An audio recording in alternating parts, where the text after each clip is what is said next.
The air was thick with coal smoke, and the steam roared incessantly. The world continued its relentless motion, prosperity seemingly within reach. Yet, the masses remained blissfully ignorant. Only a select few pierced through the fog of history, delving into forbidden knowledge, unraveling hidden inspirations, and summoning unseen forces. They were known as the informed. Beneath the filthy facade of the world lay chaos and truth, gradually unveiled through a mysterious incident at a concert. Hidden knowledge, flux, phase, ceremonial vessels, and the witness masteress was the extraordinary path of the informed. Two roads, though divergent, converged. Where vision led, destiny chose. The world is rife with imperfections, yet there will come a time when someone will witness the radiance. Contemporary composer, pianist, and conductor, Karen Van Ding. Chapter 1. The Concert. His slumber was profound, almost disorienting. Karen Van Ding awoke languidly from the audience, his head tilted to one side, nearly parallel to his shoulder. A typical posture of one who had succumbed to sleep in an awkward position. The environment was eerily quiet, his heartbeat slightly elevated, resonating in his ears. His neck felt as if encased in concrete. Each attempt to lift, it was excruciating. After considerable effort, he managed to raise his head and gradually open his eyes. His vision was dim and blurred. With some difficulty, he discerned the stage before him, illuminated by faint green lights. There was a row of potted flowers at the front, a few chairs and a music stand further in, and a grand piano at the center. The black outlines of these objects were shrouded in a somber green hue. Could it be? Had the performance concluded without anyone waking me? Had the concert hall merely turned off the lights and left? Did the staff here not conduct a final check of the premises? Karen was a freshly graduated engineer, an ardent aficionado of classical music. From a young age, he had cherished playing the piano, listening to records, or attending concerts, as well as studying various composers and music theory. Such traits, coupled with an appealing appearance and social acumen, made it easy for him to attract like-minded enthusiasts and admirers during his university years, allowing him to experience a relatively rich emotional life. Titles akin to Maestro adorned him, and his moments of brilliance in clubs and artistic endeavors led him to believe he was not merely an ordinary individual. That was until he faced the harsh realities of life. Working in a chemical plant in the suburban periphery, toiling in a laboratory, grappling with a meager salary, and dealing with workplace politics and landlord disputes. In less than a few months, all the elements were in place, and everything was inevitably heading toward the mundane. Fortunately, he found solace in his passions.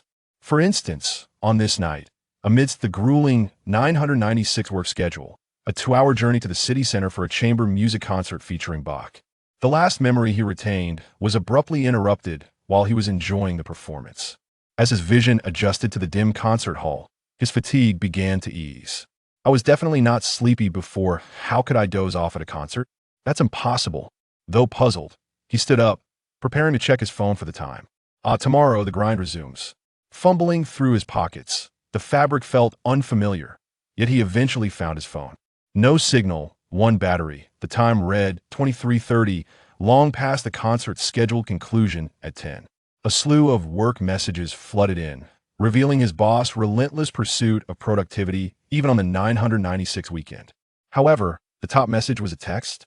To the listeners of this world, recreate the music from your memories as swiftly and abundantly as possible. If you wish to survive. 0100. The timestamp read 21:30, the number a jumble of characters. What on earth? What does this mean? The time received coincided with the second half of the concert, perhaps even while he was lost in thought. Karen surveyed the dimly lit concert hall, an increasing sense of unease enveloping him.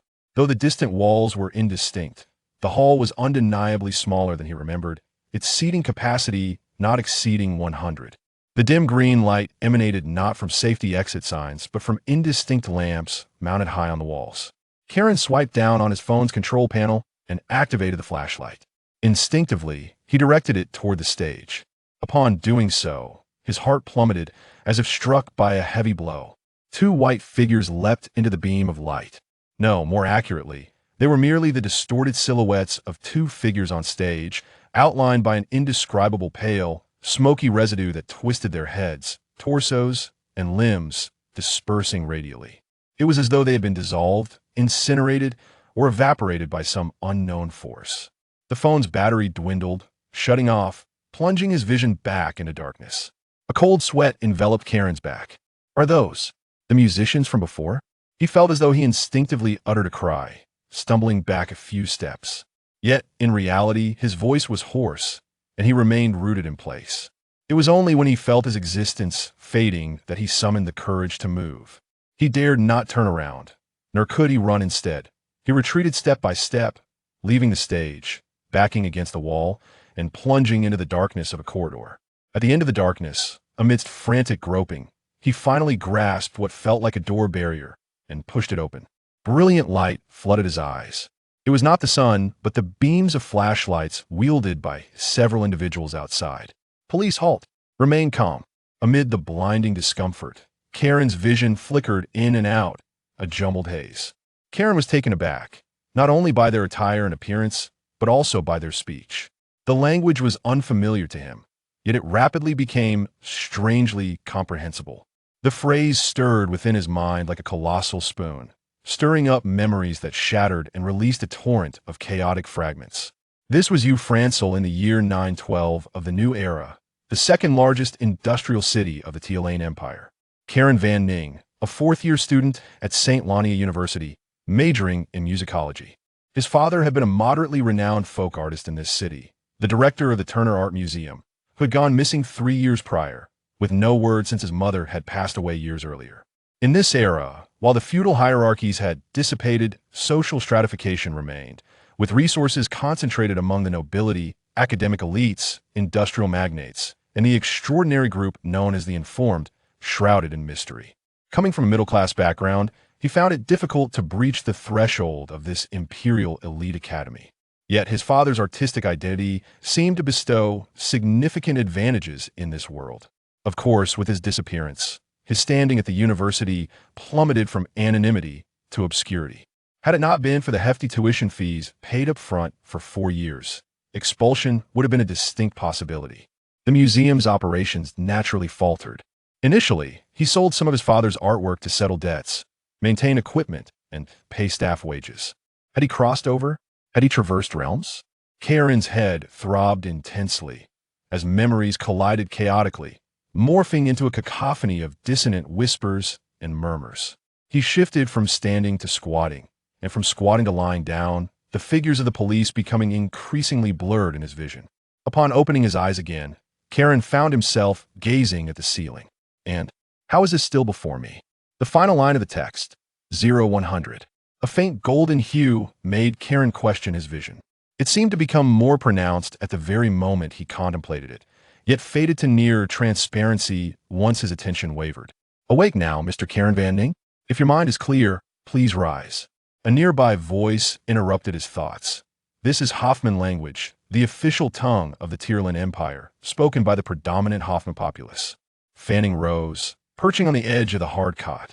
The small chamber was enclosed by 4 gray walls, furnished with 2 mahogany tables.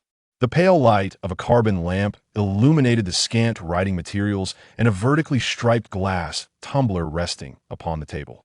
The water within the cup reflected a cold glimmer. Opposite him sat 2 police officers, clad in crisp uniforms, their imposing physiques and stern expressions lending an air of authority. One of them unscrewed the cap of his fountain pen. Allow me to introduce myself. I am Newman Ellens, Senior Inspector of the Rancer Police Department, tasked with maintaining order in the Nalania district. Have I slept the entire night? And is this an interrogation? The newly transported Fanning felt a twinge of anxiety. He was uncertain whether the figures on stage were mere illusions or the result of an unnatural demise, and whether he was an innocent party or the instigator of the chaos. Remain calm. At least based on the relatively intact memories of the original owner, he had not committed this act and had nothing to conceal. Thus, he resolved to answer honestly. Fanning steadied himself. Very well, Officer Ellens. The officer retrieved an object from the drawer and placed it on the table. First, can you explain what this is? Fanning glanced at his gleaming touchscreen phone and rechecked the original owner's memories of this world. Sweat began to bead on his forehead and back. Got in this steam-powered world reminiscent of the Victorian era. How could I possibly explain this to you? Would you believe me if I said it is the Empire's latest model flashlight? No, it's far too soon to give myself away. Chapter 2. The Origin of Events. It is, in fact, a portable lighting device. As you are aware, in recent years, the Empire's invention of the flashlight has proven to be excessively heavy, with an unstable glow and a fleeting duration. Out of curiosity, I purchased a new patented sample promoted by a self-proclaimed inventor, but it soon became nothing more than a worthless scrap. I must have been deceived by a charlatan. Amidst the disconcerting gazes of two officers, Van Ning endeavored to maintain a facade of seriousness. Whether you believe it or not, I certainly do. Fortunately, before attending the concert, I had placed my backpack in a storage locker, carrying only my phone with me. Otherwise, I would have been at a loss for a story to concoct. Indeed, there are many peculiar inventions these days. The expressions of the officers revealed little emotion. We must set that aside for now and investigate its relevance to the case, if you please. By all means, officer, it is merely a fraudulent contraption. Van Ning waved his hand dismissively. Yet, internally, he felt a profound sense of gloom. The only item he had traversed with had been whisked away right from the start. Luckily, it was devoid of power and signal. Even if they devised a means to turn it on, they would be unable to comprehend its language. And he would certainly never confess to it. The key information had been read, yet seemed of no further use. It could be deemed a trivial matter at best. Please recount the events of last night. What is there to say? Related to last night, you know, the experiences, starting from what you deem necessary. Very well, officer. Van Ning reluctantly gathered his thoughts, speaking slowly. About a few months ago, Professor Anton acquired a stack of musical fragments at an antique auction. In simple terms, these were sheets inscribed with sequences of notes. He then embarked on a fervent study, and as his closest student, I often participated in his small gatherings for discussions at his home. Last night was a Friday, a routine open class for the students, held in the school's teaching hall, where we explored various techniques of chamber music composition. Professor Anton guided while I played the piano, accompanied by several violinists who offered demonstrations. The audience consisted of about 20 to 30 students. As usual, Professor Anton intermingled his research with the class, yielding a lukewarm response, with some even departing early. However, as we neared the conclusion, two students expressed interest in ancient musical materials, coming up to engage with me. We took turns performing, then listened to the effects from the audience, providing feedback to the performers. At this point in his recollection, Van Ning's mind was flooded with the haunting silhouettes beneath the flashlights. As others gradually dispersed, Professor Anton appeared somewhat hurried, leaving without much further conversation. From the moment I sat in the front row during the listening session, my memory became fragmented. The next thing I knew, I awoke from darkness to the scene, which I presume the officer is already aware of, and I fled the chamber in fear. Tell me about the discussion meeting at the professor's house. Officer Ellens continued. This past Thursday afternoon, besides myself and the professor, there were two others. Their names were. Van Ning's head throbbed again. Vulcan Harvey and Nora Carl, those two. Officer Ellens maintained a calm demeanor as he continued. Vulcan Harvey, male, a third-year student at St. Lena University, majoring in piano. He was discovered dead in the university's piano room yesterday morning, his body contorted inside a small grand piano, the cause of death being asphyxiation. And it remains unclear how he managed to enter. No signs of other activity were detected at the scene. Nora Carl, female, also a third-year student at St. Lena University, majoring in literature, was found dead in her apartment last night, her eyes, nose, and mouth sewn shut with dense thread, with the cause of death also being asphyxiation. The investigation indicated that the act was self-inflicted, and again, no signs of others were present. Van Ning felt a chill of sweat trickle down his spine. As a worker in the high-risk chemical industry, he believed he had encountered and witnessed many grand spectacles. Yet, these methods of death, alongside the scene he beheld yesterday. He suddenly felt a surge of anxiety and dread. What about my teacher? Regrettably, shortly after you lost consciousness last night, we received news of Professor Anton Konar's suicide by gunshot at his home. Van Ning felt a resounding thud in his head, as a rush of blood surged to his cheeks, overwhelming him with a torrent of negative emotions, indistinguishable as to whether they stemmed from himself or the original owner. Fear, shock, profound sorrow, and disbelief engulfed him. In the original owner's memories, maternal figures remained vague. while Professor Anton Konar held a position in his heart second only to his father, a mentor, a friend, a guardian. Especially after his father's disappearance, his own situation had plummeted. Professor Anton was one of the few who continued to care for him unconditionally, even in his subconscious planning. The first thing he would do after leaving here would be to seek his help. Carloan, we express our condolences for your predicament. Although the two officers attempted to offer comfort, their eyes conveyed more of pity. Investigating unknown antiquities, attempting forbidden rituals, or encountering secretive sorcerers. If trouble does not arise, it is well and good.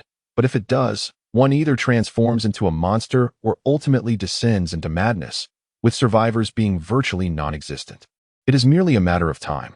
Such mysterious occurrences have prompted us to request the intervention of the Special Patrol Bureau. For now, we shall assume you are a victim, but the investigation is far from over. Please do not deviate from your usual routine for more than 24 hours, or you will be treated as a fugitive. Van Ning's mind raced, though his complexion faltered. A slight retrieval of the original owner's memories elucidated the officer's expressions. Despite the era's flourishing technology and industry, the eerie and the mysterious had never truly departed from humanity. He might indeed be in jeopardy. Now he could leave. Should he seek protection or simply attempt to slip away? The officer's attention towards him was minimal, their demeanor more of routine formality. However, the enigmatic Special Patrol Bureau seemed to wield an extraordinary power behind the scenes. After the recent incident with the phone, Van Ning feared that the truth of his transmigration would be uncovered once the Special Patrol Bureau intervened, leading to him being captured and subjected to experimentation as a lab rat. Yet, with everyone else deceased, if forced to choose, what was more important, preserving his own life or concealing the secret of his journey? It was not merely a question of choice. He needed to act. He resolved to depart immediately and endeavor to decipher the contents of that mysterious message. However, he had to feign a normal reaction first. Officer, you will ensure my safety. One to you?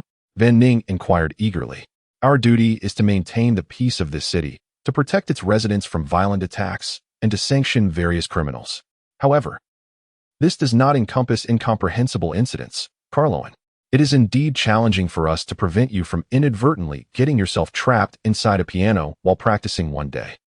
Such dialogue seemed futile yet necessary.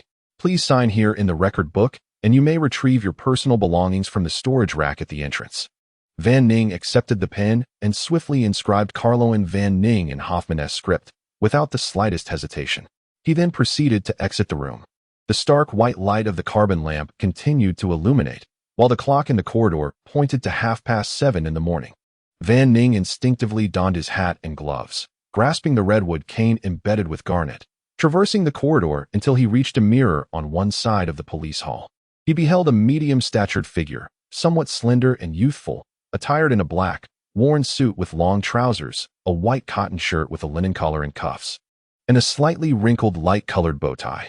It was the very outfit he had worn during the public performance at the academy. Beneath the black silk top hat rested a handsome young face, albeit pale, with dark circles beneath the eyes and lips devoid of color. Drawing a deep breath, he stepped out into the hall. As dawn approached, a chilling breeze swept through the air, causing a shiver to traverse my entire being. The empire of Tyreland was already situated on the northern continent, with Ufrancell positioned as its industrial city in the north, where the late autumn weather was particularly frigid. The mist hung heavily, obscuring the sunlight, while a relentless drizzle descended from the leaden clouds above.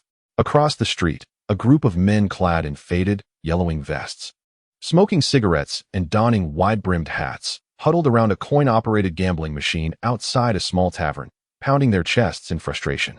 To the right, in a circular plaza, a colossal advertisement hung from a steel frame behind a knight's sculpture, featuring a blonde woman in a white, cinched dress, elegantly smiling in the rain.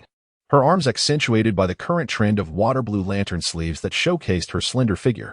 As Van Ning stepped onto the street, he merged into the bustling crowd, brushing past gentlemen in formal attire wielding canes, and walking alongside ladies who powdered their small dogs.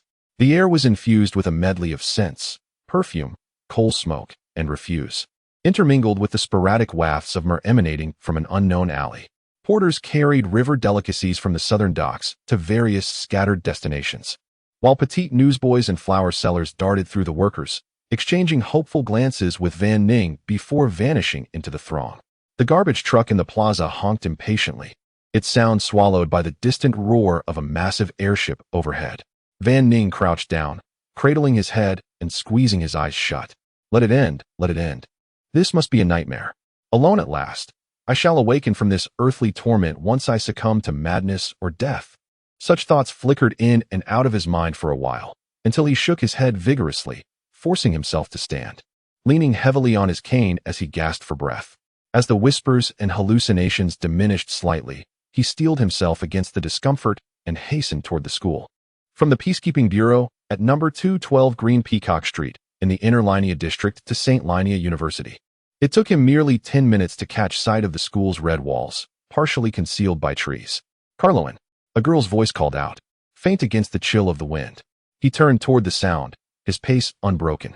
The girl before him held a bag and was draped in an oversized, pale lavender court-style robe, which clearly did not fit well, revealing only a thin, tea-colored dress beneath. Her delicate face bore no color, her eyes were reddened, lips pressed tightly together, and the ends of her damp hair curled slightly, marred by raindrops. She was Huron Conal, the daughter of Professor Anton Conal, a 16-year-old student at the Women's Grammar School affiliated with St. Linnea University, pursuing the essential foundations of education. Due to the prior relationship between the original owner and Professor Anton, the two were quite familiar. In the original owner's memory, Huron played the violin, was diligent in her studies, enjoyed history books, operas, and cold drinks, and shared a close bond with her father.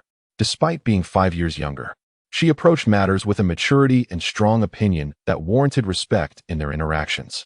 Huron, how are you? Van Ning's voice was low. A persistent sound seemed to linger in his ears. Huron spoke softly, yet her brow was furrowed tightly, observing the girl's delicate but pallid features. A profound worry manifested in Van Ning's gaze.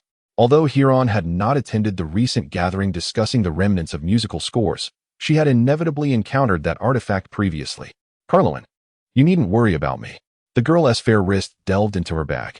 I have something from my father to give you. Let me place it inside. Van Ning quickly extended his hand to stop her, then took her bag into his possession. Must he recreate the music from his memories before an audience to save his life? It was too crowded and chaotic here. Come, follow me to the Academy's practice room. Chapter 3. Resonance and Keys. Fanning walked briskly through the campus, furrowing his brow as he endured the ethereal whispers that danced around his ears. Highland followed closely behind him. After a few minutes' stroll, they encountered a man emerging from the elegant white archway of the Music Academy, impeccably dressed in a black suit and clutching a scorebook. Greetings, Cousin Highland. Ah, and Director Fanning as well. From the man's smile, Fanning sensed an undercurrent of discomfort. His father had been missing for 3 years, and the Turner Art Museum had long since closed its doors. Was this how one addressed him now, amidst the whispers of the world? Hello, Cecil. I must request a leave of absence from today's grade meeting. Professor Anton Konar has passed away, and we have many matters to attend to. Fanning had initially been disinclined to engage with such banter, but he needed to speak to Cecil about his absence. As a prestigious noble institution, St. Linnea University placed great emphasis on cultivating gentlemanly character, requiring students to adhere strictly to discipline and etiquette, while also granting them considerable autonomy in self-management. Among the upperclassmen, Ram Cecil stood out as a distinguished fourth-year composition major, a leader and the head of the grade. The original owner of Fanning's body had evidently been under his purview. In this world, the artistic framework prioritized inspiration over theory, rendering the status of musicology rather precarious. The majority of students hailed from the modest middle class, barely meeting the entry requirements, and lacked the affluent, extravagant conditions for performance or composition that noble families enjoyed. They possessed neither exceptional instrumental skills nor the ability to produce noteworthy works. Upon hearing of Fanning's leave request, Cecil's smile faded. I am aware of the situation. Highland is my cousin, and I feel even more sorrow at the passing of Professor Anton. The meeting will involve the selection of pieces for this year's graduation concert. And I should not approve your absence. Fanning was taken aback, questioning his own hearing. With a life lost, who could muster the spirit to prepare for a graduation concert? Noticing Fanning's silence, Cecil adopted a tone of earnest concern. How about this? Write a formal leave request, and I shall take it to the dean for approval. Although you may not present any substantial works, this is also a rare opportunity for learning. However, you may decide your own course of action. Is it truly so complicated? Fanning's memories informed him that leave requests were typically within the purview of the group leader, yet informal notifications sufficed for such meetings.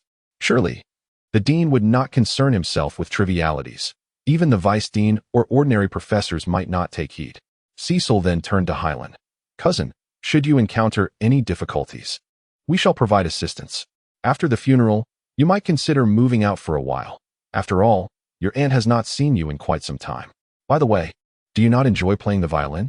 I am currently composing a symphony for the graduation concert, and it would be uplifting to have you join the rehearsals. Listening to their exchange, Fanning suddenly felt a stirring within. Yet, the immortal works of those musical masters from his past life did not exist in this realm. If he were to draw upon one or two of those compositions during the selection competition, it would not only serve to overshadow these students, but also align perfectly with the mysterious message he had received, which had hinted at such an approach. Thus, a smile finally graced Fanning's lips. Cecil, I understand the matter of the selection competition. There is no need to trouble you further. I shall attend the group meeting punctually. Thank you for the reminder. Carlo and Fanning, thank you for your cooperation.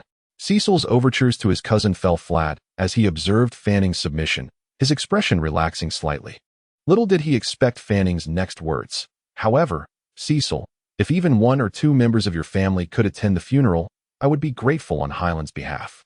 Professor Anton's family had long since fallen into decline, and he had become a marginalized figure within the school.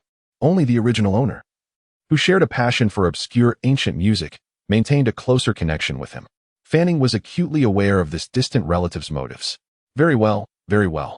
Cecil could only repeat the phrase in a moment of exasperation before he turned on his heel and departed, muttering, "How tedious."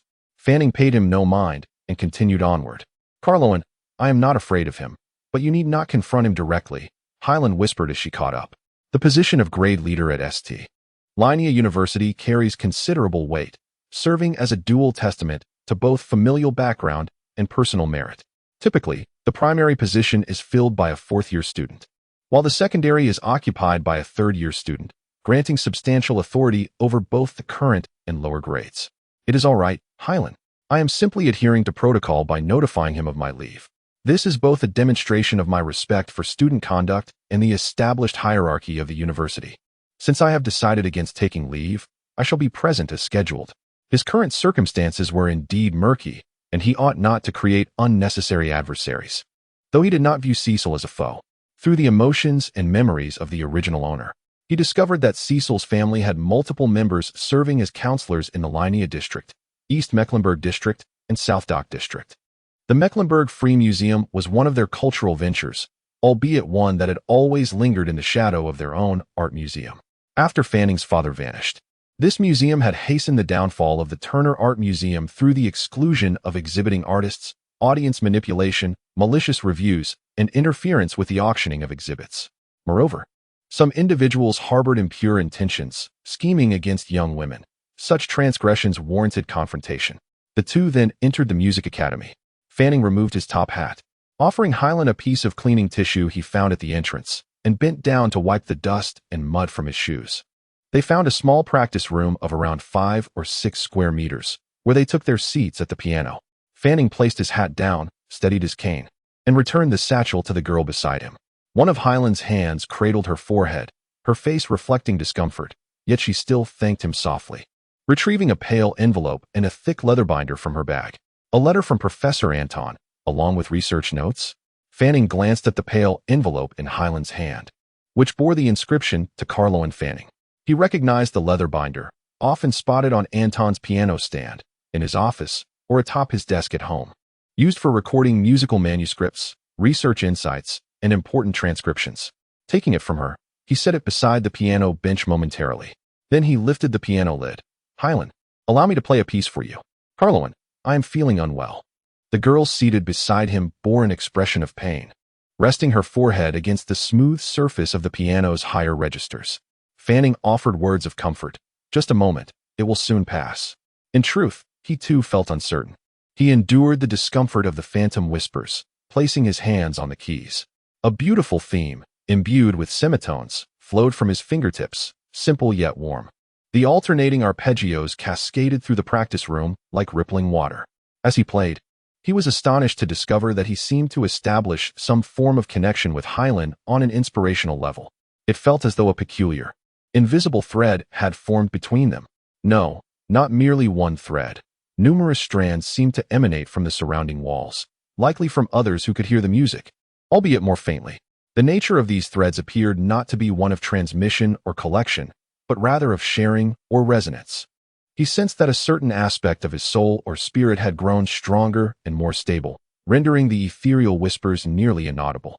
Upon finishing his performance, he noticed the once static golden subtitles before him had finally shifted. A multitude of faint characters began to drift into view. First, there was a 2, followed by a succession of 0, 1 0, 1 0, 1. Finally, the caption transformed into 3 100. A warmth began to emanate from his chest. His chest? Fan Ning pressed against himself and felt the sensation of a hard object pressing in. He then retrieved an item that had been hanging inside him all along. A silver necklace bore a small, dark key, one side etched with a rough, spear-like relief. Was this the key to his family's Turner Art Museum? Turning it over, he noticed a small vertical protrusion resembling the Arabic numeral 1.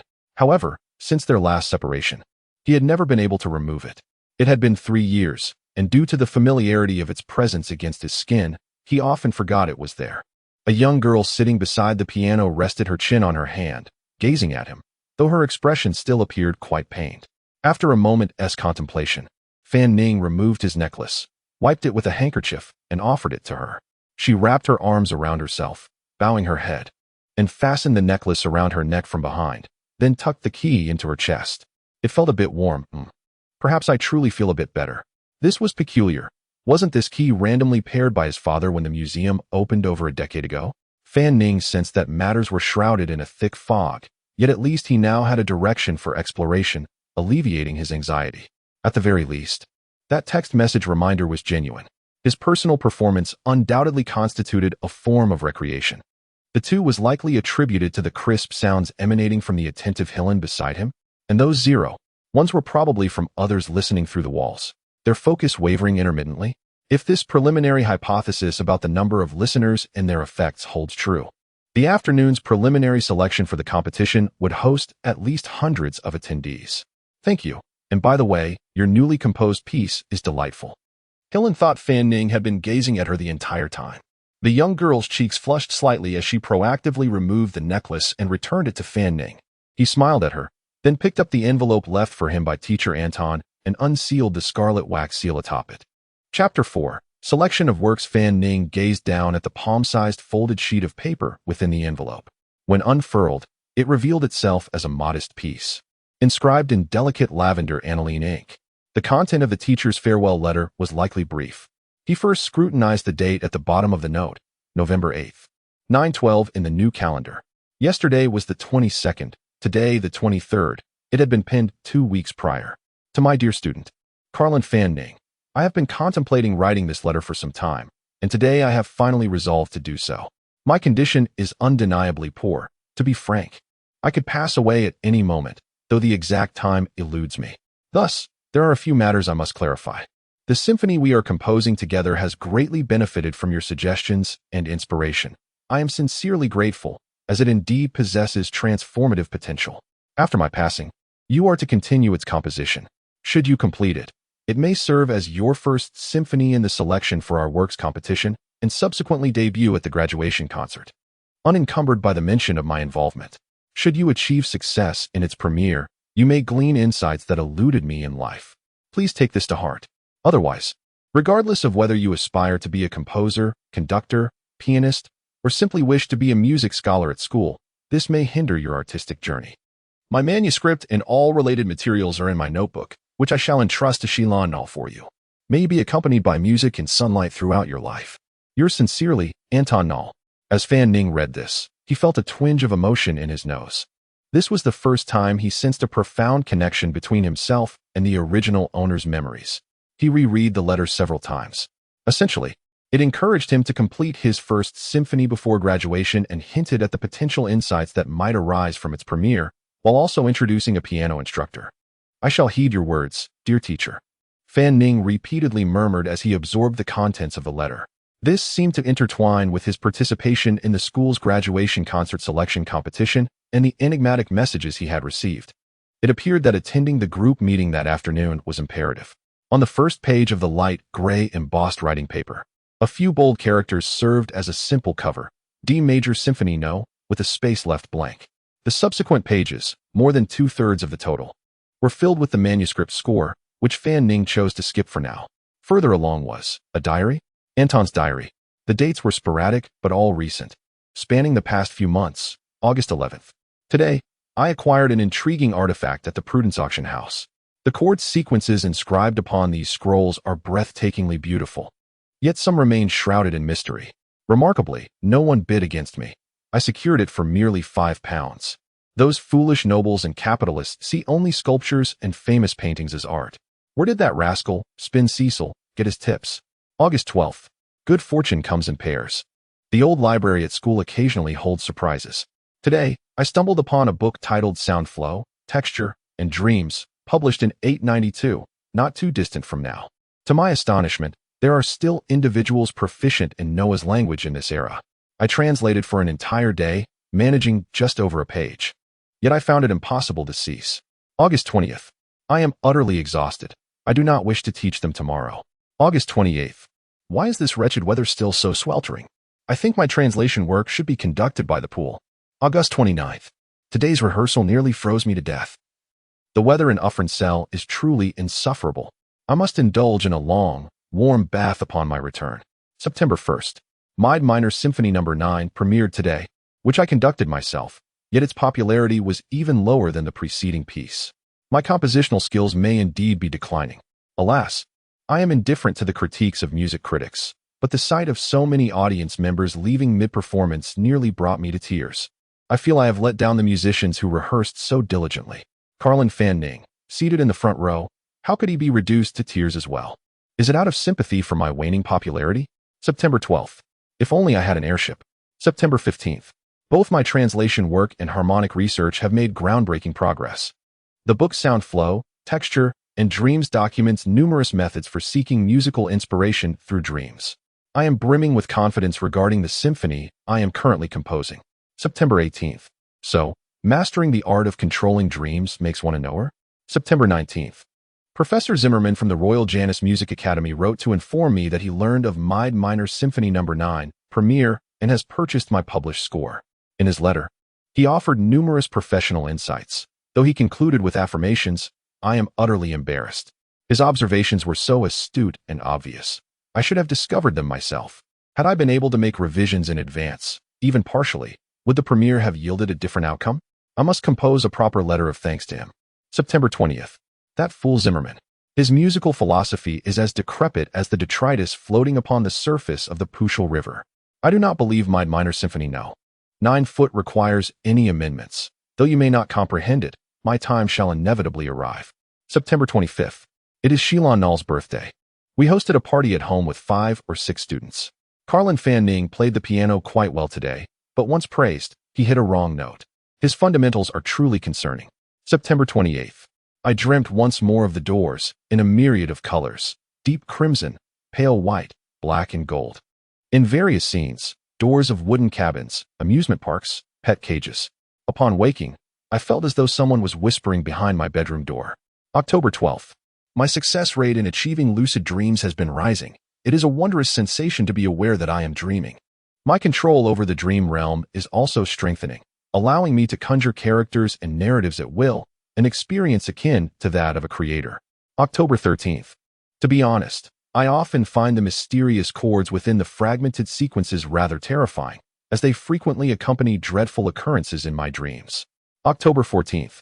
I attempted to compose a short prelude utilizing the mysterious chord material. Its colors and soundscapes are utterly enchanting. October 16th. Perhaps I should not delve into lucid dreaming so frequently. While they indeed offer unprecedented experiences and musical inspiration, I have recently been plagued by night terrors, and my heart feels overwhelmed. October 17th. I burned the score of that prelude. It should never have existed. October 19th. In recent days, I have rehearsed the great Maestro Gilly's 8th Symphony. October 20th. Is the principal horn player an imbecile? October 30th. I have run out of time. I have grown old. My body has been gradually surrendering to death, whether through hair loss, loose teeth, or persistent fatigue. I see the portrait of myself at 35 from 7 years ago. It is a stark contrast to my current self in my 40s. Had I been 25, I would have surely become a knower. Now, I have already died many times. November 7th. Have I not ceased the practice of dream verification? Why do I still? Illegible, November 9th. Ha ha ha. So this is the sensation of becoming a knower. Beneath the surface of the world lies such a play of light and color. November 10th. The painting on the living room wall seems to blink. November 14th. Today, I experienced a rare and profound clarity. November 15th. How did they emerge? The handwriting here has become quite chaotic. November 19th. I lost my temper with Shilon over a trivial matter, a decision I deeply regret. On another day in November, the existence of the enlightened must surely be a fallacy. If it were true, could it not be that dreams are false? The logic should be clear. On the final page of the diary, I have come to regret my actions. I should not have pried into the unknown. Do not record your dreams. Even less should you attempt to validate or control them. They will manifest on their own. Two individuals hurriedly parted ways, one heading to a group meeting, the other assisting with the preparations for a funeral organized by the institution. As Fan Ning walked through the campus, the images in his mind lingered on the last page of his diary. He found the situation to be shrouded in mystery and eeriness, even bordering on the absurd. The origin of the known events traced back to the fragments of musical sequences and the esoteric tone melodies, textures, and dreams acquired by Professor Anton Konar. Following a particular method discovered through his research, the professor experienced the wonders of lucid dreaming and began to explore the connection between this phenomenon and becoming an enlightened being. Could it be that my recent recollection of past life music, which imbued me with a sense of spiritual fortitude, alongside that mysterious subtitle progression, might ultimately lead me down this extraordinary path? Ahead of the winding cobblestone path lay the open corridor outside the auditorium, with the grand hall's double doors partially ajar, adorned with golden leaf motifs. To my surprise, the line for registration had already grown quite long. Fan Ning gazed toward the stage. Today marked the preliminary registration for the selection competition, with two lines forming at the long table where participants eagerly approached to collect their envelopes containing examination questions, all duly recorded by the staff. At this moment, the disparity in the queue was stark. One line had morphed into a long serpent, while the other comprised merely a dozen individuals. This was due to the competition being divided into two categories, each corresponding to different colored envelopes. The black envelope represented large-scale works requiring the participation of a symphony orchestra, with the preliminary round demanding an impromptu performance to be scrutinized by the esteemed panel of professors. At the annual graduation concert of St. Lania University, every participant yearns to have their work selected or to gain the opportunity to perform on stage. This has significant implications for their success in securing a position at the university and greatly enhances their future artistic endeavors. At an imperial conservatory, one could aspire to a lifetime of respectable employment and financial security, to become a cherished member of a family, consolidate or ascend social status, or embark on the journey to becoming a renowned artist. However, the threshold for creating large symphonic works is exceedingly high, far surpassing that of smaller compositions. Apart from a handful of exceptional third and fourth year students in composition and conducting, many are eager yet unable to participate. Even the impromptu performance for the preliminary round is daunting enough to dissuade many. This has led to a significant imbalance in the number of participants in each queue. Fan Ning approached the shorter line, eyeing the stack of black envelopes about 6 or 7 meters away. "Carloan, are you in the wrong place?" A few students from the musicology department leaned curiously from the opposite long line. The crowd surrounding Fan Ning grew, murmuring amongst themselves. "I must be mistaken, Carloan Fan Ning. Is he from the composition or conducting department? Surely, he belongs to musicology. What business does a musicology student have here? A small piece would suffice. Only one large-scale symphonic work is ever performed each year, and a concert lasts only so long. I wonder how he will manage the impromptu performance. Perhaps he's learned some advanced compositional techniques from Professor Anton Konar? His earlier works were decent, but have you heard of anyone listening to his later pieces? I heard that Professor Konar committed suicide last night." Just then, Cecil, the group leader who had just denied a leave of absence, turned from the front of the line. "Director Fan Ning, what grand masterpiece are you planning to compose?" he observed with keen interest, a hint of barely perceptible disdain flickering in his gaze. Chapter 5, Examination Questions, Part 1. Could you all keep it down a bit? A tall, slender man clad in a black tailcoat and white gloves stepped forward from the line. His voice, cold and low, instantly silenced the murmurs surrounding Van Ning. This was Murray Chi, the head of the first-year group at the conservatory, specializing in piano. The Music Academy categorizes its students into 3 primary groups. The first group encompasses popular disciplines such as piano, vocal, and string instruments, characterized by a larger number of students. The second group consists of wind and percussion instruments, each with fewer students but a wide variety: flute, clarinet, oboe, bassoon, horn, tuba, trumpet, trombone, timpani, and triangle. The list is seemingly endless. The first 2 groups focus on performance, while the third includes musicology, composition, conducting, and arts management. Ram Cecil, who had previously crossed paths with Van Ning, was the head of the third-year group and a distinguished figure in the composition department. In contrast, Murray Chi, the leader of the first group, was recognized as a piano prodigy, having made significant strides in composition as well. During his sophomore year, he premiered his own composition, First Piano Concerto, at the New Year's concert. Although the piece bore the marks of youthful naivety, such talent is a rarity. Is it necessary to lose composure over a mere application for a major work? Are there really so few who come here to try their luck each year? Murray Chi's cold gaze swept over the crowd, and the authority of the piano prodigy momentarily quelled the noise. Kauron Van Ning, do you also aspire to compose a grand orchestral work? A rich, warm voice suddenly resonated from behind Van Ning. Good morning, Dean. Professor Gould. The assembly, including Van Ning, greeted the man who had unexpectedly arrived early. The individual before them was the dean of St. Lania Music Academy, Burren Gould, a man of modest stature. With glossy black hair and a vibrant demeanor, his keen eyes often twinkling with a smile. Indeed, Dean, I aim to compose a symphony by the time I graduate. Van Ning replied. Huh, am I mistaken? Cecil muttered from behind, as if he had heard the most ludicrous joke in the world. Even if one possesses such talent, wouldn't he following Professor Conal lead astray? Despite the presence of the dean, whispers permeated the air once more. Gould raised his hand to silence the murmurs and turned to Van Ning. Composing a symphony is no trivial task, but I eagerly anticipate your performance during the upcoming improvisation session. Thank you, Van Ning bowed slightly. Soon, he would once again validate that mysterious text message in his mind. Furthermore, it would ultimately comprehend that Professor Anton Conal is a great master of composition. As the registration queue progressed, Van Ning reached the front. He picked up the top envelope, which felt delicately textured and substantial, bearing the number 6 in pale lettering, sealed with white wax. After inscribing his name and details on the registration form, he descended from the stage in search of a seat. Kauron, over here. In the dimly lit auditorium, a boy with curly hair, clad in a cotton shirt and a brand-new dark vest, leaned forward from the back row. Van Ning managed a slight smile. Genuine yet modest. Calvin, you arrived quite early today. Fortunately, I queued early, Calvin replied, waving a white envelope in his hand. You are audacious. I have no hopes of being selected with my piano piece, and you are writing a symphony. Good heavens. Just thinking about improvising on stage makes my hands tremble. Calvin was Van Ning's roommate during their first and second years, sharing the same major, and they maintained a cordial relationship. The St. Lania Academy has long enforced a mandatory boarding policy, with simple accommodations aimed at fostering the virtues of diligence and humility.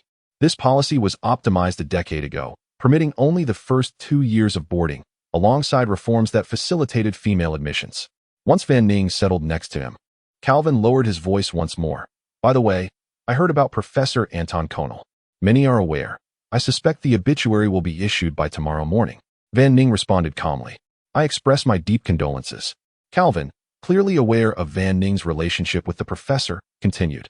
Even those outside the musicology discipline had likely studied Conal's a comprehensive history of Western music, the evolution of performance styles, and the evolution of compositional techniques. To most, Professor Conal appeared pedantic and archaic, yet Van Ning admired his vast knowledge and gentlemanly demeanor. I wish to attend his funeral to pay my last respects. Thank you, Calvin. Van Ning placed his hat on his lap and steadied his cane. Tell me, have you heard about the incidents involving some students? Of course. There were 2, right? I'm not sure about the other, but Vulcan Harvey was from our piano department. It's terrifying. What could compel someone to force themselves into a piano, defying all physiological structure? Or is there some indescribable external force at play? Calvin appeared visibly shaken, discussing the matter. Is it two students? Van Ning inquired, hoping to lighten the psychological burden if the answer were affirmative. Actually, it's three, sigh, and don't forget Professor Anton. Noticing Van Ning's silence, Calvin added, by the way, Cauron, there are rumors suggesting a connection between their deaths. You frequently discuss music with Professor Anton. You should be cautious. He looked at Van Ning with concern. Van Ning sighed deeply, wishing to change the subject. That cane of yours looks rather expensive. By the way, what have you been busy with for the past month? I found a part-time job. Calvin, carefree, answered without hesitation. Oh, where is it? What are the terms? You cannot imagine how excellent it is. 4 days a week, easy work, only 3 to 4 hours each day. I currently earn about £3-5 weekly. And if my performance remains strong, I might even surpass £4 or £5. As a student job, it suffices to maintain my daily living standards and even supports a decent social life. But the details are confidential. I signed an agreement with my employer. He wore a mysterious expression as he spoke. Van Ning regarded him with a bemused expression. Brother, you haven't taken up some profession that I'm trying to avoid, have you? At that moment, the gas lamps around the auditorium walls ignited, and the 3 chandeliers on the ceiling, now employing the latest electric lighting technology, illuminated the space, casting a magnificent golden glow through the intricate crystal arrays. Van Ning's gaze fixated on the center stage, where a grand 9-foot black B. Sindorfer piano stood. It was a magnificent behemoth, both powerful and elegantly poised. Profound yet imposing, absolutely stunning, just like the Steinway pianos on the Blue Planet. Regardless of past or present, they remain Van Ning's most cherished tangible creations. Without exception, his fingers brushed the black envelope containing the examination questions, and he began to ponder what the improvisation prompt would entail and what he might perform. Chapter 6, Examination Questions, Part 2. A group of distinguished gentlemen, clad in elegant black tuxedos, leisurely entered the auditorium. All the students rose in respect until the teachers settled into their seats in the front row. Dean Gould approached the podium at the forefront. Ladies and gentlemen, good evening. His resonant voice filled the room, albeit with the microphone's sound quality less than ideal, yet sufficiently audible. I must say, during the graduation season every June, the event I find most exhilarating and eagerly anticipate is the graduation concert. The history of St. Lania University is not the longest, merely spanning over 140 years. However, the Music Academy has produced several world-class artistic masters, alongside a significant number of influential musicians. Let me ponder for a moment. Of the 3 representative figures from the period of classicism, aside from Master Gillis, the other 2 emerged from this very institution. Master Meyer premiered his first symphony at the Academy's graduation concert in the year 791, while Master Tarakani unveiled his 5th piano sonata during the 814 graduation concert. Subsequently, Master Niemann's first piano concerto, premiered in 898, marked the first romantic pinnacle of his artistic career. To leave a work at the graduation concert of St. Lania University, I believe, will be a lifelong honor for you all. Now, let the students vying to present large-scale works take the stage and commence their improvisations. Welcoming the most impartial evaluations from our esteemed professors. Dean Gould's address concluded swiftly, yet it achieved its purpose of igniting excitement and anticipation among the audience. Indeed, while not universally applicable, many renowned music masters' careers commenced with a spectacular premiere at the graduation concert. The Empire bestows titles upon artists of exceptional merit, a group held in high esteem akin to that of scientists, whether from long-established nobility or emerging entrepreneurs. All yearn for their family's honor to be linked to a masterpiece by a master. Life may be fleeting, lasting only 50 to 60 years, yet art endures eternally. Masters may rest in peace beneath the earth, yet their music continues to resonate worldwide, offering inspiration and solace to countless souls daily. The final tally for this year's selection competition revealed that 182 participants would engage in the submission of small solo or chamber works, while 22 would contend for the large-scale pieces. Envelope number 1, Roberta Maum, 4th year, Composition Department, a staff member announced. A tall, slender gentleman in a black tuxedo ascended the stage, bowed, and opened the envelope, staring blankly at the sheet music inside for a moment. Please present to us the material before you, Mom, and you may commence, he was prompted. Mom finally regained his composure, nodded in gratitude to the judges, and approached the 9-foot black bow-thighs piano, removing his gloves. The vivid themes in the style of Kakuniki emerged, and the piano's timbre was truly exquisite, Finning mused inwardly. Kakuniki, a luminary of music from the years 621 to 685, hailed from the Holy Janus Kingdom of the Western Continent and represented the late medieval music period, circa 430 to 700.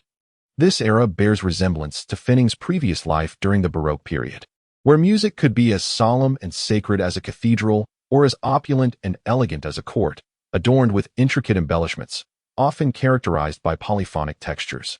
The concepts of homophonic and polyphonic music contrast sharply. The former can be broadly envisioned as melody accompanied by harmony, whereas the latter intertwines two or more independent melodic lines, creating a beauty of harmonious motion. This first piece is quite challenging, someone whispered. Homophonic music lends itself more readily to improvisation. How does one improvise with this? Pondered Cecil, the leader of the third-year group. If I were faced with this piece, I would forcibly compose an accompaniment and then improvise using a homophonic approach. Though that might not align with the style. The leader of the piano department, Murick, remained silent. Even mid-performance, there were 2 instances of modulation, where altered notes introduced a captivating contrast to the piece. Finning was somewhat astonished. Improvising polyphonic music? The musicians of this world surpassed his expectations. How do they possess such remarkable inspiration and talent? Many in the audience, including several professors, exhibited expressions of admiration. The average score was soon revealed, 16. 5 points. With a maximum of 20 for the first round of testing. These professors tend to grade strictly. That score should be quite commendable. Though the true measure will come through comparisons later, Finning thought to himself. Perhaps Mom's performance shone brightly, as the subsequent participants yielded scores of 15, 0, 15, 4, and 15, 6. The fifth performer, Edward Murick, a fourth-year piano student, followed. Next up, number 6, Carlo and Finning. Prepare yourself, the announcer called. The group leader settled onto the piano bench, unhurriedly opening the envelope. He then offered a slight smile, striking 6 bright, warm notes in the upper register with his right hand. It reminded me of the delightful ball we attended last night. The melody was enchanting. I hadn't anticipated that a simple D major chord could transform into something so captivating. 2 ladies in the audience marveled sincerely. Even those tasked with composing, though they had already opened their prompts, felt no urgency. The opportunity to witness a genius perform was indeed rare. They observed the performer's musical inspiration while organizing their own creative thoughts. As the piece progressed to a middle interlude, shifting to a parallel minor, the mood darkened slightly, and several subsequent modulations created a poignant contrast. Goodness, his modulations are so seamless and enchanting, and all of it is improvised. I would need to ponder for ages to compose something, a music student whispered to Finning. Did he first modulate to the parallel key? What followed? It seems he changed keys several times. How do you possess such extraordinary hearing? She inquired. Carloan was always able to discern it. Earth-S Finning can too. Now that I am Carloan Finning, I am even more proficient, Finning mused inwardly, arms crossed. The professors and audience erupted into enthusiastic applause, affirming their approval of this improvisational performance. The score was announced, 17. 9 points. A commendable achievement, indeed, but rightly deserved. Murick's improvisation, exceeding 2 minutes, formed a well-structured binary form, demonstrating remarkable completeness compared to the previous participants. The development of the melody and the modulation techniques were nothing short of astonishing. 6th participant, Carlo and Finning, Department of Music. A peculiar silence enveloped the crowd, devoid of any transitional sounds, leading one to question whether their hearing had faltered. All heads turned, gazing toward Finning, seated in the back row. This included the professors in the front row. Chapter 7. Improvisation. Fan Ning rose from his seat, sidestepping past the recently exited Murray. Observing him with perplexity, curiosity, scrutiny, and a tinge of amusement, some deemed him formidable. He opened the envelope. Gazing at the musical notation on the notepaper, standard 4/4 time, with 6 scattered notes, he promptly struck the keys of the piano to demonstrate. A sharp C in the bass, followed by a sharp G, ascending to a high octave sharp C, E, and then an even higher octave sharp G and A, spanning a wide range. It was clear this was in the key of C sharp minor, albeit with an added 6th degree note, A. Murray pondered. The style of improvisation possesses a significant degree of freedom, yet it is challenging to stand out, another remarked. Fan Ning regarded the black and white keys of the piano, which emanated a warm and delicate hue. Above the central C key, the enchanting logo of Boethius, intricately carved in ancient Hoffman script, exuded a sense of vitality beneath the focused illumination of the crystal chandelier. The audience appeared as a dark mass in his peripheral vision. The brightness overwhelming, even dizzying, while whispers echoed faintly in his ears. "Why hasn't he begun playing yet?" inquired Cecil's companion beside him. "He must be stunned by the stage fright," Cecil chuckled, shaking his head repeatedly. A musicology major. He mused about why one would engage in such frivolity instead of diligently composing research papers. "If I were him, I would certainly regret this. It's too daunting a scene. Improvisation, indeed, offers little in terms of security." Cecil's tone dripped with superiority, for to you performance majors, it felt akin to being thrust onto the stage to perform a piece you've never practiced, while only we composition specialists can truly command a situation, including Dean Gould. Several professors, pens in hand, gazed intently at Fan Ning. Taking a deep breath, he finally lifted his left hand, striking a double octave of sharp G in the piano's bass. The resonant, metallic sound reverberated through the hall. Thud. Is this it? Is this his so-called improvisational spark? Cecil and several composition students scratched their heads, noting that this single octave had lingered for 4 or 5 seconds. Dean Gould squinted, fixated on Fan Ning. This was the work of the illustrious Polish Romantic composer, Fr.D. Chopin, the C-sharp minor fantasy impromptu. Chopin composed 4 fantasy impromptus in total, with this particular piece written in 1834 when he was just 24 years old. The composer himself acknowledged its thematic resemblance to another work by French composer Maestro, which led to its being the only unpublished piece, only discovered posthumously. In fact, it boasts richer content and a more intricate structure than Maestros's piece. In Fan Ning's past life, it was one of Chopin's most widely circulated and beloved works, rich in poetic fantasy, yet grounded in meticulous logic, capable of evoking profound emotional resonance in listeners. Fan Ning's expression was tinged with tension as he focused intently on the movement of his hands across the piano keys. He was not formally trained. The original owner, Karen, was merely a musicology major, frequently ridiculed by Professor Anton for his lack of foundational skills. Yet, after merging their memories, he still fell short of the caliber of trained pianists. Nevertheless, he knew precisely how to employ 50% of his finger technique to achieve 90% of the desired effect. These professors, exhibiting refined, gentlemanly decorum, could not suppress their reactions. Even more astonishing, 3 judges, including the dean, leaned forward, hands braced on the table, visibly trembling with excitement. "This is impossible. Such romantic, enchanting, and poetically vibrant music could not have been improvised. I could not compose something like this, even if given a month. No, a year." Murray, seated in the front row of the audience, leaned forward, hands on his knees. The profound, imaginative musical ideas were one aspect, but the speed. The vice dean, Su Chi, sitting beside Gould, contemplated. An improviser must continuously leave space for their thoughts, even if only for a fraction of a second. Thus they typically choose a slower pace. However, now, producing such a dazzling flow of rapid notes, coupled with the extensive use of dominant and subdominant 7th chords, and masterful modulation, clearly indicated that Karen Fan Ning's musical technique was instinctual, reaching a pinnacle of inspiration. He stared at the tip of his pen, lost in thought. This was a master-level improvisation. I have no grounds to deduct points. No, even if this were a written composition, I would struggle to find a reason to penalize it. I must award a perfect score. One associate professor, having heard merely 40 seconds, unhesitatingly marked his score. Some immature pedal handling and a few incorrect notes indicated a lack of foundational stability, yet he adeptly grasped the crucial emotional moments. This was pure talent. Dean Gould's eyes flickered. No, this is not the evaluation standard for a performance exam. This is his own inspiration. Why did I subconsciously equate this with a masterwork performance evaluation?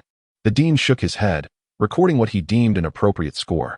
On stage, the young man in the black tuxedo unleashed a cascade of crystalline, dazzling notes from the upper register, sweeping across nearly the entire keyboard, culminating in a series of powerful strikes in the bass. As the rapid passage ceased, Fan Ning's left hand gently caressed the keys, producing a soothing arpeggio in D-flat major, followed by a beautiful, lyrical new melody from his right hand. Several professors who had already submitted scores were momentarily taken aback, erasing their previous marks. Cecil, who had been leisurely commenting moments ago, was now fixated on Fan Ning, his expression darkening with barely contained fury. As the leader of Group 3 and a standout in the composition department, he had initially viewed the opportunity to premiere a large-scale work at this graduation concert as a certainty, only to find himself challenged by the formidable Murray from the piano department, whom he regarded as a serious rival. As for Fan Ning, he had hardly considered him a threat. Who could have foreseen? Cecil's number was drawn later than Fan Ning's, and with each passing moment, his impatience, anxiety, and disbelief swelled, his fist tightening as he cradled his chin. Karen Fan Ning had delivered an abundance of surprises today. Dean Gould spoke in a hushed yet fervent tone, turning to Professor Brownie on his left. Do you know who Fan Ning's piano teacher is? His instructor for the specialized courses? The recently deceased Professor Konar? The dean furrowed his brow. This encapsulated the reaction of most of the audience. The murmurs on stage had ceased, as everyone became ensnared by the magic of the music, quietly listening as if savoring a delightful, yet modestly portioned gourmet dish. In the finale, Fan Ning's right hand produced a cold, fixed motif, colors shifting rapidly. Transcendence, this was the word that came to mind, an absolute stroke of brilliance. He once again felt a peculiar connection with the audience, this time encompassing several hundred strands. Moreover, the feeling of resonance was more potent than ever. A multitude of numbers converged from all directions into the pale golden subtitles, akin to droplets coalescing into a stream. The subtitle indicating 3-100 surged upward with remarkable velocity, swiftly reaching 100-100. To the right, a small key-shaped symbol flickered into existence. The numbers continued to ascend, albeit at a diminishing pace, ultimately halting at 135-100. Fan Ning sensed that something had ascended, while another aspect had descended. It was unclear whether it was spirit, inspiration, or some essence of the soul. Its intensity surged to a threshold that might even transcend it.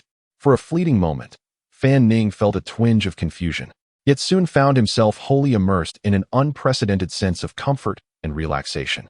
The key within his chest radiated warmth once more, and in that instant, a myriad of negative sensations dissipated. A profound silence enveloped the hall, persisting for over half a minute. Then, a soft sound echoed, clap, clap, clap, as Dean Gould and Vice Dean Su rose from their seats, their slow yet resounding applause finally shattering the stillness that hung in the air of the auditorium. Chapter 8. The final score, especially the group of musicology students seated at the rear, their palms red from applause and voices hoarse from cheering. Several young women, disregarding their demure image, stood up, cupping their hands as megaphones to shout towards the stage. Kalen Van Ning. Amazing. Well done. Among them, Galvin was the most extravagant, climbing onto the armrest of his seat and perching himself atop the backrest, fervently waving his newly acquired black silk top hat. His voice hoarse from enthusiasm. The musicology students often felt constrained. Many harbored biases, believing that musicology lowered the admission standards for music-related disciplines. Numerous exceptional performance students had families that provided them with a solid foundation through quality artistic education and top-tier instrument purchases from an early age.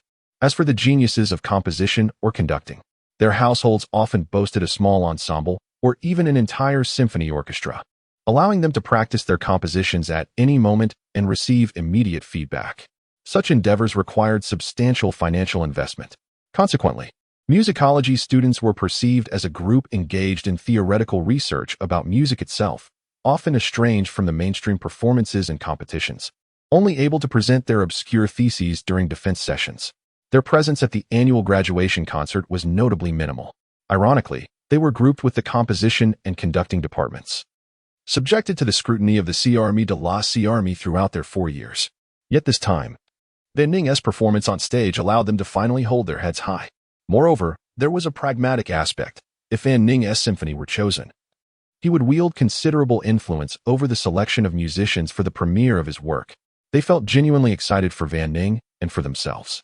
The applause continued unabated. Van Ning, having completed his bow at the front of the stage, raised his head and caught a glimpse of Ram Cecil, seated in the front row to the side. his expression resembling one who had tasted something unpleasant. Remembering the precarious situation he faced that morning, when he had been denied leave despite pressing matters, he silently mused. Cecil, I am compelled to perform, and now you seek a reason to criticize.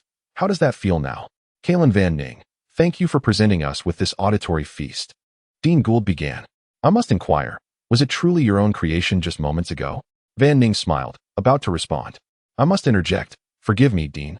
I have been holding back for several minutes, overwhelmed with excitement. Vice Dean Sue rose. Van Ning, regardless of whether this piece was inspired on-site or conceived beforehand, as long as you formalize it and submit it for the small work selection, I will ensure it graces the graduation concert. It is undoubtedly a masterpiece of romantic music. With that, Professor Sue resumed his seat. Dean Gould chuckled. Although it is customary for each student to perform only one piece, there seems to be no explicit rule against accepting multiple works. He then turned to the other judges. What do you think? The first Vice Dean, Professor Lorraine Brownie, Cecil's composition instructor, spoke in a frail voice, calm in demeanor. That depends on the collective opinions of the judges and the subsequent rounds of performance. Esteemed professors, much like I have chosen the black envelope, I hope to present a symphony at the graduation concert. Van Ning finally seized the opportunity to speak. Van Ning, we respect your choice. However, please at least bestow a name upon today's piano piece, the dean remarked. We do not wish to hear it only once.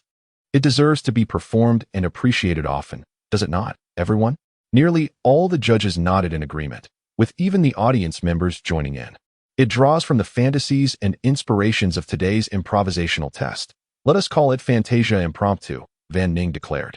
Fantasia Impromptu, a splendid title. Oh, we almost forgot to announce the scores, Gould laughed. Kalen Van Ning, your final average score is 18.8, remarkably high, surpassing even Merrick from the piano department by nearly a full point. It seems unlikely anyone can surpass that. The audience erupted in astonished gasps. Clearly, the majority of judges had awarded perfect or near-perfect scores, save for the detached Professor Brownie. Yet he could not disingenuously lower his score below passing, resulting in the final average. In the preliminary trial's 20-point weighting, Van Ning had already established a significant advantage. According to the Academy's tradition, the graduation concert would occur a few weeks prior to the June graduation ceremony, around late May.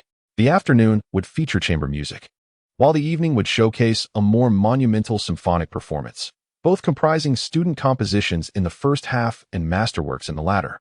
Donning his gloves, Van Ning descended the stage. Kalen, do you have the score for Fantasia Impromptu?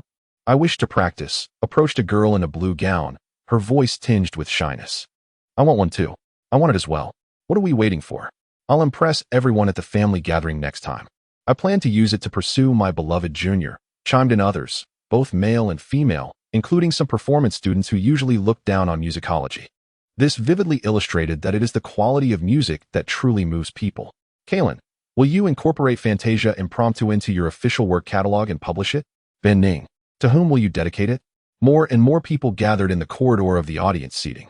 Clearing his throat awkwardly, Van Ning remarked, everyone, let us converse later. There are still students awaiting their tests. Right, my apologies. The crowd finally snapped back to reality. In the ensuing tests, likely due to the overwhelming impact and psychological pressure from Van Ning's prior performance, the others displayed mediocre results, with few surpassing the score of contestant number 1, ma'am. Had his number drawn been prior to Van Ning or maintained a positive mindset without errors during the performance, he could have secured second place. Cecil, having stepped off the stage, took a seat among the audience, taking a long while to regain his composure. Though he held himself in high regard, he was acutely aware of his third-place ranking in the preliminary trial, trailing by over a point, a fact now undeniable. Negative emotions were futile. He needed to focus on preparing for the upcoming tests. The opportunity to premiere First Symphony is mine to seize. The work, the connections, the influence. The second round will likely involve chamber music composition, evaluated at the New Work Exhibition Hall in the city's Music Hall. I am genuinely curious to see what you will bring to compare with me. Chapter 9. The fragment of melodic sequences. Van Ning had departed early, apprehensive of being besieged by the crowd once more. He hastily left without exchanging pleasantries with anyone. The time on his pocket watch indicated 1 o'clock in the afternoon. How late it had become. The sense of relaxation derived from the performance allowed him to finally divert his attention to the campus surrounding him. He perceived that the most immediate experience was the relief of his nose from its previous suffering. These cities, rapidly expanding due to industrialization, lagged significantly behind the growth of their populations in terms of infrastructure. The excessive crowding, combined with a lack of essential sanitary facilities, rendered even the living conditions of the middle class exceedingly cramped, while the industrial workers faced a complete absence of a livable environment. The affluent were unable to isolate the damp, congested housing into segregated areas. Filth and sewage rotted in the city's gutters, with the stench intertwined with the billowing smoke from factories, eventually coalescing into a haze that filled the lungs. Within the campus of St. Lania University, however, winding streams, ponds, fountains, colonnades, sculptures, and trellises flourished everywhere, harmoniously arranged to complement the natural elevation of the land. The scenic compositions of snapdragons, begonias, and cherry trees exuded a sweet fragrance reminiscent of fresh grass, while towering oaks, camphor trees, and sturdy birches provided ample shade. The red walls of the buildings peeked through the greenery, imparting an air of classical elegance and tranquility. The rain had ceased, and on the immaculate stone paths and lush lawns, clusters of young men and women strolled and chatted, their soft laughter occasionally resonating, evoking a sense of nostalgia in Fan Ning. Only 4 or 5 months ago, he too had been one of them. Well, I am once again. Yet, from the moment he stepped out of the police precinct, that surreal feeling persisted. He continually sensed a paradox in his field of vision, expansive yet constricted. The campus scenery, the vibrant hues of plants, and the attractive faces of youth were all delightful, yet the friction between skin and fabric brought forth an inescapable sense of detachment. Perhaps it was a lingering side effect of his transitory experience. A key? Fan Ning glanced once more at the glimmering symbol to his right. The Turner Art Museum? It had been closed for 3 years. Could there be anything of particular significance there? At this moment, he decided to investigate. After exiting the campus and walking along Green Peacock Street for a few minutes, hunger pangs struck him. He rummaged through his pockets and found 3 or 4 shillings, which belonged to the mid-tier of the Tire Lane Empire's currency system, where each gold pound could be exchanged for 20 shillings, and each shilling for 12 pence. Every alleyway was bustling with street vendors and stalls, their calls mingling in the air as coffee, lemonade, ginger beer, and pea soup were continuously served to hurried workers. A young man, resembling an office employee, walked past, parting a large, brown smoked sausage, with the red and white meat steaming and quivering as he devoured it. Nearby, a few textile workers on their breaks stood by a stall displaying salted eel and smoked herring, hesitating with their deflated purses. Fan Ning purchased coffee and a fruit pie for 4 pence, then paid 10 pence to board a hired carriage from the Lania district to East Mecklenburg. Though its fare was 4 to 5 times that of the public horse-drawn carriages, the comfort and privacy of the ride made it worthwhile. Clippity-clop, clippity-clop. The carriage distanced itself from the pristine, orderly campus, eventually vanishing at the end of Green Peacock Street. Fan Ning opened Professor Anton's notebook, flipping through manuscripts and diaries, his gaze inevitably lingering on the end of the diary. Do not record your dreams. Even less should you attempt to validate or control them. They will emerge on their own.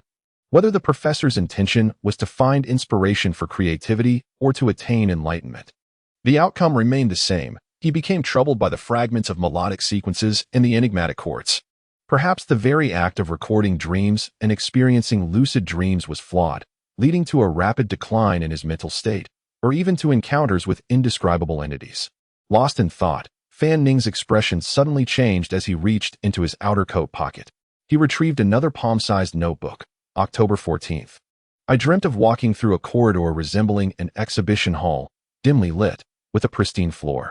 The walls on either side featured evenly spaced recesses, displaying illogical and bizarre objects within glass partitions. A banana preservation box made of pure white marble, giant teeth supported by spring mounts, hard-shelled insects with vivid red wings, golden plaster models, and surveying instruments adorned with gears and pipe junctions. At the end of the corridor, something awaited on the wall, but I was always consumed by other thoughts just as I neared the conclusion, drifting into other dreams. October 15th, I dreamed of running through a rainy night, chasing my art museum key, which had been snatched by a wild cat by the roadside. In my pursuit, I became entangled in street graffiti painted on the pavement, plunging into a vast ocean, feeling the despair of drowning, yet a spark of inspiration reminded me to recite certain characters to float upon the water. November 16th. I dreamt of leaping from a crumbling castle window, plunging into a misty pond overgrown with flora. Fruits grew there, clear as sapphires. I plucked one and tasted its rich sweetness. I glimpsed unfamiliar languages etched upon the roots of the plants, yet I understood them. Beneath the pond lay another realm. I dove beneath and glimpsed the ceiling of my bedroom. November 20th. I dreamt of walking in a corridor-like space once more. Fan Ning read through the bizarre dreams recorded by the original owner. In one hand, he held the dream journal, and in the other, the professor's warning at the diary's conclusion regarding the recording of dreams. The original owner was courting disaster. Fan Ning's complexion darkened. Moreover, this recurrent dream of walking through corridors, did it bear any special significance? Flipping through the diary further, he discovered manuscript sheets of staff paper, densely inscribed with handwritten musical notes. This was the professor's manuscript of the melodic fragments. As for the original piece he had previously studied, he had heard from Shilon that it had been confiscated by the Special Patrol as a prohibited item. The manuscript comprised evenly distributed chords across 11 sheets, bearing the same numbering as the original. Melodies and chords could be regarded as two opposing concepts. When multiple notes sound simultaneously, two notes create a harmony, while three or more form a chord. The melodic fragments before him consisted of groups of 5 to 7 notes that resonated together, requiring both hands to play. At that moment, Fan Ning had no piano at hand, but it did not hinder him from imagining their approximate tonal colors. After about 20 minutes, he had thoroughly perused all 11 sheets of melodic fragments. How intriguing! A peculiar smile graced Fan Ning's face as he rode in the carriage. With the memories of the original owner preceding him, he had initially believed these ancient relics to be mysterious and incomprehensible, yet now he recognized them all. For they were the harmonic skeletons of classical music works from a past life. 11 sheets, 11 compositions, all of them.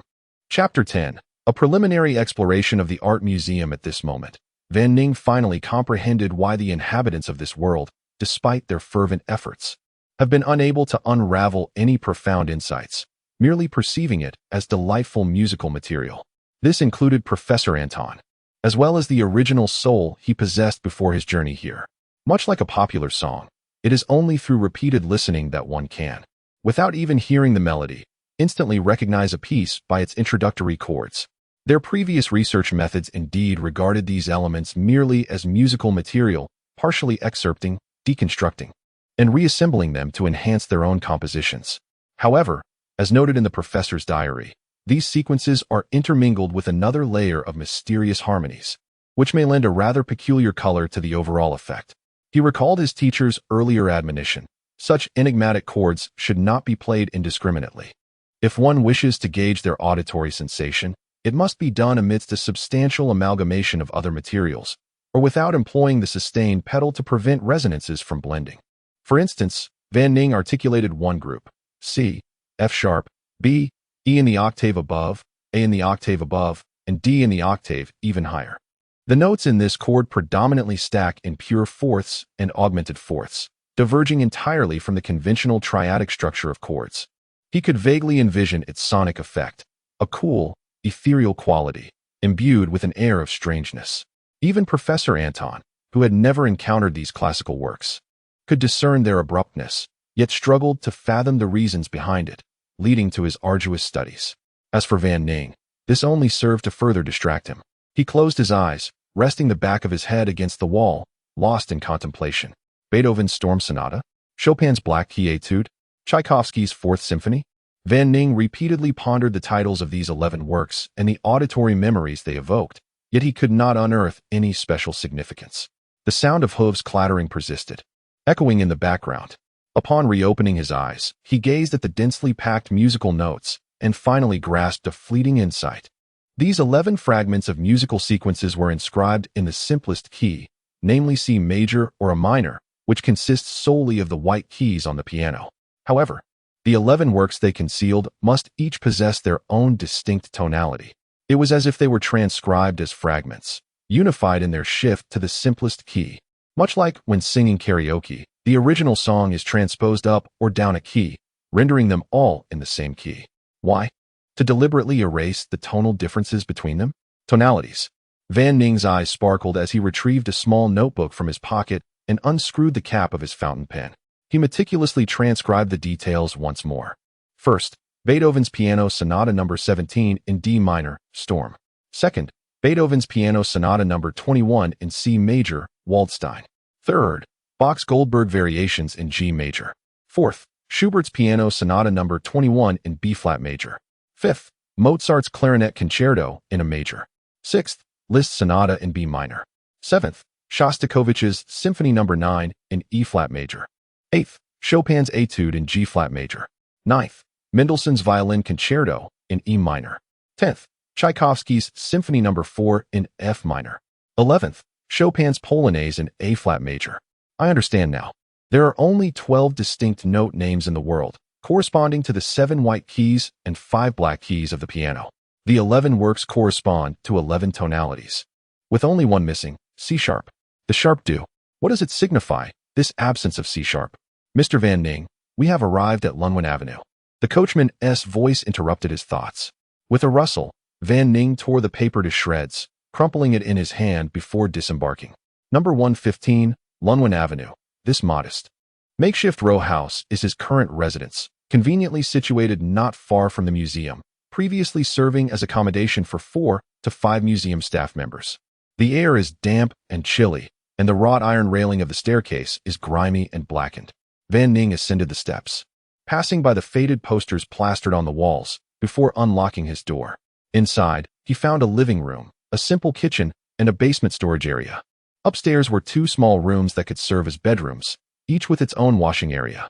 Although the space was limited, it was more than sufficient for a solitary existence. More importantly, in an era where many middle-class individuals are compelled to rent, this space wholly belonged to Van Ning, its current market value estimated between £500 to £600.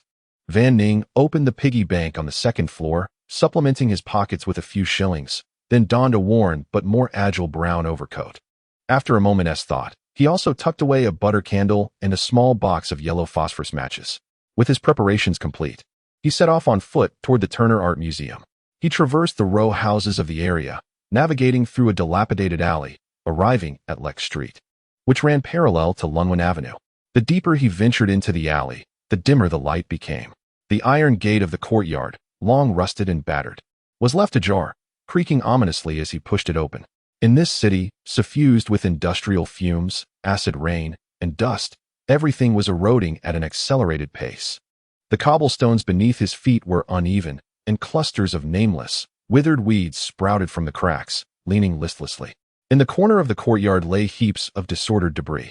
The art museum before him had lost the vibrancy he remembered. Under the gloomy, night-like sky, the building's walls bore a heavy shade of gray-black, and the elongated oval windows, folded within narrow arches, were all firmly locked. He climbed the steps, moving aside a dust-covered sign announcing its closure, and leaned closer to unlock the heavy brass padlock with the key hanging around his neck. A musty odor of decay mingled with dust enveloped him. The vacant reception hall contained merely a colorless desk. Van Ning, guided by memory, rummaged behind the desk to find an empty lantern. Dusting it off before replacing its contents with his butter candle and igniting it with a yellow phosphorus match. He then secured the heavy door and locked it. The air was thick with the scent of decay and dust, yet his breathing remained unconstrained, suggesting that the ventilation system within the building was still operational. However, his auditory senses were engulfed in an absolute silence, and his vision was shrouded in profound darkness, save for the faint glow of the lantern, which illuminated a few meters ahead. Van Ning felt increasingly alienated and disoriented within this space. A sudden wave of unease washed over him, compelling him to instinctively turn back toward the door, yearning for the scant light from outside to seep in. Yet, rationality held him back. Prudence dictated he abandon this thought. With the absence of water and lighting, what significance would a mere trickle of light at the entrance hold in such an expansive area? Moreover, leaving the door ajar posed a considerable risk. After a while, he furrowed his brow. Amidst the myriad of complex, unpleasant odors, there seemed to linger a faint whiff of decay. A dead rat? The long-neglected plumbing of the washroom? Or, perhaps he should not frighten himself. Stealing his nerves, Van Ning grasped the lantern and began to tread toward the first floor's exhibition hall. Chapter 11. At the end of the corridor, the layout of the art museum resembles an elongated L shape, with the longer side being distinctly longer than the shorter one. The internal corridors adhere to a scientifically designed distribution, ensuring a seamless flow for visitors. Currently, I find myself in the navigation hall. Positioned at the right angle of the L, the first floor houses several temporary exhibition halls previously designated for freelance artists, along with an activity hall. The second floor consists of multiple permanent exhibition rooms dedicated to showcasing the artworks of Vincent van Gogh himself. The third floor, essentially an attic, occupies less than half the area of the first two, serving as office space and storage. My initial destination is the first floor temporary exhibition hall, located along the longer end of the L. I pass the reception desk and navigate around the metal stanchions, which once served to guide visitors along designated routes. As I walk, I illuminate the walls and windows with my lantern. The walls are bare, occasionally marred by remnants of graffiti or streaks of grime that come into the lantern's glow. The musty odor, intertwined with a foul stench, grows increasingly potent. Should I continue in this direction? A sense of unease creeps over me. Time has passed too long. The atmosphere of this museum is entirely different from my memories. I find myself lamenting my solitary visit, pondering whether it would have been better to bring Sherlon along. After all, the windows and doors here have been tightly secured for 2 or 3 years.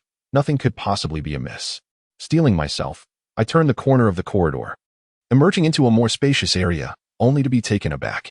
In the dim light of my lantern, I behold a chaotic assembly of easels, frames, tables, and chairs, along with dismantled doors and windows, and an array of plaster figures, statues of human forms, geometric shapes, and models of fruits and facial features, piled high, nearly reaching my height. Visibility is limited to 3 or 4 meters, and I suspect the situation is no better further ahead. If I wish to proceed, it would require considerable effort to traverse this mountain of debris. This floor was designated for freelance artists, and now it is undoubtedly barren. Perhaps I should head to the second floor. The unpleasant odor seems to have diminished, although the mustiness remains, which I suspect is due to my olfactory senses gradually acclimating. I redirect my path towards the right side of the navigation hall. In the distance, the large dark space likely represents the former activity hall and auction house, which offers little of interest. I choose to ascend the angled staircase, noticing that large sections of the handrail have fallen away, exposing curling rebar on the side of the steps. The quality is indeed concerning, and it has only been a few years. Upon reaching the second floor, I feel a considerable sense of relief, for this is a place I once called home, and the strange odor has nearly vanished. The left side of the L houses the permanent exhibition of my father's works, while the opposite side contains the office, reception area, meeting rooms, living quarters, kitchen, and bedroom. I navigate with familiarity towards the left at the top of the stairs. Holding my lantern aloft, I proceed through the dimly lit gallery, passing through several exhibition rooms. Approaching the apex of the L shape, the corridor resembles a tunnel. The light caresses the profound space ahead while leaving darkness in its wake. I have seen this place.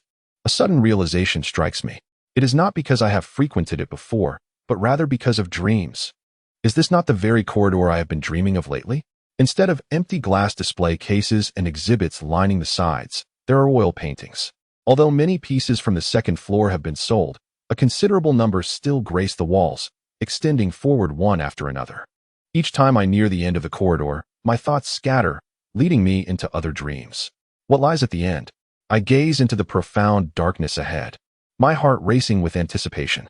I cannot help but enumerate the potential scenarios that await: familiar, unfamiliar, perilous, delightful, horrifying, or scenes beyond description. Yet, it feels as though my imagination is stifled by an unseen force. 1 step, 2 steps. I extend my lantern as far as possible, finally illuminating the wall at the end. Still more paintings. On the wall hang 7 oil paintings of varying sizes and heights, arranged in an aesthetically pleasing manner. Naturally, my attention is first drawn to the largest piece. I bring the lantern closer. A depiction of rural landscapes, fields, trees, and mountains, with vibrant colors swirling, as if a warm breeze flows through the air. About the airflow and warmth of the fields, 90 by 140 centimeters, oil on canvas. Created by Vincent van Gogh in the year 894 of the new calendar. This work represents Vincent's further exploration beyond Romanticism, recognized in the art community as the implied flow style. Through a comprehensive application of composition, color, and brushwork, It invites viewers to conjure elements that transcend the limitations of the canvas. This style later even influenced the realm of music. The renowned composer Virgil, born in 880, openly stated that his orchestral suite dynamic triptych drew inspiration from the implied flow. However, overall, these works remain a novel emergence apart from mainstream romantic art. The second painting, framed to encompass only half of a woman's face, features a single eye gazing directly at the viewer. Worry, 30 by 40 centimeters, watercolor on canvas. The third painting, depicting a dark green moon filtering through clouds, outlines the contours of a dark riverbed, with water shimmering in the light. 70 by 90 centimeters, oil on canvas. Wait, is this not the famed moonlit night on the Dnieper by the Russian artist Quingy? I illuminate the lower right corner with my lantern. There is neither a signature nor a label indicating the title. Did my father Vincent create this? Is he also a traveler? Or is it merely a coincidence? I find myself enveloped in a labyrinth of mysteries surrounding all these artworks.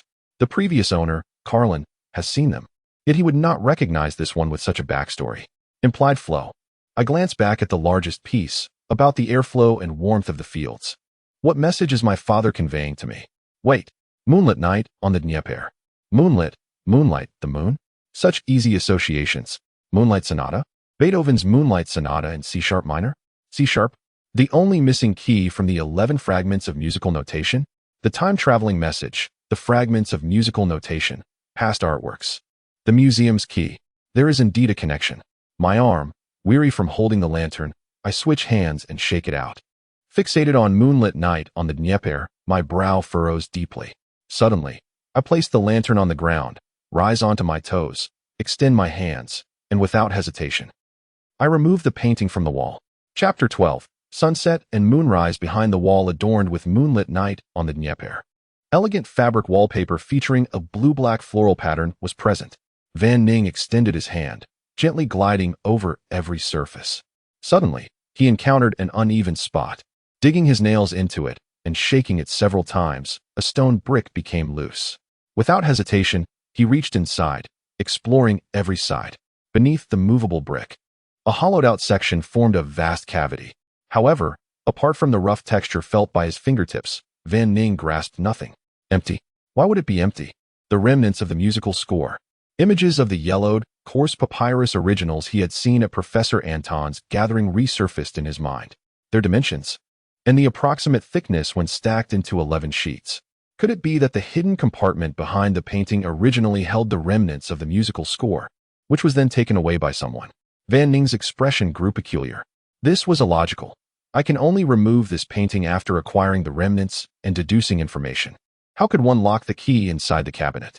No, strictly speaking, I did not retrieve the painting by relying on the remnants information. It was due to that dream. Standing at the dark end of the corridor, Van Ning's mind raced. Suppose I had not obtained the remnants or deduced the missing C-sharp information. With the existence of that dream, while searching the museum, I would still arrive at the end of this corridor. What would I do then? Of course, I would examine the contents of these paintings, and the most extraordinary among them, the one I had encountered in a previous life, I would still remove it. In this logic, having the remnants of the musical score in the hidden compartment does not equate to a key locking a key cabinet. The remnants are not the key. It is the dream bestowed by my subconscious that serves as the key, while the remnants are merely the object I yearn to obtain. Clarifying this relationship, Van Ning postulated. So, the hidden compartment contained the remnants of the musical score? They have already been taken? By mere coincidence, they ended up in Professor Anton's possession, and I still gleaned the information from them? Although the outcome remains unchanged for me standing here now, it indicates that someone, or a certain force, has taken notice of me.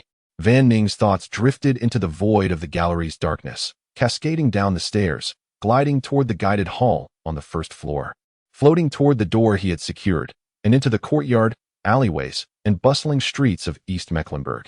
He felt that the previously somewhat secure situation had now turned perilous. First, he decided to check the living area of his home on the other side of this floor. Van Ning leaned moonlit night on the Dnieper against the wall, picking up the lantern once more. The sound of the door opening resonated unusually in the quiet environment. It was a spacious room, exceeding 50 square meters, with floors laid with Benton pottery from the south. A wooden shelving unit divided the room into two sections, the outer side serving as a reception area. Furnished with 3 dark-colored leather sofas arranged in a U shape, their silk cushions scattered on the floor. Van Ning approached the window, attempting to open it to no avail, only managing to coat his hand in rust. The anti-theft measures were somewhat excessive, but it made sense. After all, his father still possessed numerous artworks. He strode directly into the office area of the inner space, the lantern in his hand slowly illuminating the desk. Papers were haphazardly piled in 2 stacks on the table, with the topmost layer being the Ufransel Review, published at the beginning of the year 910, featuring a headline regarding government legislation promoting the adoption of the Hall's sterilization method in the dairy industry. On a corner of the desk sat a checkered wooden box with a black telephone receiver turned upside down, a black cord extending downwards, severed at the floor. Additionally, there remained a medium-sized glass greenhouse, showcasing what appeared to be fern-like plants, now in a state of decay, which seemed to be one of the peculiar hobbies that had gained popularity among the residents of Ufransel in the past decade. Most drawers were empty, and the back of the office chair was merely a shelf embedded in the wall, filled with miscellaneous items. Paintings adorned both walls. He removed his shoes, stepping onto the worn leather sofa, raising the lantern to scrutinize them. The subjects included landscapes, figures, and still lifes. Flowers and plaster still life, 70 by 90 centimeters, oil on canvas. Signed Vincent Van Ning, 896. Twilight and Wall at the Mountain Peak, 70 by 90 centimeters, oil on canvas. Signed Vincent Van Ning, 895. Washerwoman Hanging Clothes, 70 by 90 centimeters, oil on canvas. Signed Vincent Van Ning, 900. River of Silver Mirrors, 70 by 90 centimeters, oil on canvas. Signed Vincent Van Ning, 902. Van Ning examined each piece, yet found nothing particularly remarkable. Lacking inspiration on this side, he decided to reconsider from another angle. If the remnants of the musical score indeed concealed a cipher, what would its form be? The missing C-sharp is a point-like cipher that could assist me in expanding my associations, pinpointing certain unique objects related to C-sharp. Another form is the position in the sequence. Van Ning's eyes lit up as he counted the number of paintings. 1, 2, 3.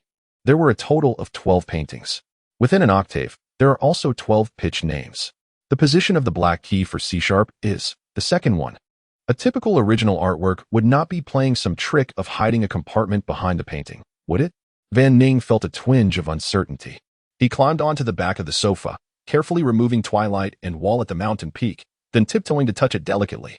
On the wall adorned with gold-patterned wallpaper, apart from the track and clasp of the frame, there was nothing else. The content of Twilight and Wall at the Mountain Peak essentially depicts a sunset landscape.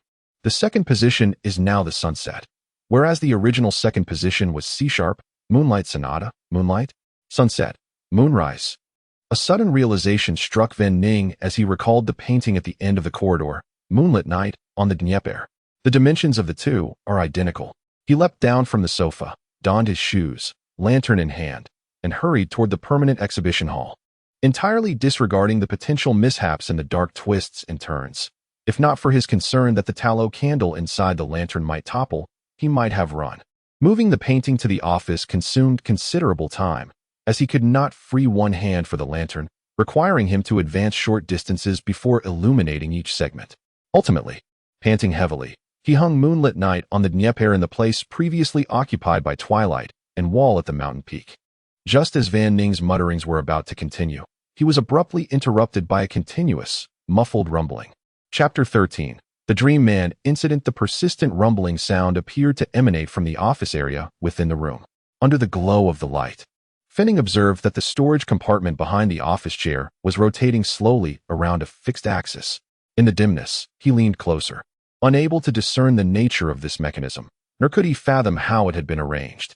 The thunderous noise persisted for nearly half a minute, until the rotation of the compartment revealed a small fan-shaped area.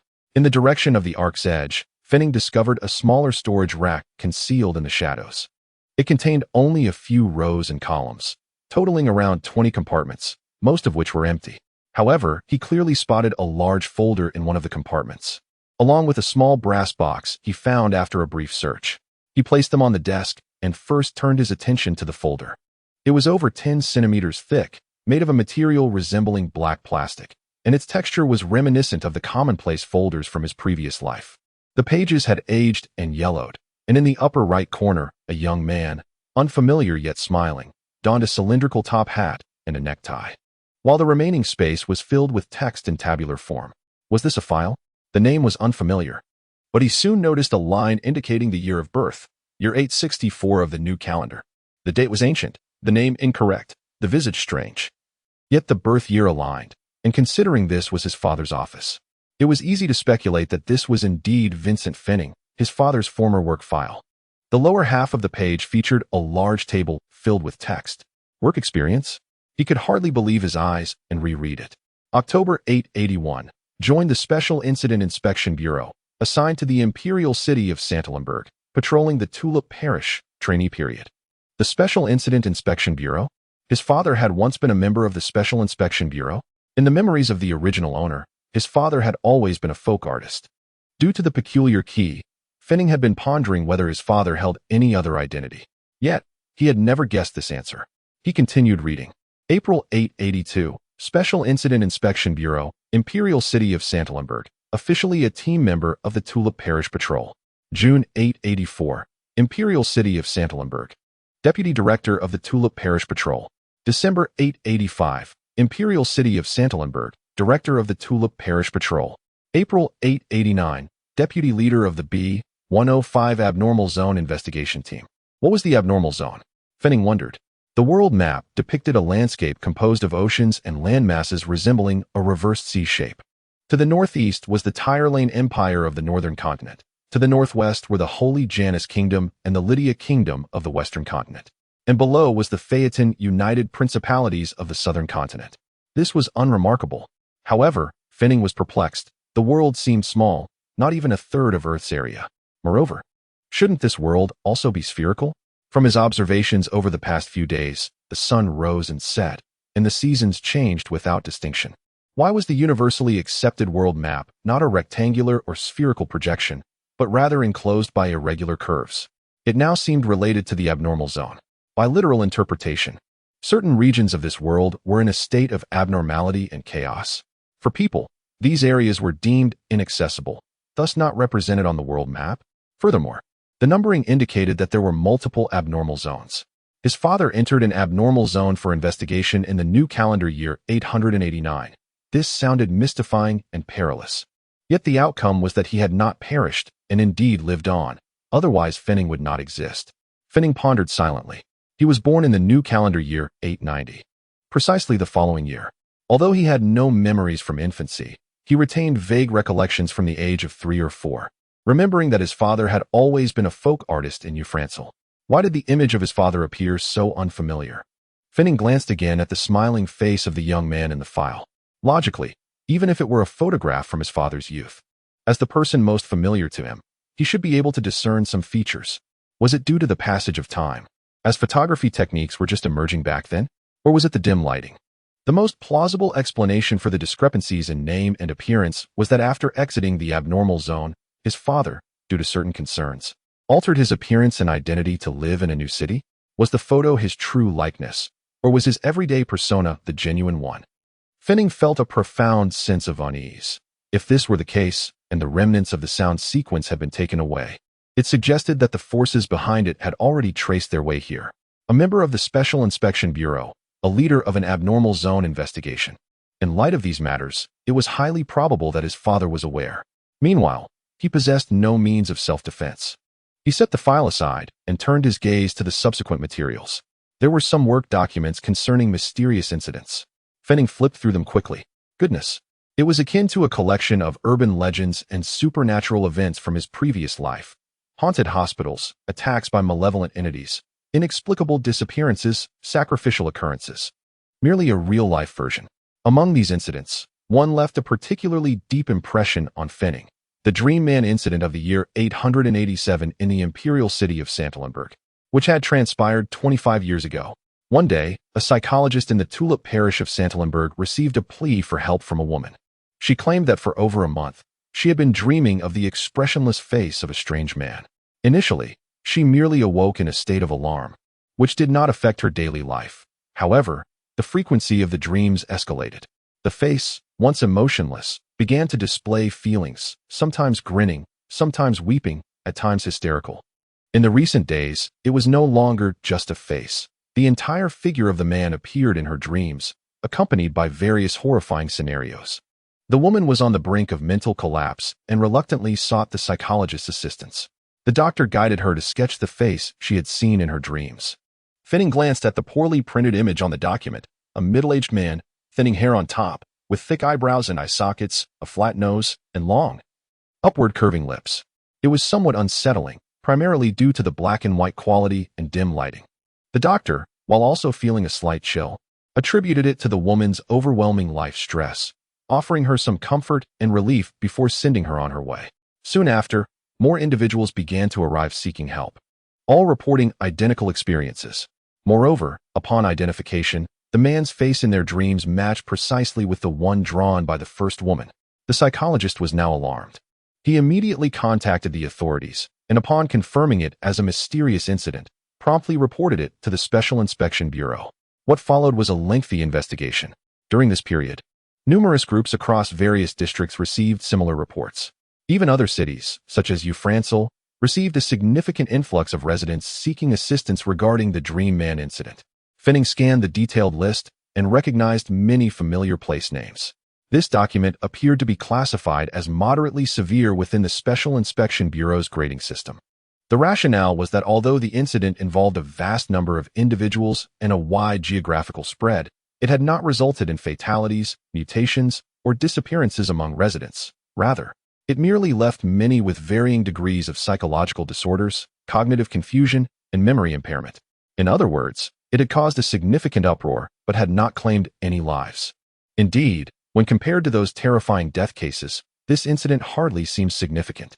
Were it not for the large number of individuals involved, it might not even warrant mention among mysterious occurrences. The Special Investigation Department conducted an inquiry but unearthed little of substance, aside from the victims' accounts. There were no additional clues to pursue, and the prior trajectories of the victims' lives exhibited no apparent abnormalities. Ultimately, the authorities classified it as a case of collective memory distortion, potentially originating from a prank. Many citizens expressed dissatisfaction with this conclusion, alleging that the government was concealing the truth, and questioning how such a prank could lead to such a terrifying impact, demanding any alternative explanations. The officials responded, asserting that the situation could be easily clarified. The event had objectively fostered a collective memory, and dreams inherently serve as projections of real memories. A spokesperson even recounted during a press conference that he had been perfectly fine until he took on this role, but now, after daily exposure to the face printed on the documents, he too found himself plagued by dreams of it. With such a fervent public focus, how could one maintain a sound mind? The records encapsulating the entirety of the incident are thus summarized. Fan Ning's interest lies in the elements constituting this event, one being the peculiar dreams and the other, the aberrant memories. These elements seem to bear a resemblance to certain aspects of their own experiences since the transition. Well, the logic may appear tenuous. Is this the very thing sought after in this journey? Chapter 14. The symbols within the copper box under the flickering light of the lantern. The brass box held by Van Ning emanated an ancient, dark golden glow. Its surface was smooth, devoid of any visible seams or joints. Only on one side was there a circular scale with a pointer featuring an irregular gap at its center, alongside a small black button. Upon noticing the gap and the key symbol adjacent to the faint golden text, 135-100, Van Ning instinctively removed the museum key from around his neck and inserted it into the opening. As he prepared to twist it, the numbers 135 illuminated more brightly. What is this? Van Ning halted his actions. Suddenly, a multitude of tiny black instructions appeared on that side of the box. The formatting was somewhat chaotic. Each scale must be traversed. After remaining on the current scale for a day, it can be reset. After confirmation, press firmly. Incorrect sequence will lead to self-destruction. Van Ning was at a loss for words. Could not his father, Carlin Van Ning, have allowed for more leniency when bequeathing these items? Did he truly have such faith in his son? Why concoct such a convoluted array of instructions? He scrutinized the circular scale surrounding the pointer. Wasn't this merely a clock? 12 scales. 12? An idea sparked instantly, significantly reducing the time spent pondering. Previously, he had deduced the informational structure behind the fragments of the musical sequences, noting that one was an associative hint arising from the absence of C-sharp, and the other was the sequence of the 12 tonalities. The 11 musical fragments were originally numbered, yet the deciphered tonal arrangement was chaotic. The first was Beethoven's Sonata No. 14 in D minor. The second, Beethoven's Sonata No. 15 in C major. The third, Bach's Goldberg Variations in G major. The fourth, Schubert's Piano Sonata No. 21 in B-flat major. Their disordered sequence was D, C, G, B-flat, A, B, E-flat, G-flat, E, F, A-flat, in a normal ascending pitch order. It should have been C, with C-sharp missing, D, E-flat, E, F, G-flat, G, A-flat, A, B-flat, B. Therefore, if the 11 disordered musical fragments were rearranged according to the actual ascending pitch order, the sequence should be 3, with 2 missing, 1, 8, 11, 10, 12, 4, 7, 5, 6, 9. Should I rotate the knob in this order? Then press the confirmation button to unlock the box? Van Ning read the current position of the pointer. It was already pointing to the 2 o'clock position.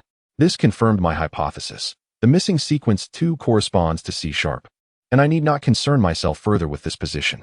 He took a deep breath, grasped the key, and slowly turned the pointer clockwise by 1 notch. Tick, tick, tick, tick, tick. A series of delicate yet intense sounds echoed. The pointer reached the 3 o'clock position. He then turned it counterclockwise 2 notches. Tick, tick, tick, tick, tick. The pointer pointed to the 1 o'clock position. He turned it clockwise 7 notches. Tick, tick, tick, tick, tick. The pointer reached the 8 o'clock position. 11 o'clock, 10 o'clock. Van Ning operated cautiously.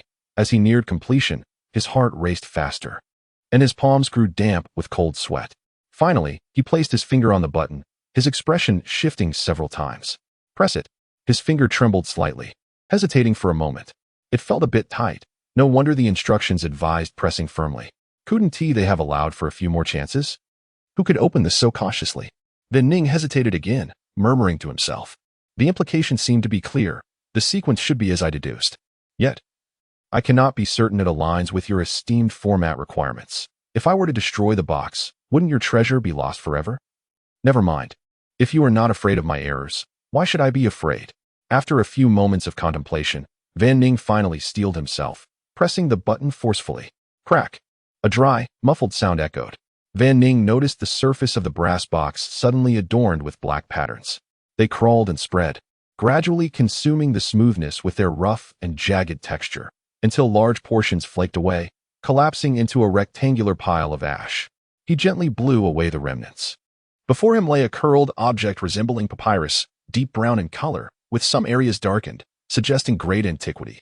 He brought the lantern closer, extending his fingers to push and flatten it, feeling its thickness and rough texture. A simple pattern adorned its surface. Yet since it was drawn within an array of arcs of varying lengths, Van Ning perceived it as a mark or perhaps a symbol. This symbol consisted of 4 zigzag lines in a golden hue. Viewed individually, each line oscillated erratically, lacking any discernible pattern. However, the 4 similarly shaped yet distinct lines, arranged in parallel, created a wondrous and mysterious sense of irregularity. It was akin to 4-part harmony in music composition. Moreover, they were not painted on the surface. Rather, they were recessed beneath it. A collection of symbols or markings, grooves. Clearly, Van Ning had no means of interpretation. His only feeling at this moment was that it was concealed far too cautiously. To acquire it, one must possess the museum key, have an extensive and intimate familiarity with the classical music of the Blue Star, be able to decipher the meaning of the musical fragments, discern the unique qualities of the paintings, obtain the copper box, receive mysterious text messages for guidance, activate the instructions with a progress exceeding 100, and succeed in opening it on the first attempt. To be frank, Van Ning felt that if only 1 or 2 of these conditions were met, it would suffice to ensure that he was the one to ultimately obtain this piece of papyrus. He rolled it up, his hands trembling slightly at this realization. Carefully, he tucked it into the inner pocket of his coat, patting it down. The lantern's light had dwindled significantly. The large beeswax candle was nearly spent. He pulled out his pocket watch. The time read 7:40 p.m. He had been in the museum for nearly 6 hours. Yet, the museum key itself remained a mystery to him. He then frowned at the opened compartment, pondering how to restore it. Leaving it as it was did not seem prudent. He might attract unwanted attention. He first attempted to push and pull it slightly, but it remained steadfast. Finally, Van Ning made a decision. He removed the beeswax candle from the lantern, found an empty ceramic surface, and ignited the stack of documents. The dim room was illuminated by the flames, accompanied by a faint sizzling sound, as shadows of various objects danced upon the walls. The pile was substantial, and burning it took some time. Van Ning dared not depart prematurely, lest he inadvertently ignite other items, which would lead to a significant disaster. He watched as the papers curled and darkened beneath the licking flames, transforming into thin, ashen dust. Van Ning exited, descending the stairs to the first floor step by step. The faint odor of decay returned to the air, prompting him to cast furtive glances toward the darkness of the flowing exhibition hall. At the copper lock of the main door, just as he was about to insert the key from around his neck, he hesitated once more. I came to the museum seeking auction items, so I must take something with me. As he turned the key in the copper lock, the candle extinguished, and the lantern's light vanished entirely. Creaking. A heavy and excruciating sound echoed, and outside the door, the distant flickering lights bore no greater brilliance than those within. With one hand grasping a painting, he nudged the extinguished lantern inside with his foot, secured the door, and strode directly out of the courtyard, cradling the artwork. The alleyway was alive with swaying lights, bustling with returning souls. It was precisely the time when industrial workers concluded their shifts, making the scene even more animated than before. Yet, whether it stemmed from his previous rational analysis or from an instinctive feeling, he sensed that, at this very moment, he seemed to be followed. Chapter 15. The Woodpecker Consulting Agency. The signs of the shops lining Ledicke Street glowed with a warm light. Fan Ning maintained a calm demeanor as he strolled leisurely westward, occasionally pausing to admire the merchandise displayed in the shop windows. Yet, his mind raced with thoughts. Who was following him? Based on the information currently at hand, the most probable culprits were two parties: the mysterious force behind the series of deaths at the school, or the Special Patrol. If it were the mysterious force, what could their motives be? What were their boundaries of concern? And if it were the Special Patrol, the previous faction would likely not act so brazenly. If it were the Special Patrol, he should not be overly fearful of them, or at least not excessively so. However, there was the risk that the secret of his crossing could be uncovered by those possessing extraordinary powers. On the other hand, as a victim, his inexplicable sense of dread lingered. Their intervention could be beneficial. Yet, after visiting the art gallery and receiving certain information, the situation had become rather delicate. Images of his father's work files flashed through Fan Ning's mind, along with the cryptic papyrus symbol he carried in the pocket of his trench coat. Though he was still uncertain of the Special Patrol's operational rules, positions, and styles, they were at least tasked with investigating mysterious occurrences and seizing contraband, were they not? Did this object in his pocket qualify? As an official agency of the Empire, did they adhere to principles of evidence and law when conducting inquiries? Being merely a student, he felt utterly powerless against such matters. Suddenly, Fan Ning found himself yearning to be one of the enlightened. Would it be effective to take a cab and make a detour? Or perhaps head to the school? No. The thought of the enclosed space of a cab made him feel even more vulnerable.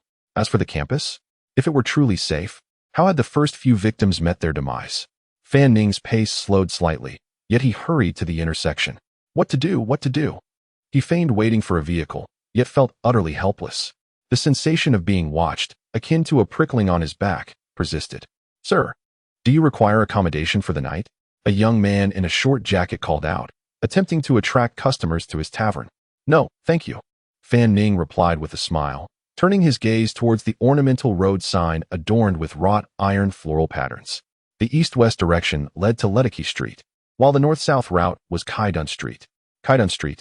Fan Ning's brow furrowed slightly. Yes. The letter from teacher Anton instructed him to visit Sir Wyadlin at 43 Kaidun Street in the Dong-Mecklenburg district. The letter mentioned that Sir Wyadlin would be out and suggested he return in December for a more opportune time. Thus, he had not prioritized this matter in his thoughts. Was it useful to go now? Fan Ning's expression fluctuated between uncertainty and resolve. Moreover, he was seeking Sir Wyadlin for piano lessons. In the event of a conflict, could a piano serve as a weapon? Yet, he truly had no other options left. Was this perhaps the only stratagem left by teacher Anton? A flurry of thoughts raced through his mind, and upon making a decision, Fan Ning no longer hesitated. He turned right. The foot traffic had diminished considerably. Proceeding south along Kaidun Street, he arrived at the next major intersection. A left turn would lead to Lunwen Avenue. from which he could easily reach his residence. However, Fan Ning chose to continue onward. 40, 41, 42. 43, Kaidun Street. At the corner of the street, he noticed two pomegranate trees flanking the entrance. A small expanse of transparent glass windows, and tables and decor adorned in shades of pale purple and red. A few scattered patrons were nearing the end of their meals. Was he mistaken? This appeared to be a small restaurant. Fan Ning's gaze was somewhat bewildered, unsure whether to enter. He glanced around but saw nothing amiss until he looked up and spotted an exceedingly grotesque sign on the second floor. The font, color, and layout were enough to drive any designer to madness. Woodpecker Consulting Agency. Well, as this was the address recommended by teacher Anton, the name sounded more credible than that of a restaurant, at least aligning more closely with his expectations. Yet, as Fan Ning circled the corner, he found no apparent entrance to the Woodpecker Consulting Agency. The sensation of being watched intensified, and he felt as though the lurking figure was about to pounce. Fixating on the restaurant's entrance, he gritted his teeth and stepped onto the lavish carpet laid before the door. Warm air enveloped him, vanquishing the chill of late autumn. Along with it came an irresistible aroma of delectable food, a tantalizing blend of spiced meats, fresh fruits and vegetables, and sweet pastries. An insatiable hunger surged within him, as though his stomach had been hollowed out, leaving him weak-kneed and ravenous enough to devour an entire cow. "I apologize, sir, but we have just closed," a young waitress in a fitted light-colored dress informed him. No, you are the Woodpecker Agency, right?" Fan Ning stammered, feeling somewhat sheepish. The young man at the cash register looked up, donning a pair of black-framed glasses, and regarded Fan Ning. "Our consulting agency has also closed, sir. Please come back tomorrow." I am looking for Sir Weidlin. I am Carlo von Ning, a student of Professor Anton Konar." Fan Ning was perplexed by his suddenly stilted articulation. Was it due to a lack of food throughout the day that had rendered him dazed? "Anton S. student?" A booming voice echoed from a nearby corner. In that moment, Fan Ning felt the unsettling sensation of being watched dissipate. Not far from the entrance, a previously unnoticed area was revealed as a curtain, blending in with the surroundings, was drawn aside, unveiling a staircase leading to the second floor. A middle-aged man clad in a gray short jacket and white canvas trousers descended. "President." The two individuals nearby greeted him. His features were sharply defined, his skin dark, and his build robust, nearly bald, with limbs as sturdy as ropes and eyes as sharp as blades. Fan Ning sensed that this man did not possess the demeanor he had envisioned for a pianist. Nevertheless, he politely greeted, "Good day, are you Sir Weidlin?" The bald man scrutinized Fan Ning, causing him to feel a twinge of anxiety. After a prolonged moment, the bald man finally spoke. "Have you eaten?" "Huh?" Fan Ning suspected he had misheard. "I asked if you have had your meal." The man's voice grew even louder. Chapter 16. Concerning the unconscious at 10 o'clock in the evening, on the second floor of a restaurant, the Woodpecker Consulting Agency awaited. The reception hall was adorned with a crimson carpet and furnished with antiquated sofas and coffee tables. In a negotiation room at the end of a corridor, measuring over 10 square meters, several gas lamps illuminated the walls, which were adorned with deep green diagonal patterned wallpaper, casting a radiant glow that left little room for shadows. Fan Ning reclined in a soft chair upholstered in pale purple velvet, facing Sir Weidlin across a dark mahogany table. He glanced at the plates before them, each laden with a generous portion of steaming, thick-cut steak from the Nipro West Ranch, drizzled with black pepper sauce, a cool mashed potato adorned with raspberries, strawberries, and fragments of black grapes, deep-fried eel meatballs, crispy on the outside yet tender within, garnished with creamy strands and sprinkled with mushroom powder, and a small glass of amber-hued red wine from the Piatto vineyard. This was hastily prepared fare. Weidlin sliced a small piece of the juicy steak and, while chewing heartily, remarked, "Let us dine before we converse." His voice, despite being subdued, resonated powerfully, causing a tremor in Fan Ning's eardrums. Oh, Fan Ning responded, his hunger eclipsing his surprise, and he promptly set to work with his utensils. The steak was succulent, nearly causing him to bite his own tongue. The fruit-infused mashed potatoes were cool, soft, and a delightful blend of sweet, sour, and savory. The meatballs were fragrant and bursting with flavor, presenting a remarkable complexity of taste. Finally, he savored the piquant and light texture of the Piatto red wine, rich with fruity aromas that struck his palate. In a mere 10 minutes, he had finished every morsel and slumped back into the chair, watching as the plates were cleared away. Had he perhaps been too casual with his meal since his arrival? For the first time, he experienced such an intense appetite and satisfaction. He even felt the stirrings of inspiration for a continuation of the First Symphony. Should he now utter some polite remarks about the delightful meal? Before he could formulate his courteous comments, they faltered, and he inquired instead, "How much does this meal cost?" "If prepared by that young man downstairs, it is quite inexpensive, just over £1 or so," Violin replied. "Such a ripoff." Fan Ning gasped, sealing his lips in disbelief. "Having you complete Anton's final symphony may indeed be the best course of action." Violin suddenly shifted the conversation. Is that so? Why?" Fan Ning was taken aback. "Were you present this morning? Would you prefer to discuss your teacher first, or delve into the knower?" "Huh." Fan Ning was momentarily stunned, sitting up straight. "Aren't you a piano instructor?" The parallel thought that arose within him was, "Aren't you a chef?" Surely, one would initially be curious about the connection between the two. Violin's sonorous voice resonated deeply as he continued, "Indeed, let us first speak of teacher Anton. Helen once had a sister." Fan Ning was unaware of this. Naturally, he had only met teacher Anton upon entering St. Lania University. And in the less than 4 years since, neither the teacher nor Helen had mentioned her. She was once an administrative staff member here. Had she still been alive? She would be 2 or 3 years your senior. Was she a knower? Fan Ning inquired. Violin shook his head. "I watched her grow as her piano instructor. When she was around 16 or 17, she became embroiled in a mysterious incident at school, during which several of her classmates tragically passed away within a few days. The orchestrators behind this mysterious event were a clandestine organization that worshipped an evil deity. We collaborated with the Special Patrol to dismantle all their hideouts and apprehend those involved, striving to mitigate the repercussions of the incident as much as possible. For ongoing protection, it was also a commendable job, and soon after, she joined our administrative team to assist us with relatively less dangerous daily tasks. Her father trusted me, and naturally, he welcomed this arrangement. Of course, she signed a confidentiality agreement regarding the specifics of her duties. And then, Fan Ning could not restrain his curiosity. And then, years later, she became lost." Violin's tone deepened, resonating lower than the bass of a piano, as he recounted the incomprehensible manner in which she ended her life.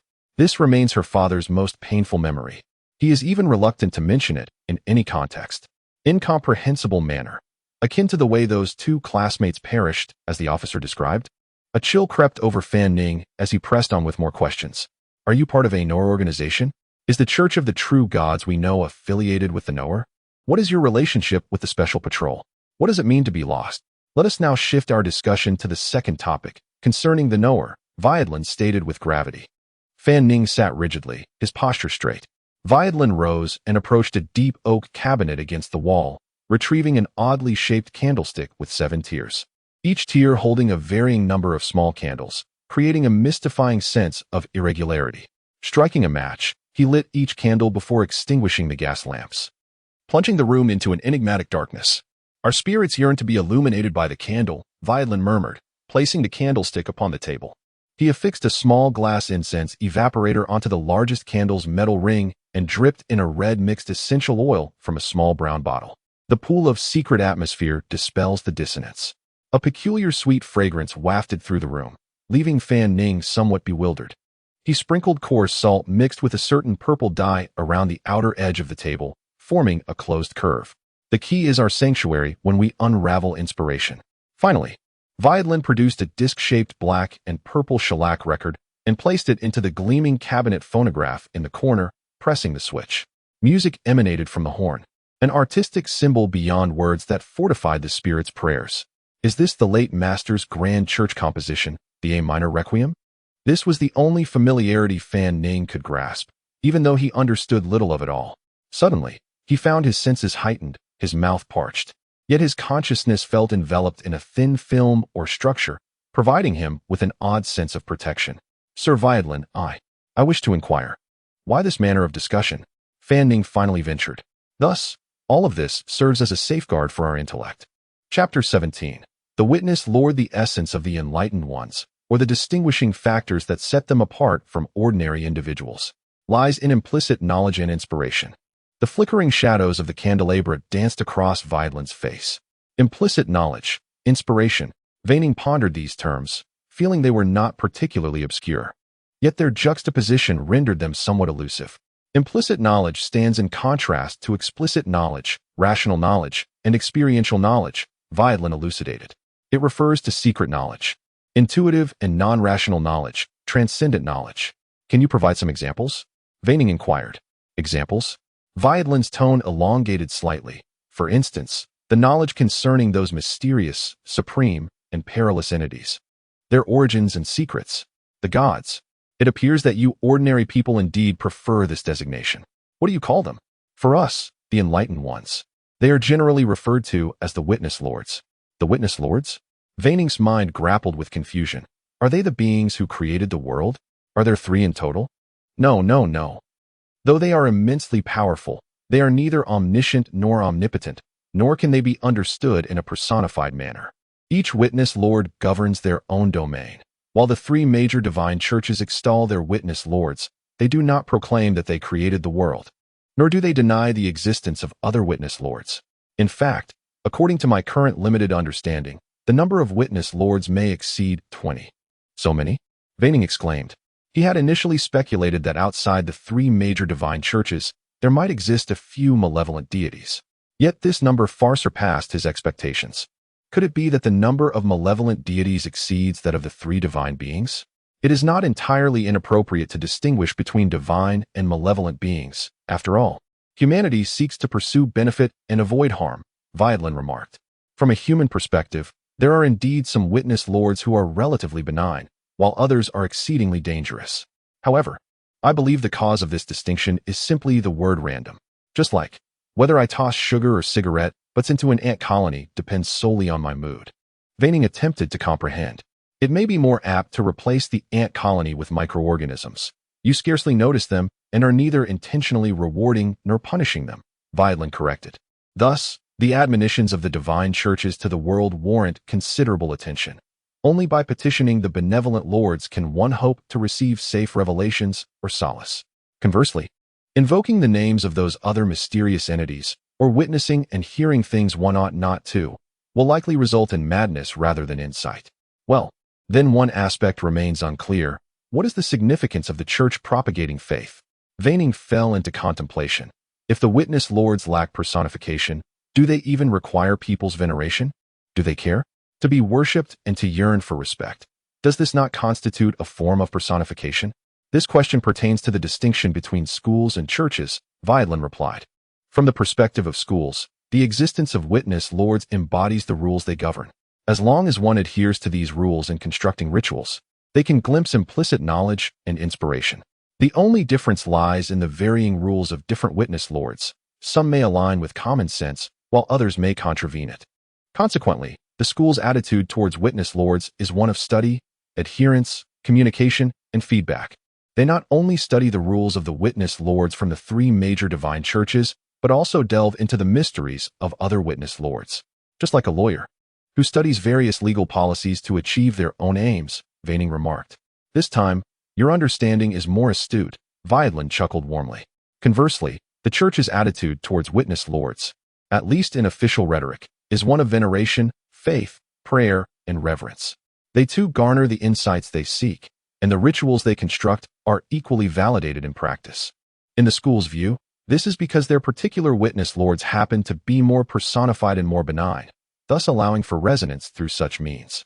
Although the church only follows their own Witness Lords, their profound research enables them to attain insights that are not inferior to those of the schools.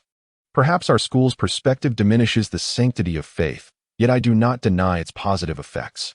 After all, the divine churches guide people towards benevolence and discernment of right from wrong, offering them confession and consolation. Thus, faith embodies the rules of the three divine beings, yet it does not necessarily apply to other Witness Lords. Veining understood. You just indicated that your consultancy, the Woodpecker Affairs Consultancy, is a school, correct? That is merely an external designation. Our organization is called the Guiding School. Noticing Veining's intent to inquire further, Weidlin raised a hand to interrupt him. There is no need for you to delve into matters concerning the backgrounds and relationships of various enlightened organizations at this moment. We have limited time for this protective ritual. Now, let us discuss the Enlightened Ones themselves. We have just exemplified implicit knowledge, and now we shall explore another factor, inspiration. The literature on such matters is extensive. Yet concerning the origins of the witness lords and the essence of inspiration among the enlightened, they point towards a shared logical core, the refraction theory of the glowing among the knowns. At this, Veining felt a stir in his heart. Knowns. Known language? The work's sound flow, fabric, and dreams by Professor Anton seems to have been written in this language. Many contemporary works by enlightened individuals trace their origins back to ancient texts from the Third History, specifically during the reigns of those two dynasties. They merely utilize their own inspiration for translation and interpretation, rendering those high-level implicit knowledge somewhat more accessible. Viadlin continued, producing a tattered tome. Its hard cover adorned with shell-like patterns, now largely decayed, while crumpled yellowed pages were secured within a leather binder. Ezekiel's refraction sequences, written and known.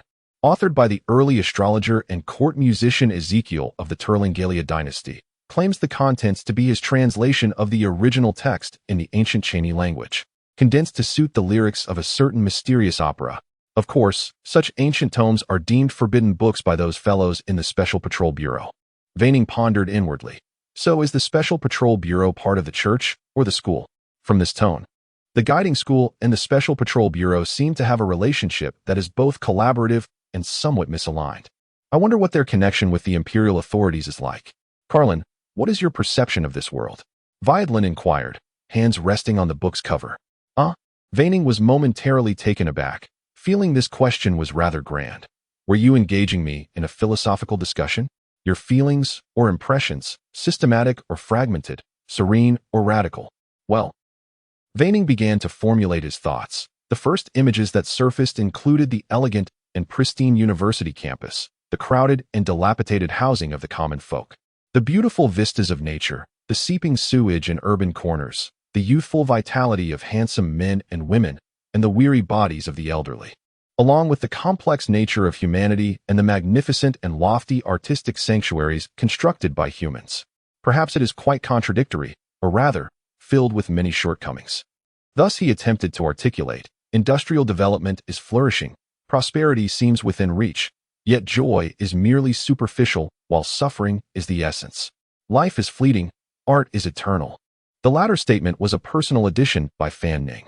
Viadlin remained non-committal, raising his hand to add a touch of incense before declaring, I shall now recite the portions of the book Ezekiel's reflections that can be interpreted in the language of Noah. The focal point resides at the pinnacle of the world, from which the initial concepts and forms of existence are continuously cast forth. Its essence is neither personal nor regulated, ineffable and incomprehensible. The concepts and forms disseminated from this focal point partially descend to lower realms, transforming into a radiant light. This radiance embodies the entirety of divinity and serves as the primordial inspiration, yet it remains too exalted to be named or fully grasped. Only the incomplete projections refracted by this radiance can be articulated in words. The complete divinity emanating from this radiance thus collapses into various limited projections, forever eluding our observation of its original, unblemished form. We can only witness the partial phases of divinity through veiled revelations. The first phase of divinity is candle. The second is key. The third is ash. The fourth is wilderness. The fifth is cocoon. The sixth is pool. And the seventh is emanation. This gives rise to the witness of the phases. The primordial inspiration from the radiance disintegrates into luminous essences bearing the attributes of these phases, with the core of this essence condensing into a luminous tower, while its periphery diffuses into a flowing surge. This represents the will of the enlightened ones exploring the realm of the flowing surge. The surge continually drifts downward, with the colors at its lowest depths distorted and congealed like a shell. This is the manifestation of the world where the ignorant dwell. Together they compose the true world, existing as a manifestation and a will. The flickering candlelight persisted as Viadlin closed the book. Carlin, do you now comprehend the meanings of hidden knowledge and inspiration? You just remarked that the world is rife with imperfections, precisely because its manifestations are tainted by unsightly sludge. It is only through the flicker of a primordial spark of divinity within our souls that we can become enlightened beings, arduously seeking within the flowing surge, solely to behold the more authentic hues of the world. Chapter 18. A glimpse into the migration. Fanning sat upright, absorbing Sir Viadlin's interpretation of the Noahite theory of light refraction. His hands lay folded on the table as he remained silent for nearly 10 minutes. Then he attempted to summarize. The focal point is top-down, while we approach from the bottom up. Thus, the essence of a knower's ability, in the most general terms, is to pierce through the fog of myriad histories to acquire hidden knowledge, amplify inspiration, and enter the migration, thereby glimpsing the will that lies beyond the surface of the world. Simultaneously, does this also summon certain mysterious forces? You have grasped this quite accurately, Violin replied. How does one become a knower? Fanning inquired. Would you like to witness those distinct colors? Violin countered. In truth, the world's surface, which drifts downward and settles, is not a cage that confines you. Rather, it protects you to some extent. The surface of the world delineates the scope of your feelings and perceptions, keeping certain transcendent and terrifying entities subconsciously at bay. However, should you choose to peer beyond the outer layers, they may emerge on their own.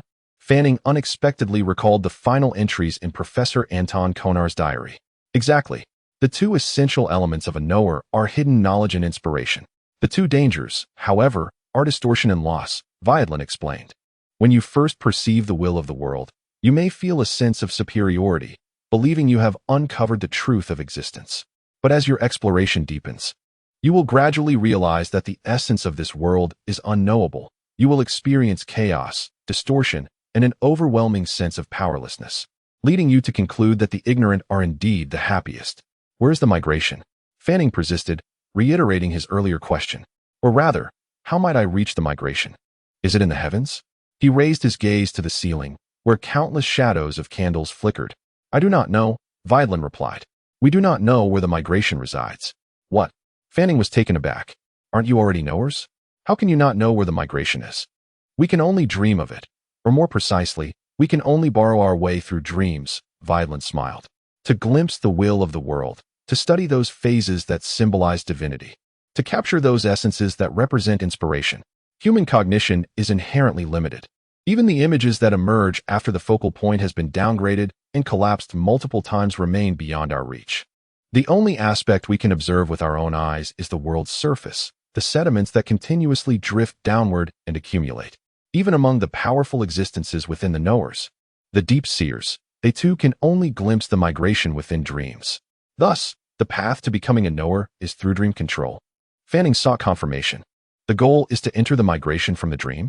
Indeed, Violin acknowledged. It seems I must impart some lower-tier hidden knowledge to you. The body, the flesh, the corporeal form, is your anchor in the world's surface. It can extend slightly into the first layer of the ether, which reflects your sensory and physical state. The soul encompasses both spirit and consciousness. The conscious aspect of the soul forms the second layer of the emotional body, reflecting your rational or emotional thoughts. The subconscious aspect constitutes the third layer, the stellar spirit, reflecting higher transcendent emotions and thoughts.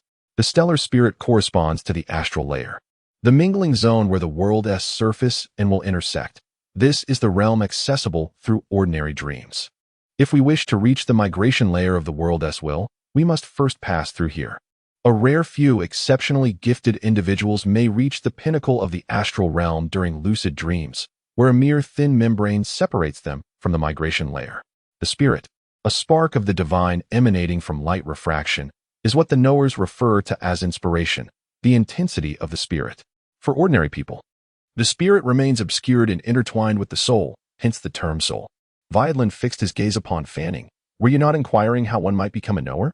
In a lucid dream, reaching the edge of the astral realm, you must tear through that membrane with the independent power of the spirit, thereby entering the fourth layer, the migration layer, and becoming a knower. Carolyn, I shall now summon my power to offer you a glimpse into the migration. You will perceive colors unlike those of the world's surface, and may encounter terrifying and bizarre dangers. Subsequently, you will be able to contemplate whether to embark on this chaotic and mad path. Fanning curiously asked, can ordinary people also be awakened and brought into the dream of a knower or into the migration? Indeed, this is what we call shared dreaming, though it comes at a high cost and lasts but a brief moment. Even the powerful deep seers among the knowers would not linger for long. Violin elucidated. He produced a second small essential oil evaporator, placing it atop another candle on the candlestick, filled with a colorless liquid. The previous secret atmosphere had been concocted from acacia, star anise pure dew, and the apple blossom essential oil refined through the pool ritual, designed to safeguard the mind. Now, he added a mixture of essential oils of black mallow, hyacinth, and lavender to aid in sleep. He then retrieved a small black bottle with a dropper, from which purple fluorescence surged forth upon opening, diffusing within a 10-centimeter spherical space. He added a few drops of the radiant essence extracted from the migration, ensuring that you would not exhaust all your ordinary inspiration the moment you entered the migration. As Violent spoke, he swiftly added 4 or 5 drops into the evaporator and quickly sealed the lid. It was evident that this radiant essence was exceedingly precious. Fanning felt it resembled neither gas nor liquid, but rather a dense and shimmering light. Once mixed with the pure dew, the entire bottle appeared as a purple lamp. The sweet aroma mingled with a serene fragrance, the purple shadows enveloping the candle flame. As the gramophone played a requiem, Fanning felt his mind descend into a tranquil realm, his eyelids growing heavier. Carolyn, pay attention to your sensations. The time you have to glimpse the migration will be approximately 1 second, also influenced by the strength of your inspiration. This was the last sentence Fanning heard in reality. He dreamt of a room where objects swayed, bricks tumbled, and the structure teetered on the brink of collapse. Leaning out the window, he surveyed the surrounding brick walls, realizing he was high in a tower. This scene reminded him of a dream he had once recorded, allowing him to successfully recognize that he was dreaming. As the tower crumbled, Fanning, within the lucid dream, willed himself to leap from the window, soaring into a misty sky adorned with blooming flora. Yet, he felt as though he were submerged in water, his heartbeat quickening, breath constricting, as if he would soon plummet and awaken. Suddenly, the sensation of suffocation vanished, and he exerted all his effort to ascend further. The sky deepened from blue to black, the plants in the air contorting into indecipherable symbols and images, nearing the edge of the astral layer. He felt as though something within him had been ignited, destined to fall into other unrecognized dreams once it was consumed. The speed of his burning was akin to that of a small handful of dry hay. The sensation of being submerged in cool water lingered. He perceived a violet tear in the space ahead, within which countless unrelated landscapes were piled like a kaleidoscope. He strove to remain clear-headed, allowing his spirit to traverse the past. The voice of Violin resounded once more. Fanning endeavored to peer forward, yet he was not a knowing entity. His soul and spirit had not entirely separated. He strained to extend his head toward the flux layer, while his body remained ensnared in the convoluted tunnel of the astral realm. In this tunnel, he lost both hearing and sight, as myriad scenes and concepts compressed into his mind, fragments composed of his prior impressions and evaluations of the world. At last, his spirit managed to breach the flux layer. He found himself emerging from beneath a waterfall, with the turbulent waters behind him continuously cascading into the void below. In the darkness of the void, sparse and variably sized wastelands floated, with dazzling materials representing different phases gliding through the space. In the distance loomed a massive, hazy, and undulating azure mountain range, beyond which lay a crystalline golden spire, soaring into the heavens. He also sensed a pervasive feeling of being observed from all directions, as entities far more powerful than he lurked in the shadows, growing and writhing, the whispers in his ears seemingly attempting to crawl up his back. He endured this entire experience for approximately 3 seconds. Just before his consciousness threatened to dissolve, he gazed longingly at the apex of the spire, where a presence appeared to revolve slowly within the deepest void of the sky. At that moment, he felt the boundaries of his sensory perceptions blur and distort, as if the presence lay behind thousands of layers of light and darkness, indescribable and unseen. The concept of time ceased to exist. Standing near him were his childhood self, his present self, his aged self, his dying self, and his past selves, all trembling in reverence. The notion of self dissipated. He perceived these observers as himself, as well as his father, his teacher, countless familiar and unfamiliar faces, and even merely a tree. At that instant, he was certain that if those myriad layers of curtains were to vanish, he would be obliterated into nothingness by confronting the truth, regardless of his location. Yet, he still felt the intense call of that presence atop the spire. This was not a sensation unique to him. It stemmed from the sacred spark that every soul contains, cast forth from the point of convergence. It was a yearning etched deep within the spirit, a poignant nostalgia akin to leaves returning to their roots. At the end of the 3rd second, his consciousness finally shattered completely. The room, illuminated by the full blaze of gas lamps, was brilliantly bright. While the extinguished candlestick emitted wisps of blue smoke, the sweet aroma of the secret atmosphere lingering faintly. "What did you glimpse in the flux?" Violin inquired, as he tidied the coarse salt upon the mahogany table, asking whether he understood that every knowing entity must confront a chaotic quest filled with myriad unknown dangers. After a considerable time, his pupils gradually regained focus.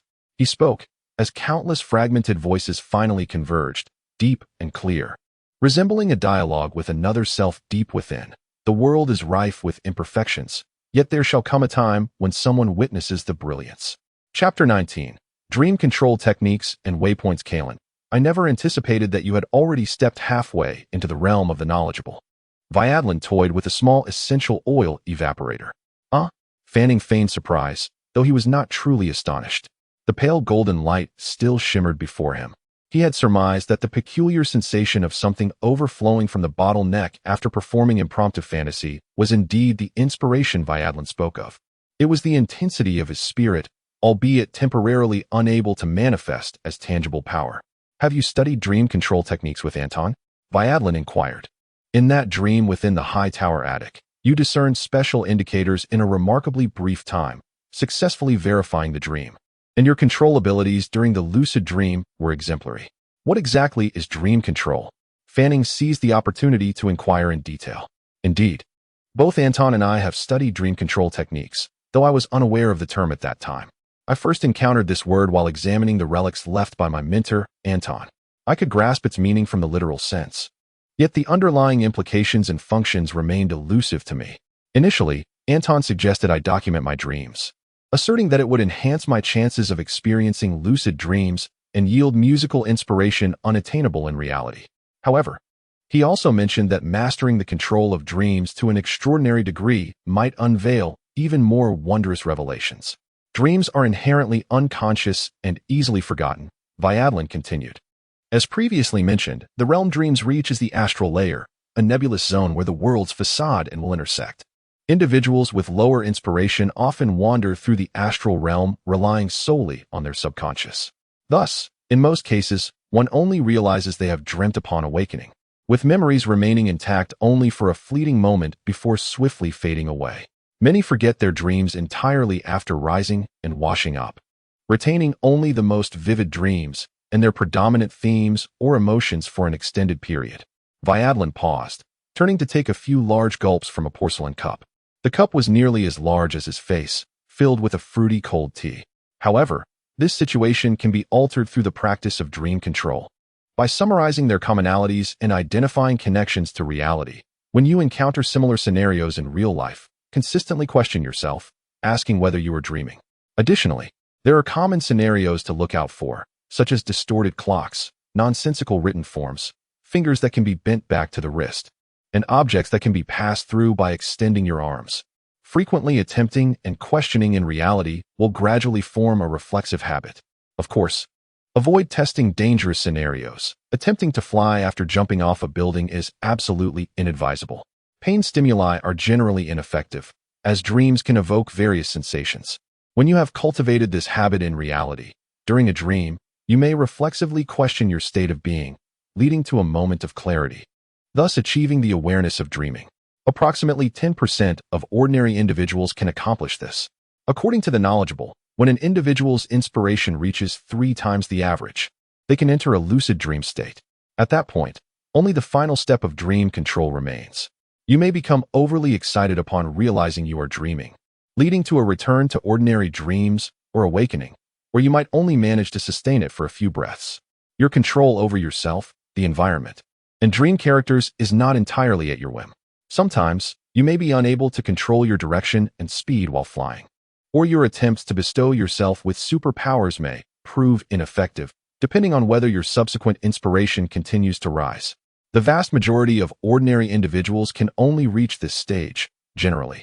Only those whose inspiration reaches 10 times the average can separate spirit from soul, tearing through the edges of the astral realm to enter the influx layer and become knowledgeable. Based on my assessment of your recent performance in the dream, your inspiration intensity appears to be approaching this multiple. Particularly at the end, you managed to sustain a glimpse into the influx for a full 3 seconds with my assistance, whereas I initially estimated it to be only 1 second. It seems you have learned true musical techniques from Anton, resulting in artistic inspiration that far surpasses that of the average person. Fanning pondered silently. Could it be that Kalen's innate talent or foundation is so exceptional? No. Could it be that my memories of classical music from my past life have contributed to this? Or perhaps it is a synergy of both. He voiced his query. Was it during Anton's transition into the influx layer and his ascent to becoming knowledgeable that the incident occurred? Not necessarily. There are many possibilities to investigate, Viadlin replied, shaking his head. He raised the large porcelain cup to his lips, gulping down a mouthful of fruity cold tea. You must understand that experiencing lucid dreams too frequently carries risks. The astral realm is not entirely safe. Numerous nightmares and malevolent thoughts. Even the indescribable entities from the influx layer may breach this territory, posing a significant threat to ordinary individuals. Age is also a factor. Once a person surpasses the age of 35, the efficacy of honing inspiration diminishes considerably compared to their youth, drastically reducing the chances of ascending to knowledge. However, Anton is indeed a special case. As an accomplished artist, his inspiration surpasses that of ordinary individuals. While age could be a factor, it is unlikely. Another possibility is that upon acquiring knowledge of dream control techniques, he became entangled with other forms of hidden knowledge. Hidden knowledge is not something one can casually receive. Without appropriate protective rituals of corresponding levels, higher-tier hidden knowledge can equate to suicide. It is also possible that when tearing through the influx to ascend to knowledge, he lacked suitable waypoints, leading him to a perilous, unknown area within the influx. There may have been various disturbances. The reasons are manifold. Fanning furrowed his brow deeply in contemplation, such as mysterious chords? Or perhaps other hidden knowledge from the book sound flow, weaving, and dreams? Viadlin stood, retrieving a small, pure black box from a deep, lacquered oak cabinet against the wall, placing it on the table with a thud. The box appeared to be made of some type of wood, but its weight suggested it was quite dense.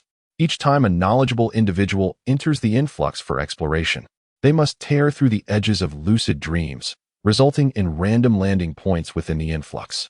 This creates immense risk. The influx is nearly infinite, not all of which is filled with rich treasures and enticing gifts. If one lands in a barren wasteland with nothing to gain, it is unfortunate, yet tolerable. What one truly fears is encountering indescribable entities or venturing into forbidden regions, potentially drawing the inadvertent gaze of dangerous witnesses.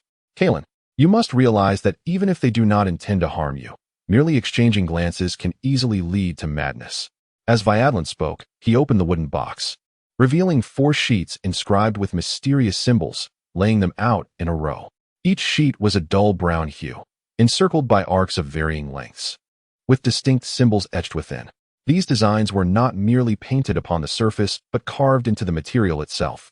Thus, we require the influx waypoints to render our exploratory paths within the influx relatively controllable, allowing us to circumvent risks as much as possible. Here are 4 waypoints pointing to different locations. Fanning's heart raced suddenly. He scarcely heard the remainder of Viadlin's words. These sheets bore a striking resemblance to the papyrus symbols he had ultimately retrieved from the bronze box in the art museum. What his father had left him was a waypoint for the influx. Chapter 20. Van Ning's Choice. Carlin. This is the entirety of my current stock of waymarks. Other teams in different districts may possess a few as well, but not many.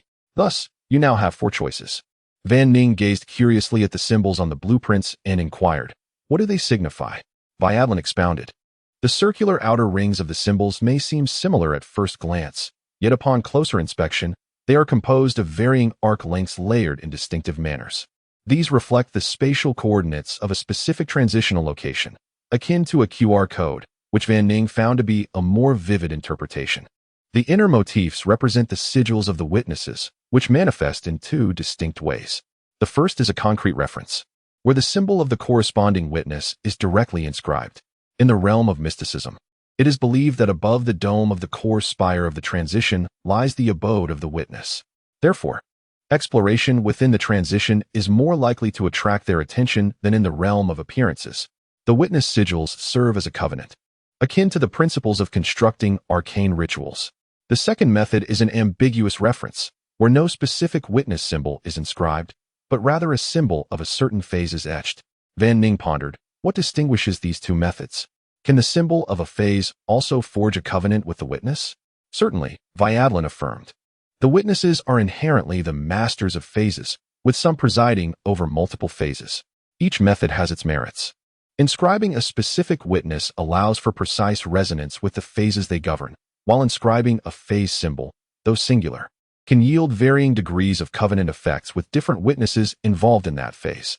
As long as the coordinates reflected by the waymark correspond with the designated witness, it suffices. Exercise caution with unfamiliar waymarks to avoid peril. All right, this is somewhat convoluted, but I grasp the essence, albeit I shall need time to digest it. Van Ning replied with a wry smile. Studying hidden knowledge and arcane rituals could consume the inspiration of a knowledgeable individual for 10 lifetimes, Viadlin remarked cryptically. Now, please make your selection. The first waymark features a concave circle surrounded by flame-like rays. This symbol represents the witness of the unquenchable fire, originating from the sacred kingdom of Janus on the western continent, the Holy Radiant Church. The divine phase it governs is candle, associated with spirit, passion, art, and flame. It embodies the principles of inspiration and enlightenment, naturally aligning more closely with radiance and the transition. The second waymark depicts a tower with cracks. This signifies the witness known as the Tower Smith, who does not belong to the three primary divine churches, yet is extensively studied by the guiding school. The divine phase under his dominion is key, linked to matter, reason, science, and lightning. It embodies the principles of creation and destruction. The third waymark features a fractal hexagonal snowflake. This serves as an ambiguous reference, with the signifying divine phase being desolation, associated with seclusion, memory, contemplation, and frost. It embodies the principles of death and silence. Originating from the kingdom of Lydia on the western continent, one of the three primary divine churches, the Order of Spiritual Retreat, venerates the raven, who governs the phase of desolation. The fourth waymark displays a hand, palm up, emerging from liquid. This, too, serves as an ambiguous reference, with the divine phase represented being pool, associated with nourishment, suffering, fertility, and blood. It embodies the principles of sensation and temptation. It hails from the United Principality of Phaeton on the southern continent, where one of the three primary divine churches, the Temple of Floral Verses, worships the floral poet, who governs the phase of pool. Without much deliberation, Van Ning extended his hand toward the first waymark of the unquenchable fire. For the phase of candle resonated with inspiration and artistry. Are waymarks single use? He inquired. As previously mentioned, waymarks indicate a certain area within the transition, and under normal circumstances, they possess some value. But have you considered how these areas were discovered? Has anyone ventured near there before? Van Ning attempted to surmise. Indeed, Viadlin nodded. Van Ning felt a chill run down his spine. The transition was far from a sanctuary. Each exploration could potentially be a journey of death. The essence of the worlds will undeniably encapsulated mystery and danger. Despite accepting the hidden truths regarding the nature of the world, he had always perceived the transition as a unique realm, an extension of dreams, distinct from the reality he knew. Radiant essence? Earlier, when I offered you a glimpse into the transition, I used the key phase radiant essence, the purple liquid. Do you recall? Now that you mention it, yes. Exercise caution with unknown waymarks. And those acquired through dealings with strangers may not be reliable unless accompanied by a certain notarization ritual. This is something you must adapt to based on experience. Van Ning nodded. So I can continually utilize other waymarks in the future, provided I am inspired enough, correct? There is no issue of a first choice. Viadlin took a couple more sips of sweet tea. No, you can indeed use others later. But the first choice of a knowledgeable individual holds great significance. Entering the transition through different phases reveals various hues of the world's will. And the phase you choose first will shape your spirit's preliminary perception of the transition. Van Ning queried, does this imply that I cannot acquire insights and inspiration from other phases going forward? Not at all. As long as you maintain a rational mind. A knowledgeable individual can study the insights and inspirations of 2 or 3 phases without issue, but do not exceed 3. However, your subsequent perceptions of the transition will always reference your initial choice. You know the concept of primacy, and we generally refer to this initial perception as the light of first acquaintance. Moreover, crucially, the spirit illuminated by the light of first acquaintance shall receive a gift from the radiance, which is related to the witness or phase chosen at that time, with an element of randomness involved. A gift? What might that entail? Van Ning inquired, curiosity piqued. Could it involve flight, remote attacks, demolishing walls with a punch, or surpassing lifespan limits? Visions of various fantastical scenes from novels flooded his mind. Viadlin shook his head in exasperation. Have you been indulging in too many of those popular tales with magical elements? Carlin, do not underestimate the significance of this gift. Understand that for the vast majority of knowledgeable individuals, acquiring such direct abilities may occur just once in a lifetime. To obtain another, it is said one must traverse a certain threshold and enter the radiant core of the transition spire to ascend to the rank of Deep Seer. What tier is a Deep Seer? Van Ning recalled hearing this term several times. Knowledgeable individuals of tiers 1 to 3 are of lower rank, tiers 4 to 6 are mid-tier, and tiers 7 to 9 are high-tier. A Deep Seer exists beyond the 9th tier, representing a realm above that, and there are very few of such formidable beings. Van Ning nodded. I understand now. Thank you. His gaze flickered as he contemplated for a moment before stating, my choice is Candle. Chapter 21. A feigned failure. Viadlin nodded, retracting the remaining markers and retrieving another small black vial from the cabinet behind him. This time, instead of using a dropper to extract a few drops, he slowly poured the liquid directly into the recess of the marker of unquenchable fire. This was the luminous essence of the candle phase, requiring approximately 10 milliliters to activate a marker. A blazing, whitish golden hue began to flow within the symbols, appearing neither liquid nor gas, akin to light, just like the previous purple liquid. The room was filled with an extraordinary brightness, as if illuminated by electric light. As he observed the pouring of the essence, Fanning suddenly realized that there was another question of great significance. How much is this worth? Which one do you inquire about? Viadlin continued his task, explaining that the luminous essence, extracted from the migrations, was valued at approximately 10 to 15 pounds per milliliter, fluctuating with the current supply and demand of different phases. This was merely the surface value. One must understand that often, the prices in the black market are incomprehensible. It turned out that the house he lived in could only fetch the price of a small vial. As for the markers, due to the distrust surrounding transactions with strangers, their worth was challenging to estimate. Under the condition of ascertaining authenticity, the closer one was to the core of the migration's radiant tower, the higher the value, though the risks of exploration also escalated. This candle marker was estimated to be worth over 400 pounds. The luminous essence evaporated into a mist of light, and the phantom of the unquenchable fire symbol materialized above the table, its outer coordinates spinning rapidly. Close your eyes and imagine your spirit traversing through this phantom, as if your body were passing through a door. Viadlin spoke in a deep voice. I will continue to assist you with the sleep-inducing essence. Afterward, he took another single candle holder and prepared the essential oil evaporator. In the tranquil aroma, Fanning followed his instructions, and his consciousness drifted away as if being gently pulled, soon entering a meditative state of sleep. In his dream, the somber drizzle of Yffrelancel vanished. The sunlight lazily bathed the campus lawn. A gentle breeze rustled through the trees, casting dappled shadows. With groups of young men and women gathered in the distance, the emotions in the dream felt as if they belonged to a bygone era, reminiscent of a Friday afternoon during his school days, skipping class to bask in the sun.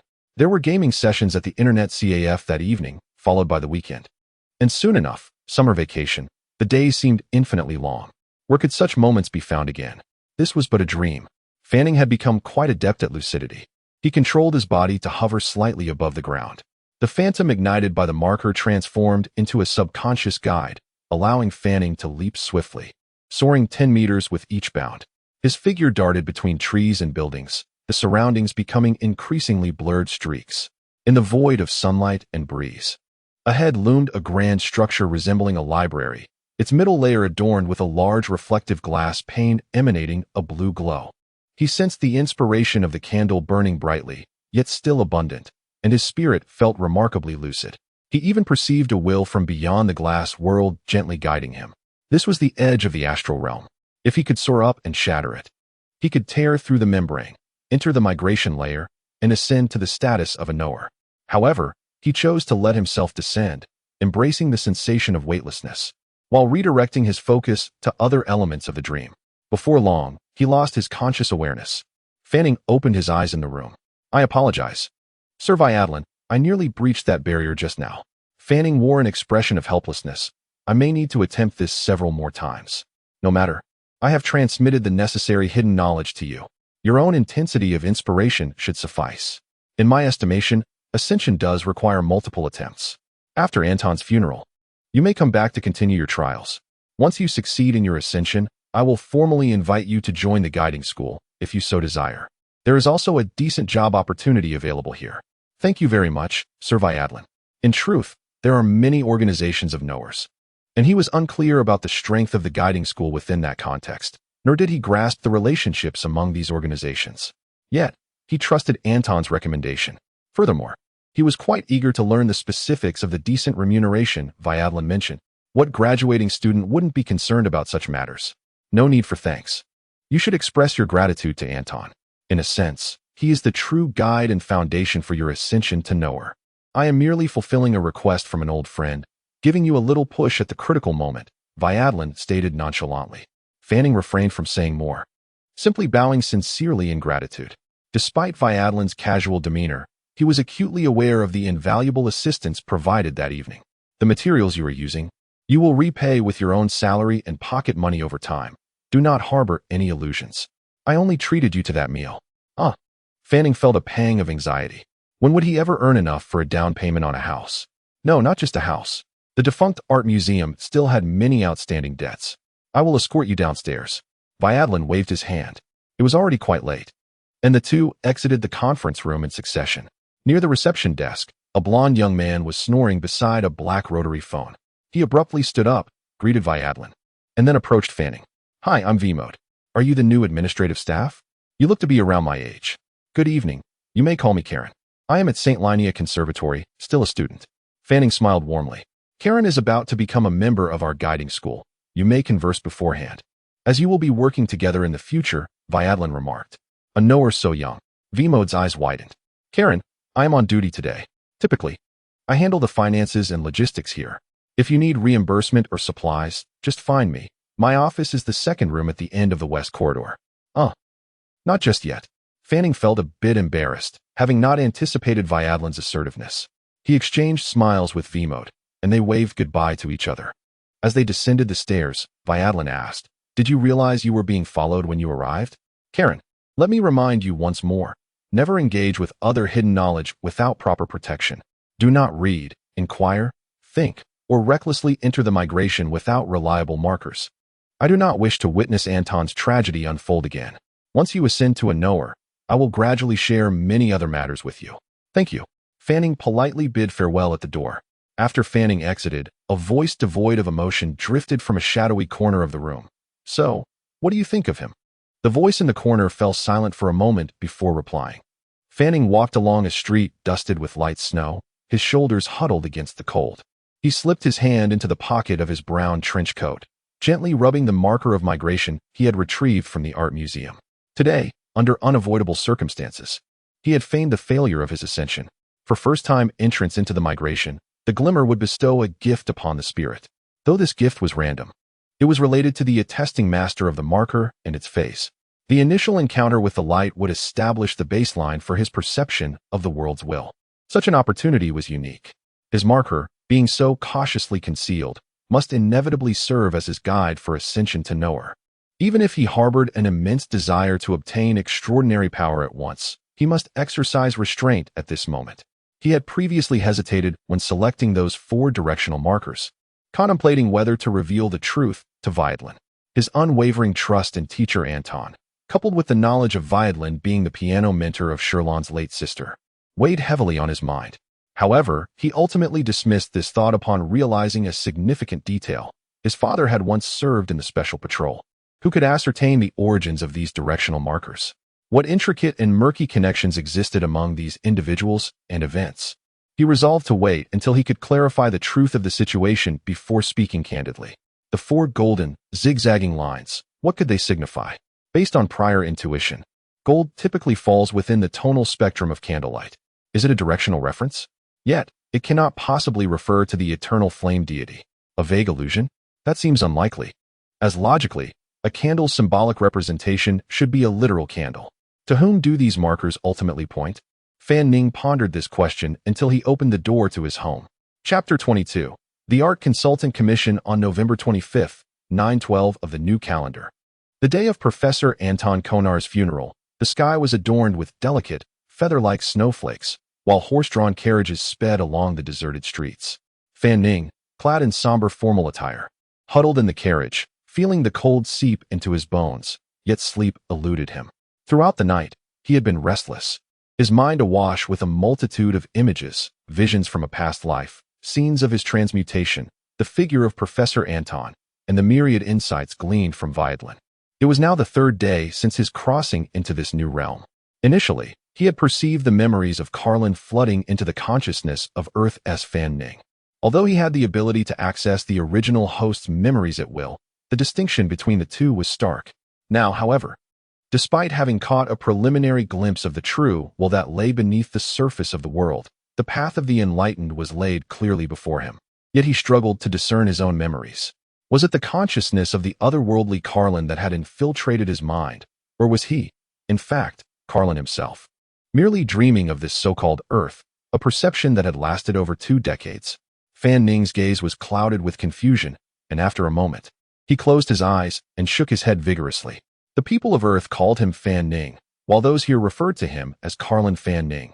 Yet, he remained the same Fan Ning.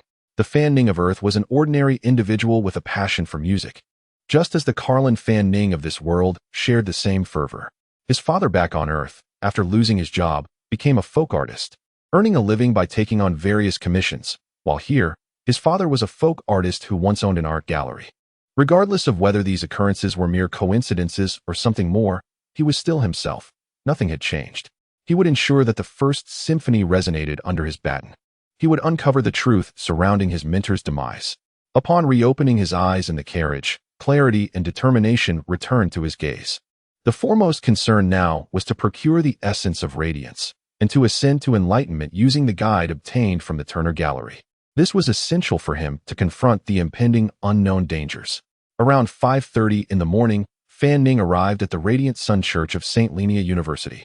Professor Anton Konar was a devout follower of the Sacred Radiant Church, the oldest among the 3 major Orthodox faiths in the world. Originating from the sacred Janus kingdom on the western continent, granted permission to propagate its doctrines within the realm of Teolane.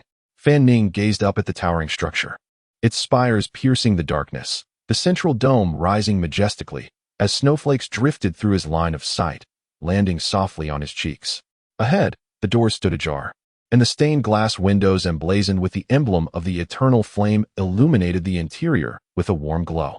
Ascending the snow-covered steps, he pushed open the door and presented his student identification to the attendant. Inside, several staff members were sprawled over long tables, weary from the all-night preparations. In the distance, the altar of the radiant sun was adorned with vibrant flowers, beside which stood a black grand piano. Only 2 slender figures occupied the front row of seats, rendering the church eerily empty despite the ceremony not commencing for another hour and a half. Clearly, the impact of Professor Anton Konar's death, despite his esteemed position at St. Linnea University, was limited. Dressed in a black suit, Fan Ning approached slowly, holding a bouquet of flowers. He bowed deeply before the floral tribute and laid the bouquet upon the stone tablet before the casket. "Carlin, thank you for arriving so early," a gentle, youthful voice called from behind him. "No need for thanks, Huron. Are you feeling better? How has your rest been?" Fan Ning turned to see 2 girls clad in pure black mourning robes, their similarly shoulder-length wavy hair framing their faces. "I'm fine. The school has provided the necessary support for the funeral, in accordance with professor standards," Huron replied, gesturing for the other girl to stand. "Carlin, this is my dear friend, Joan, the daughter of Lord Nisamai. She has been keeping me company during the wake these past 2 nights. You may have crossed paths before, but I had not formally introduced you." Fan Ning regarded the girl, who was slightly shorter than Huron and possessed a charming doll-like face. "Hello, Miss Joan Nisamai," he said, bowing slightly to grasp her outstretched hand, promptly introducing himself and his field of study. "Hello, Carlin. I'm a year above Huron, having graduated from the St. Linnea Junior Grammar School, and I'm now a freshman in the literature department," Joan replied, her voice soft and melodious, brimming with youthful exuberance. "Huron told me you are a young composer. Also, I often accompanied my parents to the Turner Gallery for exhibitions. They adore oil paintings." "Carlin, there is something I would like your assistance with," Huron interjected. What is it? To be precise, it's a small commission, Jones said, her fingers playing with her dark locks.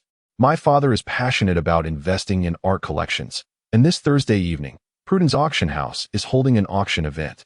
I would like to temporarily appoint you as my father's art consultant, if that is agreeable. A sudden clarity illuminated Fan Ning's thoughts. He had previously believed he had unraveled the mystery behind the musical fragments, having secured the items linked to them. However, he had not considered that the origin of the musical fragments themselves could also serve as a crucial lead in his investigation. Seeing that Fan Ning had not responded immediately, Huron pressed, Carlin, I will also be attending to clear my mind. Would you like to join? If you can provide valuable insights at the event, Joan will offer you a modest remuneration. It would be my honor to attend the auction of art collections in the company of such lovely ladies, Fan Ning replied. My artistic cultivation is still in its infancy. Should I encounter a familiar domain, I would gladly offer Lord Nisamai my advice, and remuneration need not be promised beforehand. One should compensate for the use of another's personal time. I mentioned your connection to the Turner Gallery when recommending you to my father, and he values your worth, Jones said, her fair cheeks dimpling with a faint smile. Carlin, Huron, let us agree to meet at St. Lenia University's main entrance this Thursday at 5:30. Huron managed a reluctant smile as well. Then it settled. We shall not miss each other. The trio continued to converse for a while, when suddenly, Fan Ning recalled something and asked, by the way, Joan, you're in the College of History and Literature, right? Do you know Nora Carl? Of course. Nora is a stunning senior in our department. I know her well, Joan replied with a playful smile. You may not be aware, but she has passed away, Fan Ning remarked, a hint of disbelief in his tone. Even Calvin has heard of the death of someone from another college. The police's confidentiality efforts are questionable. Fan Ning felt a twinge of resignation within, realizing it might be due to her residing off campus, and the timing coinciding with a weekend. When did you get to know her? Joan teased with a giggle. Carlin, are you smitten with her? I believe I could assist you. The presence of her friend lightened the atmosphere, prompting Huron to join the conversation. Chapter 23. The Master of Self-Destruction. Fan Ning looked at the two individuals before him, feeling a mix of amusement and bewilderment. He had merely inquired about a name, yet their minds had spiraled into an unexpected direction. You are overthinking, he remarked. This student has already tragically passed away. You might not have received the news yet. What? Cheong's dark eyes widened in shock, and Sherlon covered her mouth, both exclaiming in unison. Cheong, if possible, please keep an eye out and investigate the activities of Nora Carl while she was alive, Fan Ning continued, disregarding the astonished expressions of the two girls. I suspect her death may be linked to Professor Anton. Carlo, have you discovered anything? Sherlon couldn't help but inquire. There are some unverified theories. Once the funeral concludes, I shall commence my investigation, Fan Ning replied. Not a problem. I excel in research and exploration, Cheong asserted, regaining her composure and patting her chest. Carlo, leave this matter to me. I possess extensive knowledge of the arcane, which might prove useful in such incidents. She leaned closer to Fan Ning, a sweet fragrance wafting towards him. You know, sometimes I feel I would make a splendid detective. Fan Ning regarded Cheong with a mixture of surprise and skepticism. Arcane knowledge? Surely, you can't be a sage. Could it be that this girl has a penchant for self-destruction? Sherlon spoke with a hint of resignation. Carlo, Cheong has always been like this. You'll get used to it. Her interests, apart from indulging in food, included rummaging through the city's nooks for old books and antiques, experimenting with herbs and minerals at home, practicing divination and summoning, and encouraging me to explore urban legends. How have you managed to survive this long, Junior? Fan Ning observed Cheong with growing perplexity. Despite her diminutive stature, smooth visage, and cheerful voice, she was undeniably endearing. However, he concluded with seriousness, Cheong, I strongly advise you to steer clear of these peculiar pursuits. And Sherlon, you both should merely gather information without engaging in any investigation. This matter is perilous. If any leads arise, call me. Sherlon replied, Carlo, rest assured, ever since I was dragged into a dilapidated factory by her and nearly scared to death, I shall never let that happen again. Cheong nodded earnestly, repeating her words. Yes, Carlo, you need not worry. The same words taken in her context carried an entirely different connotation. Fan Ning mused, regretting his mention of the subject before her. Their conversation concluded with the arrival of guests in the hall. Someone is coming in. It appears to be Dean Gould and his entourage, Fan Ning alerted them. And Vice Principal Huxley, Sherlon whispered. A solemn procession of a dozen or so mourners approached, led by the elder Dean Gould and the tall Vice Principal Huxley. His gaze gives me an impression of profound depth, akin to flashes of electricity, Fan Ning thought, noting that he did not assert a superior status over Dean Gould, even though his administrative position was indeed higher. The three of them bowed respectfully to their teachers. The dean led the group in paying respects to the casket surrounded by flowers, bowing 3 times and presenting a bouquet before taking their seats. The elder man's face bore many wrinkles, yet his eyes exuded clarity and sincerity. Although the Women's Grammar College fell under the auspices of St. Lania University, not every aspirant had an advantage in gaining admission. As an imperial public school, the majority of its annual intake relied on recommendations, while a small fraction of examination slots represented a product of the era's reforms. With Professor Anton's passing, the dean still conveyed a clear intent of care, and even Fan Ning could sense the goodwill emanating from the elder. Nevertheless, he understood that given Sherlon's academic performance, she could easily navigate the examination route without issue. "Thank you," Sherlon expressed. While there was no long queue, the number of attendees gradually increased, and the staff grew busier. "Sherlon, Xiong, please sit and rest for a moment." "Thank you, Carlo." Fan Ning remained standing by the casket, offering quiet gratitude as attendees approached to lay flowers. During this time, a figure clad in a black suit, wearing sunglasses with a high collar, entered. Fan Ning recognized him as Viadlin by his imposing stature. Noting Viadlin's reluctance to converse, they merely exchanged nods before he took a seat in the back row. After a while, Fan Ning observed 3 class leaders approaching, also dressed in black: Edward Murick from Class 1, Lou Adair from Class 2, and Ram Cecil from Class 3. Professor Anton's family had long since declined, and Sherlon's late mother was a distant relative of the Cecil family. Ram's presence was largely due to his role as class leader. Aside from his family, he was the only one from the Cecil lineage attending the funeral. Given Professor Anton's nature, he had little interaction with most people, and it was remarkable that so many teachers from the school had come. Murick from the piano department presented flowers and bowed 3 times. "Thank you, Leader Murick," Fan Ning said sincerely. Lou Adair followed suit, presenting flowers and bowing. He was the son of the railway magnate Jan Adair and had long served as a timpanist in the St. Lania Symphony Orchestra. "Thank you, Leader Adair." Lou, robust and taller than Fan Ning, smiled at him. The third to approach was Ram Cecil. "Thank you, Leader Cecil." Fan Ning's expression remained earnest. Cecil stepped closer to Sherlon. "Cousin, I sincerely offer you a piece of advice." "What?" Sherlon instinctively asked. "Your current situation is perilous," Cecil stated, observing her. "You are undoubtedly aware of the recent events at school, and you are evidently closely linked to these incidents. I need not elaborate." His words were utterly objective, yet a hint of fear crossed Sherlon's youthful face. "You wouldn't actually dare to live alone in that house where incidents have occurred, would you? Come stay with me. The Cecil family can provide protection." "Sherlon, the funeral concludes today. There is no need to keep vigil. Come with me tonight," Xiong huffed, her small face scrunching in discontent. "This guy must be lying and has ulterior motives." "No, he speaks the truth. He's quite right," Fan Ning interjected. All eyes turned to him. Though the details of the incident remained unclear, the ancient artifact known as the sound sequence fragment was evidently a dangerous factor. Sherlon had indirectly encountered it at home, and her current situation was indeed unsafe for solitary living. The individuals most deeply connected to the mysterious harmonics included several students, himself among them. However, Sherlon was a close second, having frequently listened to various performances nearby. Cecil's lips curled into a slight smile. "See, even Fan Ning understands, so." Chapter 24. The funeral. "Very well. Karen, I shall accompany you," Huron promptly agreed. You all." Joan turned to Vanning and then back to Huron, her hair fluttering beside her cheeks. "Karen, are you being serious? I feel a bit safer over there." Cecil gazed at Vanning incredulously. "Vanning, you recently composed a piece and now you're drifting? You better have some self-awareness. Focus on your musicology studies and aim for a smooth graduation. That is what you ought to do." Cecil then turned to Huron. "Cousin, I am reiterating my concern. You are in danger. This useless fellow cannot contend with the mysterious forces lurking in the shadows, and the outcome will be dire. You won't even know how you perished." Vanning appeared oblivious to Cecil's admonitions, continuing to instruct Huron. "Recently, even during the day, do not remain alone in overly secluded places. I will escort you to and from school." "All right," Huron obediently replied. Cecil suddenly chuckled. Vanning, this time and the last. Do you think your manner of speaking can irritate me?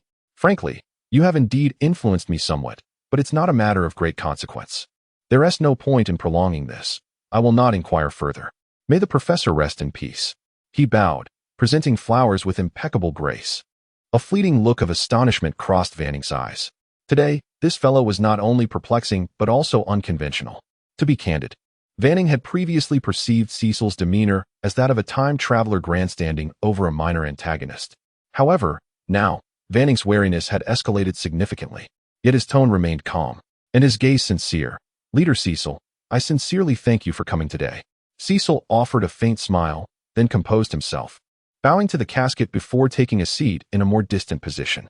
He delegated to the principal violinist of the school's symphony orchestra, Julius, and conveyed that he would no longer interfere with their initial choice of the first plan. Lord Cecil? Your voice carries a hint of surprise, a middle-aged man remarked. Do proceed. Cecil gently raised his hand to interrupt. I desire too many things. Perfection in all is unattainable. Subsequently, he brought his thumbs together, tilted his head back, and closed his eyes. At this moment, I was in a critical phase of creation. If I succeeded in the premiere of my symphony, I would undoubtedly shatter that barrier and become the youngest sage in my family's history. Vanning, I hope you comprehend that while you may oppose me on certain matters, there are others where you must not obstruct my path. At the edge of the altar, Joan huffed, Karen, do you not see that Cecil is clearly causing trouble and harboring ill intentions? Why thank him? One must separate issues from individuals, Vanning calmly elucidated. I am genuinely grateful to anyone who attends Professor Anton's funeral. As for Huron's safety, Joan, I am confident in my ability to protect her. If you both are together, there may be danger. I appreciate your concern, but I must ask you to exercise caution during this unusual time. Observing the slender figure of Vanning, whose demeanor exuded calmness, Huron felt a wave of reassurance. Joan's dark eyes scrutinized Vanning for a prolonged moment before she finally nodded earnestly. Subsequently, her fingers twirled around her hair, her eyes shimmering with contemplation. The funeral for Professor Anton Connor commenced promptly at 7 in the morning. As the bells tolled, attendees stood in solemnity as a priest from the Holy Radiance Church ascended the platform to deliver the eulogy, reminiscing about Professor Connor's life and summarizing his significant contributions to musicology and composition. In this world, there exists even a profession known as a eulogist, specifically dedicated to assisting the illiterate poor, including the homeless, in organizing their life stories and composing funeral eulogies. It was time. Vanning composed himself and ascended the altar, taking a seat before a 9-foot black B. Sindorfer piano, removing his white gloves and placing them atop the instrument. In these final moments, what should I play for my teacher? As the priest delivered his eulogy, he lowered his head, closed his eyes, pressed the pedal, and his hands graced the keys. Feeling the cold, delicate sensation on his fingertips, Vanning gently pressed the first chord. The heavy, solemn, and mournful cadence of the funeral procession resonated within the church alongside the priest's eulogy. In moments of melancholy or remembrance of lost loved ones, Vanning often found himself alone, repeatedly playing this piece. He even contemplated leaving a will to have this composition performed at his own funeral many years hence. As he played, he felt a profound sadness. In this world, he had no relatives by his side. How wonderful it would be if his teacher were still here, with fragile beauty and poignant warmth. Memories of his teacher's achievements in ancient music research flooded his mind. His efforts in establishing harmony and counterpoint as independent disciplines, the 12 piano sonatas, 10 string quartets, 3 piano concertos, 1 violin concerto, 9 symphonies, a grand church mass, over 30 art songs, and a multitude of other chamber and vocal works he had composed throughout his life. Vanning recalled the stories of Professor Anton's tumultuous youth and the solitude he faced in middle age with only his young daughter by his side, his diminutive stature, outdated attire, and devout faith. His peculiar character, awkward yet sensitive, insecure yet confident, beleaguered yet carefree. The early successes of his creative career and the later misunderstandings and neglect he encountered. The sublime, majestic sounds he experienced in the last 2 of his symphonies that resonated like celestial movements. Lastly, he remembered the closing lines of the letter he left behind, wishing to spend his life in the company of music and sunlight. With eyes tightly shut, his fingers continued to play as tears streamed silently down his cheeks. Below, Mourners began to sob quietly, and the numbers multiplied. Huron must be crying. Joan would surely look after her, Vanning thought. That strange sensation of connection with the audience re-emerged, weaving a delicate thread of inspiration around him, resonating outward, and he felt his spirit grow stronger and more independent. Yet this elevation was constrained by a bottleneck until he ascended to sagehood. As the music waned, it coincided with the conclusion of the priest's eulogy, the final chords lingering in the air. The hall fell into a profound silence as Vanning retrieved a handkerchief to dry his face. A multitude of resonating threads of inspiration vibrated, and numbers began to float in from all directions, merging into the soft golden subtitles, finally settling at 390-100. It was unimaginable what such accumulation would translate into after ascending to sagehood, yet Vanning's heart felt particularly heavy. Rising slowly, he beheld Joan embracing Huron. Saw around 30 solemn faculty members standing, the vast majority being musicology students, a few from other departments, and several unfamiliar faces, estimating a total of 100 or 200. With genuine gratitude, he bowed deeply to the audience. The funeral procession gradually departed from the western gate of St. Lania University. A solemn group stood before the pristine gravestone. The snow had ceased, and Vanning gazed at the black and white photograph of Professor Anton Connor, a middle-aged man in his 40s, with thinning hair, wide-set eyes, a prominent nose, and deep wrinkles, smiling somewhat seriously and reservedly before the lens. The two stone masons responsible for the engraving held their tools, casting inquiring glances at Huron regarding the inscription. Huron turned to Vanning. Vanning declared without a hint of hesitation, his time shall inevitably arrive. Chapter 25. Invitation to the musical salon as they returned from the funeral. The three of them followed Vice Principal Huxley and Dean Gould in silence. Joan walked between them, holding Sherlon's hand on one side and walking alongside Fanning on the other. During their walk, Huxley turned his head, his gaze sharp yet his tone gentle. You are Fanning, Karen, correct? You composed an impromptu fantasy during the improvisation test 2 days ago? Fanning nodded. Huxley inquired further, the funeral march you just played was also your composition? Fanning nodded again. A delicate, hard card wrapped in golden velvet was handed to Fanning. Without time to ponder, he instinctively expressed his gratitude for the item placed in his hands. Joan looked at Fanning with curiosity. The music salon of the Marchioness McAdam? Wow. That is a family of considerable influence throughout New Franzel and even the Empire. Her eyes sparkled with excitement. Karen, you truly are remarkable, a true young composer. You will attend, one TU? Oh. Fanning leaned closer to examine the contents of the card, and Sherlon glanced over as well.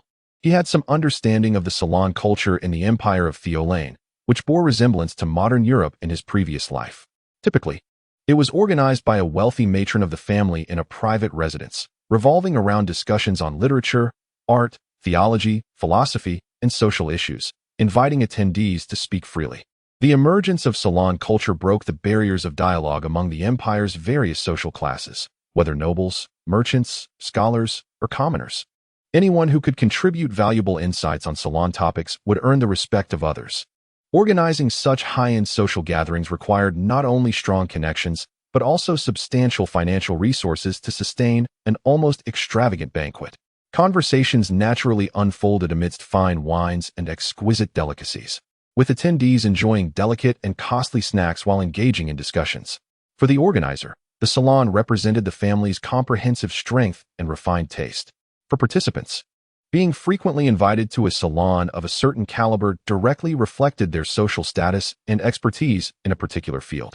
Fanning examined the section listing the host, adorned with a golden pattern inscribed in ancient Hoffman. These nobles cherished the ancient Hoffman language in their written communications, showcasing their family's ancient heritage and refined upbringing. He barely deciphered. Kai Huxley, Bologna School Branch at St. Linia University. The Bologna School, a guiding school, all schools. Fanning pondered silently, realizing this was an organization of knowledgeable individuals.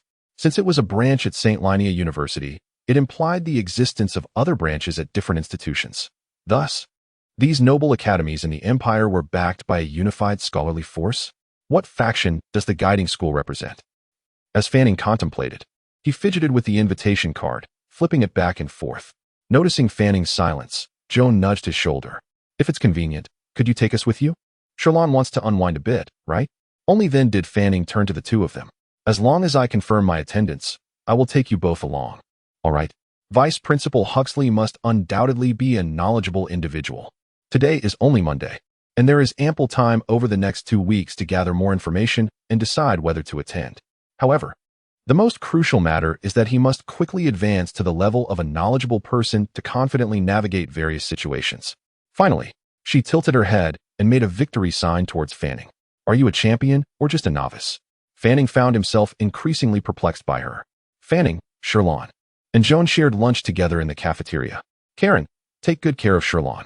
After reiterating their plan to meet at the campus main gate on Thursday evening, Joan bid farewell and headed towards the northwest direction of the Faculty of Humanities and History for her class. Karen, were you implying that you want to stay at my house, or that you want me to follow you?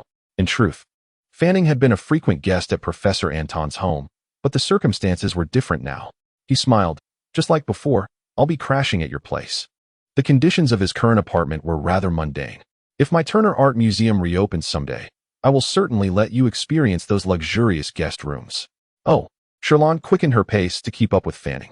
The main avenue of the campus was already covered with snow, and the two walked through the silver-clad scenery, taking turns stepping into the deeper snow. The most awkward predicament was that he couldn't procure the luminous essence himself to activate the fourfold line marker. Otherwise, he would have already attained the status of a knowledgeable person. Fanning continued to ponder. 10 milliliters of candlelight phase luminous essence, with a market price of 100 to 150 pounds, would be even pricier on the black market. He couldn't afford such an expenditure. Perhaps he could swallow his pride and temporarily ask Sherlon for a loan, promising to repay immediately after becoming a knowledgeable person. But the crucial question was, where to buy it? Those clandestine gatherings of knowledgeable organizations? He had no idea where they were, and even if he did, he wouldn't dare to attend. Should he visit the Woodpecker Consulting Agency again? Sir Vidlin would certainly keep the account under his name, but he couldn't just tell him that this wouldn't do, then pull out another strange marker and ask, could you step out for a moment? While he might not always be shadowing him, the initiative would not be in his hands. The only course of action Fanning could think of was to seek out a relatively reliable individual to obtain trustworthy information regarding the black market and gather some funds. All right, a relatively reliable black market sounds still very unreliable. This issue is quite embarrassing. The professors' residences were built in an area north of St. Linnea University, close to the Music Academy. Number 6 of this row of small villas was where teacher Anton and Sherlon lived. Although not a mansion, it had its own independent yard. Not far from the northern gate was the bustling Cedar Square connecting the inner and outer districts of Linnea, making life and commuting very convenient. Karen, don't frown.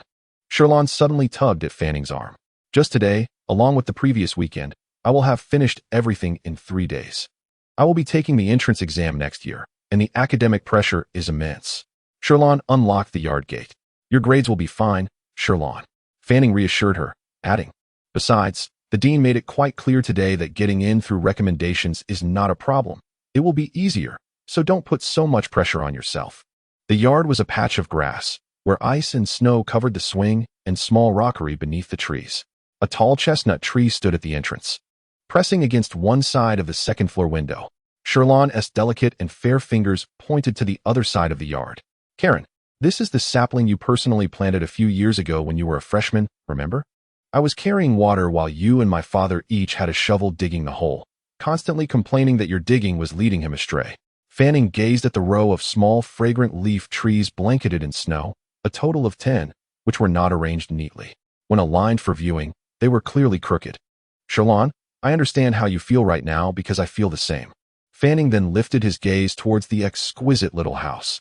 This was his first time visiting this home now that teacher Anton was no longer present. The last time he had come was 3 or 4 days ago when everything was still perfectly fine. Fanning looked at the girl before him, on the verge of tears, and sighed deeply. He deeply understood how difficult it was to be alone after his father's disappearance 3 years ago. At such a tender age, Helen finds herself in this predicament. A psychologically mature individual might appear to handle the situation with greater composure in the eyes of outsiders. Yet the inner anguish remains unchanged. He removed his top hat and took out a handkerchief to wipe his hands. Then, he stepped forward and gently placed his hand upon the girl's soft hair. Helen, if you feel sorrow, it is perfectly all right to weep. Chapter 26. The key in the dream. The sunlight, rarely seen in its entirety, illuminated the golden arcs of the clouds, casting shadows of two figures in trees, and making the snow in the courtyard gleam brilliantly. After briefly brushing against Huron's silky brown hair, Fan Ning swiftly withdrew his hand. "Look, the sun is out," Huron said, sniffing her little nose, which had turned red from the cold. "Carlowan, thank you. Actually, the hardest part for me is over. You know, when I heard you play that piece at the funeral, I cried the whole time, but afterwards, I felt much better. It offered me a peculiar outlet." Fan Ning nodded gently as they ascended the steps. Oh, he looked at her, wondering if he had inadvertently revealed something about his time travel. It was hard to say. As Huron pondered while opening the door, she seemed to possess more assurance than in her previous calmness, perhaps a newfound confidence. "Oh," Huron finally smiled softly. "You are being silly." As the door swung open, Fan Ning effortlessly changed into his customary white slippers and hung his black formal coat on the coat rack in the living room. The walls of the sitting room were adorned with wallpaper embossed with grapevine patterns, and the sofa was draped with a black velvet blanket, complemented by two sets of colorful oak coffee tables. On a slightly elevated circular step within the room stood a 7-foot black grand piano, behind which a large window revealed a small greenhouse in the garden outside. Naturally, this place surpassed Fan Ning's residence by far, yet within the academic circles, Professor Anton certainly did not pursue a lavish lifestyle. Besides hiring help for repairs and gardening, he and Huron managed their daily living themselves. Fan Ning continued with familiarity to light the fireplace, and after the house warmed slightly, they undertook a thorough cleaning of the 2-story villa, which took them 6 to 7 hours. Later in the kitchen, Huron tossed several pieces of beef ribs and short ribs onto the grill, seasoning them with salt and pepper, while boiling a large plate of Lydia macaroni, topped with melted cheese and cream. Fan Ning stirred a mixture of milk, flour, and sesame oil, adding 2 egg yolks and a small bottle of dark beer, creating a batter to coat a filleted fish that he then fried until golden brown. Serving a simple plate of fish and chips, the meal concluded with a collaboratively prepared rutabaga and carrot ham soup. Seated across from each other, they enjoyed a homely yet earnest dinner. After washing up, Fan Ning donned his pajamas kept at the Professor's house and began playing the new 900th anniversary edition of the Catisbio piano, which Professor Anton adored for its bright, clear high notes. Huron emerged from the bathroom, draped in a knee-length violet cotton robe, barefoot, as she settled onto the velvet blanket of the sofa nearest the piano. She reclined, crossed her legs, and rested her chin on her hands, intently listening to Fan Ning's performance. Finally, she gently spoke, "Carlowan, I never imagined you completed all 3 of my father's late works. Indeed, I have always wanted to record a complete album of Professor Anton's piano sonatas, but my skills are limited," Fan Ning replied, waving his slightly weary arms. "I think you play beautifully, Carlowan." "Thank you." Fan Ning smiled at her, but emphasized that recording and publishing an album could not be marred by flaws, as there were numerous technical challenges to overcome. Those popular music pieces last from 2 or 3 years to 2 or 3 decades. People flock to them and then disperse. This is different. Serious music, once released, carries a permanent responsibility to the audience and art history. I may need to practice for many more years before I find the right moment. Huron gazed toward the door leading to the study, then looked up towards her father's bedroom on the 2nd floor, softly murmuring, "Carlowan, I can't help but think that Dad is still here, that it's merely a dream. He is at home, and soon he will emerge from his study in that old nightgown, critiquing your performance. Or he might come down the stairs and say it's getting late and that you should stay." Fan Ning sat at the piano, his fingers hovering over the keys. After a moment of silence, he lifted his gaze to the young girl on the sofa. "Huron, I believe Professor Anton is indeed still alive." He looked into her eyes, earnestly explaining, "Artists who leave behind great works live on in another way. Their works embody their life and spirit. No matter when or where people perform their music, he will always feel it and resonate with their souls." Huron still wore a slight frown but nodded obediently. "I want to hear another piece." She yawned, covering her mouth with her hand. A slightly undulating, cool accompaniment began. The melodic strains tinged with melancholy. Like a solitary boat drifting on the cool waters of an early summer river, Huron listened, lost in thought. "Did you write this recently? What is it called?" "Yes, I call it Boat Song. I like it." They ascended to the 2nd floor, exchanged goodnights, and Fan Ning closed Huron's door, reiterating that if she experienced anything unusual or felt unwell during the night, she must call out to wake him. After lying down in the adjacent guest room, separated only by a coat closet, he removed his necklace. Although the key to the art gallery held a peculiar significance, he still could not discern its special nature. The pale golden subtitles before him had just completed the boat's song, rising from 390-100 to 395-100. He tossed the key onto the pillow, turned off the light, and closed his eyes. Fan Ning entered a dream, initially unaware of its nature. He walked alongside a robust boy on a fog-laden street, presumably near the Knight Square on Green Peacock Street, close to the school. The boy's attire and appearance were vague, but Fan Ning recognized him as the leader of Group 2 from the Liu Yadel Music Academy, the son of a railroad tycoon and the timpanist of the school's symphony orchestra. As they wandered through the hazy street, they exchanged disjointed dialogues. Fan Ning shared his experience of growing mushrooms in a viola using gin, the spectacle of airship parachutists, and his thoughts on the current styles of women's corseted dresses. During the conversation, Liu Yadel vehemently countered his remarks, insisting he was merely a timpanist and claiming he would capture a fire-breathing dragon in King Louis's kitchen to prove his point. As their chatter continued, the image of the art gallery key suddenly materialized in Fan Ning's mind. He reached into his chest and felt the necklace he always wore in reality. Thus, he successfully realized he was dreaming. Suddenly struck by an odd notion, he jested, "Yadel, do you think when we meet again in reality, we will discuss this dream? Or is it merely my own lucid dream, not a shared memory?"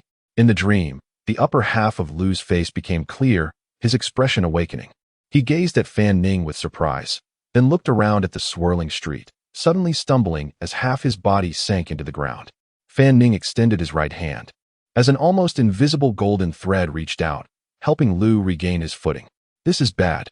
After lending assistance, Fan Ning felt his spirit burning intensely, on the verge of depletion, threatening to lose consciousness and exit the lucid dream.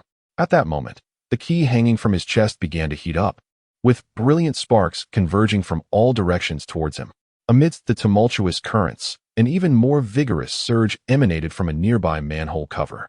Fan Ning sensed that beneath the cover lay the very edge of the astral realm, a portal of fluidity. At that moment, he perceived his meager flicker of inspiration dwindling rapidly, akin to a dam bursting forth. Yet, on the other side, due to the anomaly of the key, inspiration surged in from all directions at an accelerated pace, enabling him to maintain a lucid state while astonishingly feeling no pressure whatsoever. The key? What has happened to the key? Fan Ning nearly gasped in his dream. Chapter 27. Awakening from the dream in the dreamscape of the streets. Enveloped by numerous threads of inspiration, Lu's consciousness became coherent, and his form stabilized. Fan Ning, oblivious to Lu's expression, was entirely consumed by the sudden anomaly of the key within the dream, which captured all of his attention. He felt as though he bore the weight of Lu's expenditure, yet he navigated through it with ease. Thus, he endeavored to project more ethereal threads of inspiration into the surroundings. At this moment, he sensed a jolt in his awareness and suddenly became aware of another person beside him. This individual had been by his and Lu's side all along, yet he had previously failed to notice her, making her seem as if she materialized out of thin air. "Mr. Fan Ning?" the young lady gasped, covering her mouth in astonishment. "Miss Roy, what are you doing here?" The percussionist Lu also exclaimed in surprise. "Who are you? Who is Roy? How do you know each other?" Fan Ning felt utterly bewildered. "What on earth am I doing?" The girl pressed her hands against her heaving chest, and once she regained her composure, she politely introduced herself to Fan Ning. "My name is Roy McAdam, a year younger than you and Lu, specializing in cello. I am the vice group leader of the first-year cohort, and I had the pleasure of listening to your performance of Fantasy Impromptu last Saturday from the audience. Just this afternoon, Uncle Huxley invited you to our music salon. Of course, Lu has been a regular attendee at our salon." As Fan Ning heard the young lady's full name and self-introduction in the dream, he gradually began to comprehend. She was the daughter of the Marquise McAdam, the organizer of the music salon. He had long been aware of her existence, or rather, it should be said that no one in the school was unfamiliar with the name Miss Roy. Coming from a prestigious lineage, she possessed noble status, a wealthy background, stunning beauty, extraordinary talent, and a disciplined lifestyle, all qualities traditionally associated with a grand noblewoman, along with her refined demeanor and habits. Countless suitors pursued her. Previously, he had been engrossed in musicology research, lacking a significant presence at school.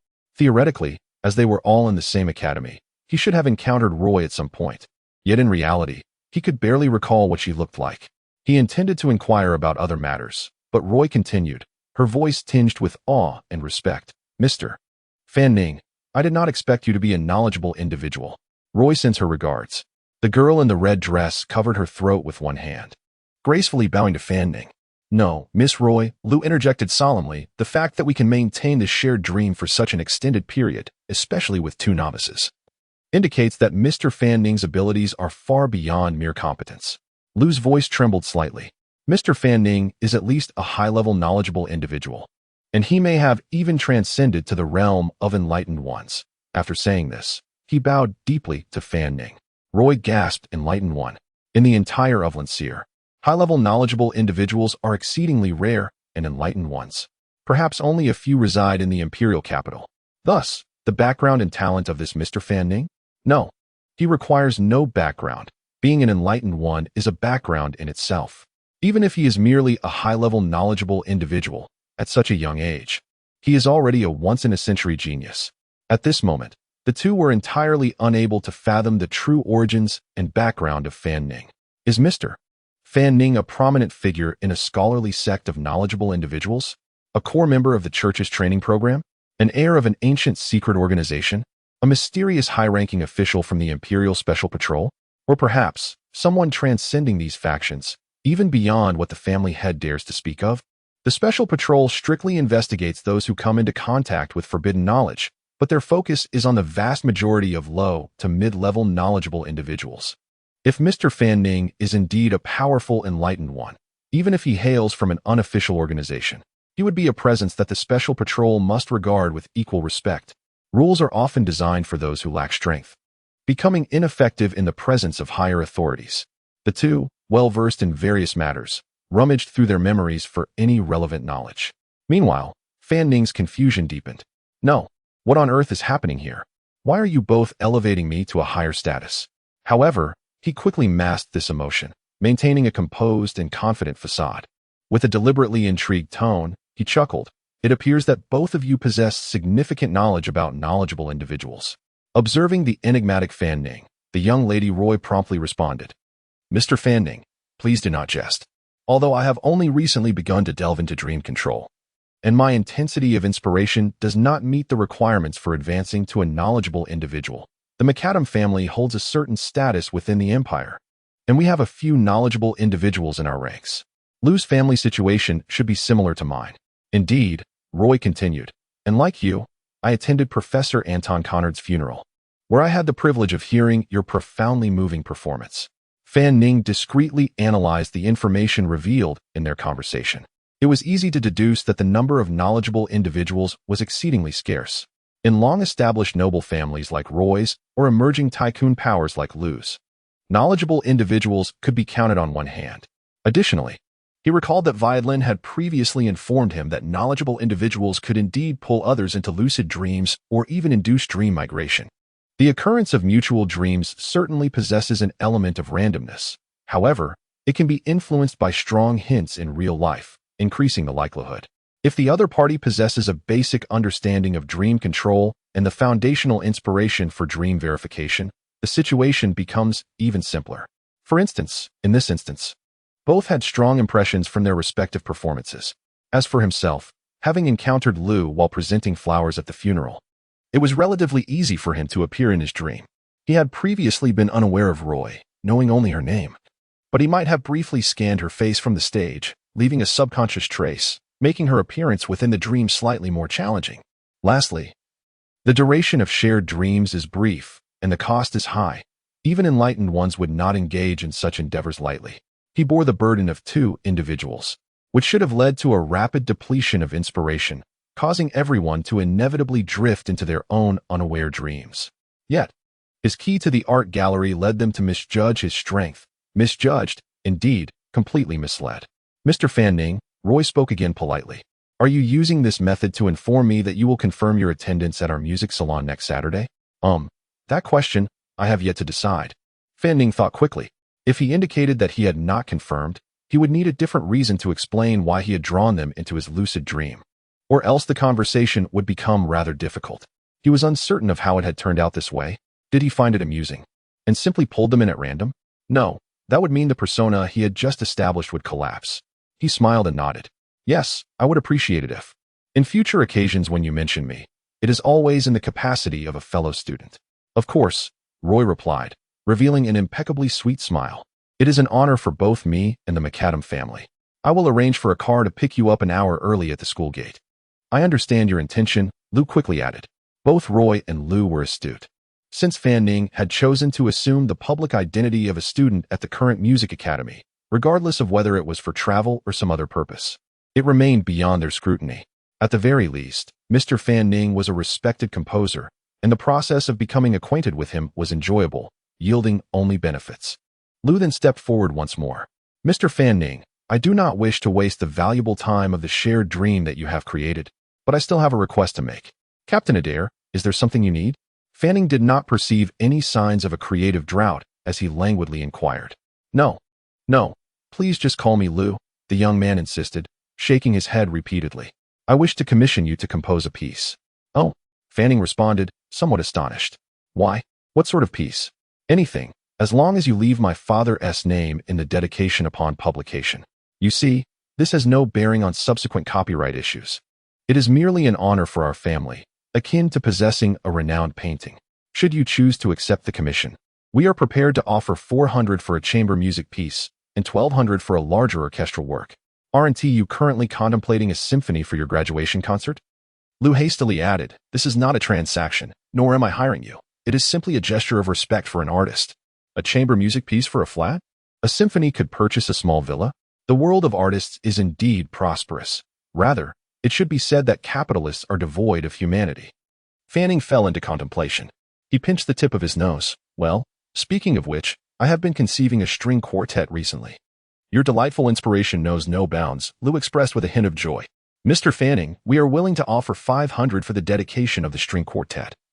Roy's crisp voice chimed in. Lou turned in astonishment to the young lady in the red dress. Miss Roy, you were silent before. It's first come, first served. You should reserve Mr. Fanning's subsequent work. Lou, Roy replied, I was thinking, I am the young hostess of the music salon next Saturday. Lou attempted to raise the offer. Mr. Fanning, how about I increase it to $600? Roy retorted, could you please let me finish? I am not here to engage in an auction with you, the wealthy fellow. Lou, aren't you also attending the salon? Bring your viola, and we can jointly perform a new piece. Let my family have the dedication for now. Are you worried that Mr. Fanning will lack works afterward? All right, that is a good idea, Lou conceded, his expression showing he was swayed. He contemplated the numerous collaborations between their families and considered the importance of demonstrating his gentlemanly grace by yielding to Roy in this premiere. However, for the performance, we'll need at least a week of rehearsal to ensure we achieve the best effect for a high-end occasion. I wonder about Mr. Fanning's availability. Lou continued. Fanning smiled. I can complete it by the end of tomorrow. Roy, you could actually also offer $600. Fanning added silently in his heart, hesitating to voice it. Wonderful. You are truly an outstanding young composer, Roy exclaimed excitedly. Then, after the public class at the Academy on Wednesday, let us attempt to meet for rehearsal. We'll see which chamber music hall is available. I'll play the cello, Lou will play the viola, and for the first and second violins. I have suitable candidates for the two violinists, Fanning interjected. This fellow is rather persistent, Fanning mused inwardly. He cleared his throat. Let us discuss that later, everyone. For now, I bid you good night. Good night, Mr. Fanning. The two offered him a formal farewell once more. He attempted to redirect his attention, dispelling the notion of the art gallery key from his mind, causing the entire necklace to vanish into thin air. His ability to control dreams was becoming increasingly effortless. As Fanning lay in bed, he opened his eyes. Though it was still dark outside, the bedroom was illuminated as if a high-powered daylight lamp were shining within. Alarmed, he shot up from his bed. Chapter 28. A recommendation for a friend's book, I Am the Savior. Composing an epic synopsis. After the sacred land of the true sect fell, Chun-Yi assumed the mantle of divine authority. In a celestial kingdom above the clouds, destined for obliteration, lies a town of resurrection, manifesting divine grace before the masses, altering fate through myriad schemes, all in pursuit of salvation. As the moment of destiny's reversal approaches, he discovers that the world teeters on the brink of disintegration. Engulfed by the pale, torrential rain of the ancient holy capital, countless souls suffer under the curse of death. In the depths of despair, When all seems lost, the gods have perished. As everything converges towards its inevitable conclusion, it is not the divine testing humanity, but rather humanity testing the divine. Chapter 29. Ascension. Fanning sat on the bed, gazing at the brightly lit bedroom, momentarily taken aback. It was only when he noticed the illumination gradually dimming that he began to survey his surroundings. His gaze effortlessly fell upon the pillow, where a large pool of luminous liquid lay, its hue oscillating between pale gold and incandescent white. The viscous substance meandered over the wrinkled sheets, with more droplets cascading over the edge of the bed, accumulating on the floor into an almost blinding patch of white, faintly reminiscent of flickering flames. That was the spot where he had carelessly placed the key before sleeping. Was this the ethereal essence of light? The essence from the candle face? How much could this possibly be? Over 100 milliliters, surely? Fanning was dumbfounded. The thick liquid flowed like light, a significant quantity evaporating into the air, forming shimmering orbs that ultimately transformed into ordinary inspiration, dissipating throughout the world. In such a room, Fanning felt an unparalleled comfort in his spirit. He reached into the incandescent glow beside the pillow and retrieved the necklace, the liquid's temperature nearly matching that of the human body, devoid of any peculiarities save for a slight wave-like sensation. The key remained untainted, retaining its original form. Had it extracted the inspiration amassed in his dream? Fanning was uncertain, as he had primarily focused on his conversation with the two individuals. No, what was the point of pondering this? Time was of the essence. Observing the room's light continue to fade, Fanning snapped back to reality. He leapt from the bed, frantically rummaging through the pocket of his trousers on the nightstand to retrieve the fourfold directional sign. One hand cradling the sign while the other swept the remaining ethereal essence from the pillow. Once the symbol's grooves were filled, Fanning reclined once more, placing the sign upon his abdomen. A resplendent, incandescent screen ignited, the symbols of the fourfold lines materializing above, the outer coordinates beginning to spin rapidly. Fanning closed his eyes, envisioning his spirit traversing through them. His mastery over sleep control was formidable, and soon, his consciousness sank into tranquility. Am I awake in my own apartment? Fanning sat up in bed, under the dim light of the gas lamp. His vision revealed a dark wooden floor, a corner table laden with books, and an old, upright piano. Yet, when he glanced at the paintings hanging before the piano, he found no portraits of the musicians Gilrez and Kashunik. Instead, there were abstract works splashed with chaotic colors and lines, reminiscent of the avant-garde art of a past life. Thus, he successfully realized he was dreaming. He imagined holding an imaginary soft rod, propelling himself into a pole vault with a backflip, landing directly within the painting in a manner utterly unattainable in the waking world. In that instant, he felt his spirit completely detach, plummeting swiftly through a kaleidoscopic corridor filled with diverse landscapes. A stage? Fanning surveyed his surroundings. Was it the altar of a church? Beneath him lay a shallow brown wooden platform, with stained glass windows adorning the walls, partially obscured by heavy curtains embellished with botanical patterns, leading to shadowy steps extending upwards. Fanning gazed up the staircase and beheld a grand organ stage, composed of 3 rows of hand keyboards and a row of pedal keyboards, bathed in golden mist, alongside countless pipes and reeds arranged behind the wind reservoir. The organ gleamed with a golden hue, appearing as a colossal mechanical entity coexisting with the church's architecture. He then turned to observe the area beneath the altar, where rows of elongated mahogany chairs and candle-laden corridors adorned with arched plaster columns emanated a soft glow from the skylight above. Had he already reached the transitory realm? Fanning pondered, why was it a church? From the memories glimpsed yesterday, the transitory realm was an expanse of countless voids, with distant mountains and towering spires piercing the heavens at its core. Although Violin had mentioned that the transitory realm was filled with peculiarities, logical leaps, and constant change, the indoor scene before him raised doubts. Fanning attempted to manifest the image of the key in his consciousness, successfully allowing it to hang at his chest. Yet no ethereal essence congregated upon it. Previously, he had witnessed the gathering of ethereal essence in lucid dreams. Was this not the transitory realm? Was he lingering at the edge of the astral plane? Yet, the consumption of his inspiration was far swifter than in lucid dreams. Fanning dared not waste time. He lightly leaped from the altar, traversing through the rows of mahogany chairs, heading towards the distant church door. The door was crafted from a solid block of marble, intricately carved with spiraling grooves that wound many circles from the inside out. There was a relief in the center. Fanning instinctively performed a dream verification gesture. He reached out to see if he could pass through the object. His palm pressed against the marble relief. And like a real object, it felt cold and transparent. He sensed inspiration being drawn into it. Upon closer examination of the source of inspiration, he discerned 1, 2, 3, 4 distinct parts. Suddenly, an anomaly arose, as the pale golden light screen before him erupted with intense brilliance, transforming into an almost incandescent hue. The numbers 395-100 dwindled as if a dam had burst. 300-100, 200-100, 100-100. Meanwhile, from the starting point of the relief in Fanning's hand, golden luminescence began to overflow, as if charging, filling the spiral grooves from the inside out, ceasing just shy of halfway through the first small circle. So, this church was the destination pointed to by that mysterious message and subtitle? Did the progress of the music's reemergence in his memories now shift to this place? What would happen if he filled the entire spiral pattern in the future? Before Fanning could ponder further, he suddenly felt the icy sensation in his hand vanish. And the entire marble door began to ripple like water, gradually blurring. Fanning felt a surge of determination and stepped forward. It seemed there was no gravity in this space. He began to float. In a deeper slumber, his consciousness was much more nebulous than in lucid dreams, barely maintaining a semi-wakeful state.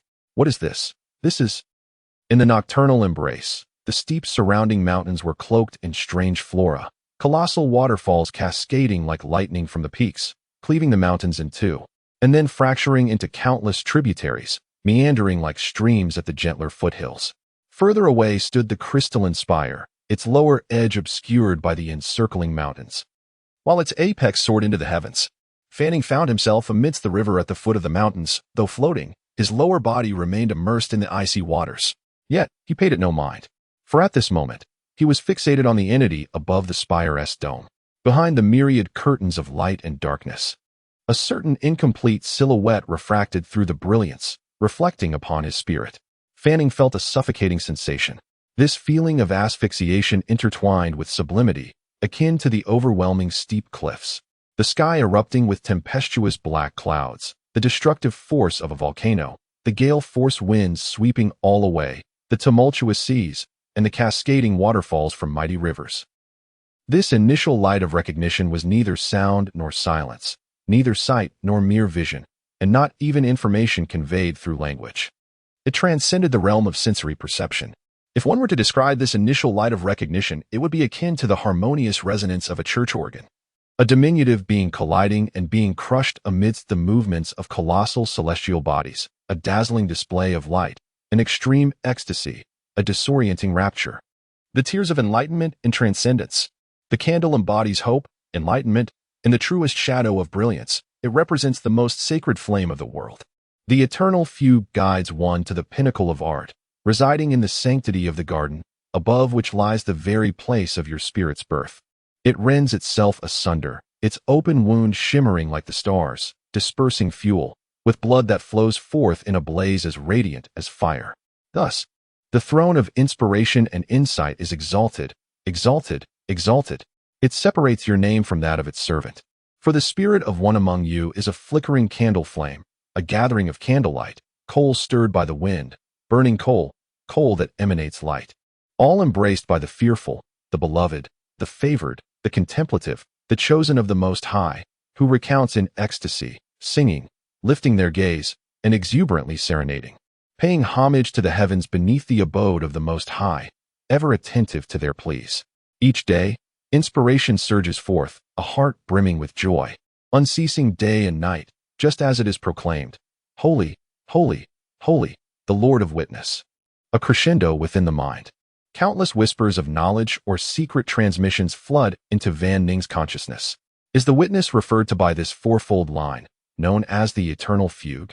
Van Ning's inspiration swells dramatically, growing at an exaggerated pace.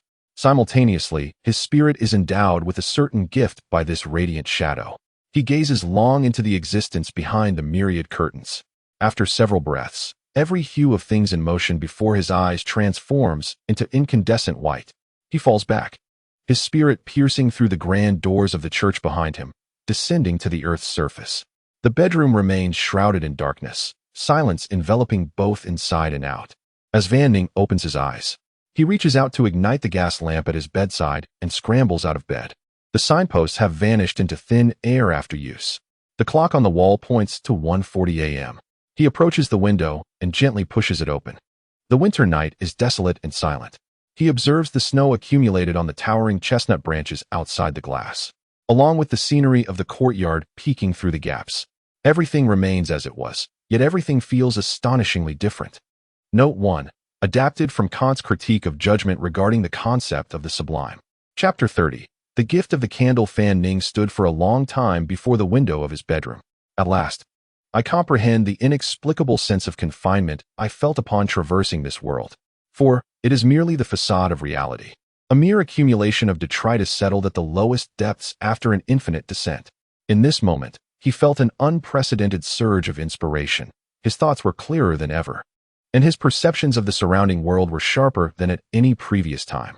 Intuitively, he sensed that the cumulative effect of his past experiences in recreating the music of his former life had finally been released with this breakthrough from a previous impasse.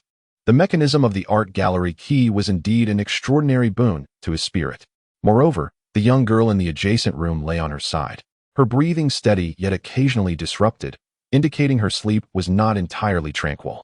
Suddenly, a branch of the chestnut tree outside the window snapped under the weight of accumulated snow.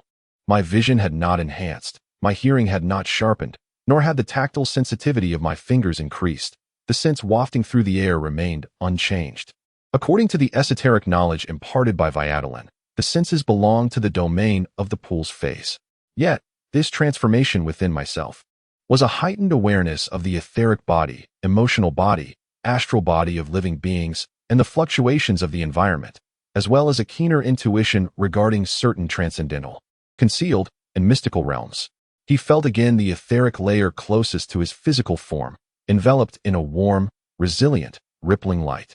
This seemed to be a temporary state, likely to dissipate within 24 hours, a sensation akin to the euphoric aftermath of an extraordinary experience. And what of the gift? The candle phase refracted from the luminescence bestowed upon him was. Fan Ning retrieved a box of safety matches from the drawer by the windowsill.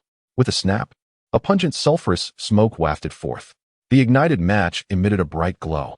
Invisible threads of inspiration extended from Fan Ning's consciousness, one sensing the intense heat of the burning match, while another reached towards the ornate gilded candlestick standing over half a meter tall beside him.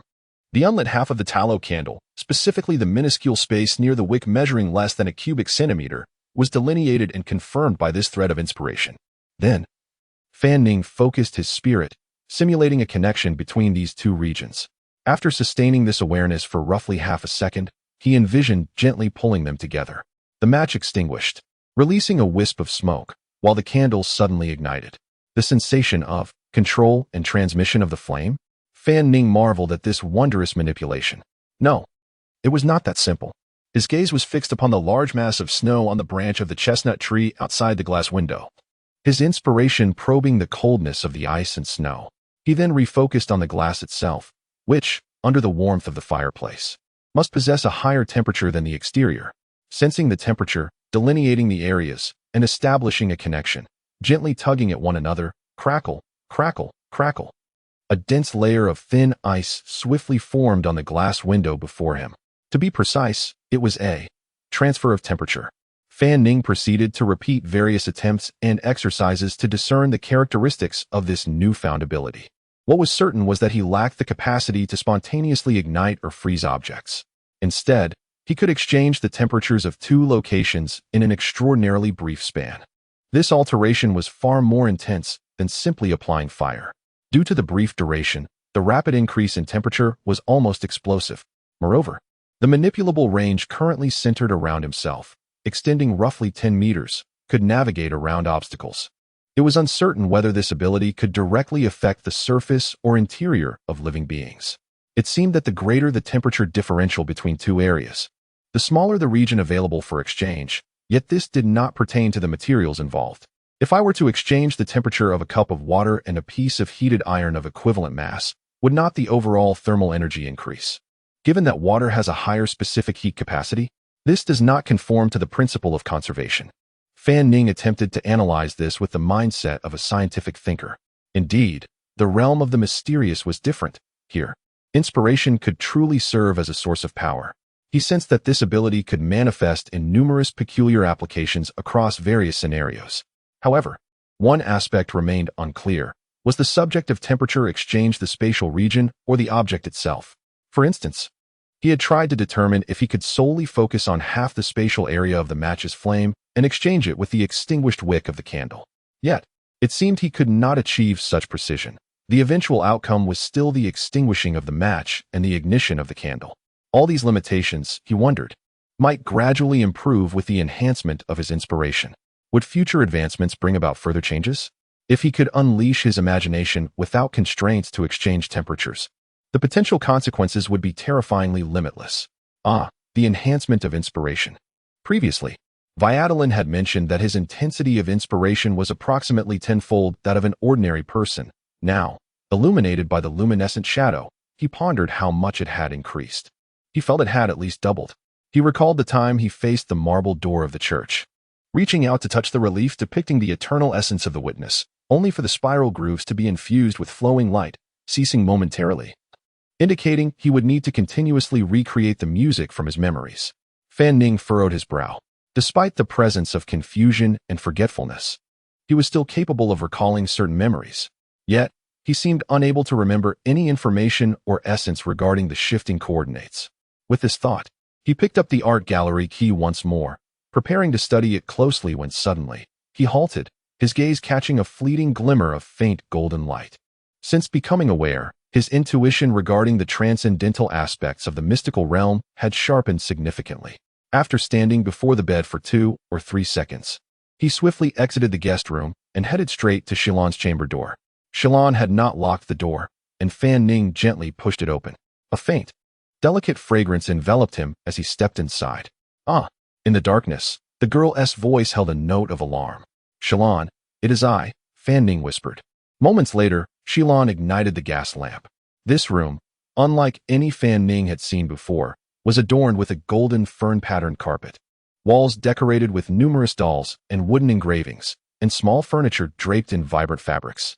A neat stack of books and a brown violin case rested on the table, accompanied by a music stand. On the dressing table lay hairpins, a comb, a silver-framed mirror, a candlestick, a daffodil vase, and a collection of small dolls. On the opposite side stood a folding wooden embroidery screen for changing clothes and a full-length mirror. Shilon propped herself up with pillows, clad in a loose, thin white silk nightgown, her fair skin enveloped in a pink velvety blanket. Kalen? The alarm in her eyes dissipated as she gazed at Fan Ning, who stood at the door in a gray nightgown. Yet, instinctively, she tugged at the lace neckline of her nightgown. Fan Ning softly inquired, "May I come in for a moment? Is there something wrong?" Shilon's alabaster cheeks flushed with a hint of color. "Yes, please come in." As Fan Ning approached, he lowered his voice and said, "I sense something amiss at home." Chapter 31. The object hidden in the mirror. Did you discover something? Don't scare me. Leaned against the headboard, Shilon's mind raced through a series of recent events, tightening the blanket wrapped around her. Fan Ning surveyed the room, slowly approaching her bedside. "Are you suggesting that there is something amiss in my bedroom?" Shilon inquired again.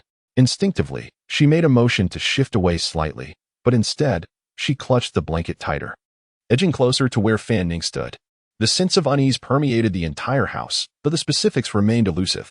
At that moment, Fan Ning realized the silk nightgown Shilon wore was exceedingly thin, prompting him to step back, turning his back towards her. "Apologies, do you need an additional garment?"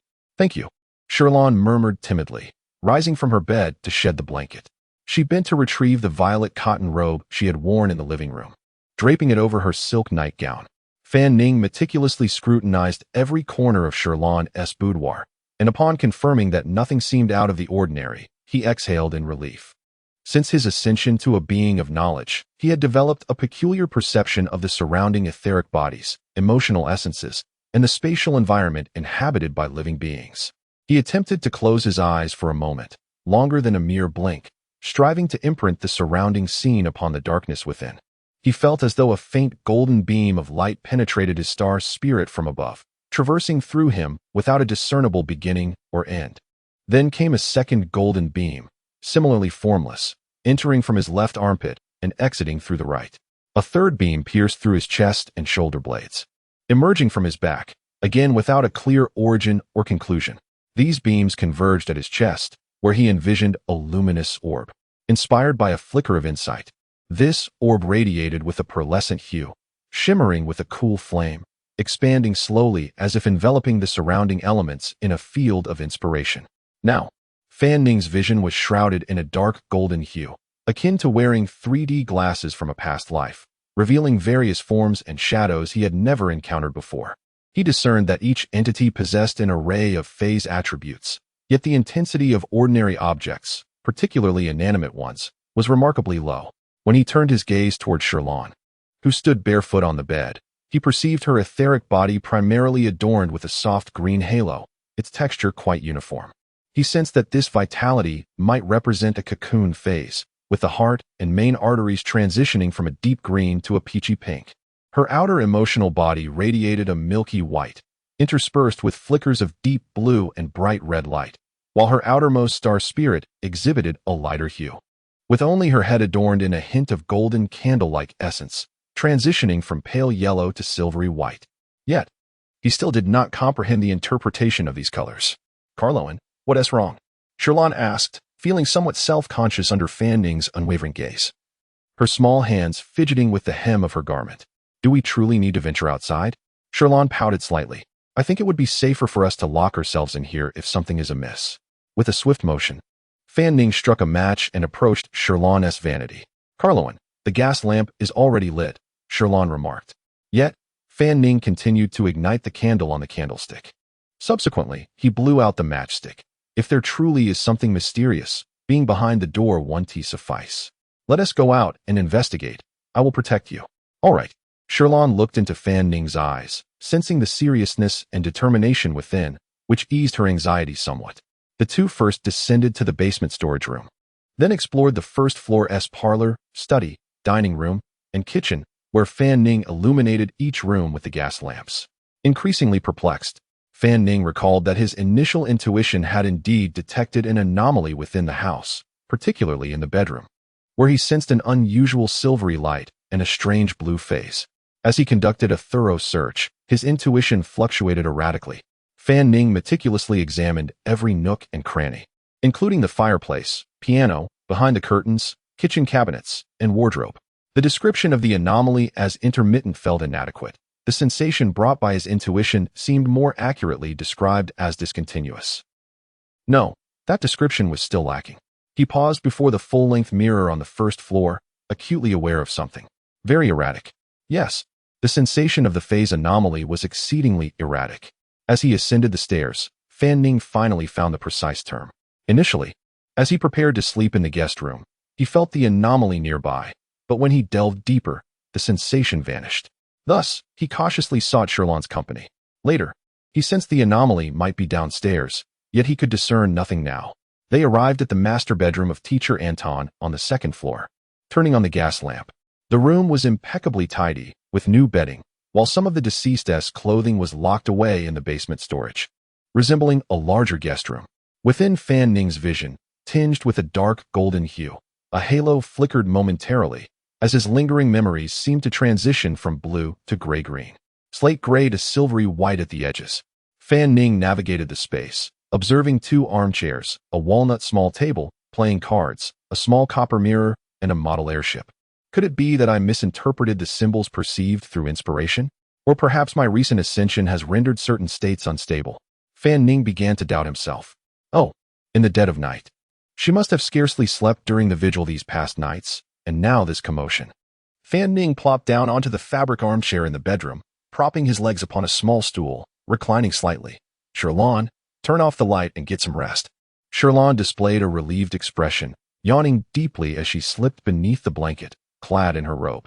With the gas lamp extinguished, the cold wind howled outside. Yet the flame of the candle on the vanity remained seemingly still. Fan Ning rested his hands behind his head, closing his eyes to rejuvenate. After approximately 10 minutes, Sherlan spoke softly. "Carloan, if you're feeling uncomfortable, you can lie down a bit." After a few more seconds, she added, "I mean on the edge of the bed." "I'm fine. You should sleep," Fan Ning replied. Oh. Moments later, The rhythm of Sherlon's breathing became even and barely audible. In the dim light, amid the faint fragrance, Fan Ning gradually relaxed, his eyelids growing heavy. Just as his consciousness began to fragment into illogical snippets of words, something flickered in the full-length mirror beside him. Apart from the normal reflections, Fan Ning's eyes snapped open, and when he discerned the situation in the dim light, his heart nearly stopped. A shadow of a hand protruded from the lower right corner of the mirror. Holy hell! The first words uttered in Chinese since his transmigration escaped Fan Ning's lips. Startled, he leaped from his seat. Chapter 32 The First Battle of the Informed. Barely a breath after Fan Ning's startled exclamation, a pale blue shadow materialized upon the mirror's surface. The indistinct silhouette emerged as if breaking through the water's surface, brandishing a long dagger aimed directly at Fan Ning. Fortunately, during its formation, Fan Ning was already alarmed enough to leap up, raising the fabric armchair he had been seated in to intercept the thrust of the dagger. Hillen, just roused from slumber, screamed in terror. Crack! Wood splinters flew. The dagger pierced the armchair, extending several centimeters forward, gleaming ominously just before Fan Ning's nose. The tremendous force caused the chair to slip from above him. He stumbled back a few steps, nearly losing his balance. Another crack resounded. The blue shadow swiftly withdrew the dagger lodged in the wood, drew back slightly to gather strength, and then hurled it towards Fan Ning, who stood 3 to 4 meters away. The dagger sliced through the air with a sharp gleam. Given the short distance, there was hardly any time to evade. Yet, sensing an acute danger before the figure unleashed its attack, Fan Ning instinctively twisted his waist and shoulders, propelling himself sideways, losing balance as he fell backward, shouting, "Hillen, shatter both mirrors, quickly." There was no time for him to ponder the nature of this bizarre occurrence. This command was the only thought that sprang to his mind. The dagger whizzed past his neck, embedding itself in a plush toy hanging on the wall. He touched the location of his carotid artery, feeling a shallow cut. The capillaries had yet to bleed, and his skin tingled slightly. Fan Ning's heart raced fiercely. It was not merely a matter of a few centimeters. Had it penetrated just a millimeter or two deeper, he would have been left to clutch his gushing neck, awaiting death. Fortunately, though the young girl was frightened. Upon hearing Fan Ning's voice, she immediately set about executing his command. Opting for the most efficient method, she scrambled to the edge of the bed beside the vanity, seized a small mirror framed in silver near the candle, and hurled it towards the large floor mirror across the room. A cacophony of shattering glass erupted as both mirrors shattered. Accompanying this was the dull thud of metal. The azure shadow's aura dimmed, rendering it slightly clearer, revealing a revolver in its grasp. Fan Ning distinctly heard the sound of the revolver's hammer or cylinder rotating. The gunman raised his weapon, aiming it at Hillen. "You bastard." Fan Ning's mind was awash with rage and dread. In the mere 4 or 5 seconds since the incident began, the shadowy figure had shown no inclination for dialogue. Launching lethal strikes without hesitation, Fan Ning sprang from the ground, unhesitatingly lunging toward the girl standing on the bed, twisting his body midair to shield her. Bang! Bang! The blue shadow seemed to aim slightly lower at Hillen, pulling the trigger twice. Fan Ning felt the bullets should have struck just above his coccyx as he fell toward Hillen, yet curiously, he felt no sensation of being shot. Though he had never experienced such an event, he would have expected excruciating pain. Surely, this nightgown could not be bulletproof. Meanwhile, the white, gel-like luminous veil of his ethereal form appeared to quiver twice. They landed heavily on the bed, with Fan Ning atop Hillen, their faces nearly touching. The girl before him pouted, her brow knitted tightly, her cheeks taut, tears shimmering in her eyes. Her expression was a tumultuous blend of fear, grievance, confusion, worry, and anger. However, Fan Ning had no time to utter a word. He quickly scrambled up, turning to shield Hillen completely. At this moment, the azure glow had nearly vanished, allowing Fan Ning to discern that the figure was a normal human, slender like himself, clad in a gray combat outfit and wearing a white mask. Seeing that his shots had clearly missed their mark, the gray-clad man momentarily froze. Yet, he would not afford Fan Ning a moment's respite, immediately pulling the revolver's trigger again. This time aiming for Fan Ning's head. Bang! Bang! Bang! 3 shots rang out in rapid succession without a hint of hesitation. As the bullets approached within 2 or 3 centimeters of Fan Ning's skin, they seemed to encounter immense resistance, their speed drastically reduced, ultimately striking his brow, cheek, and nose with a sharp pain. Particularly, The final shot to his nose caused a warm liquid to trickle from his nostrils. The luminous veil of his ethereal form quaked violently. As the third bullet struck, a multitude of pale golden specks erupted from his body. This luminous shield had finally shattered. An informed one. How could such a task involve an informed one? The previously emotionless countenance of the gray-clad man finally shifted. Inside the revolver, aside from the chamber designed to prevent accidental discharge, 5 bullets had been fired. He wasted no time, expertly ejecting the spent cylinder, retrieving bullets from his side pouch. While retreating slightly, click, click, Fan Ning would not grant him the luxury of reloading.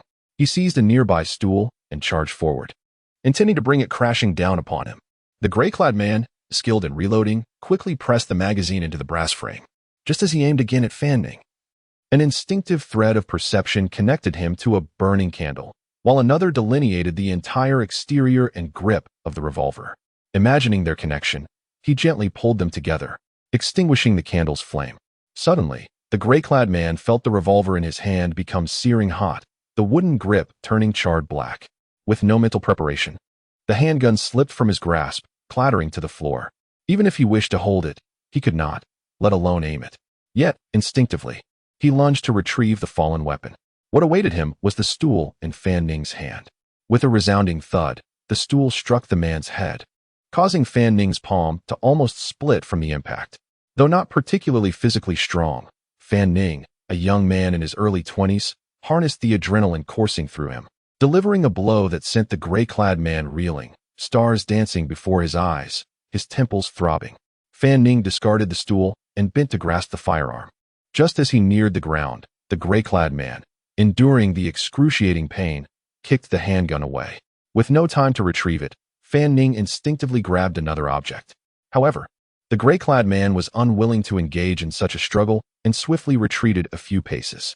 Hillen, believing Fan Ning had already been shot, failed to ponder the explosion of light, her eyes flashing with determination and anger as she leaped from the bed, hastening toward the handgun.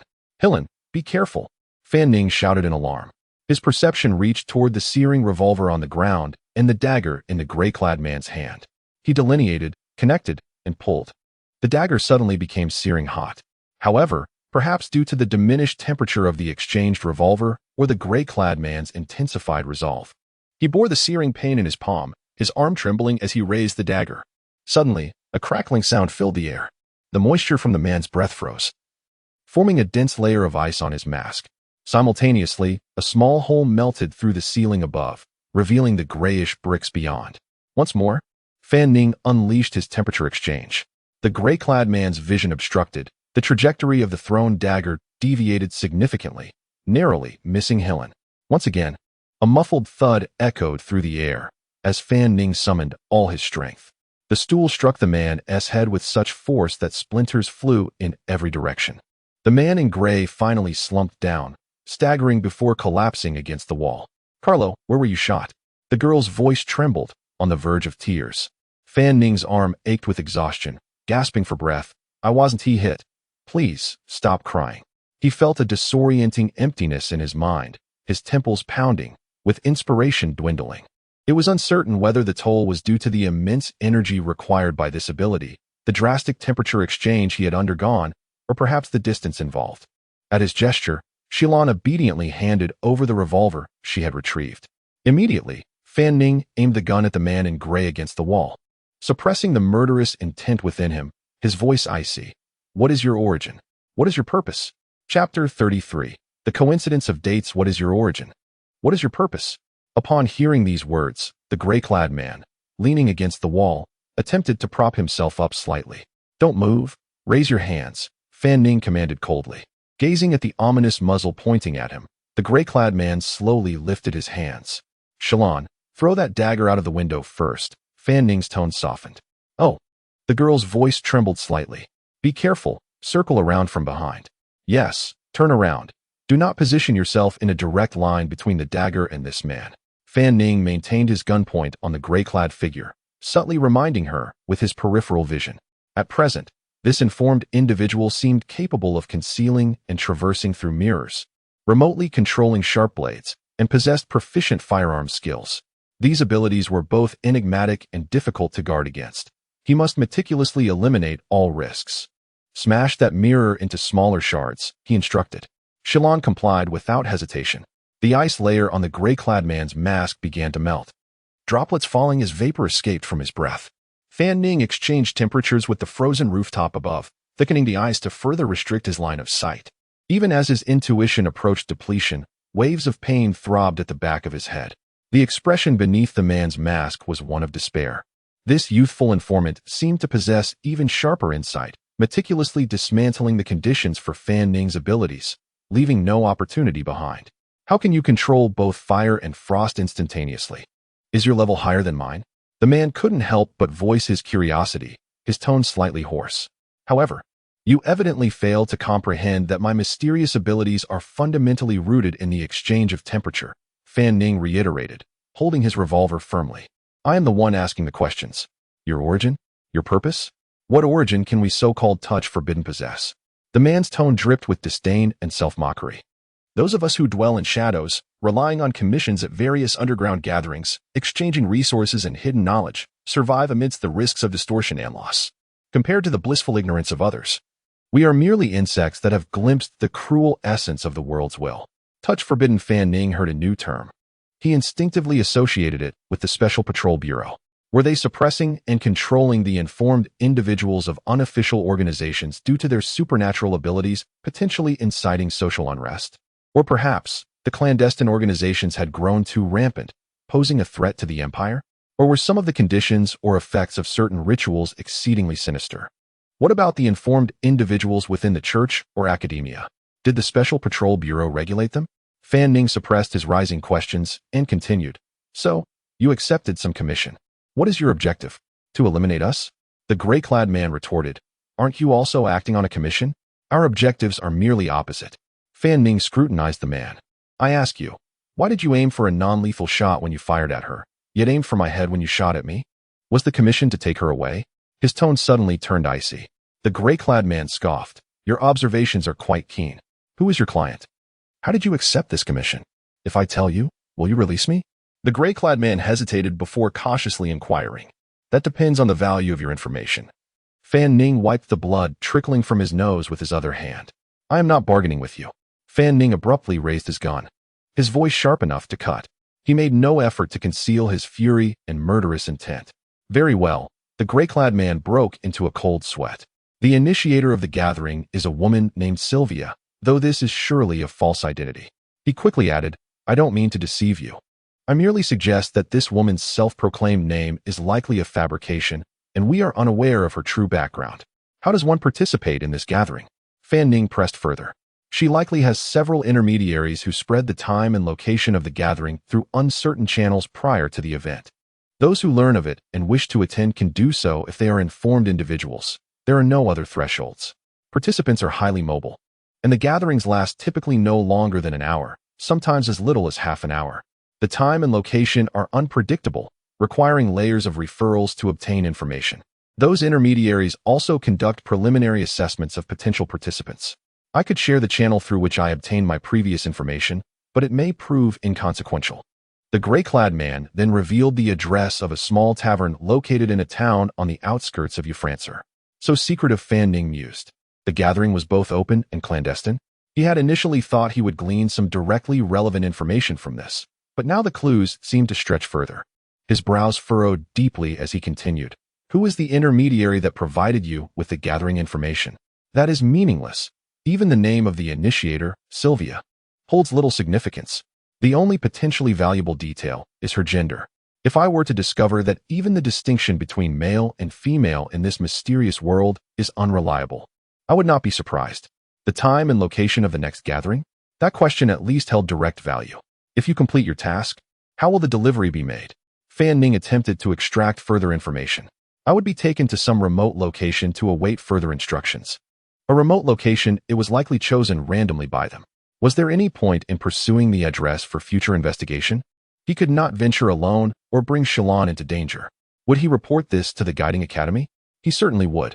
However, the delivery location of this man's commission, not to mention the lack of a clear benefit, the Guiding Academy would not act recklessly, even if they were to stake out The opponent's strength and motives remained entirely unknown. He hadn't formally joined yet, and bringing everyone to ruin?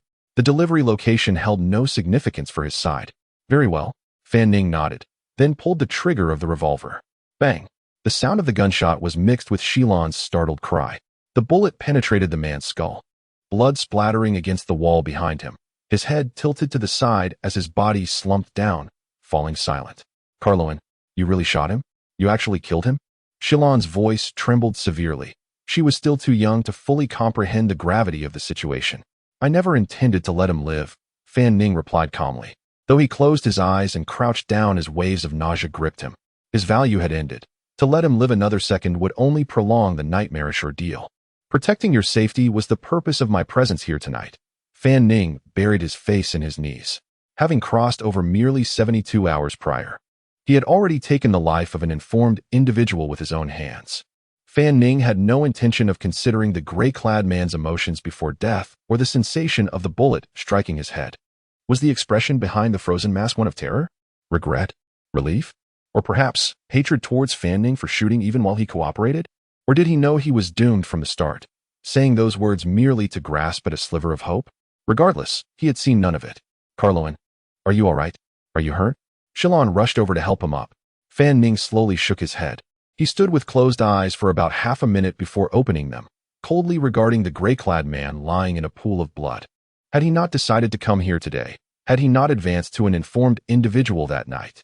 Had the gifts acquired during the transition not been rendered useless in today's confrontation? A wordless opponent was far too terrifying for those decisive in killing. Only someone even more resolute could stand against them. Thus, even if given another chance, he would still pull the trigger. I cannot possibly let him go. Why must Huron be taken away? It is unclear. The man in gray knows only what actions to take, devoid of understanding the underlying reasons. Thursday night at 8 o'clock? The warehouse district at 225 Finley Street in the Pusher area? Why does this feel somewhat familiar? ISN T226, Finley Street, the address of Prudence Auction House. ISN T that when the auction is scheduled? The auction commences at 7 in the evening. It certainly will not conclude by 8. A 1-hour discrepancy? A mere number apart in the address. The fragmented music sheets were acquired by Professor Anton through a recommendation from someone named Spin Cecil at Prudence Auction House. Coincidentally, the group leader, Ram Cecil, who shares the same surname, warned Huron at the funeral earlier that day. After yet another confrontation with me, he asserted that he would henceforth refrain from further involvement. Veining, unclouded by bias, began to ponder from Cecil's perspective. This cousin of Huron's does not appear entirely mindless. His hostility towards me and his ulterior motives concerning Huron cannot be dismissed as insincere. Rather, they seem to reflect a coercive intent to subdue the young girl. Such behavior is undoubtedly despicable. However, he evidently has other matters he deems more pressing. Seemingly having made a choice, what does it mean to cease further inquiries? There are multiple forces at play in the shadows. Today's events are related to Cecil. Yet they may not be attributable to his faction. Instead, they may have tacitly allowed another party to act. From various clues, Veining formulated such a hypothesis. Karen, what shall we do now? Huron inquired, somewhat at a loss. Veining surveyed the chaotic room, littered with shards of glass and wood, furniture strewn about, blood splattered across the walls, and the corpse of the man in gray, not to mention the sporadic gunfire that had echoed 6 times. This vicinity is densely populated with the residences of professors from the school. What more can be done? Should I, alongside the young girl, clean up the scene, dispose of the body, and silence those who heard the gunfire? Is there any necessity for that? This individual is an intruder. Call the police. Chapter 34. Separate Inquiry Nylanian District, 212, Green Peacock Street, Police Security Bureau. 3 o'clock in the morning. The carbonized lamp cast its perpetually pale light upon the small room. Furnished with a hard bed, gray walls, and a mahogany table, illuminating the space brightly yet coldly. Good evening, Officer Ellens, and to you as well, sir. Van Ning lifted the vertical striped glass from the table and took a hearty gulp of water. This feels no different from when I first crossed over. Not even the style of the glass has changed. Mr. Carlo Van Ning, what a surprise to see you so soon, said Officer Ellens. None of us wished for such an occurrence. Van Ning's expression was one of resignation. Let me confirm, you reported the incident from the school's duty booth, correct? You and another were at home, and the intruder was shot dead by you. Am I right? Officer Ellens held a pen his expression inscrutable. Yes, Van Ning nodded. Please summarize the events briefly. We initially slept in separate rooms. After sensing something amiss and failing to find anything, I cautiously remained in Sherlon's room. Then, this person broke in and attacked us lethally. We evaded and retaliated, and in the ensuing chaos, his revolver was seized, after which I shot him. Van Ning's account was succinct and adhered strictly to the facts. Where do you usually reside? Officer Ellens fixed his gaze upon Van Ning. In an apartment at 115 Lunwin Avenue, East Mecklenburg, Van Ning replied. Why did you choose to stay at Sherlon's home tonight? What is your relationship? You mentioned sensing something unusual. How did you perceive that? I can't quite explain it, but the notion of someone intruding home instilled a certain intuition in me, although I also suspected I might be overly sensitive. How did he enter the room? I can't say for certain. How can you not say? Through the door? The window? Lurking beforehand? Surely there must have been a point of entry. The two officers exchanged glances. How did he attack you? Initially with a knife, after I narrowly avoided it. He switched to a handgun. Did he fire at you? He did. How many shots? 5. Why are you so certain? Officer Ellens pressed. Because I seized the revolver after he loaded the second magazine. He exhausted the bullets in the magazine, aside from the one he reserved for a misfire, which should total 5. And then how many shots did you fire at him? 1. Are you familiar with firearms? Do you possess any? Very little. I have no firearm. My father owned one years ago, and I had a few encounters with it. He fired 5 shots, and none hit you. Yet you fired 1 shot that obliterated his head. I cannot say what happened to him, but after seizing the weapon, I pulled the trigger from a very close range, supplemented by a bit of luck. What was Sherlon doing during this? I don't recall well. It was too chaotic. Initially, she seemed startled, but during our frantic search for knives or handguns on the floor, she must have participated. Though young, she understood that failing to seize the weapon would mean risking her life.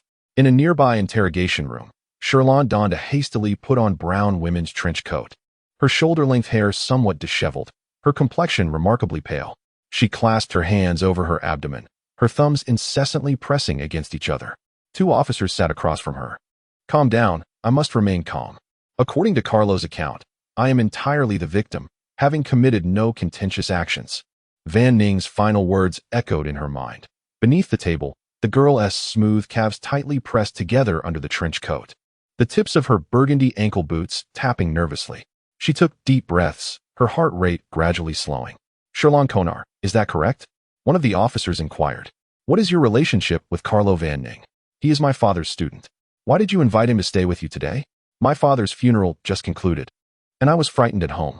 How did Carlo sense something was amiss and come to your room? I don't know. How did that person enter the room? I don't know. I was asleep. What transpired between the two during the struggle?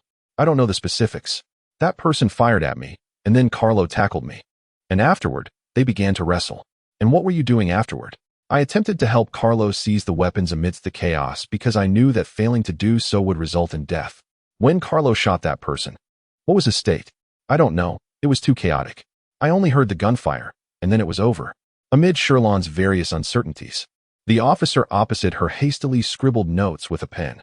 The conversation concluded swiftly, as the police recognized her as merely a fragile, pitiful young girl.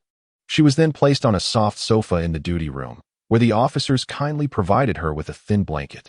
Meanwhile, after the initial interrogation, Officer Ellens allowed Van Ning a brief respite on the hard bed. As the police progressed with their on-site investigation, handling inquiries and examinations, he was interrupted several times for further verification of details. Overall, their efficiency had significantly surpassed the average standard of police security forces during this era. After all, this residence had witnessed a death just 3 days prior, and several other lives were entangled with it. Around 7:30 in the morning, they offered Van Ning tea and bread. Having rested somewhat, he felt his creativity, which had been exhausted from repeated exertion, begin to rejuvenate. Sherlon also momentarily left under the pretense of fetching a meal. But in truth, she was free, casually mentioning it, to which the officer merely acknowledged with a casual "oh." As more than 7 hours passed since the call to the police, at 10 o'clock in the morning, when Van Ning's door was pushed open again, he encountered 2 new faces, along with a throng of officers waiting in the corridor during the brief opening and closing of the door. However, this officer merely took a seat in a subordinate position. The man seated directly across from Van Ning appeared significantly younger than the stern-looking officer beside him, who bore an expression of deep-seated grievance and authority. Myers Benjamin, the man declared, his voice heavy with nasal intonation, directly stating his name. Van Ning scrutinized Benjamin, clad in a gray overcoat, white gloves, a silver-gray felt hat, broad forehead, cold gaze, and holding a deep red pipe. Ah, at last. I meet someone from the Special Patrol. He had anticipated this encounter. Mr. Van Ning, 3 questions, and then you may leave, Benjamin stated succinctly. Please proceed, Mr. Benjamin. Van Ning met his gaze. First, are you an informed witness? Wait, is it really that direct? Van Ning's expression fluctuated between confusion, bewilderment, and composure. At this moment, he appeared caught off guard. Chapter 35. The initial confrontation with the Special Patrol, are you a seer? In response to Benjamin's straightforward inquiry, the answerer had no reason to ponder for long. It implied a negative, yet acknowledged the existence of such a being. Although the reply came swiftly, an air of trepidation enveloped him. After all, he had lied. Then came the second question. Benjamin nodded, took a puff from his pipe, and asked, "What is your relationship with the guiding school?" A narrow escape. Fan Ning felt his heart race, but the lie was essential. Shilon had made a call to the Woodpecker Consulting Agency, which likely involved some discussions with the Special Patrol, although the specifics of those negotiations were unknown. His answer would undoubtedly contradict the information shared with the guiding school. Responding with "I don't understand what you're saying" would pose further issues, as he was already acquainted with members of the guiding school and should possess knowledge of the seers. Fan Ning's cautious handling of the situation stemmed from a foundational hypothesis. As an official imperial agency, the Special Patrol held the most authoritative position among the legitimate seer organizations within the territory of Tyran, even acting as a regulatory body. Given his uncertainty regarding the relationships among the various seer organizations, this hypothesis, while potentially flawed, was certainly the safest, with no repercussions if proven incorrect. Regardless, he had shot and killed a man, compounded by his father's ambiguous connections and the theft and circulation of the musical manuscript. His rise and acquisition of abilities were also linked to the cryptic messages pointed to by that manuscript. Any peculiarities in his responses to the Special Patrol's inquiries could spell disaster for both himself and the guiding school. Seers do not utilize mystical powers in an overt manner. Such distinctions should not be easily discernible, particularly not to those of similar nature. A flurry of thoughts raced through Fan Ning's mind as he began to respond to the second question. I learned about the existence of seers and the guiding school through Sir Viadlin, and my late mentor, Professor Anton Konal, was the one who recommended me, originally intending for me to study piano there. However, my perspective has shifted somewhat. As you know, I am a senior at St. Linnea University, and my family has faced some upheavals, leaving us in a precarious situation as I approach my career choices. The competition for positions within the university is intense, and after learning about the salaries, benefits, and duties of the clerical staff at the guiding school, I believe it to be quite a respectable job. Benjamin's intuitive insight enveloped Fan Ning's ethereal and emotional essence. As he spoke, the contours of Fan Ning's physical form, heart, and veins depicted a healthy and normal green aura, transitioning from dark green to red, displaying minimal chaotic colors and no signs of conventional distortion. The red hue resembled a soft pink rather than a deep crimson, and the outer emotional essence swayed little. Unless one were a master of counter-surveillance, it was unlikely he was lying. His mind radiated with a vast expanse of incandescent energy, interspersed with hints of pale gold, revealing an exceptionally strong candle-like inspiration, along with silhouettes in a violet key-like phase, the transitional area dark. Pale gold. Benjamin pondered, though it indeed aligned with the candle's phase. Perhaps it was due to his studies in music and recent compositions? As he probed, he sensed a similar candle-like inspiration emanating from Fan Ning. Should he resist, it would significantly diminish his perception of Fan Ning's ethereal body. However, he refrained from doing so. Well, I wish you success in finding a fulfilling and respectable job after graduation, Benjamin continued, nodding. Thank you. The third question, please explain the charred handgun grip and the shattered mirror. Benjamin's gray felt hat cast a shadow over his narrowed eyes. Fan Ning's heart sank. Was he still under suspicion? I am not quite sure what you mean, Fan Ning replied, smiling with feigned confusion. Benjamin inhaled deeply from his pipe, resting it on the mahogany table before exhaling a long breath. Fan Ning maintained his perplexed expression. Benjamin then retrieved 3 candles from a nearby cabinet, lighting them one by one with a match, pouring the wax to secure them in a triangular formation on the table. He wondered if he would be discovered. Yet, It appeared he had no reason to refuse cooperation. Place your left hand within this area, Benjamin instructed. Reluctantly, Fan Ning complied. Subsequently, Benjamin tossed a snowflake-shaped crystal onto the nearest candle flame, causing white vapor to rise. Please close your eyes. In the darkness, Fan Ning inhaled a cool, crisp essence. Feeling his mind quiet, his demeanor growing taciturn, devoid of the desire to engage with others, yet his memories of recent events crystallized with extraordinary clarity. He recalled the complete order of faces of those who had laid flowers on his teacher's casket before the funeral, the arrangement of seated and empty spaces when he bowed after his performance, the precise location where Chiong had poked his shoulder during the funeral procession, the attire of the 4 unfamiliar classmates seated nearby during their midday meal, the trajectory of his hand brushing through Shilan's hair on the grass, the acrid scent of dust discovered during the spring cleaning, the manner in which food remnants piled on the dinner plate, the auditory sensation when he mistakenly struck a wrong note during his teacher's sonata, and the intricate patterns of the collar on Shilan's sleeping gown draped over the sofa. Stop. Suddenly, Fan Ning realized that his memories were being drawn forth like a record spinning on a gramophone, external forces compelling him to recount their engraved details. It was a sensation intertwining incandescent brightness with dark silver, the candle and desolation's phase. He sensed that he could accelerate or decelerate this memory retrieval, pause or resume it, and even blur the clarity at will. He could even exert effort to sever this state of being read. Nonetheless, he chose not to adopt such a confrontational approach.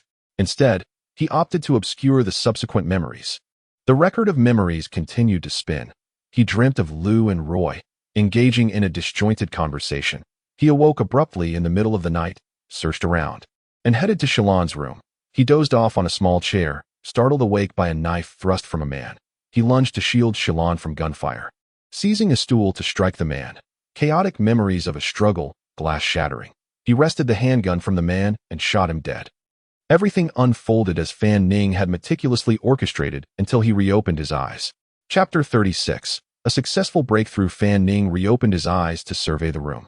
The candle had extinguished, and Benjamin, with his pipe, exhaled swirling smoke rings beneath his soft felt hat. Carlo and Fan Ning, you may leave now. Good luck.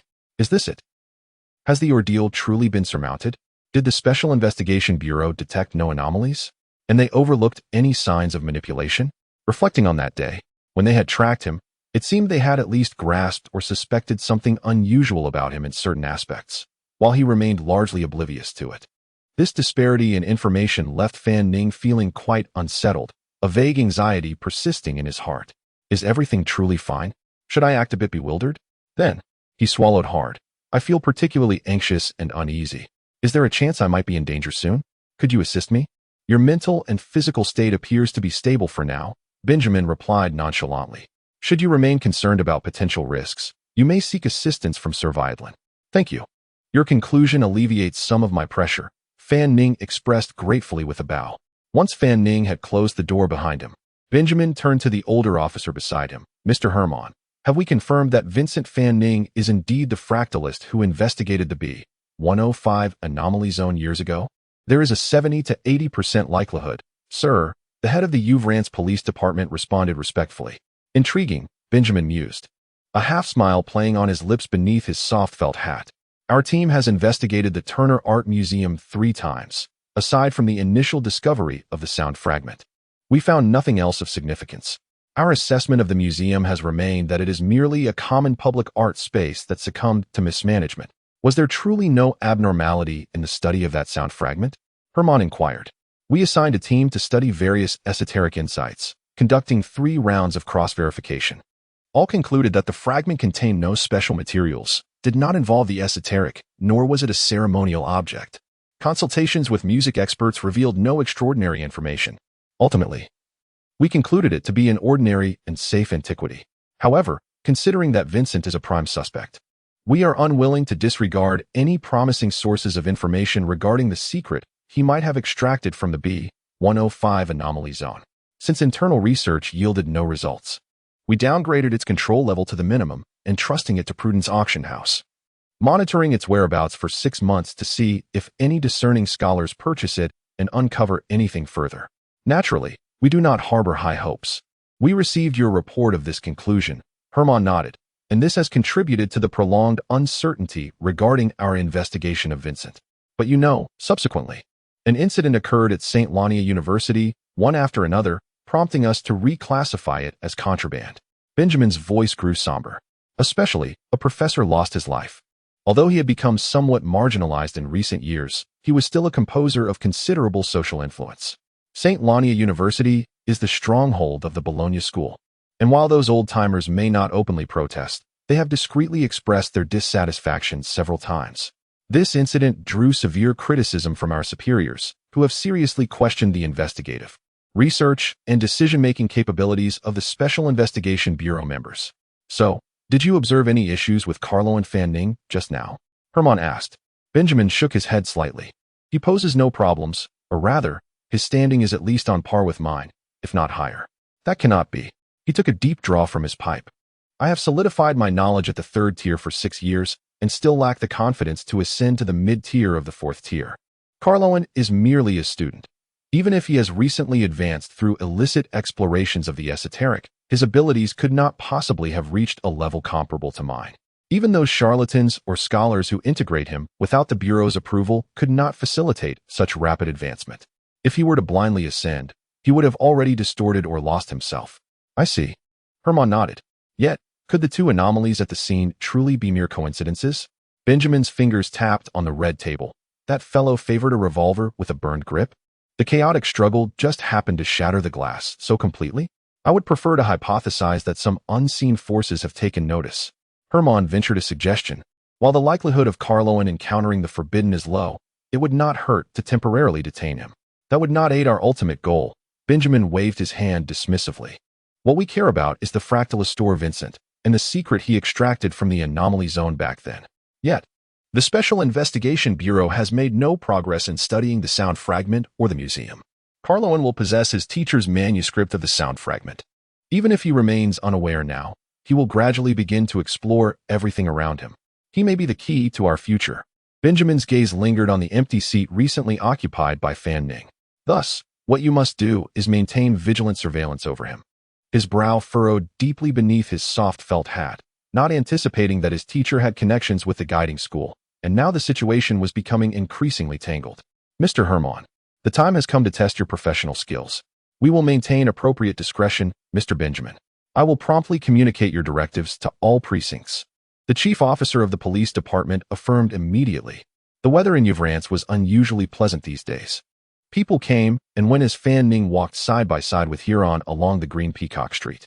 The snow piled by the roadside reflected bright light, and the air, still icy, felt invigorating, though the sun warmed the areas it touched. Don't you have anything to ask me? Fan Ning turned to inquire. I do, Huron replied earnestly, nodding vigorously. Then go ahead. The call you want me to make, is it to a place called the Woodpecker Consulting Agency? Yes. Fan Ning hesitated for a moment before responding. Huron's eyes suddenly dimmed, a complex and wistful expression crossing her delicate face. You met my sister's piano teacher, didn't you? Indeed. Fan Ning confirmed. Huron lowered her head. My sister has been gone for over 5 years. I was quite young then, only aware of the general nature of her ordeal. Initially, I felt fortunate that she was saved, but later realized the outcome remained one of despair. Nevertheless, my father and I are deeply grateful to Sir Viadlin. Fan Ning comforted her. Such events have transpired twice. I will not allow a third occurrence. It was then that Fan Ning spoke up. Huron, you need to explain to the teacher why you were half a day late today. However, Huron halted at a fork in the road. Carloan, I still have questions. Her tone reverted to its original state. Chapter 37. A return visit. Any questions? Observing the earnest young girl before him, Fan Ning could not help but smile. Shalon, tell me, have you become one of the Enlightened Ones, like my sister's piano teacher? Yes, Fan Ning replied candidly, a chuckle escaping him. I will take you to school. I want to accompany you, Shalon asserted, lifting her chin defiantly. I wish to visit my sister's teacher as well. I aspire to become enlightened like you. With a huff, Shalon moved a step closer. Kalen, are you pretending to be foolish? Shalon, I personally do not recommend it. Fan Ning retreated slightly, because it is not what you think. You must believe that possessing the ability to harness invisible forces will enable you to combat danger. But in reality, it is a realm fraught with mysterious and chaotic hazards. Sometimes, you may not even comprehend the nature of the danger until it is too late. The proportion of the enlightened who meet an unfortunate end is significantly higher than that of the general populace. Shilon's eyes sparkled with determination. Kalen, your reasoning is flawed. Most in the general populace have never encountered mysterious events. The base number is too vast, hence the probability of an unfortunate outcome is low. However, we have already encountered such events and belong to the minority. The young girl articulated her thoughts with such clarity that Fan Ning found himself momentarily speechless. Shilon continued earnestly. Though curiosity may kill the cat, I believe that if one has already been unfortunate enough to encounter the mysterious, it is better to seek knowledge than to close one's eyes. No matter how chaotic and unknowable that realm may be, at least one can grasp their own fate. She stepped forward once more. It is true that I was frightened last night, but I genuinely wish to assist you. Despite my confusion regarding many situations, I am aware that we have faced peril on several occasions. Feeling the warmth of her breath, Fan Ning no longer stepped back. He began to confront the issue at hand. Shilon, to be honest, my main concern is that I do not yet fully understand many aspects of the enlightened, and thus, I cannot assess the pros and cons of leading you down this path. However, I promise that once I have clarified some matters, I will have a serious discussion with you soon. How does that sound? I will be waiting, Shilon smiled, winking at him before turning to walk toward the school gate. See you tonight. Watching the girl's burgundy boots leave light footprints on the ground, Fan Ning shook his head and smiled wryly. The situation remained unclear. The watchful eyes of the special patrol were omnipresent. The forces behind the mysterious events remained shrouded in fog, and even Cecil, whom he had previously overlooked, had begun to warrant attention. He needed to act swiftly. Without delay, he boarded the public carriage heading to Ketten Street in East Mecklenburg. The pocket watch indicated it was 11 o'clock when he once again came upon the familiar pomegranate tree bonsai, the floor-to-ceiling glass windows, and the sign of the office that could drive designers mad hanging on the second floor. Though it was not mealtime, an irresistible aroma wafted through the air. He lifted the curtain, matching the environment's hue, and ascended the staircase to the second floor. At the reception desk sat a kindly elderly lady who appeared familiar as she read a newspaper. With polite courtesy, Fan Ning conveyed his purpose. The elderly lady smiled warmly. Ah, you must be the talented young man on the verge of promotion. The president has already left. He instructed you to proceed to the negotiation room from last time to make an attempt. If successful, go to the room at the end of the corridor to find the fellow who enjoys playing the guitar. He thanked her and took a few steps inside, only to hear her add, remember to note the material wastage and report to finance. Fan Ning chuckled helplessly. However, it was for the best. This spared him much trouble in concealing matters on Viataline's side. From the end of the corridor came the melodious, melancholic strains of classical guitar. He first visited the vacant negotiation room, and after a brief search, he discovered 4 directional markers and 4 black bottles within boxes in the cupboard. He slipped the marker engraved with the Master of the Unquenchable Fire into his pocket. This was essential to take, otherwise, it would not align with his ascension to the enlightened and the receipt of the candle's gift. Should he take a vial of the essence as well? He opened each one to peek, noting that the smallest contained a luminous, incandescent golden liquid, with at least 10 milliliters remaining, conservatively valued at over 100 pounds. Adding to the directional marker's approximate worth of 400 pounds, even with internal discounts from the guiding school. Roy's remuneration for his 500-pound string quartet dedication would be nearly covered. Yet, he critically needed that vial, of which he was uncertain of its material or where to procure another. The key from last night's art gallery seemed capable of extracting the radiant essence from the markers into reality. Without a vial, he could not preserve it. He took a deep breath, wincing at the thought of the expense, and tucked the vial along with its box into the other pocket. After feigning a 20-minute wait in the negotiation room, he finally pushed the door open. The corridor was filled with the scent of coffee, and the sounds of card games echoed from the adjacent room, while 2 other slightly ajar rooms resounded with the rhythmic clatter of typewriters. Some were slacking off at work, while others seemed to be draining themselves dry. A light laugh escaped Fan Ning as he shook his head, feeling a hint of familiarity. Reaching the corridor's depths, listening to the melancholic strains of the classical guitar, he knocked on the door. Come in. A voice, not particularly old but tinged with sorrow and weariness, called out. Fan Ning opened the door to find a man in his early 30s seated in a chair before a desk, his lips pressed tightly, eyes filled with melancholy, blue irises, a broad forehead, a straight nose, flowing golden hair, and a scruffy beard. He wore a white cotton shirt and a black sleeveless vest, with the top two buttons of his shirt undone, revealing a ruby necklace, cradling a classical guitar in his arms. Goodness, what a presence, so wild yet ethereal. If he had been a lead singer or guitarist in a past life, he would undoubtedly belong to a top-tier band. Have you heard of it? Fan Ning internally scoffed yet greeted him with a smile. The guitarist ceased playing at a half cadence, allowing the lingering notes to dissipate gently, avoiding an abrupt silence. A piece by the classical guitar master Thorn from the southern continent last century. I adore its arpeggios and the sense of mutual oblivion it evokes in a corner of the southern lands. Your description is exquisite, Fan Ning remarked. The golden-haired man's eyes glimmered with surprise. Not many have heard it in the north of Tielane. Are you not from Ufrancer? Were you not previously in the southern cities of Tielane? No, I am merely a wanderer, born in the homeland of Master Thorn, that distant southern land. The classical guitarist's tone was soft and slow, reminiscent of a melancholic song. Fan Ning nodded slowly, realizing how far the Phaeton United Principality in the southern continent truly was. He had never left his own country. You truly possess the spirit of a bard, he remarked. The man rose to hang his guitar. I am DuPont. When the president is absent, I reluctantly take charge of the daily affairs here. He slid a stack of materials from the corner toward Fan Ning. The president mentioned that you are already half a step into the realm of the enlightened, so the application materials have been prepared. Since you are here, please sign and affix your seal here, and here. How straightforward. There was no further confirmation. Fan Ning sat down to begin reading. Mr. DuPont, he began, preparing to voice his questions as he read the documents. Just call me by my name. Very well, DuPont. I have reviewed the contract and the confidentiality agreement, and I see no issues. However, why does this application need to be reported to the Special Patrol? Fan Ning inquired, puzzled.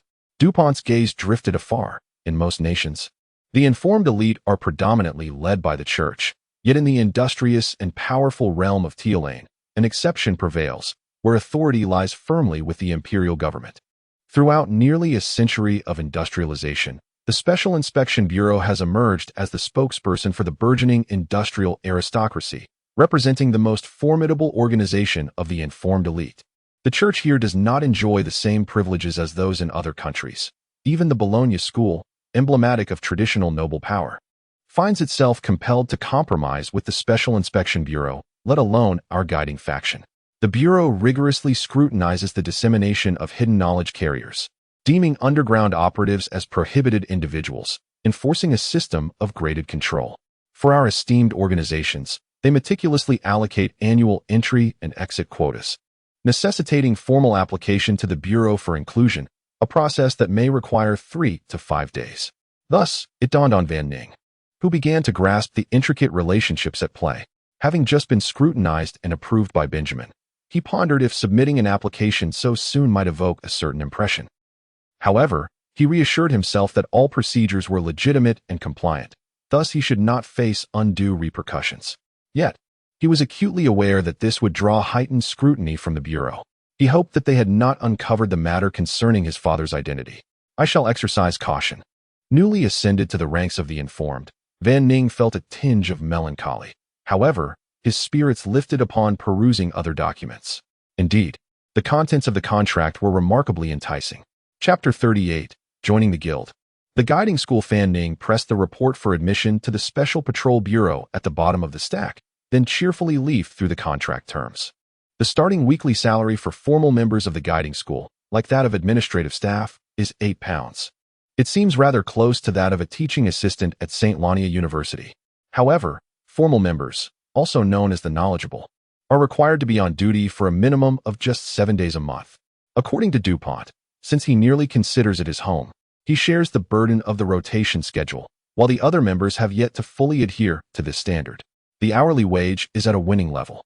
Administrative personnel enjoy 10 days of vacation a month, while the remaining 20 days require round-the-clock attendance, logistical support, visitor reception, human resources and finance, information organization and analysis, and various other administrative tasks, which indeed offer great value for the work performed. In contrast, the knowledgeable members, apart from their duty, are only expected to respond to mysterious incidents and fulfill the commissioned tasks of visitors. The outer shell of the guiding school, the Woodpecker Consulting Agency, also receives assignments, and the funds provided by clients are quite substantial. Working externally allows for flexible scheduling. The only soft stipulation is that, barring special assignments, one should not let the commissioned tasks accumulate for too long. Furthermore, after a 6-month probationary period, the salary will directly increase to £12 per week. There is also an annual opportunity for a fixed salary increase and performance evaluation. At this rate, by the time he graduates, he could comfortably reach the upper middle class of the empire. Fan Ning felt a surge of contentment, momentarily forgetting about his impending financial drain and the towering debts he had already amassed. However, a question crossed his mind, prompting him to look up and ask DuPont, "Isn't the handling of mysterious incidents under the jurisdiction of the Special Patrol Bureau? In Tialing, they have the authority to intervene in all matters." DuPont's calm voice flowed like poetry. But the underlying agreement is that incidents occurring within the traditional aristocratic circles or public schools are primarily handled by the Bologna School. Those involving believers, especially among the commoners, are managed by the Sacred Son Church, while the Special Patrol Bureau is responsible for all other matters, of course prioritizing assistance for the emerging industrial aristocrats. Understanding this, Fan Ning nodded, recognizing that each group is accountable to the interests they represent. One of the core tenets of the knowledgeable is the possession of hidden knowledge, which makes the influence of various schools behind them a crucial component of the world's dominant forces. Schools and educators are intrinsically linked to the element of knowledge. Emerging industrial aristocrats, traditional nobility, scholarly factions, and church congregations. This represents a tacit understanding among the various official organizations of knowledgeable individuals, with the Special Patrol Bureau being the most powerful among them. From this information, one could deduce that Lu's family may have closer ties to the Special Patrol Bureau, while Roy's family might be more aligned with the Bologna School. And what about us? What areas of mysterious incidents does the guiding school prioritize? Fan Ning inquired again. Is the primary audience the commoners and the middle class? He felt a sense of familiarity with this, as a modern person from a gluttonous nation in his past life. He never regarded the Western aristocracy as particularly noble, nor did he see the industrialists and factory owners as paragons of virtue. DuPont nodded slightly. As a knowledgeable person who has glimpsed the essence of the world, to thrive in the sunlight, one must obtain official recognition. If you wish to join the Bologna School, you must hail from a long-established aristocratic or scholarly lineage, such as having a father who is a member of the House of Lords, or ancestors who have been professors at prestigious public schools for generations. If you were to join the Special Patrol Bureau, your father would need to be a thriving industrial magnate, a large factory owner, or a financier with a seat in the House of Commons. In contrast, the guiding school does not concern itself with lineage or ancestry. In fact, many of our members and administrative staff are drawn from talented teachers or students from these common schools. Fan Ning nodded thoughtfully. He then swiftly signed documents and affixed his seal. Is there anything else I need to do? That will suffice. Welcome, new member. Your probation period and salary will commence from today. By the way, how many members do we have? We are the Uvlancer branch of the guiding school, with 12 administrative staff and 5 knowledgeable members, though the president is currently absent, leaving only 4. The other 2 are on assignment in the South Dock area, and you will meet them soon. That feels rather few, Fan Ning remarked. Combined, the numbers are still modest. The number of individuals who can become knowledgeable is inherently scarce. I estimate that there are barely over 100 knowledgeable members residing in Uvlancer, with more than 80% being of lower rank, accounting for both official and clandestine figures. After DuPont finished speaking, he stood up. Come, I will take you to the finance department, where you can also register the expenses for supplies. In the second room along the corridor, Fan Ning encountered the blonde youth, Vimid, once again. Carloan, you really advanced to knowledgeable so quickly. Do look out for me in the future. The young man expressed admiration and enthusiasm. Is there an internal discount for this unyielding flame-directional marker and a bit over 10 milliliters of candlescence? Fan Ning, however, had a very specific purpose. The market price for this reliable marker is approximately £400, while the essence ranges from £100 to £150. Vimid gave an awkward smile and shot DuPont a questioning glance. DuPont's tone remained unhurried. Carloan, our internal members generally receive a discount of 60 to 70%.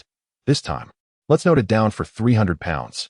Fan Ning initially nodded in pleasure, but then quickly realized that with his probationary salary level, it would take him over half a year to earn £300, leading to a painful realization.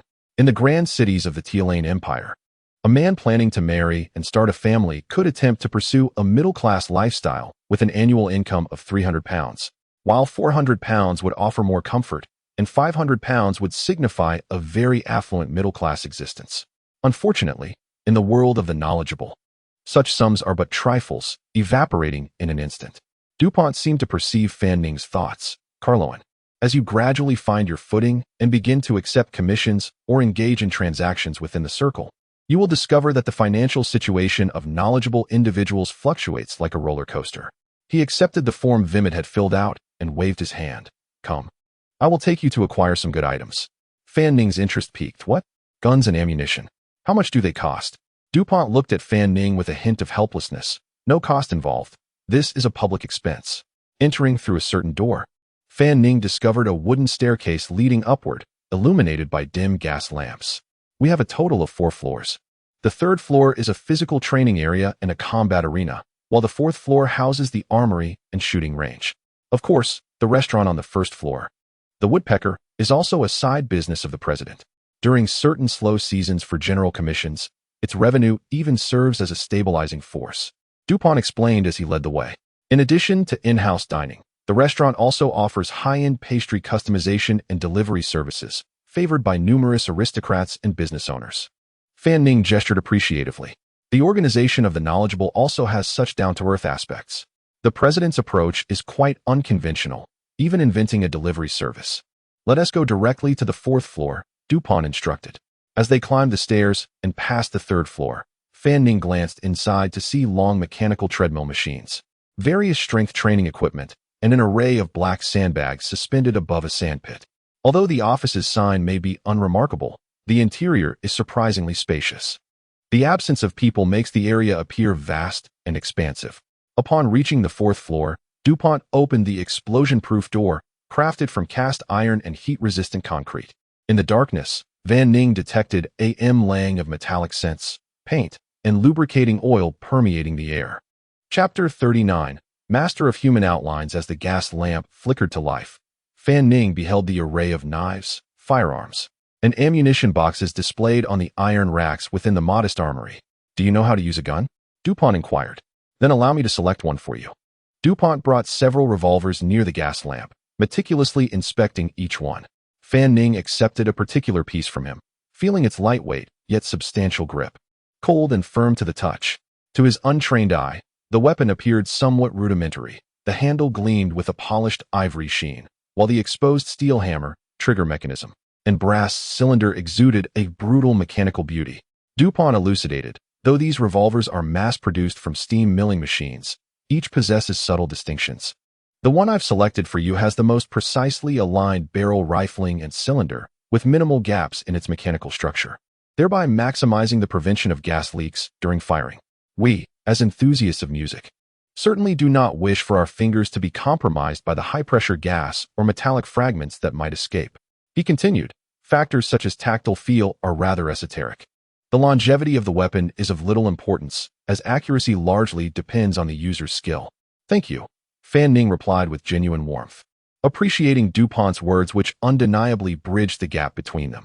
You are entitled to a weekly allocation of 1 box, containing 20 rounds, should you require more. Each round costs 4 pennies, and you can collect them yourself and register below. Very well, it seems everything is self-service, Fan Ning mused. I shall take 2 boxes for now. He idly touched the tip of his nose. The copper box contained neatly arranged, oil paper-wrapped revolver cartridges, displayed in a 4x5 grid. If you are not particularly adept yet, I recommend practicing daily starting today. Beyond this room, you will find various shooting ranges at different distances where you can shoot to your heart's content. There will be personnel to clean up afterwards. Understood. The body of an adept remains as fragile as that of a paper figure. In critical moments, the paramount objective is to identify an opportunity to dispatch an adversary with a bullet. The ability to recognize such opportunities relies on the myriad of mysterious abilities, while seizing them depends on one's physical prowess and marksmanship. This, at least, is his current understanding. DuPont, I wish to seek your counsel regarding a matter. Fan Ning hesitated before speaking. Is there new information concerning the mysterious events at St. Lenia University? It was evident that both Vidlin and DuPont were already privy to the previous occurrences. Fan Ning recounted the incident involving Sherlon. detailing the attack and the information gleaned from the gray-clad man, as well as his own interrogation by the Special Patrol Bureau. There were numerous aspects he found difficult to navigate, leaving him somewhat perplexed. Aside from the matters of his travels, his father's situation, and his own ascension through a witness known as the Endless Fugue, these three issues required his utmost caution in verification. As for the remaining matters, he felt no need to withhold information from the guiding sect. After considering Fan Ning's account, DuPont replied, "The information you have gathered is indeed valuable. Yet my personal advice is to refrain from attending that Sylvia gathering to probe for details. The risks far outweigh the benefits. These events transpiring at St. Linea University are being managed by the Bologna School, with the Special Patrol Bureau backing them. Naturally, given the connection between the Anton family and our guiding sect, we have initiated discreet investigations following your entanglement in these affairs. Recently, a series of mysterious occurrences have also emerged in the South Dock District. 2 of our members have gone to investigate, suspecting a possible connection behind these incidents." Fan Ning nodded slightly. DuPont's recommended course of action was undoubtedly more prudent, providing him with a measure of reassurance. "Carlo, have you truly just ascended to the status of an adept?" DuPont inquired. "To be precise, it was only recently." "Why do you ask?" DuPont crossed his arms, leaning against the weapon rack, and continued. "I was pondering how you managed to evade Benjamin from the Special Patrol Bureau during your compliance, all without drawing his attention while he conducted a search for your astral body. Do not be deceived by his elderly appearance. He is actually a decade younger than I, likely in his late 20s. Fan Ning was taken aback to learn that DuPont was already in his 40s, though he appeared far younger. Yet, judging by his weathered demeanor, he bore a striking resemblance to Benjamin. Benjamin possesses remarkable talent and approaches his tasks with extreme composure and caution. He is highly regarded by the Special Patrol Bureau. He should have long since attained the mid-tier of the 4th rank, yet he has refrained from attempting ascension due to his lack of certainty in avoiding loss or distortion." DuPont mused further. "Could it be that you have just advanced and are already at the 3rd rank or beyond?" Fan Ning felt no need to conceal this outcome, though he would keep the reasons confidential. "Your talent for inspiration indeed suggests potential for artistry, even mastery," DuPont noted, then shifted his tone. "However, do not underestimate Benjamin. He may very well have set his sights on you, despite not having ascended yet. Our intelligence indicates that at least 3 mid-tier adepts have fallen to him in Ufrin Cell. Moreover, his ascension cannot be far off, and his strength will likely become even more formidable thereafter." A chill ran through Fan Ning as he asked, "How can one accurately assess their own or others' ranks? And what steps lead to further ascension?" DuPont summarized his responses with a hint of negation. "The deeper my research, the more I find the systems of the mystical domain to be profoundly chaotic. The extent of an adept's inspiration compared to that of an ordinary person lacks precise measurement and is not the sole determinant of rank. These seemingly nuanced definitions exist to correspond with elements such as hidden knowledge, phases, and arcane rituals, facilitating our study. As for ascension, the general pathway is straightforward. Approach the Radiant Tower and then ascend. Overall, lower ranks correspond to the wasteland zones that float on the periphery. Mid-tier ranks relate to the Ringed Mountains, while high ranks correspond to those who cross the mountains and descend into the Basin District, the area closest to the Radiant Tower. Once one truly passes through the first gateway and enters the Radiant Tower, they become a profound seer. However, the phenomena within the flow of movement are indeed varied, constantly shifting, and illogical. The patterns recorded in the literature of hidden knowledge always contain countless exceptions. For some, the methods of ascension may seem as predictable as scientific principles. For others, even the visions they perceive in the flow differ from those of others. Some gain even greater positive powers after ascension, while others may be inept in combat, yet wield unpredictable mystical abilities. There are those whose ascension ultimately leads them more swiftly towards death. Thank you for your insights." Fan Ning committed these revelations to memory, feeling both a heightened sense of reverence and an undercurrent of confusion. Was his method of amplifying inspiration through recreating music controllable during ascension? Yet, he harbored a vague suspicion that upon completing the first spiral of the church's marble door, it might indicate his next opportunity for ascending to mid-tier.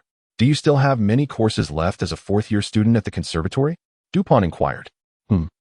Adepts dedicated to the arts possess significant advantages, particularly regarding inspiration. Music, marksmanship, physical conditioning, ancient language studies, and research into hidden knowledge are all of great importance. DuPont tossed a small white bronze key to Fan Ning. The president has allocated you room 209. I've arranged for it to be cleaned. Fan Ning caught it with ease. I shall return to my practice. You must manage your own affairs. When next we meet, I have some foundational knowledge of the arcane I need to impart to you. With that, DuPont descended the stairs. After a few moments, the faint sound of the classical guitarist echoed through the stairwell. Ah, Carlin, there is a basement beneath our hotel. Do not venture there alone, for it is perilous. This statement piqued Vaning's curiosity, albeit briefly, as he was not inclined to court danger. Thus, aside from investigating the recent incidents and safeguarding Cylon, his current pursuits included composing music, practicing the piano, honing his shooting skills, engaging in physical training, studying ancient languages and esoteric knowledge, as well as preparing for any impending commissions or tasks, and, of course, making money. It seems that even the knowledgeable require the rigor of a 996-work schedule. At the shooting range, Vaning stood 10 meters away from the target, deftly disengaging the revolver's fixed latch with his fingers, slowly ejecting the magazine, and methodically loading brass cartridges into the chamber. He leisurely pressed down on the gun's body, secured the magazine, cocked the hammer, and then raised his arm. Squinting at the elusive 10-ring target ahead, he pulled the trigger. Bang, bang, bang. The gunfire resonated, leaving a ringing in his ears, while the acrid scent of gunpowder filled the air. After attempting to shoot thrice, Vaning weighed the firearm in his hand. Frowning at its rough surface, it appeared that his earlier success in hitting the target from just over a meter away had relied somewhat on fortune. One shot struck the one ring, while two went astray. He could only manage a wry smile, pondering whether there was still hope for the master of human anatomy outlines. Chapter 40. Jones' investigation results. Fan Ning stood at the shooting range, removing the remaining 3 bullets from the revolver's magazine and temporarily storing them in the buffalo leather pouch at his side. He resolved to begin his daily practice by focusing on loading and aiming, dedicating only a fraction of his time to actual shooting. Once he had mastered the motions of loading and aiming under various conditions, he would gradually increase the proportion of shooting practice, beyond the weekly quota of 20 rounds. Each additional bullet cost 4 pence, equivalent to the price of a hearty meal from a street vendor, so he needed to be judicious. He pressed the release latch, ejected the magazine, loaded the bullets, pushed them into the chamber, and pulled back the hammer. He deliberately slowed the pace of each individual action, instead striving for an overall uniformity and fluidity in his movements. Through his methodical and contemplative practice, he familiarized his fingers with the relative positions of the components, savoring their tactile sensations and the coordination between his hands. His demeanor resembled that of a pianist who earnestly practices a piece of music. What might seem monotonous to the average person, Fan Ning repeated for half an hour standing before the target. After a brief respite to shake out his weary arms, he resumed practicing the slow loading of the magazine. Once he had become proficient in standing while loading, he attempted to load while moving, seated, lying on the ground, and even while glancing into the distance, relying on his peripheral vision. Yet, he maintained a deliberately reduced speed, continuously honing his tactile experience. Within the spacious 4th-floor shooting range, the mechanical sounds of impact and friction echoed persistently.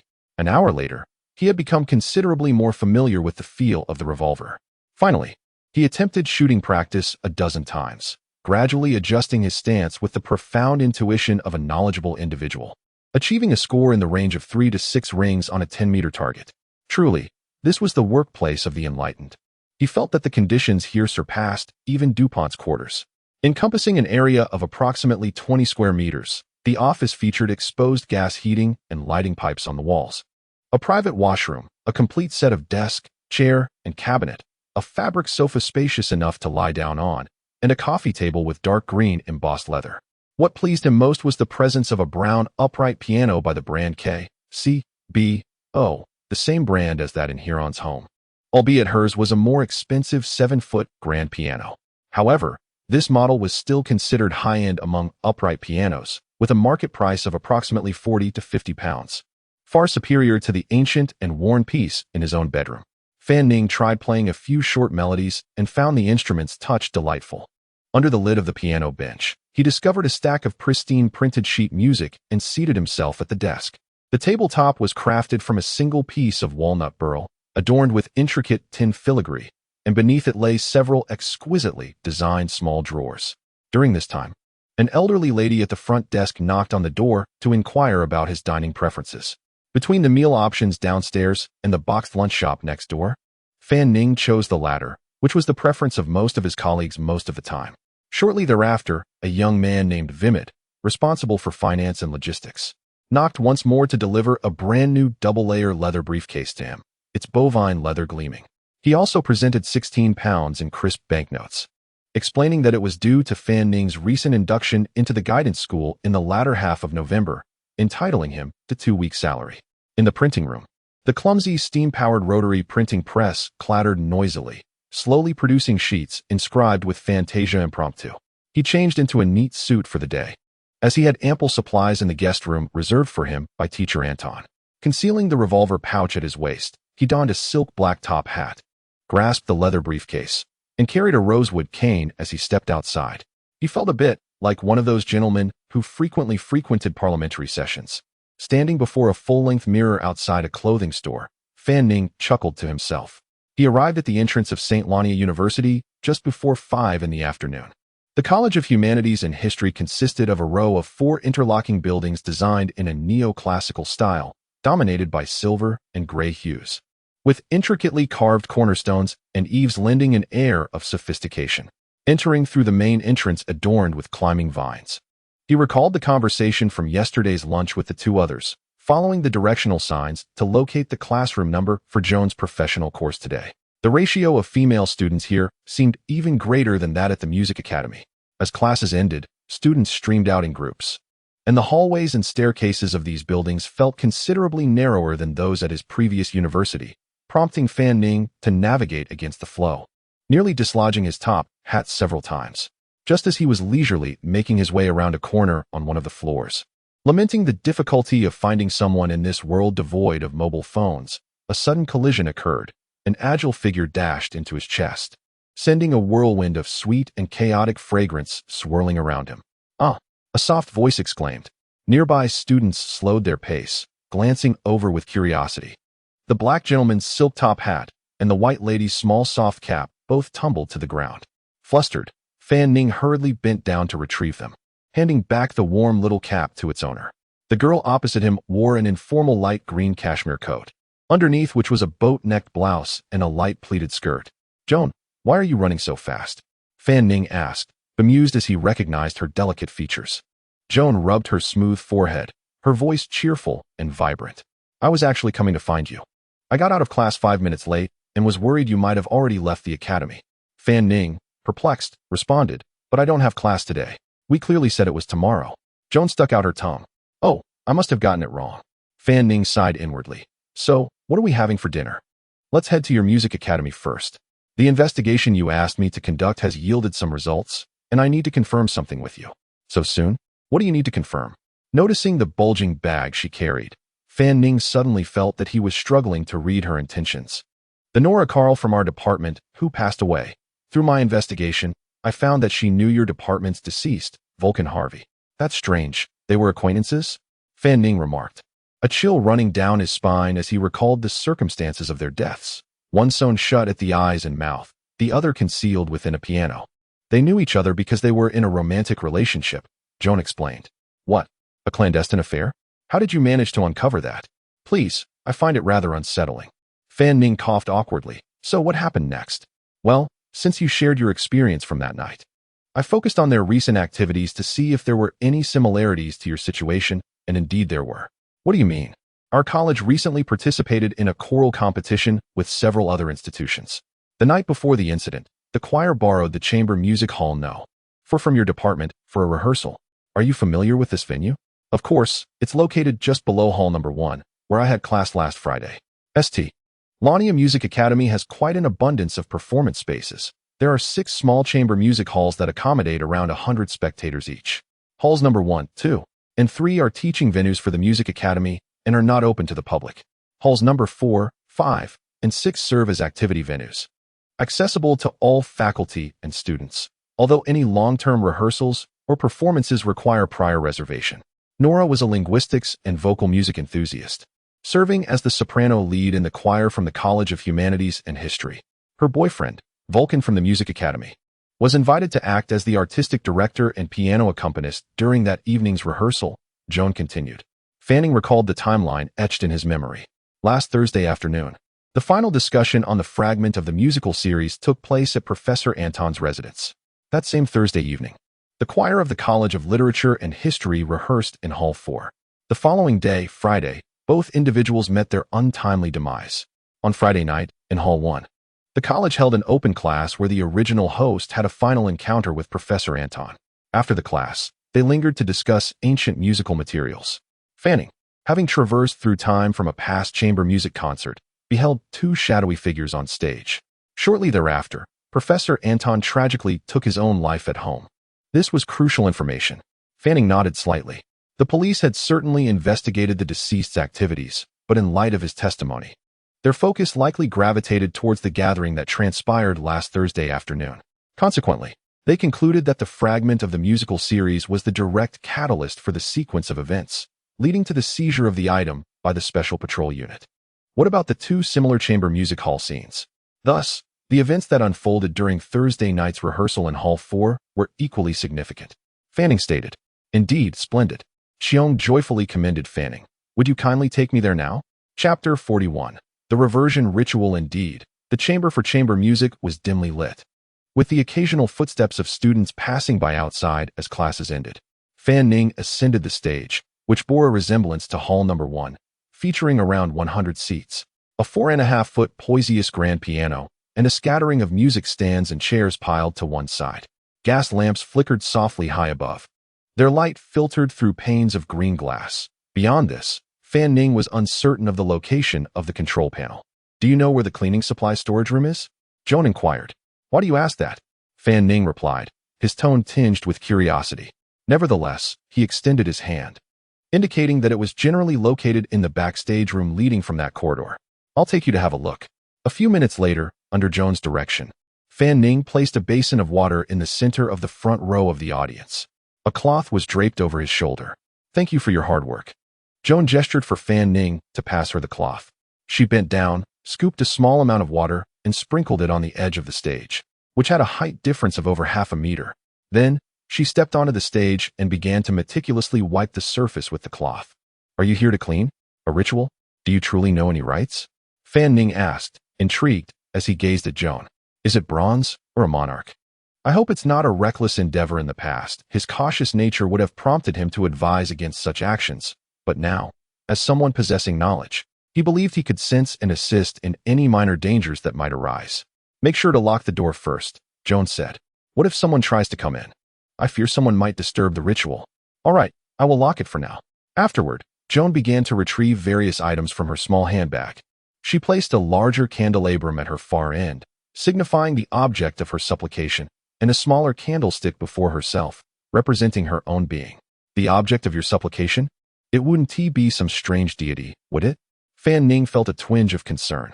He feared his limited knowledge of the arcane might not suffice to allow Joan to proceed with her prayers.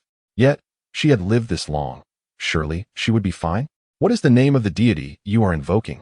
Fanning asked, his tone now one of curiosity. The deity of the witness is named Winter Wind, Joan replied. Do you understand the term witness deity? Fanning was taken aback. It is a term used in some esoteric texts to refer to deities as they witness the completion of our rituals. It seems you are knowledgeable as well. Joan struck a match, igniting 4 candles on the candelabrum across from her, then lighting one that represented herself. I've heard Professor Anton mention it. Fanning observed her movements. By the way, why are there 4 candles for the witness deity, while I only have 1?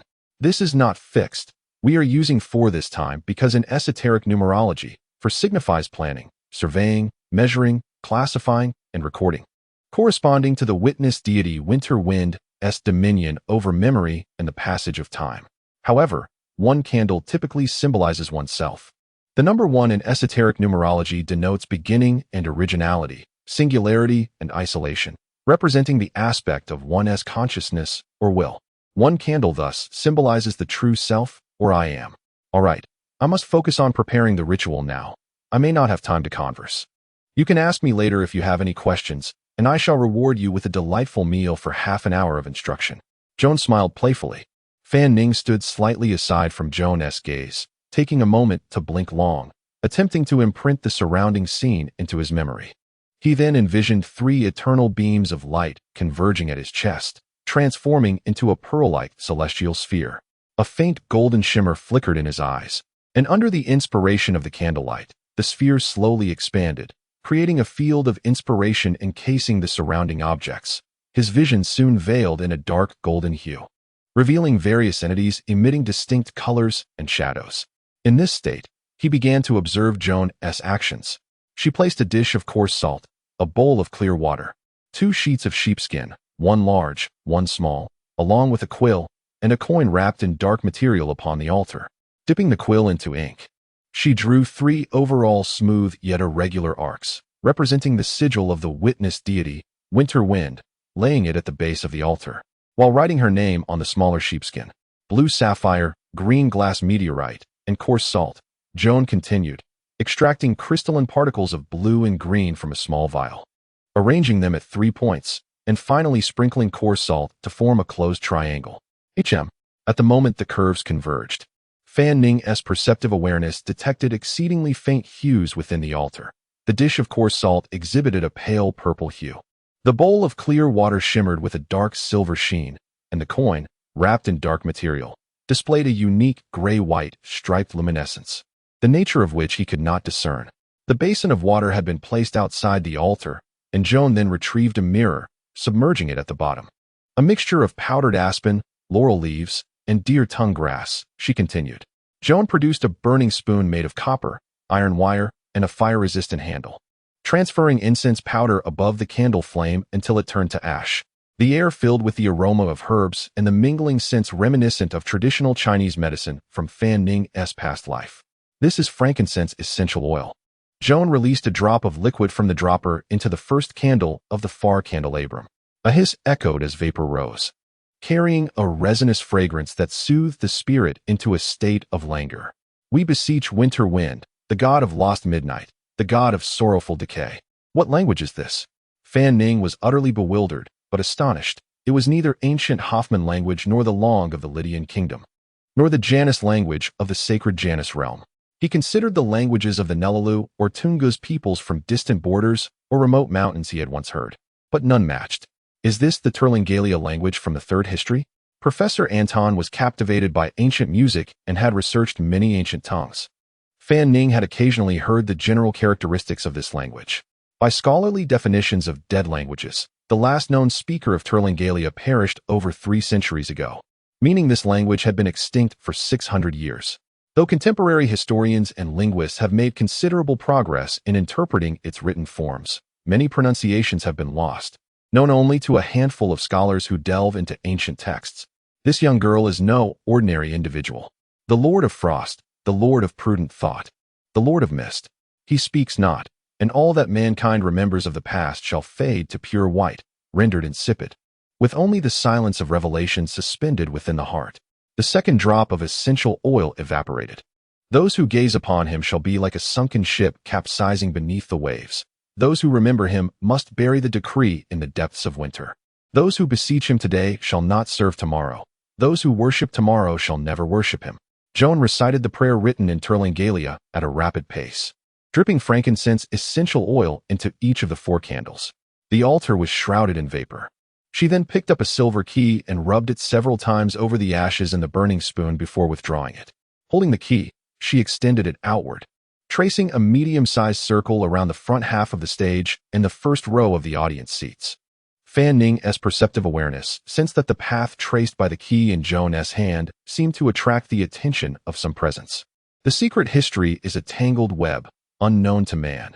I only beseech to glimpse the direction it points to, regarding the flickering past of Nora Carl. Bound and concealed upon the foundation of inspiration, feeling no weight even in exhaustion. Upon returning to the altar, she recited the final incantation in the ancient tongue of Terlingalia. Subsequently, she ignited the parchment inscribed with her name upon the flame, symbolizing her essence, casting it into a dish of coarse salt. As the parchment neared its complete consumption by fire, she extended a delicate, pale finger, creating an aperture upon the enclosed triangular formation of salt, directing her focus towards the basin of water. Closing her eyes, she softly murmured, "Holy, Holy, holy, O witnessing Lord. Her voice tender as if gently lulling a beloved into slumber. An inexplicable chill swept through the concert hall. Under Van Ning's watchful gaze, the three originally feeble and static phases of light within the altar were suddenly elevated, predominantly showcasing a dark silvery desolation, while the purplish hue was sliced into stripes by another phase, intertwining as they flowed towards the basin. Van Ning was truly astonished by the prowess of this young woman. From the scene unfolding before him, it was evident that the witnessing Lord, known as Winter Wind, commanded the phase of desolation, akin to the divine raven presiding over the Spirit Veil Council. He glanced at Xiong. Aside from a hint of fatigue in her eyes, she exhibited no further anomalies, which eased his concerns considerably. The ground trembled as if stirred by an unseen force, and the surface of the water in the basin began to quiver. Xiong approached the basin, gazing into the depths of the mirror submerged beneath the water's turbulent ripples. Chapter 42. The reflections of mirror and water in the dim light. The surface of the water basin, where the mirror lay submerged, offered a rather unclear reflection of the surrounding world. Amidst the rippling of the water's surface, fragments of various scenes continuously rearranged and danced. Xiong crouched by the basin, bending slightly, one hand gripping her skirt while the other pressed against the off-shoulder neckline of her blouse, leaning close to the water to observe intently. Yet, nothing was discernible. It was all too chaotic. Standing beside her, Fan Ning watched with curiosity, noting that the reflections were indeed not of their immediate surroundings, which struck him as rather peculiar. Eh? Xiong's voice was crisp yet bewildered, drawn out for an eternity. Was there an error in her investigation? Had these senior students never been here? Or were they perhaps being interfered with by some unseen force? Musing to herself, she stood up to face Fan Ning, her tone tinged with weariness, awkwardness, and a hint of grievance. Carlo, I might have made a mistake. Should I try again? Just wait a moment. Fan Ning squatted beside the basin. He envisioned the spherical field of inspiration formed by the convergence of his three beams of light, enveloping the water and the mirror with an intensified, viscous force. With the full might of his third-tier awareness, the soft golden glow in his eyes transformed into a brilliant white. He sensed that some specks or layers atop the fragments dancing on the water's surface were dissolving, fading away, peeling off. In the shimmering water, a man in a black tuxedo played the piano. The scene shifted, revealing a multi-tiered platform beside the piano, where men and women clad in black tuxedos or white gowns sang, their hands unfurling sheet music. The camera switched again to the audience. A mere 20 or 30 individuals seated primarily in the first 3 rows.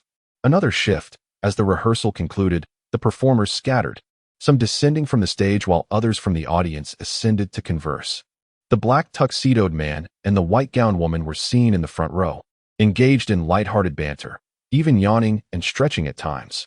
The scene transitioned, showing 3 or 4 individuals intermittently seated at the piano, indulging in their own merriment.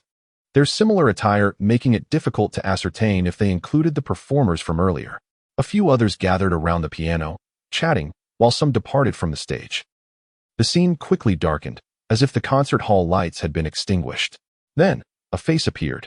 A sudden, chilling breeze swept through. Goodness, Fan Ning, crouching beside, nearly toppled to the ground, only to realize it was merely his own reflection. He turned to see that all the candles on the altar had been snuffed out. Lost in thought, he pondered deeply. Xiong immediately began tidying the altar, her expression serious. After a few moments, she asked Fan Ning, "Were you so focused because you saw something?" He recounted the scenes briefly. "Why can't I ever see clearly? It's strange." Xiong tilted her head, twirling a strand of hair with her fingers. "Carlo, this method of mine has always worked well before, truly." Fan Ning picked up a cloth and lifted the basin of water. "You might not have been sleeping well lately, Xiong. That could be it. I've indulged in too many snacks late at night." She pouted. Once everything was in place, the two exited the music academy, the sky having darkened. "Why did you come looking for me today?" Xiong gazed up at Fan Ning. "Weren't you interested in attending Lady McAdam's music salon next Saturday? I intended to invite you to rehearse a piece for the performance, and I will also include Sherlon." "Wonderful. Which piece?" She responded joyfully. "Do you want me to play the flute for you?" "Not the flute." Fan Ning shook his head. "I am composing a string quartet. You mentioned before that you also play the violin. I would like you to take on the second violin, with Sherlon as the first. You'll get to know her then." Fan Ning added, "After class tomorrow afternoon, come and meet us. I will distribute the score to everyone." "Sure, where shall we go?" Let us see which small chamber in the Music Academy is available. Xiong rested her chin on her alabaster fingers, contemplating. Oh, our department should have reserved Hall 4 for the entire day tomorrow, but we usually wouldn't rehearse late into the evening. So let us go there, shall we? Fan Ning nodded. That would be best. Who did you learn your Terlingalia from? You can tell. I learned it from Sherlon. She and Uncle Anton understand this language. By the way, Professor Anton specializes in ancient languages, and Sherlon is also a history enthusiast. Fan Ning recalled this point. It seemed he need not seek far for guidance in ancient languages, though he wondered what level Sherlon had reached. Surely, she would suffice as an instructor for him? Xiong inquired. Did you have any thoughts on the scenes we witnessed during the ritual? Fan Ning furrowed his brow in contemplation. Certain aspects of the scenes do bear resemblance. Firstly, the environment is that of a chamber music hall, with gatherings followed by dispersal. Moreover, aside from performing, the individuals also listen to the music. Xiong nodded. Do you not find it curious that amongst all the participants, you yourself seem to be the most unique? Of course, Fan Ning remarked, I am still alive. Because I have traversed here. Otherwise, I would still be in experimental garb, laboring in the urban-rural fringe. Shall we head over now? Xiong suggested. Fan Ning shook his head. We cannot. Hall 1 is a public teaching space, and I cannot obtain the key. We also cannot perform the ritual during class hours. By the way, is there a time limit? Xiong explained. Certainly, the closer we are to the time, the clearer the vision. The completeness and clarity within a week tend to decline gradually, and afterward, it becomes increasingly obscure, ultimately leaving only vague shadows or shapes. It has been about 4 to 5 days now. Fan Ning counted. I will think of a way to see if there is an opportunity to set up the ritual in Hall 1. Let us leave it at that for today. Thank you. You're welcome, composer. I look forward to your masterpiece tomorrow. Xiong cheerfully bid farewell to Fan Ning. That evening, in Professor Anton's villa, the living room on the first floor. Carlo, I want to listen to Niemann's Prelude collection, Sherlon said, nestled in a sofa with a thick book. Not today, Fan Ning replied, seated at the piano, though not facing the keys. Instead, he was fervently scribbling on a mobile folding writing board suspended to his right. 2 lines of treble clefs for the violins, 1 line of alto clef for the viola, and 1 line of bass clef for the cello danced across the printed score for the string quartet, each note leaping from Fan Ning's pen. In the strictly regulated elementary grammar school, only someone of her academic caliber could achieve such fluidity. Like last night, if anything unusual happens, I will be in the living room. Fan Ning paused in his writing. What if I can't sense it? Rest easy, I will. Although they were positioned further apart than the previous night, Fan Ning felt confident in his ability to detect any disturbances. His intuition was exceptionally sharp, and if any fluctuations occurred, he would awaken even in slumber. Rubbing his face and forehead, Fan Ning continued composing the string quartet until the late hours of the night. The following day was filled with classes. After escorting Sherlon, Fan Ning made his way to the St. Linnea Music Academy. Despite having worked late into the night, he found his spirits remarkably high. Dressed in formal attire and carrying a briefcase, he arrived 20 minutes early at the lecture hall. Today marks the public course for the entire 4th year, with the morning session dedicated to the development of music aesthetics and the afternoon to introduction to music pedagogy. The attendance is notably high, with everyone arriving quite early. The room is awash in bright light, infused with gentle fragrances, featuring polished wooden floors and spacious black lacquered tables. Some individuals have already taken their seats, while others huddle in small groups, engaged in conversation. The atmosphere today feels somewhat peculiar. What is it? Why are all of you staring at me? After taking a few steps inward, Fan Ning suddenly sensed that something was amiss. Chapter 43. The scene became chaotic in the lecture hall. The gaze of both men and women converged upon the entrance, where Fanning made his appearance. Some were filled with curiosity and surprise, eager to engage him in conversation, while others, predominantly male, harbored more complex sentiments, admiration, envy, jealousy, and perhaps even a hint of veiled hostility. Was he indeed Karen Van Ning? He bore no remarkable traits, so how could this be? Had Miss Roy mistaken him for someone else? Fanning struggled to hear the murmurs around him. He felt a sudden self-consciousness, his face instinctively touched by his hand. As his legs weakened beneath him, what was happening? And why was there such a crowd gathered over there? In the middle of the tiered seating, a tall girl emerged from the throng. She appeared to be of similar age, her long, dark hair elegantly styled atop her head. Dressed in a fitted, light-colored skirt with delicate pleats and a white blouse, She donned a sheer, crimson court cloak, its lace-trimmed neckline exposing soft skin.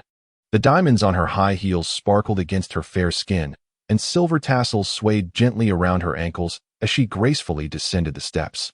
As Fanning's gaze met hers, her clear blue eyes radiated warmth and familiarity, her dignified demeanor softened by a touch of youthful playfulness, yet she retained the poise of a noble woman.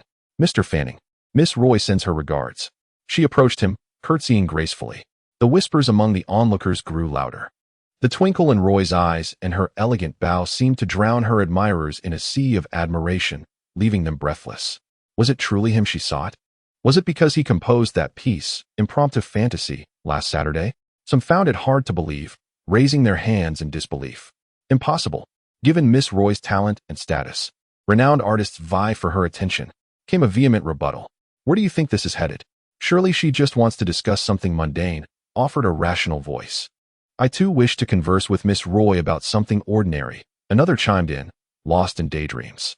I've never seen her seek someone from another grade before, remarked another with a hint of jealousy. I've never witnessed Miss Roy being so courteous to greet a boy, someone else added, their tone even more envious. Are you implying that Miss Roy lacks manners? Questioned a critic, eager to pick a fight.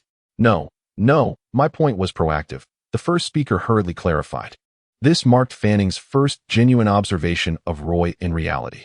Gazing at her tall figure, exquisite features, and sweet smile, even he, who had experienced a wealth of romantic encounters in his past life, felt a sense of awe that momentarily captivated him. Hello, Fanning attempted to confirm. You are the Miss Roy from last time, correct? It was not that he suffered from face blindness. Rather, he had never paid much attention to Roy before. The girl from his dreams remained a blur, and the surrounding murmurs were indistinct. However, based on her demeanor and the content of their previous agreement, he felt reasonably confident. About 70% sure, as he ventured to ask. Little did he know, his words ignited a frenzy among the nearby boys. I've never seen anyone speak to Miss Roy in such a tone, exclaimed one. Goodness, he doesn't recognize Miss Roy? Another gasped. I deliberate over every word. Yet this fellow seems to have struck up a conversation effortlessly, grumbled another in frustration. Mr. Fanning, this is for you. Thank you. As Fanning reached out to accept it, he sensed a palpable tension in the air, as if the crowd might surge forward to confront him. A letter?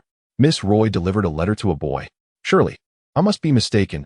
I can't possibly be seeing this correctly. Perhaps I'm still reeling from last night's revelry, one boy lamented, covering his face in disbelief. Fanning began to grasp the depth of Miss Roy McAdams' allure and renown within the school. Miss Roy, there is no need for such haste, Fanning said, bemused. We had already arranged to meet after class, and now you've orchestrated this scene. Do you bear full responsibility? This must be a tactic. A boy suddenly realized. No wonder Karen Van Ning has caught Miss Roy's attention. I get it now. I'm going to seek him as a mentor. What is it? What is it? A boy echoed. His curiosity piqued. Witnessing the commotion, Fanning rubbed his temples in exasperation. What is it? Surely, it is something that all of you would find appealing. Then anything I say is wrong.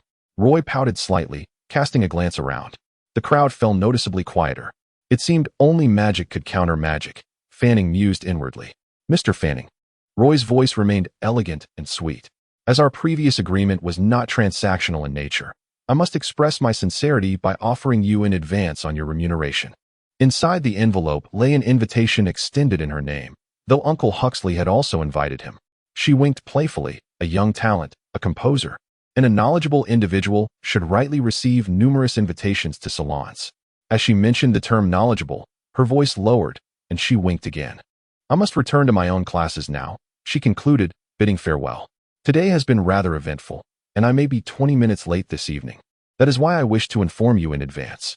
I shan't see you out, Fanning said, still massaging his temples. Roy bowed once more, her figure vanishing at the classroom door. Karen, about the sheet music you promised last time. A girl in a white dress approached timidly. Her voice tinged with shyness, as if she were the first girl to speak to him after his descent from the stage last Saturday. Fanning, I was the third one. You promised to compile it and share it with me. Karen, may I also have a copy of Impromptu Fantasy? Another girl interrupted. What are you doing? A short girl exclaimed in surprise. Those who approached Fanning to request the sheet music were quickly pushed aside by an influx of boys who crowded around. Their clamoring was deafening. Karen, give it up. Your commoner status doesn't match her. Karen, Quickly tell me your letter contains only work-related documents. Not a love letter from Miss Roy. Fanning, Miss Roy came to find you. How can you not escort her out? Are you even a gentleman? Fanning, do you dare to duel me outside? Goodness, it's already the year 912. As someone even uttered the word duel, Fanning felt the situation spiraling out of control. If not for the envelope containing £500 in cash, he would have considered tossing it into the crowd. I have never witnessed anything like this. Chapter 44. News of the second round of testing just as Fan Ning was besieged by a throng of boys whose raucous voices nearly overturned the classroom. A resounding thud echoed from the corner of the front row. Bang. Enough already.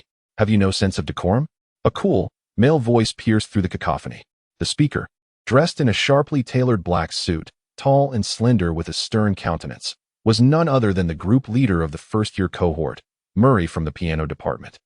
He rose from his seat, pen still in hand, with ink smudges lingering on his fingertips. Is this the gentlemanly demeanor expected of you as students of the Imperial Academy? Murray's gray eyes glimmered coldly as they swept over the crowd, lingering particularly on those who had been the most boisterous. Fan Ning finally exhaled a sigh of relief, hoping this leader would come to his rescue. Seriously, are you all so bored? You don't need the sheet music. So what is the point of crowding at the front? A frail-looking girl, clearly agitated, stumbled over her words. If you fancy Miss Roy, go approach her yourself. Why involve him? Such fierce words. Fan Ning thought, nearly shuddering at the girl's outburst. Nevertheless, the initial few students who had engaged with Fan Ning expressed their grievances, and soon, more voices joined in the chorus of discontent. Consequently, Fan Ning became the target of collective ire, which only intensified as the dissent spread. Eventually, they dispersed to their respective seats, but the myriad of eyes upon him felt as if they could pierce through him. Damn it. Lou and Cecil from groups 2 and 3, one on leave and the other not enrolled in this course. Murray muttered to himself as he sat down, burying himself once more in a mountain of books and papers for his creative endeavors. Taking a deep breath, Fan Ning opened his briefcase. I apologize, everyone. I may not have printed enough copies of the Fantasy Impromptu. There are only 10 here. I was first in line. I was among the first few. Each sheet of music consisted of 9 pages, all neatly bound with a wire binder. Thank you, Carlin. Fan Ning distributed the sheets to the outstretched hands. I'm truly sorry. It appears there are actually 9 copies. The last one is my manuscript. He glanced at a girl in a yellow dress, her eyes sparkling with hope. Could you possibly spare it for me? Sorry, but that is not possible. Fan Ning politely declined. I just finished the Fantasy Impromptu yesterday and then composed a string quartet. My hand nearly fell off. Everyone, perhaps you could photocopy from your classmates after class. The Pushall Publishing House has a printing service right downstairs. After uttering this final remark, Fan Ning began searching for a place to sit. In the back corner, he spotted a fellow clad in a vest, deeply asleep with his face buried in his arms. Calvin, still catching up on sleep this early in the morning? Recognizing his former roommate's curly hair, Fan Ning greeted him and took a seat beside him. Calvin slowly raised his head, revealing a dull complexion and heavy dark circles under his eyes. Goodness, man, you need to take better care of yourself, Fan Ning exclaimed in astonishment. This part-time job paying $3.5 a week is surely too taxing. Fan Ning's imagination sparked as he envisioned 3 beams of light converging into a sphere, expanding from his chest. He observed that Calvin's ethereal form appeared relatively normal, yet the boundaries of his emotional and astral bodies seemed somewhat blurred, with the candle's phase resembling a shade closer to earthy yellow than golden, and the silhouette bearing a hue akin to peach. Is there something amiss? What have you been up to lately? Burning the midnight oil? Calvin yawned for a full 10 seconds. Mostly, composing has been quite taxing, Carlin.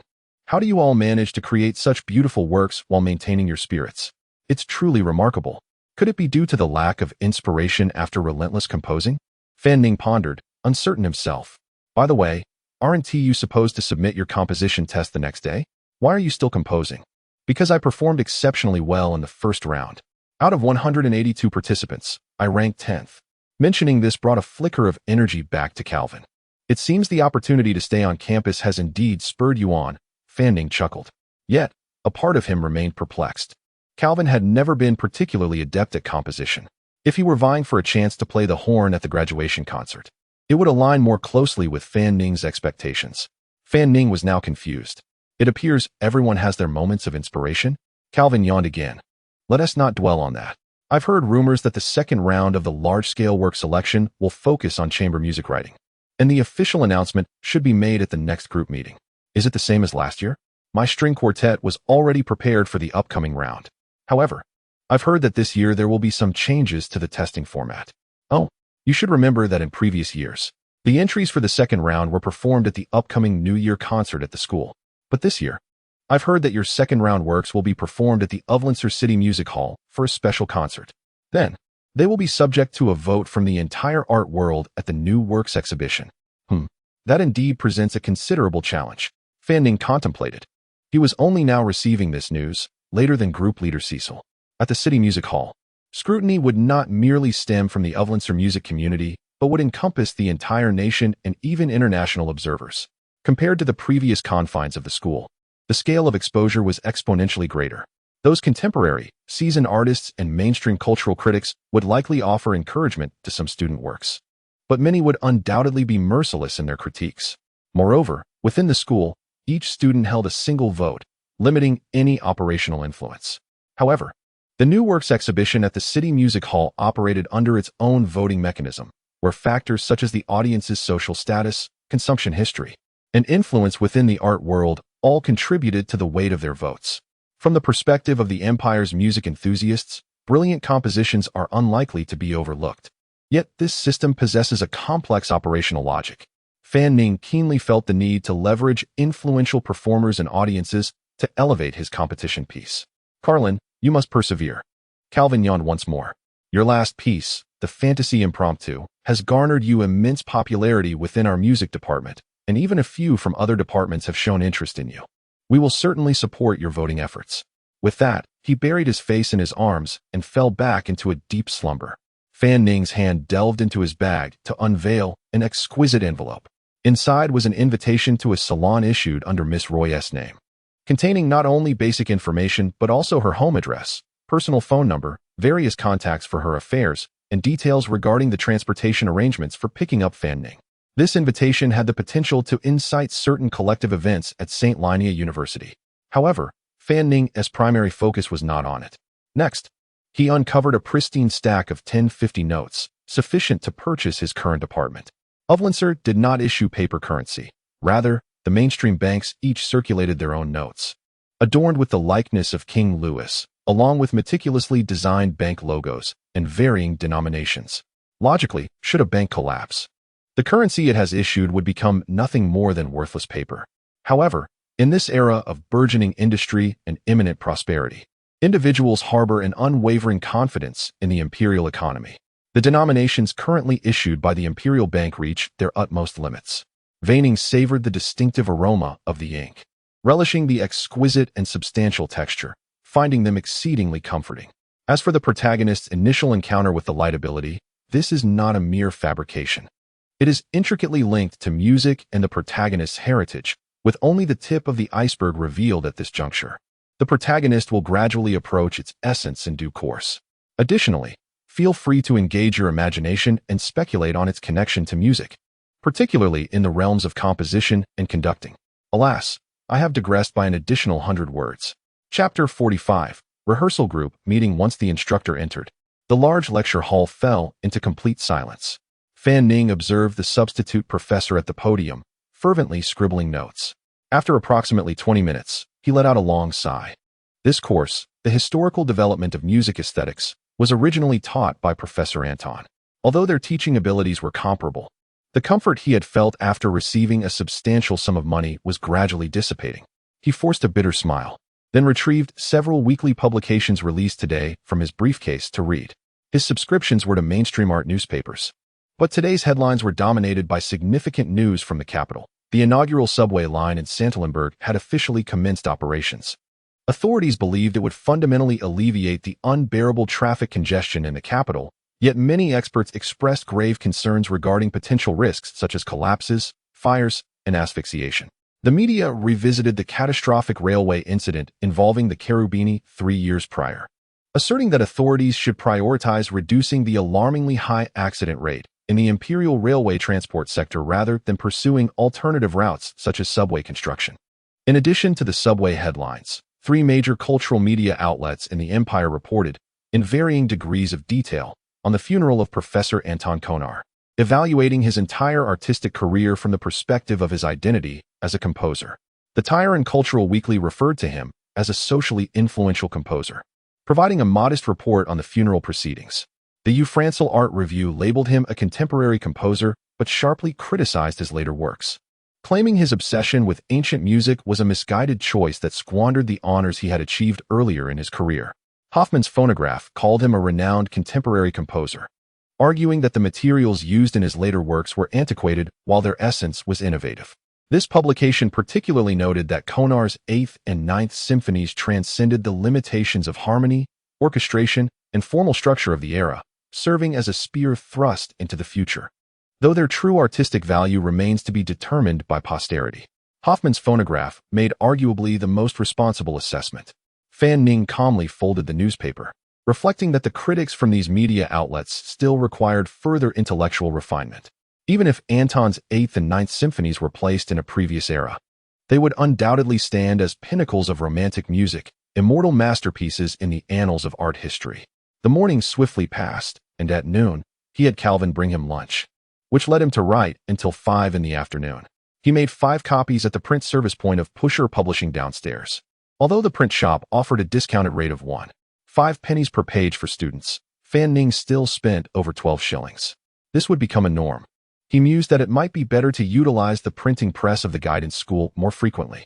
Even having recently received £500, he felt a twinge of regret over this expenditure. As they were in the stairwell, the two heard faint sounds of an argument from that direction. Was that Joan's voice? Fan Ning hurriedly ascended the steps, holding Huron's brown violin case. They spotted Joan, dressed in a brown long dress with a small green shawl, one hand carrying a handbag and the other a white violin case, engaged in a heated debate with a group of 6 individuals who appeared taller than her. "Kaylin, how can your group be so unreasonable?" Joan turned, her expression tinged with grievance. After listening for a few moments, Fan Ning finally grasped the situation. According to what he learned from her yesterday, Hall 4 had been booked for the entire day by the College of Literature and History, but the rehearsal had just concluded, and many had already left. Therefore, the key was handed over to Joan for her evening session. However, this group also intended to rehearse a wind ensemble piece, believing that since the Literature and History College's reservation had ended, the venue should be prioritized for their music school's use. As the year-end approached, various performances at the school were increasing, making the previously ample venue resources quite scarce. The two sides began to argue. Fan Ning contemplated the matter and felt that Joan was more in the right, but he was reluctant to escalate the issue further, as he was not one to enjoy debating with others. Glancing at Joan and Huron, he was about to suggest they find a larger practice room when a boy in a light vest, with a gray tie and holding a horn, stepped forward and remarked, "Oh, so Kaylin is leading a group of amateurs. Really, if you're playing music with non-professional freshmen, you ought to find a practice room instead of a rehearsal hall. Students from the performance majors often look down upon those in musicology, and this horn player was evidently one of them." Although Fan Ning's fantasy impromptu had attracted some attention, it had also incited jealousy and disdain from others. What is so remarkable about having composed a small piece by chance? Others nearby chimed in with mock seriousness. "Indeed, Kaylin, a practice room would be more private. The resources in the chamber music hall are quite limited. Ladies, while it's wonderful for you to experience professional performance at the Music Academy, you might need to discern whether you belong with the musicology crowd." Fan Ning felt slightly annoyed, but in the next moment, he realized that this small emotional fluctuation, stemming from his inexperience, had an immediate impact on the ignorant. The horn player, catching a glimpse of the faint golden shimmer in Fan Ning's eyes, suddenly felt the surroundings distort like rippling water, an inexplicable dizziness and warmth coursing through his veins.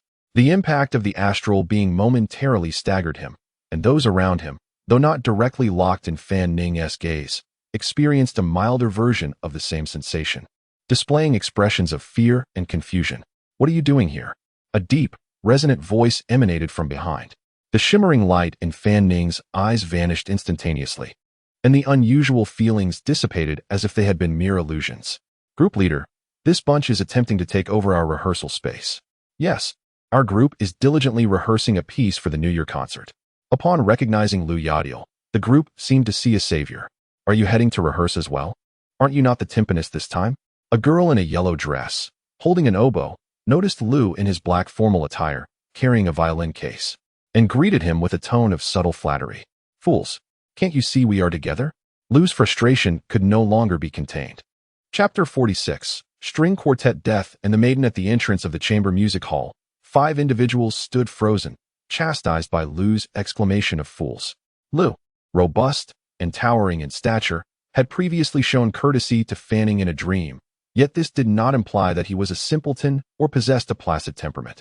On the contrary, born into a family of imperial railway magnates, he was accustomed to privilege, well-versed in the ways of the world, and possessed a remarkably astute mind. He understood precisely when to manage his own emotions and when to harness them to influence others. His expression was particularly grim. The fierce competition among the newly emerging families of industrial magnates within the empire was palpable. After much effort, he had finally established a connection with an individual of at least a high-ranking knowledge seeker, even if there would be no immediate collaboration in the mysterious realms. Fanning's future musical talents alone warranted the family's goodwill. The combination of an artist and a knowledgeable patron left no doubt about the strength of his future inspiration. It was disheartening, then, that their first formal meeting had devolved into such an utterly meaningless blunder, and to make matters worse, all 6 individuals involved were from his own second group. His peripheral vision caught a glimpse of Fanning standing beside him. Although he bore no expression of anger, neither did he appear particularly pleased. The personalities of knowledge seekers varied widely, making it difficult to discern their feelings. Why was he holding a violin case? It seemed he was helping the young girl beside him. The 2 young women looked somewhat familiar. They must have been the ones seated in the front row at the funeral, likely the daughters of Professor Anton and her friend. It seemed that Mr. Fanning had designated these 2 as the violinists for his composition, indicating a significant relationship. As Lu's thoughts raced, he contemplated how to navigate the awkward situation of this first encounter with Fanning. "Group leader, please come in. I sincerely apologize. We were not aware that you were rehearsing your work." The horn player at the forefront spoke, suddenly awakening to the gravity of the situation. "It is not my work. It belongs to Mr. Fanning," Lu replied coldly. Fanning then posed a question. "Group leader Adair, might we have the opportunity to use the chamber music hall designated for teaching?" The small chamber halls numbered 1, 2, and 3 were indeed teaching spaces, while halls 4, 5, and 6 were open venues. Upon hearing Fanning's inquiry, Lu visibly relaxed. "Certainly. Mr. Fanning, which hall would you prefer? Also, you may simply call me Lu. Hall 1, Fanning nodded. "Let them have Hall 4. It seemed he had his own insights regarding the acoustic qualities of the space. "Please wait a moment. I will visit the duty room downstairs." The other 5 stood in stunned silence, astonished by the group leader's unexpected courtesy towards Fanning and his personal involvement in the rehearsal of Fanning's new piece. Rehearsals for new works were akin to a pyramid.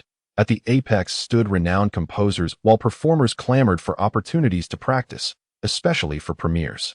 Conversely, ordinary composers often found themselves begging for others to rehearse their works, seeking authentic feedback and promotion. Compliments and requests for rehearsals did not guarantee seriousness, as the vast sea of serious music often left lesser works unacknowledged.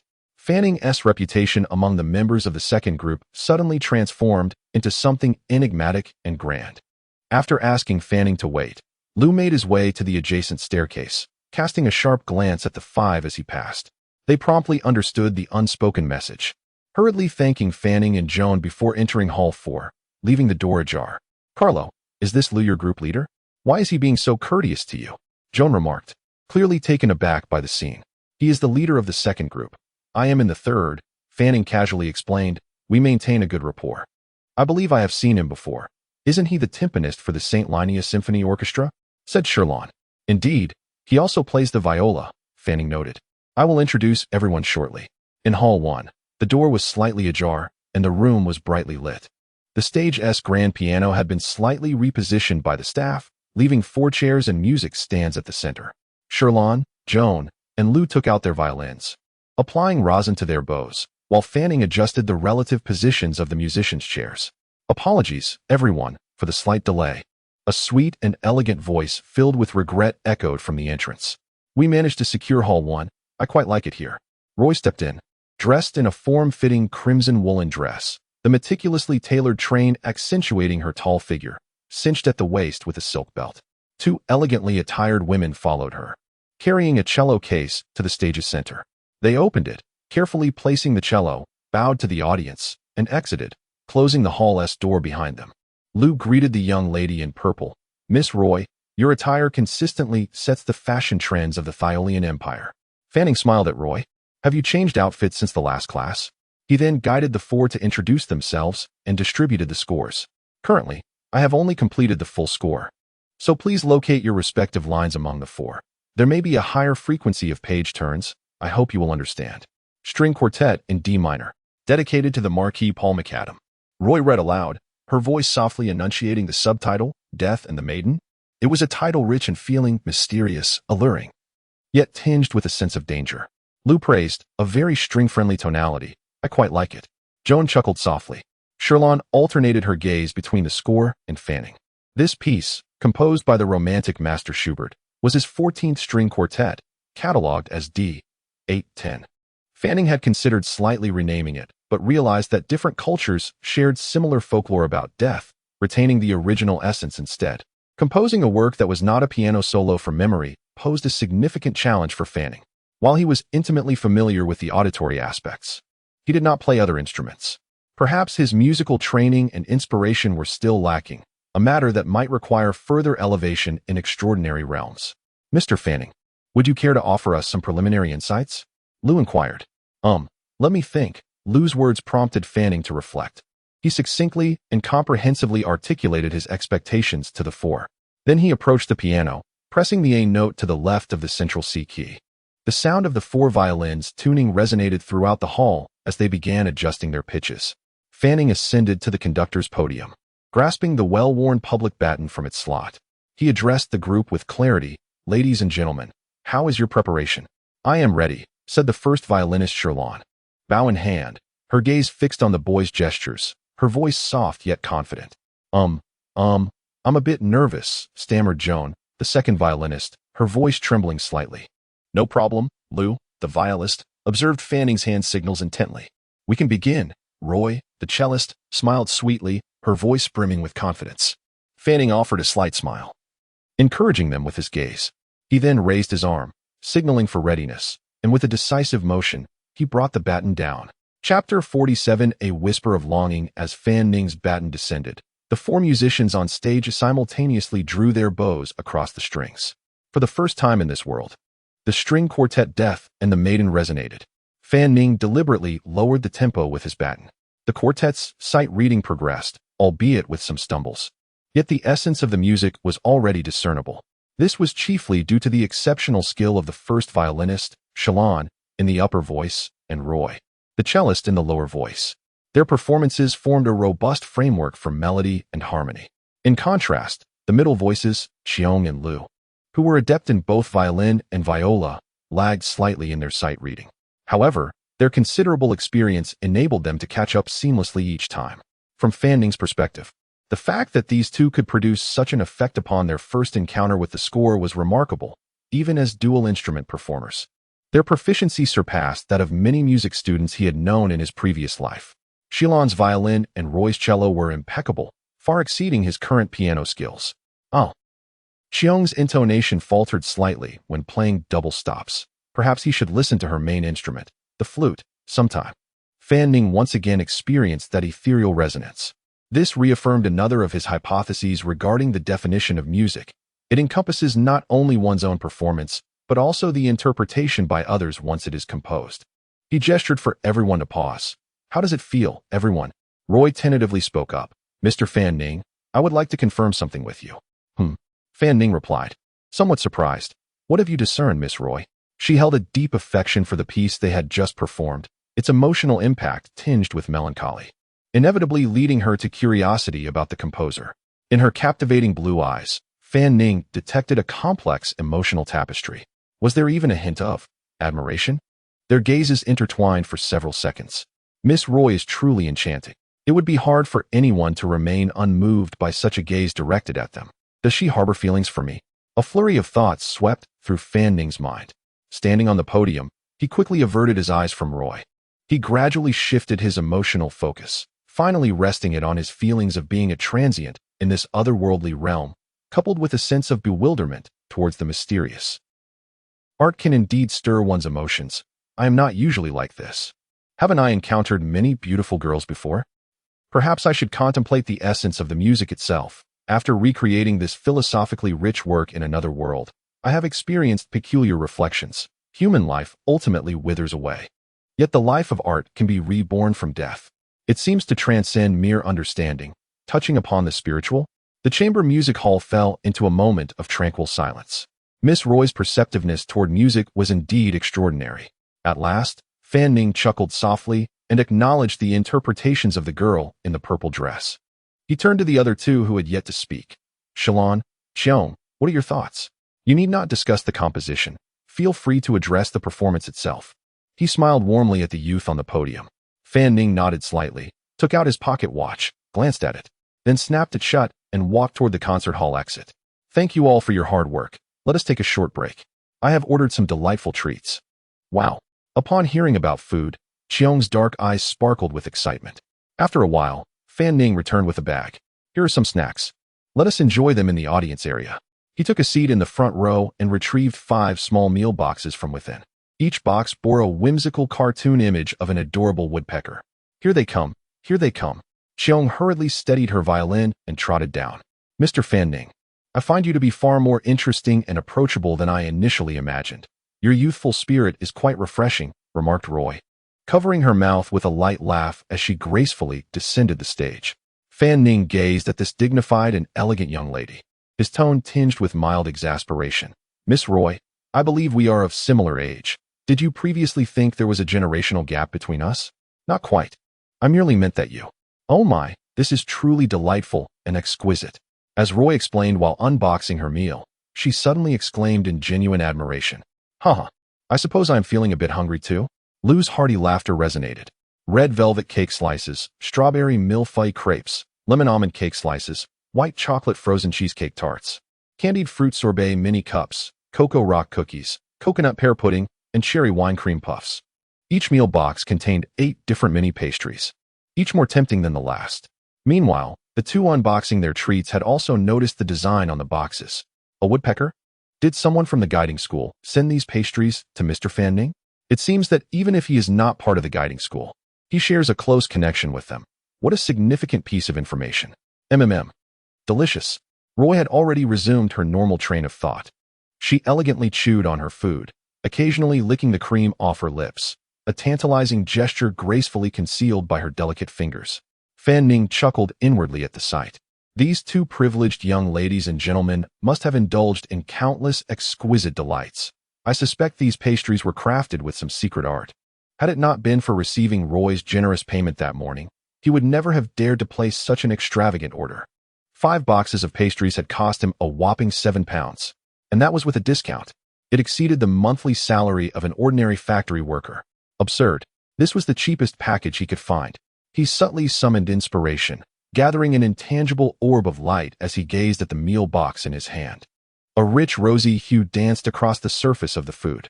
With such a strong pull phase fluctuation, would consuming these not pose any danger?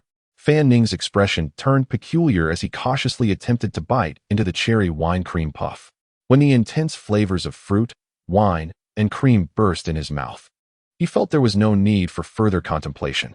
Shalon, I've finished mine. It was far too little. Cheong pouted at the brown-haired girl beside her. Let us share. Shalon bit into half of her red velvet cake slice and then offered the other half to Cheong. Cheong, I still have some pieces left. Take them. Fan Ning handed his meal box to the young girl. At this moment, Roy interjected. Mr. Fan Ning, where did you acquire this? You still wish to eat more? Fan Ning laughed as he leaned down to retrieve a small card from the bottom of his tote bag, handing it to Roy. It contains the menu and phone number. The prices are rather steep. Roy examined the information on the card. 43, Kaidun Street. Indeed the address of the guiding school's branch in Ufrenser. How delightful. This wouldn't happen to be a family business of yours, would it? If so, I shall be a frequent visitor. Roy mischievously winked. He then proclaimed loudly, Everyone, let us resume our rehearsal. Wait for me. I'll finish quickly. Cheong mumbled with her mouth full. The rehearsal continued until 10 o'clock.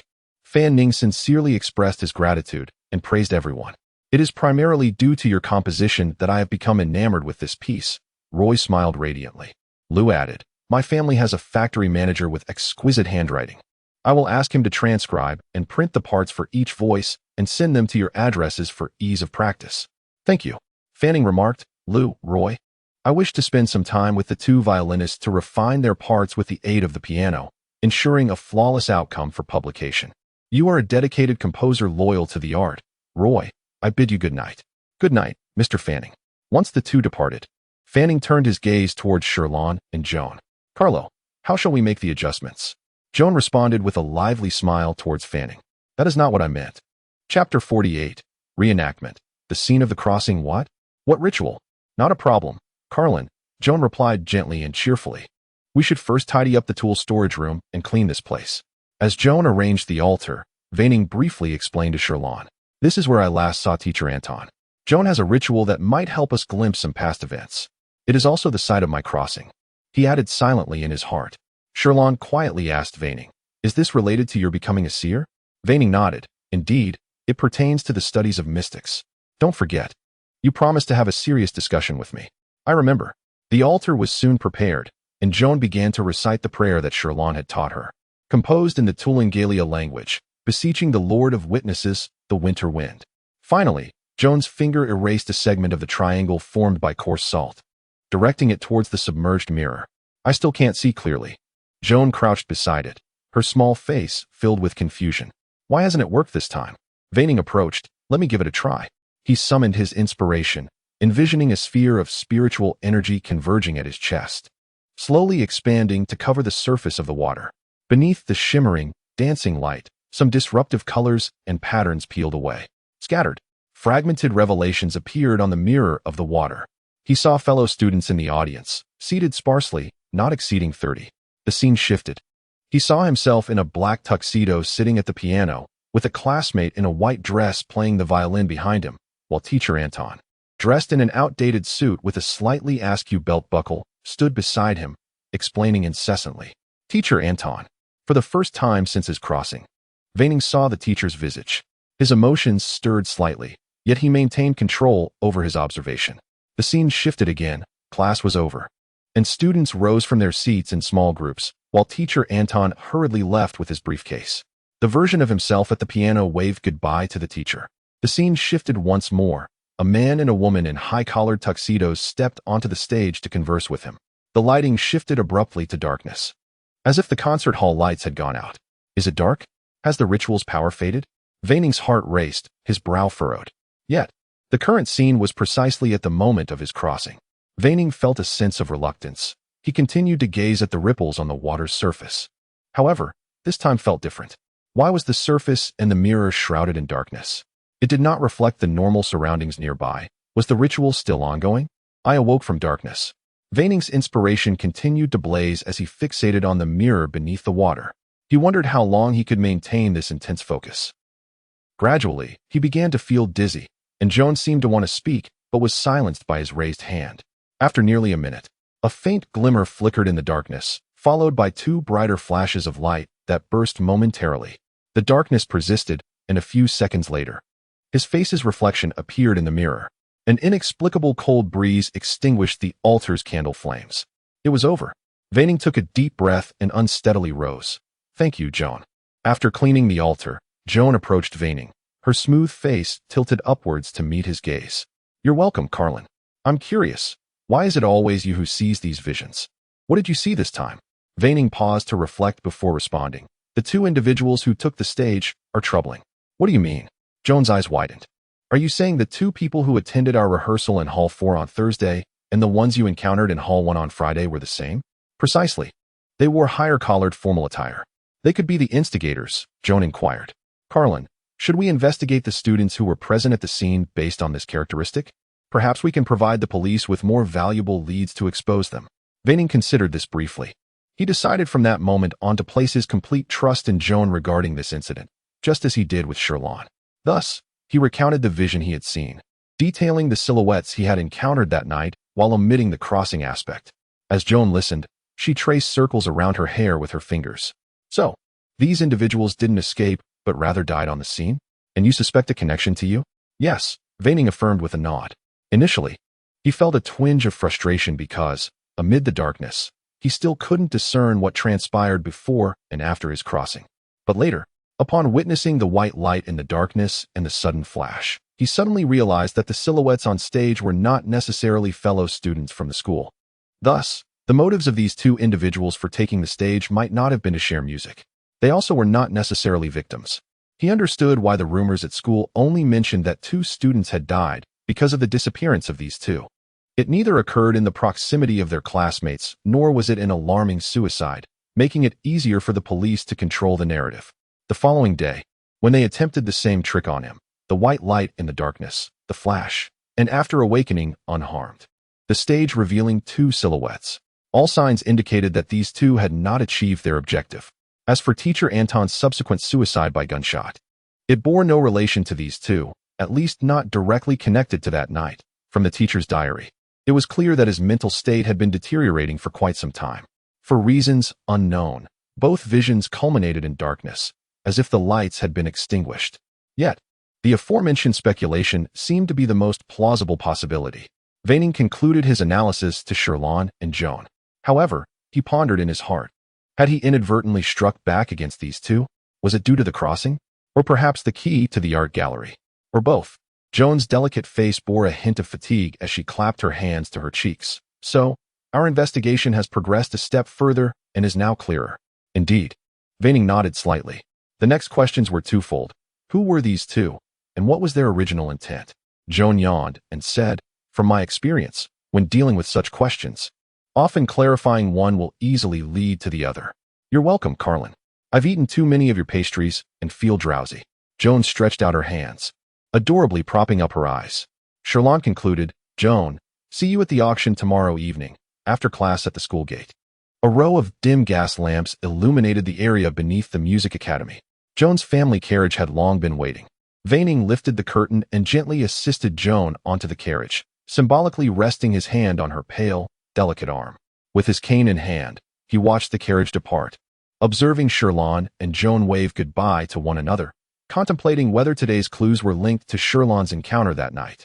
As they walked through the nocturnal campus, fragments of rehearsals flitted through Veining's mind, and he sighed softly. If he could not find even a trace of connection to his past life, perhaps one day he could comfortably accept everything in this world, relegating the crossing event to the realm of the utterly unknowable. I have discovered the remnants of melodic fragments and the artworks within the gallery. Those inexplicable connections to my past life instill within me a persistent sense of being an unsettled passerby, uncertain of what tomorrow may hold or where my fate may lead. I hope that the dangers surrounding Huron will soon dissipate, for it is not ideal for me to remain in the young girl's abode day after day. As for the direction of my investigation, should I choose a more audacious approach, perhaps I could glean information by attending the gathering of Sylvia, as mentioned by the gray-clad individuals. Alternatively, a more cautious route would involve waiting for the return of the small faction from the guiding school, who are investigating the mysterious occurrences in the South Pier district.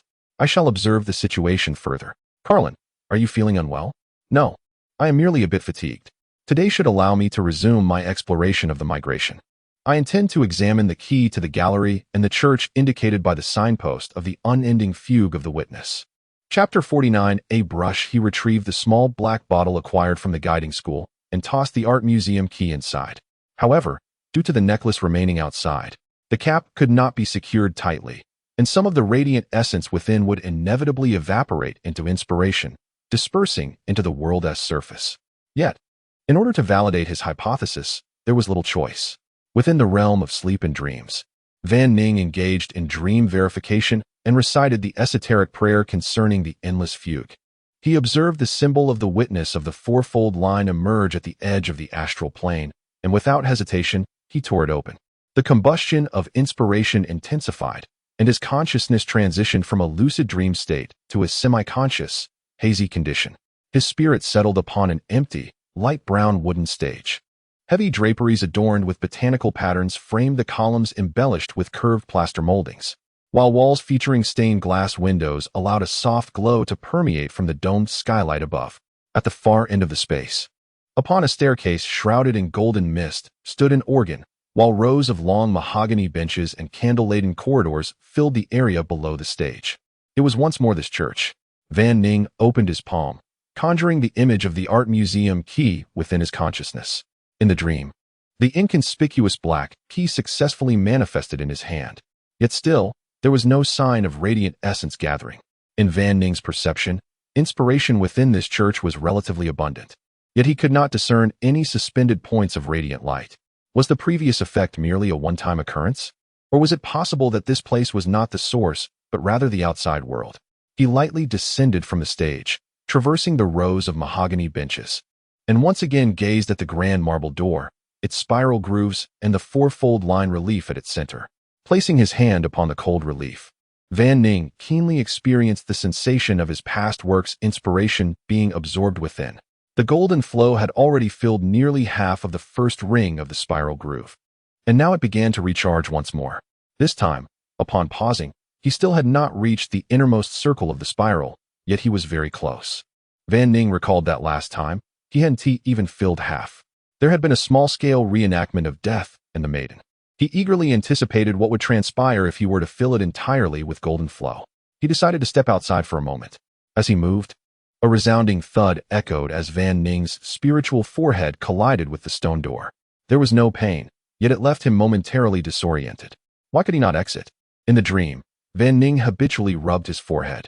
Yes, previously, after charging the relief, the entire door had transformed into a wave-like illusion, and its tactile sensation had vanished. This time, however, such a phenomenon had not occurred. Shouldn't the progress of the pale golden flow be further along than last time? Van Ning pondered. Was it necessary to completely fill the first ring of the spiral with flow in order to exit once more? If so, that would mean he could not traverse the church to reach the outside world, and if he wished to study the art museum key, he would have to. He found himself in a factory bathed in purplish-red light, the air thick with the scent of burnt materials. Beneath his feet lay piles of scrap metal barrels and greasy wrenches, while a nearby steam boiler hummed with activity, surrounded by dark machinery interconnected with enormous rivets, chains, and densely arranged gears. Once again, the image of the art museum key materialized in Van Ning's palm.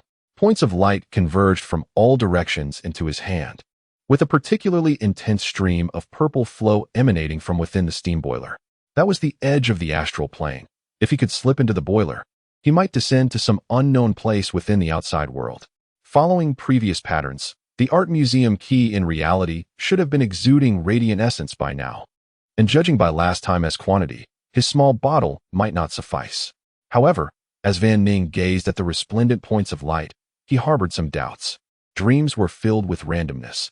This time, the predominant color of the points was purple, suggesting an aspect, yet there were evidently traces of other phase colors intermingled, similar to last time. Thus, the extracted radiant essence likely was not purely of one phase, was it? He lingered in the lucid dream for several hundred breaths, estimating that the essence must have overflowed in reality, before controlling himself to awaken. Upon opening his eyes, he found the purple shadows dancing in his guest room. There was no overflow. Van Ning rose to retrieve the small bottle, pulling out the necklace, and watched as purple light surged forth from the bottle's opening, with even flickers of lightning shimmering within. Only about half a bottle remained. Did his extraction efficiency vary with different phases of radiance? Nevertheless, this nearly 20 milliliters of aspect radiant essence must be worth several £100s on the black market. Such an exorbitant price would make extraction from the outside world exceedingly difficult, and its use would certainly extend beyond merely activating the markers of the outside world. One could envision at least its applications in arranging secret rites, crafting unique items or potions, and perhaps even, more extravagantly, allowing it to evaporate around him, subtly amplifying the intensity of inspiration. It might even swiftly replenish inspiration consumed in certain situations. Thus, this art museum key, even without understanding why it had helped him counterattack those two individuals at the scene, had illuminated his path of advancement, and moreover, it was a brush. What if others with knowledge were to discover his possession of such a key? This secret had grown even more significant to him. Yet, at present, there were no superior methods for safeguarding it. Wearing it as a necklace, close to his skin, seemed the most secure way to carry the key to his own art museum daily, which felt entirely normal. The following morning, after dropping Sherlon off at school, Van Ning took a car to the Woodpecker Consulting Agency. DuPont and the others had yet to arrive, so he ascended directly to the 4th floor. There, he continued practicing revolver loading at the shooting range, finishing the remaining 20 to 30 rounds. As a third-tier individual with knowledge, Van Ning's marksmanship progressed swiftly. In the last round, his shots had consistently stabilized above the ninth ring at a distance of 10 meters. As the piece concluded, Van Ning struck a resounding chord in the lower register of the piano when a knock sounded at the door. "Come in." DuPont, a scruffy guitarist with long hair, wearing a vest and an unbuttoned shirt, pushed the door open. "Carlo, if you're free today, let us start with the basics of mysticism." "Of course. I'd appreciate it." Van Ning stood, awaiting his arrival. DuPont casually settled into the main chair at the desk. "Your initial light of recognition is the candle aspect, correct? Have you become proficient in utilizing your spiritual perception?" "Spiritual perception?" Van Ning replied, somewhat uncertain. Chapter 50, a treatise on mysticism, intuition, and hidden histories. Observing Van Ning seated across the desk, DuPont discerned a hint of uncertainty regarding the term intuition. He elucidated, every newly ascended knower, in addition to receiving a gift from the initial light of recognition, is endowed with a foundational advantage in mysticism corresponding to their respective phase. Those who embody the phase of candle possess an extraordinary enhancement in their intuition, far surpassing that of other knowers. Is it the ability to perceive the etheric bodies, emotional bodies, and stellar spirits of other beings? A sudden clarity dawned upon Van Ning. This was merely the most rudimentary manifestation, DuPont affirmed. Intuition serves as a vital bridge for knowers to communicate with the mystical realm, aiming to transmute transcendent revelations into the sensory signals of humanity. Many texts on mysticism refer to this knowledge as spiritual sight, a term that is somewhat narrow. Indeed, spiritual sight is merely the most prevalent form of intuition, which also encompasses auditory, gustatory, olfactory, tactile experiences, dreams, and various other manifestations. Theoretically, anyone can employ intuition, including the ignorant. They seem to refer to themselves as mediums in the streets. Their methods are exceedingly elaborate and fraught with difficulty, necessitating the establishment of altars, purification rituals, fasting, meditation, supplication for witness, and the use of various mediums such as water waves, shells, mirrors, clouds, waterfalls, sacramental elements, crystal balls, and so forth. In contrast, those who study the phase of candle can effortlessly awaken their intuitive field to perceive the transcendent elements of nearby phenomena, and they do so with greater precision than others. Only in the presence of exceedingly high-tier mystical phenomena that cause significant interference would one need to resort to those elaborate steps or mediums to further enhance their perception. Upon hearing this, many of Van Ning's recent queries dissipated. It turned out that the image she recalled with her eyes closed, envisioning 3 beams of light converging into an invisible sphere expanding from her chest, was indeed her intuitive field. Through this intuitive field, her vision was suffused with a dark golden hue, allowing her to perceive the various auras of others' etheric bodies, emotional bodies, and stellar spirits. She expressed that while she could see clearly in past instances, she could not this time due to some form of interference. Ultimately, her ability to elucidate her insights stemmed from her study of the phase of candle, with her intuition being further amplified by rituals and mediums such as water waves and mirrors, thus dispelling the interference. DuPont rose and retrieved a cerulean book from the cabinet behind the desk. The tome, still well preserved, was bound in a manner popular in the last century, adorned with a somewhat intricate and delicate embroidered cover. The Chronicles of Belasinsky, written in ancient Hoffmannian, chronicles the travels and observations of the art critic, explorer, and mystic Mrs. Belasinsky in the West and South continents during the 1960s.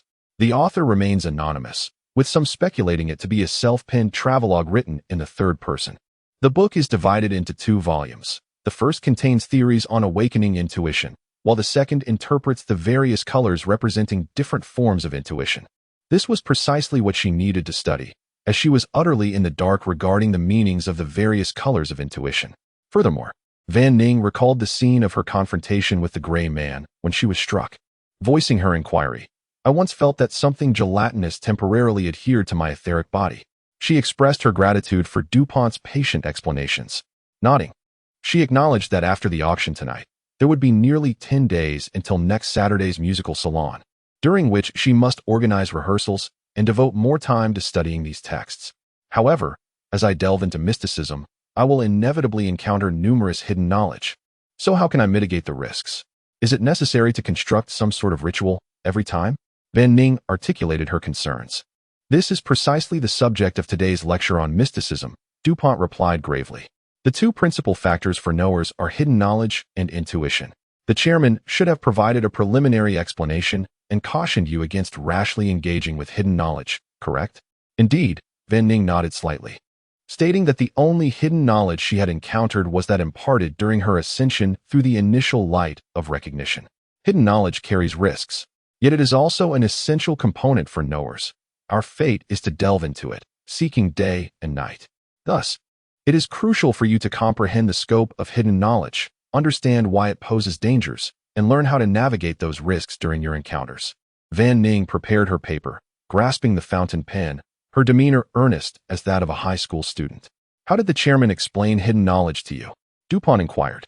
Indeed. DuPont withdrew a pencil from the pen holder. Swiftly, he sketched a large circle on the white paper and drew 4 smaller ovals beneath it. After inscribing 5 words, he rotated the paper towards Van Ning. This represents the 14-class framework of hidden knowledge. Van Ning observed as DuPont's index finger first rested upon the large circle, corresponding to the term hidden history. Hidden history is the essence and source of hidden knowledge, DuPont explained gravely. History is but a reflection of what is past, captured in the memories of the living, recorded by the ignorant who can only recall what they are able. The truths of events obscured behind layers of fog. The secrets of the past unknown to mankind constitute hidden history. To study hidden history is for knowers to interpret these taboo, obscure, ambiguous, and even paradoxical fragments of historical information, revealing the essence and composition of the world beyond its appearances, understanding the origins, evolution, and conflicts of the witnesses, discerning their divine names, titles, the rules they represent, the phases they govern, and comprehending how their wills influence the course of the world. DuPont's finger then traversed the paper, pausing sequentially on the 4 oval words. From the source of hidden history, we derive the subsequent 4 major categories of hidden knowledge. Migration, knowledge concerning the existence of migration. Records of exploration, locations, coordinates, luminaries, thresholds, and information regarding mystical substances. Phase, knowledge about the 7 phases, how they emerge from luminous refraction, how they are differentiated and represented, the principles they embody, and how to study and practice them. Ritual, methodologies for communicating with the witnesses, the principles behind rituals, how to construct altars, offerings, sacred atmospheres, instruments. Music, prayers, how to harmonize phases and elevate energies. Knower, knowledge about ourselves, how to practice dream control, how to seek in migration, how to ascend within luminaries, how to unravel hidden inspirations, and how to invoke intangible forces. Thus, a framework of 14 hidden knowledge centered on hidden history clearly crystallized in Van Ning's mind. Her second inquiry regarded the risks associated with engaging in hidden knowledge. DuPont retrieved a substantial tome from the back shelf, its cover aged yet ornate, primarily crafted from silver, with exquisitely detailed leaf veins and patterns. On Cost and Origin, published in the early period of the Third History, is a collection of fables authored by someone who claims to be a linguist and folklorist. He asserts that he has reluctantly translated several original fables from Old Chinese into Turungalian, providing cautionary annotations regarding the dangers of transmitting hidden knowledge, and in the latter half, he speculates on various methods for mitigating risks. As he spoke, DuPont gently unfolded the literature. The primary body of the book is in Turungalian, while the author's claimed original text in Old Chinese consists only of scattered illustrated manuscripts, indecipherable to anyone. I shall first read to you the Turangalia language and Hoffman language. Mastering Turangalia is essential for anyone wishing to delve into mysticism. At this moment, sitting across the table, Van Ning's gaze suddenly sharpened, and his heart began to race fiercely. Those scattered handwritten illustrations in ancient Shiniki, though inverted for him, still compelled him. He extended his hand, slowly rotating the document towards himself. It was presented in an oddly peculiar manner. Chinese. Why peculiar, you may ask? Firstly, the characters and strokes had been bizarrely altered, in a manner even more absurd than Van Ning's previous encounters with Martian script. Secondly, the order of the characters was also disrupted. There exists a universally acknowledged sensation that the arrangement of Chinese characters does not impede comprehension. These two factors combined rendered it particularly arduous for Van Ning, a true gourmand from his homeland, to decipher the text. What is it? DuPont observed Van Ning turning the book, filled with curiosity. Chapter 51, A Course in Mysticism, The Law of Esoteric Transmission. Oh, it's nothing. Fan Ning suddenly awoke from his reverie. He chuckled. I merely find it appears rather peculiar. However, I do not comprehend either Tulu Galia or Noah languages. So this ancient Chinese language is akin to a foreign script to me. It's merely an oddity based on instinct. Fan Ning suppressed his bubbling excitement upon encountering Chinese in this world. DuPont remarked, your intuition is quite astute. Should you delve into various ancient languages in the future, you will discover that this ancient Chinese language is indeed the most enigmatic of them all. The Noah language family of the northern continent is inflected, with a segment diverging into Tulu Galia, preserving its characteristic inflection. Another segment evolved into ancient Hoffman, which gradually absorbed influences from the coastal Nilaru people, the Tunguzic tribes, and the Janus people of the western continent. By the time we speak of Hoffman today, it exhibits some grammatical features reminiscent of the Lang language's polysynthetic structure. As for the southern continent, its language families primarily consist of agglutinative languages. Surely, these are not all meant for the erudite to study, Fan Ning mused, feeling somewhat perplexed. Yet the ancient Chinese language, its grammatical features seem to defy categorization, its origin and era shrouded in mystery. Referred to by some as a mysterious isolate, in the early Third History, a handful of scholars, like this one, claimed to have deciphered a few symbols. However, from his vague Tulu Galia translations, it appears to be a haphazard attempt. By the new era, scarcely anyone could comprehend a single character of ancient Chinese. Fan Ning found amusement in this. Even with standard Chinese, you may not decipher many words. With this partially inverted word order and Martian-like character modifications, it is indeed a challenge to comprehend. I am almost nauseated by it. Thus, DuPont shook his head in resignation. This book, on cost and origin, holds practical significance for us only in the small annotations made by the author beneath the translations. The author summarizes certain risk patterns in esoteric transmission for our reference. For instance, having ceremonial protection is safer than not having it. Reading or writing is safer than listening or speaking. Vague expressions are safer than clear ones, and so forth. As DuPont articulated these principles, Fan Ning's gaze drifted to the small illustration on the open page of the book. He slowly recited the accompanying Chinese text. The law of esoteric transmission. The flow of esoteric knowledge invariably follows this direction, from the higher to the lower, from the majority to the minority, from appearance to intention. Going against the current always incurs a different form of cost. Although he could not fully grasp the original text, it was evidently more comprehensive, more succinct, and more incisive than DuPont's explanation. While listening to DuPont's discourse, Fan Ning casually flipped through the literature. This book indeed contained only a few scattered hand-drawn illustrations, the rest being a chaotic jumble of Tulu Galia translations. To acquire further information, he must continue to listen. DuPont proceeded with his exposition. The author posits that the risk of mental contamination when accepting esoteric knowledge stems from language. Human thought relies on language for existence. Even simple thoughts necessitate action language, while more complex thoughts require written language as a vessel. For instance, esoteric knowledge inevitably depends on language. Moreover, language is the creation of the witness. The birth and evolution of languages themselves constitute a secret history and reflect the will of the witness. Humanity survives and flourishes through language, eternally gazed upon by the witness. Upon hearing this, Fan Ning's confusion began to unravel. However, he developed a vague but exhilarating hypothesis, compelling him to listen intently, eager to see if his conjecture would be validated. Ultimately, the author systematically summarized the principles for mitigating risks, categorizing them into three forms of esoteric transmission. The first form, direct transmission, utilizing the medium of language, directly engaging in speaking, listening, reading, or writing. This constitutes high-risk transmission. The second form, metaphorical transmission, utilizing the medium of language while employing metaphorical or symbolic techniques to convey key information. This represents medium-risk transmission. The allure of ancient languages in mystical texts and ecclesiastical documents, which oscillate between storytelling and prayer, arises from their reliance on this second form of transmission. The third form, creative transmission, utilizing non-linguistic media, such as music, painting, sculpture, or dance, to embody esoteric knowledge. The author argues that this method represents low-risk transmission, and theoretically, it could achieve risk-free transmission. Indeed, Fan Ning finally grasped, in theory, why music and the arts impart such ineffable experiences. Yet, Dupont's concluding remark doused his enthusiasm with cold water. However, whether these forms, such as music, can truly convey esoteric knowledge, and whether others can genuinely comprehend it, remains uncertain. The threshold for both creator and audience is exceedingly high.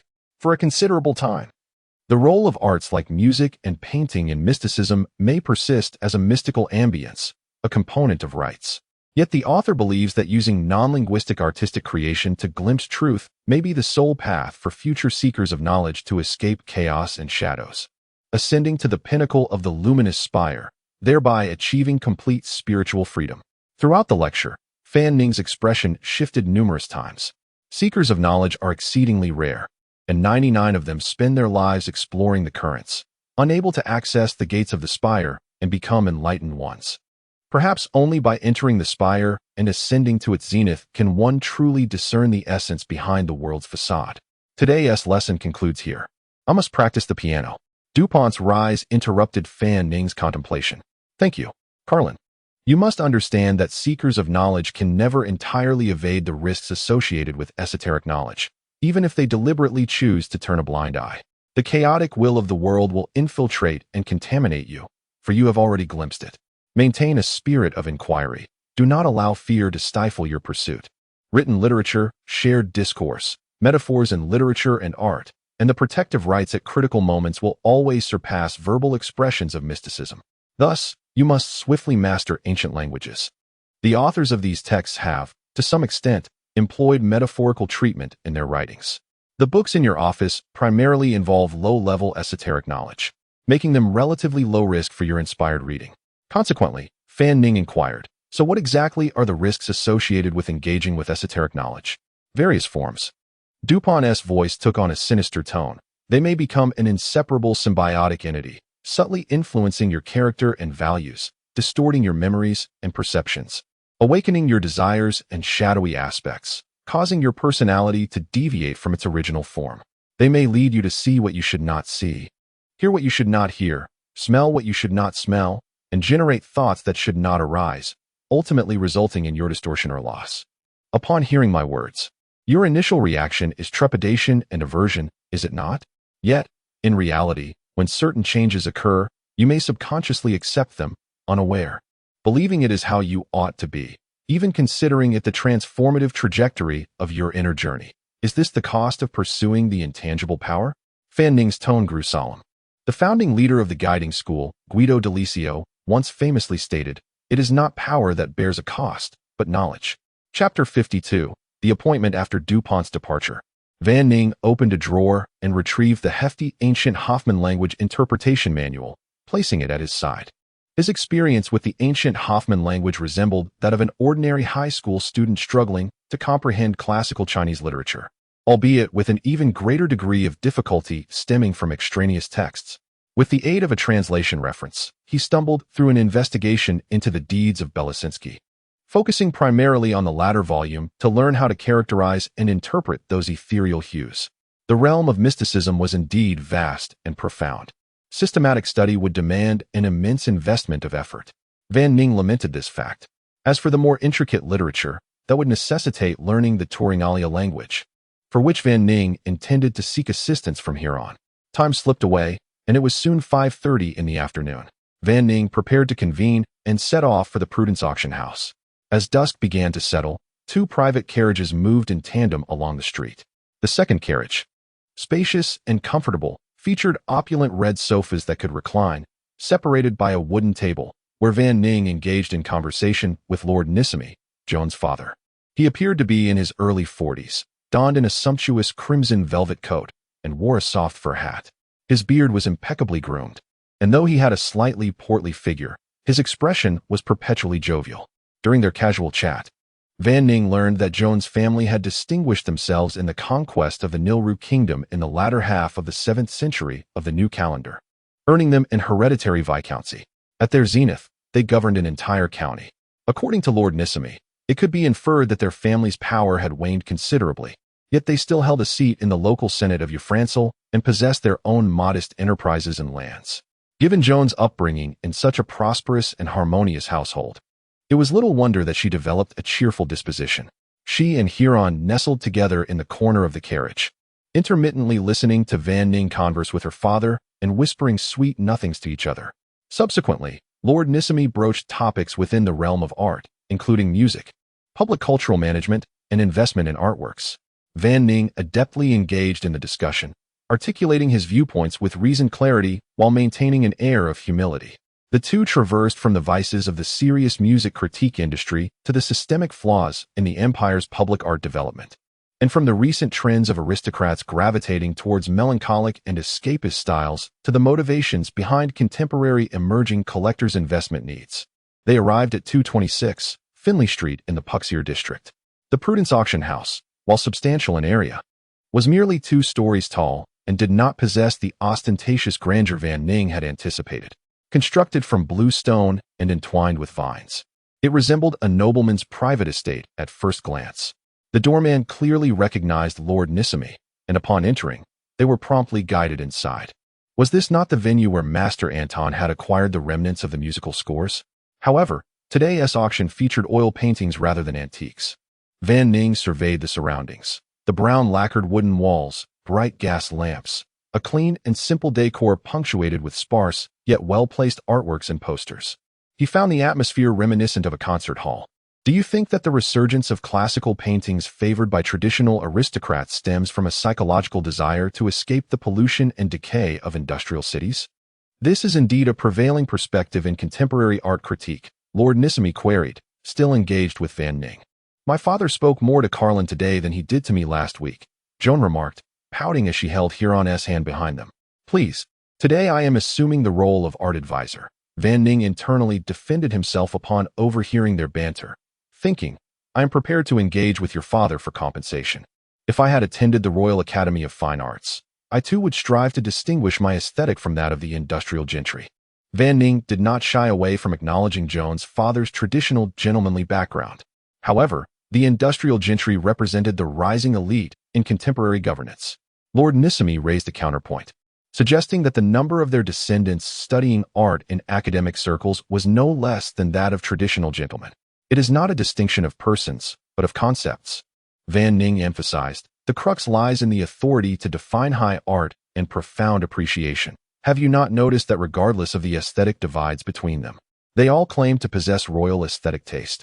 Artistic taste is, in essence, a form of cultural capital. Lord Nissamy chuckled. Carlin, you are quite amusing. Is this perspective of yours a product of your own research? It originates from my father, Vincent.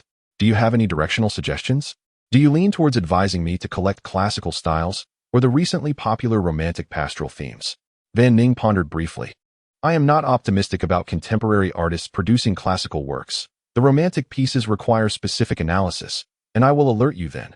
Ultimately, I recommend you keep an eye on the emerging suggestive style works. If the price is right, do not hesitate to acquire them. Oh, Lord Nissamy exclaimed in surprise. You hold such high regard for the suggestive style? Indeed, Van Ning replied confidently. He was acutely aware that this emerging style bore a striking resemblance to the nascent impressionism of his previous life. Some pieces closely mirrored the styles of Monet, Pissarro, and Renoir from the early days of Impressionism.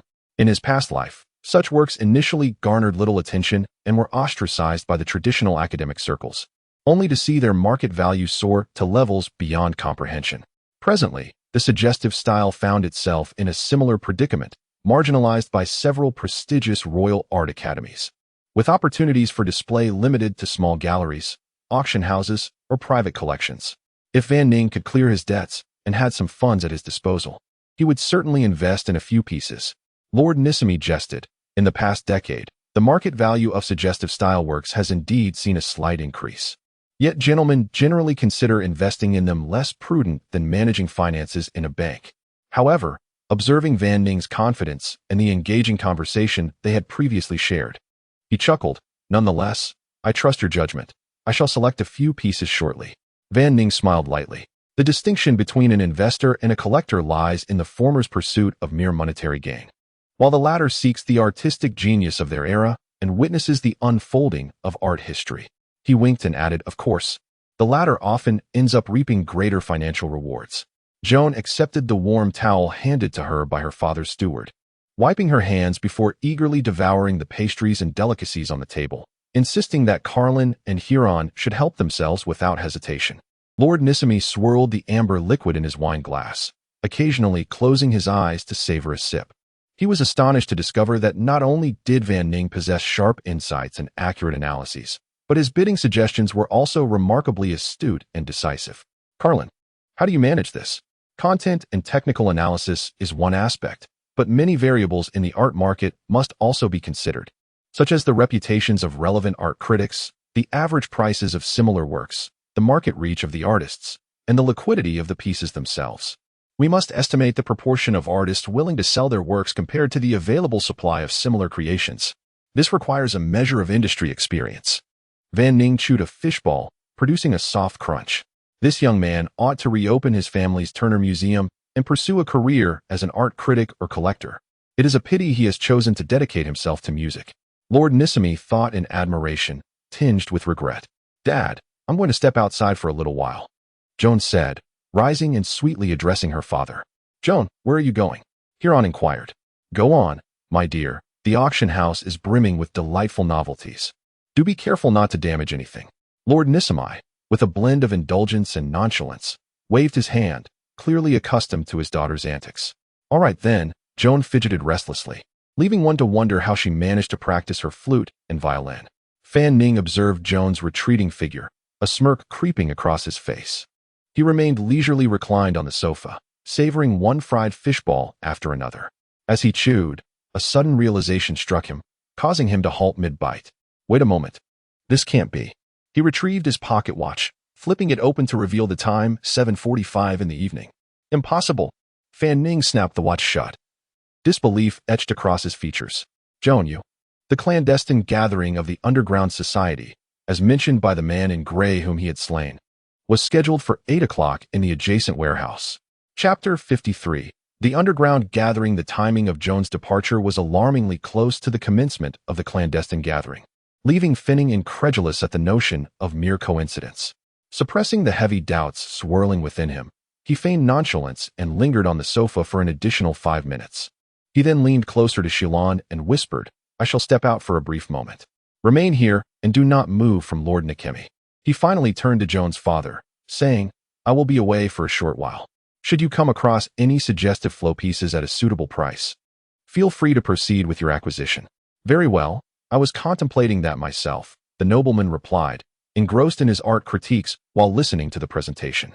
Finning exited the auction house, traversing the corridor before stepping out into the murky night, thick with fog.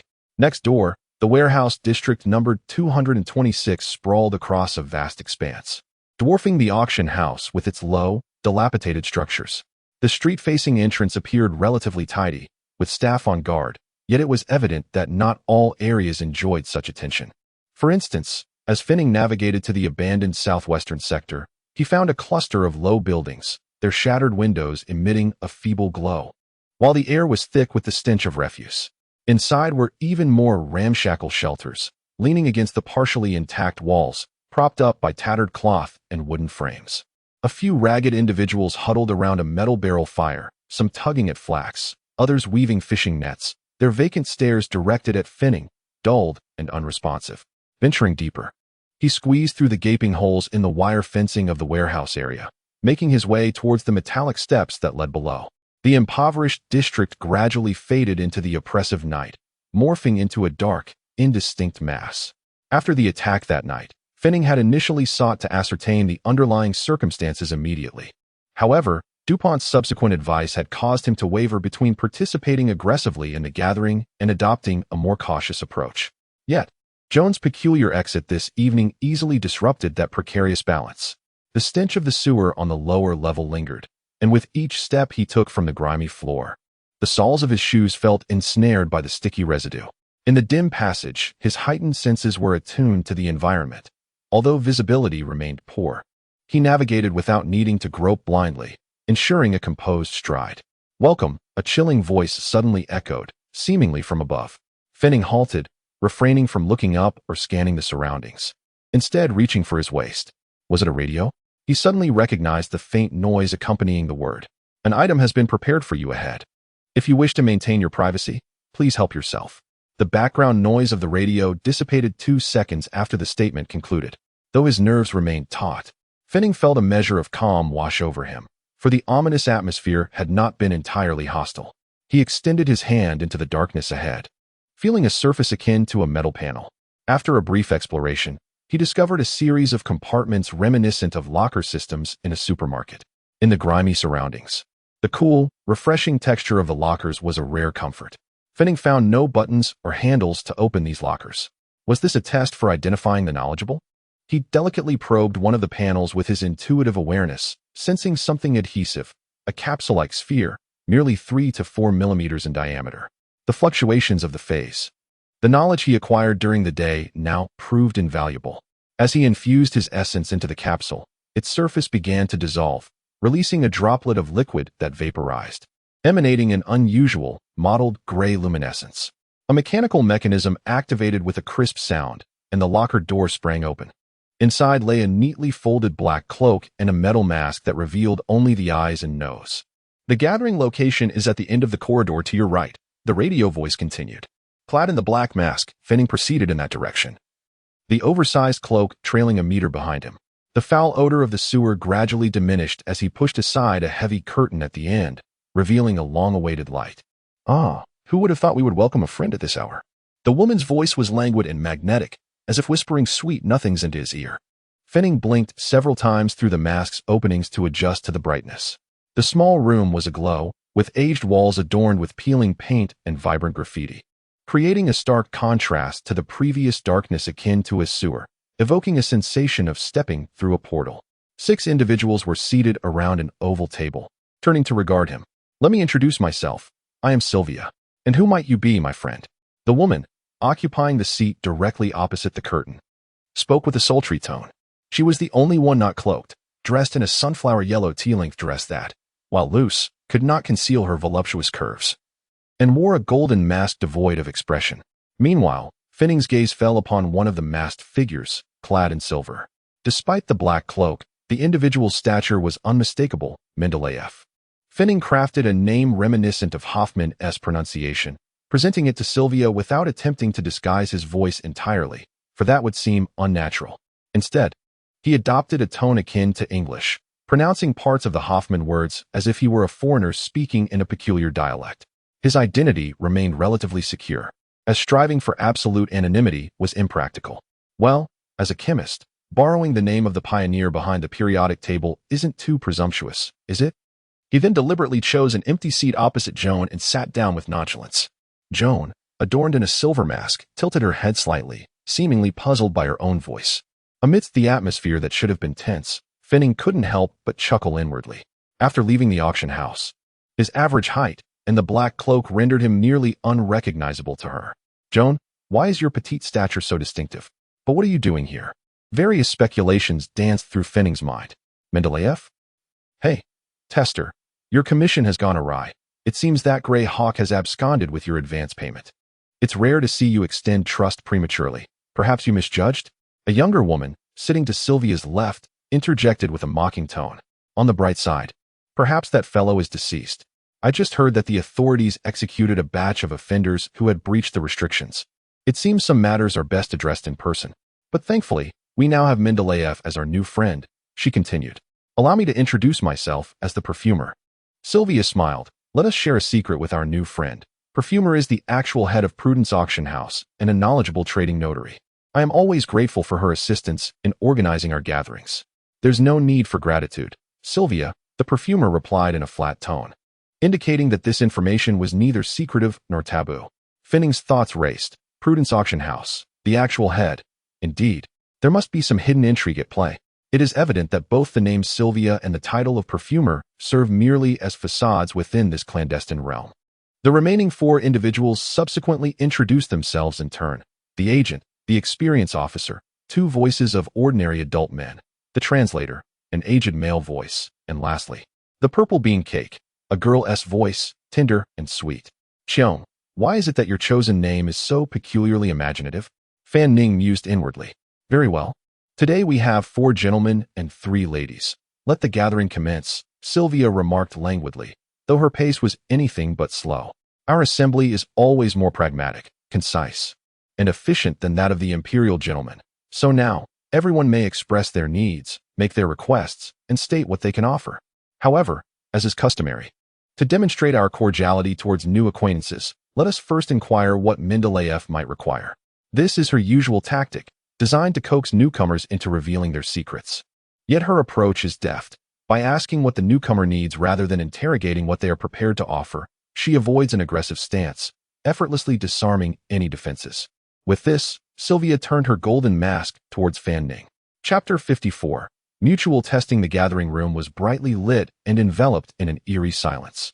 Fan Ning was nearly certain that the forces behind the mysterious events lay among the individuals seated at the round table, perhaps even more than one. All eyes were now fixed on him, awaiting his initial request. Among the 6 present, Sylvia was the instigator. The perfumer served as both the venue provider and notary, while the agent and the experiencer were longtime acquaintances, having known each other for over a year. The translator and the one known as Purple Bean Cake had been acquainted for only a few months, making them semi-newcomers. Many had come and gone, some disappearing after just 1 or 2 visits, and others after 5 or 6, possibly due to disinterest or even demise. First-time attendees typically garnered more attention. In an instant, Fan Ning grasped Sylvia's intent. In being the first to speak, regardless of his needs, confusions, or potential offerings, one risked revealing their true nature and capabilities. Unless he could steer the conversation away from mysticism, such a tactic would only expose his own insecurity and weakness. Sylvia continued with her benevolent prompt. What items do you require? What information do you seek? Or perhaps you wish to offer assistance or seek aid. Don't hold back. Mendeleev, our gathering is always sincere and straightforward. Special Patrol, Fan Ning began with a smile. The moment the words escaped his lips, some stiffened, while others leaned forward, and the agent even instinctively reached for his waist. Excluding Sylvia, who remained inscrutable behind her golden mask, Fan Ning could not discern her expression. But her graceful form beneath the tea-break dress exhibited no signs of apprehension. This woman was more composed and dangerous than he had anticipated. He had not extracted any information yet. I require some intelligence regarding the Special Patrol, he continued with a pause, still smiling. Mendeleev, I wager several were startled by you just now, the agent remarked, his fingers lingering near his revolver. Indeed, I nearly thought he was announcing himself, the experiencer added lightly. Though Fan Ning could detect a palpable sense of relief in his tone, this Mendeleev exuded confidence and a relaxed demeanor, starkly contrasting the typical cautious and submissive newcomers. Sylvia's keen observation of Fan Ning never wavered.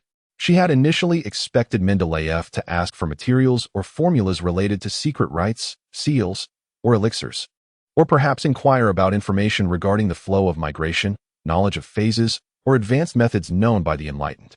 To her surprise, he had opened with a term that evoked trepidation in everyone, and just as they were processing this, they realized he was merely seeking information. This indicated not only that he was not affiliated with the Special Patrol, but also that he bore some underlying antagonism toward them. It is important to note that the vast majority of those who trespass boundaries are preoccupied with their limited resources, engaging in transactions that yield tangible benefits. Even if some held prestigious positions in society, they shunned the Special Patrol. To exchange precious resources for intelligence from the Special Patrol? Such a notion seemed absurd. Not everyone was deemed worthy to confront the Special Patrol proactively. He dispelled the group's hostility without revealing his own vulnerabilities, rendering himself somewhat enigmatic in their eyes. Mendeleev's request is rather sophisticated, Sylvia remarked with a smile. So, is there anyone among us interested in engaging him in conversation? The agent interjected. There are those among the knowledgeable who possess some information regarding the Special Patrol. Mr. Mendeleev, I presume your interest lies beyond the ordinary? I wonder what you are prepared to offer. The individual known as Purple Bean Cake straightened in her seat. Oh, an elixir, I presume. How many milliliters are you prepared to part with, Mr. Mendeleev? And what is its purity? The agent's disappointment was palpable. Simply an essential resource, nothing extraordinary or powerful. The translator's aged voice dripped with sarcasm. Perhaps someone should introduce Mr. Mendeleev to a black market merchant. 20 milliliters, 100% purity. Fan Ning produced a box containing a small black vial, gently uncapping it as a burst of purple light erupted forth. The viscous orbs of light danced upon the table, casting rich violet shadows. Unlike the commonly observed key elixirs, this one exhibited faint flickers of lightning. 20 milliliters, you say? What? 100% purity? The translator's astonished voice cut through the air. This tone feels somewhat familiar. A fleeting thought crossed Fan Ning's mind. I have never before encountered a key elixir of 100% purity. The translator's eyes, hidden behind the mask, fixated on the crackling lightning. At least 7 or 8 drops were squeezed out, yet there was no sign of hesitation or reluctance on his part. The agent too was taken aback, unable to believe his eyes. The classification of elixir purity was a fundamental understanding Fan Ning had recently acquired from the treatise on the 7 radiant treasures. Purity decisively determines the value of an elixir, as the complexity of phases can severely disrupt efficacy. For instance, attempting to extract a 50% candle essence and a 50% key essence would yield an inability to condense into a liquid. Achieving a relatively stable elixir requires at least a 90% purity of a single phase. The majority of elixirs fall within the 90 to 95% range, corresponding to a market price of 10 to 15 pounds per milliliter. Naturally, black market prices may double. Beyond that, 2 higher qualities exist: 100% and 1000% purity. 100% purity entails impurities of less than 1%, with the primary phase purity exceeding 99%. This level not only appears viscous, but may also exhibit anomalies, such as flickering flames for candle essences or lightning bursts for key essences. 1000% purity signifies a primary phase purity exceeding 99.9%. At such an elevated purity, it is no longer referred to as an elixir, but rather solidified essence. To refine mid to high-tier elixirs, execute advanced rites, and so forth. They are indispensable. He had previously underestimated the remarkable nature of the museum key. Mendeleev, appearing unhurried, closed the lid without fear of theft. Placing the vial before him on the table, Fan Ning, arms crossed and smiling, addressed the agent. I brought just over 20 milliliters this time, which is not much. It depends on whether your information can convince me. If it pertains to something I find particularly intriguing, I would not mind bringing more next time to supplement you. At this moment, the group's speculation regarding Mendeleev's capabilities rose to new heights. The majority of lower-tier knowledgeable individuals could only exchange or purchase from others, unable to extract on their own. Extracting elixirs of 100% purity was certainly beyond the reach of the 4-tier knowledgeable. Mendeleev, did you extract this 20 milliliters yourself? Sylvia, seated at the head of the table, inquired. Is the provenance of items still a matter of concern in our gathering? Fan Ning replied, turning to her. Of course not. It was merely an impudent inquiry. Sylvia was not angered. Her laughter was disarmingly charming.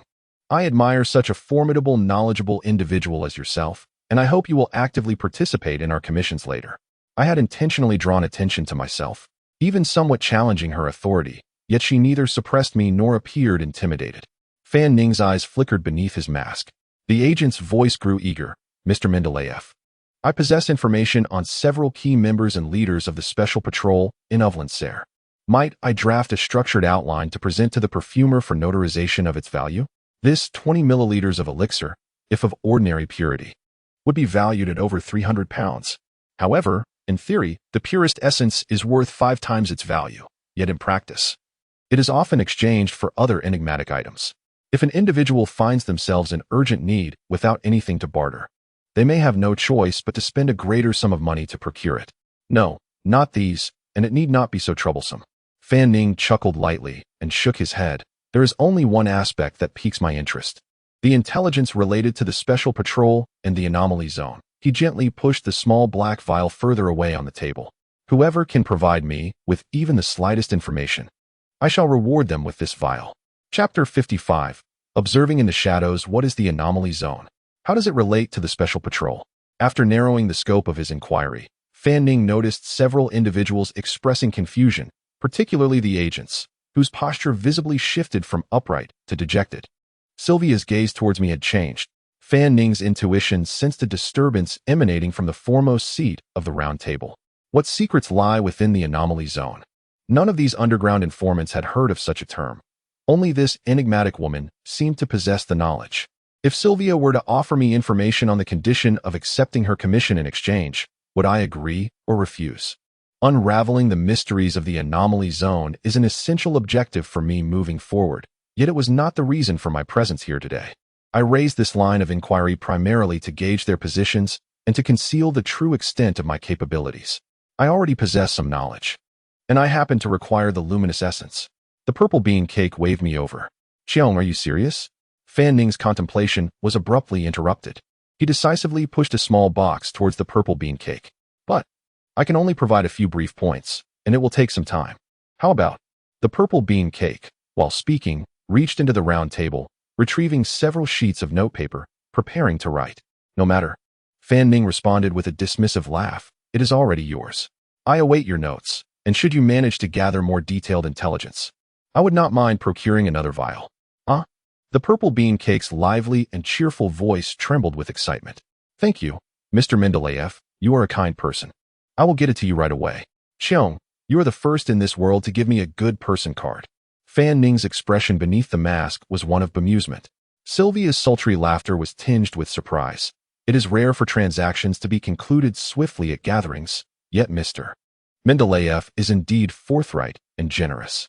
For her, each utterance from the attendees was subjected to scrutiny for authenticity, as she speculated upon their true motivations. After all, those who could engage in light banter in such a setting were not to be taken at face value, especially regarding strength, stance, and identity. At this moment, Fan Ning had indeed expended such a hefty price merely for a few sheets of notepaper, which led Sylvia to confirm that his motive for being here was to probe for information, affirming that his position was contrary to the special patrol, and she believed his capabilities warranted opposition to them. Sylvia inclined her golden mask slightly. Then, let us proceed, those who have yet to speak. I have a ceremonial object, the agent announced. He produced a small ancient copper artifact shaped like an animal's liver. When kept close, you shall never become intoxicated, and your wounds will heal at a rate 1 to 2 times faster than normal. Additionally, placing it on the secret altar of Cocoon or Pool will yield enhanced effects. For some, it may have limited utility, so what is the curse? Came the translator's aged voice. Personal keeper, occasionally feeling an impulse to dissect oneself, but it's manageable, see. I'm perfectly fine, the agent concluded, glancing around at the quiet attendees. If it were me, I would choose to acquire it. Sylvia chuckled lightly. However, we continue to uncover new properties in such objects. Noticing the silence, the agent's tone turned somewhat awkward. Let us discuss your progress in recruitment, Sylvia inquired. What do you mean? Recruitment for what? Fan Ning perked up. We primarily seek recruits from families of average means. They might not be easily lured. We need to enhance the benefits, intensify recommendations, and accelerate the pace. Understood, the agent replied amiably. Their vague exchange piqued Fan Ning's curiosity. Recruitment? Recommendations? Benefits? Individuals from stable economic backgrounds might not be easily attracted. Over 10 individuals, yet insufficient progress. His former roommate, Calvin, during his first impromptu performance test, Calvin had mentioned having found a well-paying part-time job.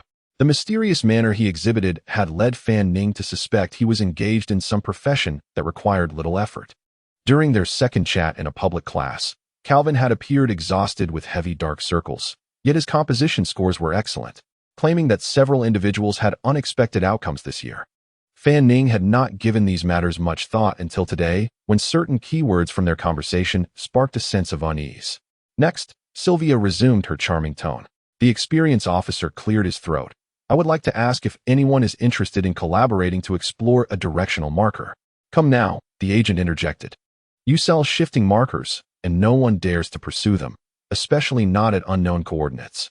There may be a shifting secret realm nearby. I cannot handle the myriad bizarre situations alone, nor can I guarantee a safe return before inspiration wanes. What is this? Fan Ning found himself grappling with unclear information. He understood the shifting marker, but what was this shifting secret realm? The shifting secret realm? The perfumer, previously an observer, finally spoke. The shifting secret realm? The agent's tone was a mix of surprise and desire. He quickly added, such aspirations are beyond my reach.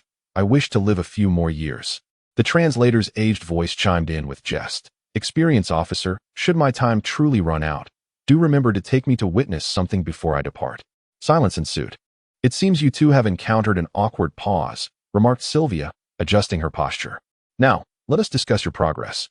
We are candid and transparent. Their responses are enthusiastic, and they vie for opportunities. I believe this will fundamentally improve their family economic conditions. Fan Ning listened, bewildered, sensing an air of altruism, yet something felt amiss. Goodness, are these knowledgeable individuals meeting underground to deliberate on charitable matters? Sylvia nodded slightly. Next, the translator approached, handing a small notebook to the foremost seat, then cautiously began, "Madam, the current translation progress is approximately, nearing, 40 to 50%. 40 to 50%? How much is that?" "Approximately, just over 40%. Sylvia nodded, her emotions inscrutable.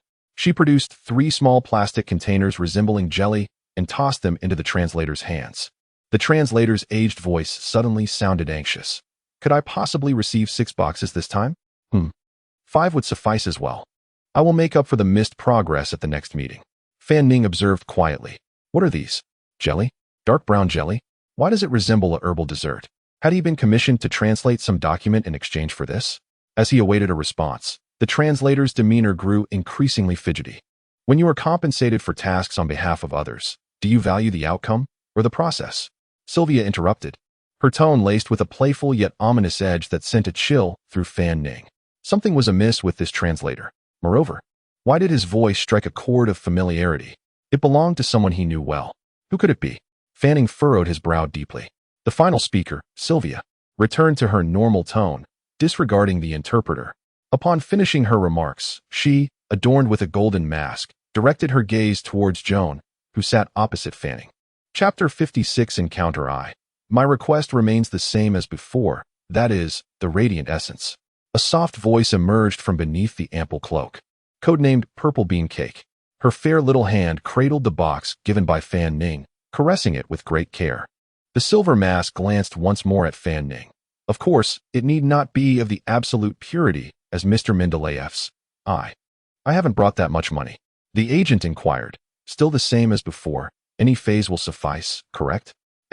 Joan nodded. "The phase of pool, slightly over 15 milliliters. Please check." The agent handed over a small black bottle, even smaller than Fan Ning's. Cheong expressed her gratitude, briefly opened the bottle cap, and beheld the surging crimson glow. 20 pounds per milliliter. Any excess will be considered a gift. Although not as generous as Mr. Mendeleev, it is still a familiar transaction, the agent chuckled. Cheong handed over 6 50-pound banknotes. Fan Ning couldn't help but scoff. Truly, in the underground trade, within the range of 10 to 15 pounds per milliliter, they dared to demand 20 pounds, and still claimed it was a familiar transaction. Cheong then inquired, "I would also like to propose a recipe for a stabilizing essence. Master Perfumer, you are an expert in elixirs. Could you assist me in evaluating it?" She produced a minuscule glass object resembling a perfume bottle. "This is my concocted sample." "Certainly."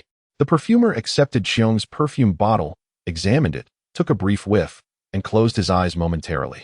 Then, he donned a uniquely shaped gray gel-like dental guard and spoke. "Conservatively, it can be classified as a 7th-tier essence, which can be paired with related secret rituals. It still holds some efficacy when a knowledgeable individual ascends to a higher tier and enters the flow basin region. Purple Bean Cake, if this is your research and concoction, you possess considerable talent in elixir studies." He returned the perfume bottle to Cheong. "I inferred this from an ancient mystical hymn." From her voice, it seemed Cheong was somewhat shy from the praise. "The essence recipe is valued at 2,000 pounds. Should you wish to trade, a 10% fee will be required, as I will need some materials to confirm the recipe's authenticity." With that, the perfumer removed the dental guard. Fan Ning was astonished that this recipe held such high value. 2,000 pounds could allow a certain common household in Ufrancere to live comfortably for much of their lives. An essence useful for ascending to mid-tier or even high-tier. Cheong was not only knowledgeable, but also possessed such talent in elixir studies. The experienced officer remarked, "Purple Bean Cake, if you could lower the price a bit, I would be willing to purchase. I happen to have ample cash today. I can lower the price a bit, but I only want the radiant essence. 80 milliliters will suffice," Cheong stated. The translator, who had just displayed some emotional instability, interjected, "Purple Bean Cake, I need this essence recipe. I can offer you something else in exchange. I only require the radiant essence. You may provide me with just 50 milliliters, and I can make up the rest next time. I do not need anything else," Cheong insisted repeatedly. The translator's tone grew urgent. The methods for several spell seals, powerful ceremonial vessels, practical secret rituals, knowledge for ascending to mid-tier, materials for flow. "I do not need you to lower the price. In fact, even an equivalent value exceeding 2,000 pounds would be acceptable. But I cannot obtain that much radiant essence in the short term. Was this translator in a hurry to ascend to high tier? Fan Ning found himself puzzled. According to DuPont, ascension was a perilous endeavor requiring caution. Why did he seem so impatient? Furrowing his brow, a myriad of thoughts flashed through Fan Ning's mind. He spoke, "Purple bean cake. Why not hand that small bottle of essence sample over to the translator, sir?" Huh. Qiong clearly did not understand the sudden interjection from Mr. Mendeleev. She tilted her head toward Fan Ning, and although separated by the silver mask, he could envision the look of confusion on her smooth face. "Qiong, do you realize how dangerous it is to engage in such underground gatherings?" Fan Ning sighed inwardly. Never mind. He would discuss it properly with her once they were outside. It was merely a suggestion. With a gentle smile, Fan Ning continued, "Did I not provide you with a bottle of over 20 milliliters of absolute pure essence? You may consider that most of it is the value of your information, while a small portion represents the worth of the essence sample. That is acceptable, Mr. Mendeleev." I merely did not react immediately. Qiong readily pushed her perfume bottle toward the translator. "I am somewhat taken aback. However, I appreciate your generosity and am willing to pay some cash," the translator said to Fan Ning. Fan Ning waved his hand. "I am merely a proposer. It is Miss Purple Bean Cake's generosity we should acknowledge, and of course, we must thank Miss Sylvia for organizing this gathering." Ultimately, the transaction did not materialize. Sylvia did not respond to Fan Ning's words, but instead reminded, "Purple Bean Cake, you have attended 3 gatherings. Why not try participating in a commission?" I do not require it. I merely wish to exchange for some radiant essence." "Qiong, why do you need so much radiant essence?" Fan Ning slightly raised his head. "My commission's value far exceeds what you think, and could convert to even more radiant essence." I cannot." Qiong shook her head repeatedly. "I will continue to actively participate in trades." Sylvia smiled warmly. "You are quite an amusing young lady." She then turned her gaze to Fan Ning. "And what of you, Mr. Mendeleev?" Fan Ning replied leisurely. "My purpose for this visit has been communicated from the outset." Sylvia chuckled with a hint of amusement. "Very well, then. Another practical and efficient gathering has concluded. Please draw lots and disperse." Subsequently, she surveyed the crowd. The next gathering, barring unforeseen circumstances, will likely occur after the new year. Please keep an eye out for certain taverns along River Street in the South Dock District. I look forward to the progress and surprises you bring." She cast a deliberate glance at Fan Ning. "I hope that when we meet next time, there will be new areas of collaboration, Mr. Mendeleev. Provided that mutual needs still exist, is it not?" Fan Ning replied with a light-hearted smile. "That is indeed the essence of our gathering. I wish you success in your investigation of the Special Patrol." "Thank you." Fan Ning remained noncommittal. Everyone drew slips of paper from the bottle provided by the perfumer. Qiong was quite fortunate to draw number 1. Before departing, she handed the folded paper to Fan Ning and bowed. "Mr. Mendeleev, I too hope to see you again after the new year. Are you certain you want to wait until after the new year?" Fan Ning mused silently to himself, not opening the paper, but casually pocketing it. Qiong departed with a light and cheerful step, evidently uplifted by the bottle of absolute pure essence. Fan Ning was the second to last to leave, ascending the steps leading to the surface in the darkness. He opted for a different exit from the abandoned warehouse, discarding the cloak and mask beside the refuse pile, and stepped into another area of impoverished tents. Theoretically, his spiritual sense could detect potential followers, unless there was a significant tier disparity or the other party specialized in concealment. However, it is always prudent to maintain vigilance. He navigated around to the entrance of Prudence Auction House. The pocket watch indicated it was merely 8:45, with time consumed in walking and waiting to exit. Sylvia's gathering was indeed remarkably efficient. At the entrance, Fan Ning produced a beautifully crafted plastic card from his pocket, preparing to verify his entry with the staff when he encountered a young woman exiting. She wore an untainted original color fishtail dress, led 2 corgi dogs, and bore an exquisite complexion with an outstanding demeanor. Julius, a third-year violin major at the Conservatory of Music, serves as the principal violinist of the St. Renius Symphony Orchestra. The two paused momentarily, locking eyes. "Fanning, has your recent interest waned from concerts?" A subtle smile graced Julius's lips. "Art auctions are my forte," Fanning replied, gazing into her eyes with a calm smile. "A fine taste indeed." "Likewise," she responded. Chapter 57. Pieced together speculations. After exchanging a few words, the two fell silent. Fan Ning faced the entrance of the auction house, his expression serene, without turning around. Julius maintained an elegant smile as she brushed past him, descending the steps of the auction house to board her private carriage. In truth, he was quite familiar with this female classmate. The reason was simple. Julius, as a violinist in the school's symphony orchestra, had participated in the premiere rehearsals of Professor Anton Konar's 8th Symphony in C minor and 9th Symphony in D minor. Particularly during the 9th Symphony, she had been promoted to concertmaster. However, this did not imply a close relationship between them. Fan Ning believed that the failure of the premieres of Anton's last 2 symphonies was, at least in part, due to the orchestra's inadequate performance. Achieving a flawless execution required a unique collaboration among the various instrumental groups, quite different from conventional practices. Yet, Anton was a kind-hearted individual during rehearsals. He would attempt to assert his requests, but upon facing skepticism, he would quickly relent. He always felt that it was remarkable enough for musicians to desire to perform his works. Consequently, the rehearsal outcomes were often significantly diminished. As the concertmaster, whose authority ranked just below that of the conductor, Julius played an indispensable role in this. Nevertheless, Anton remained grateful to the musicians. It seems that the Uflansel Art Review, known for its harsh critique of Anton posthumously, is still affiliated with their cultural media enterprise. After a series of past scenes flashed through Fan Ning's mind, he was about to step inside when he suddenly frowned and retreated. The alley across from Prudence Auction House was filled with enticing aromas. Several laborers, dusty and disheveled, clutched a few coins, peering closely at the food being sold beside a small shop illuminated by the dim streetlight. Fan Ning glanced at the greasy price tags affixed to the food display and said, "Vegetable mayonnaise sandwich." A slender female shop assistant responded, tearing off a piece of wax paper to pick up the sandwich. "3 pennies, sir. Add 2 black pepper sausages inside, please." "That might be too much. I doubt it will fit, sir," the assistant replied, bemused by such an unusual request. "Just apply a little pressure."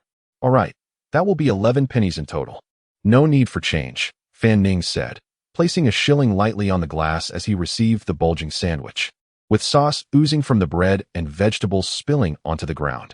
The assistant couldn't help but glance at Fan Ning's departing figure a few more times. Eating so quickly. Cloud's Parliament House in the mist.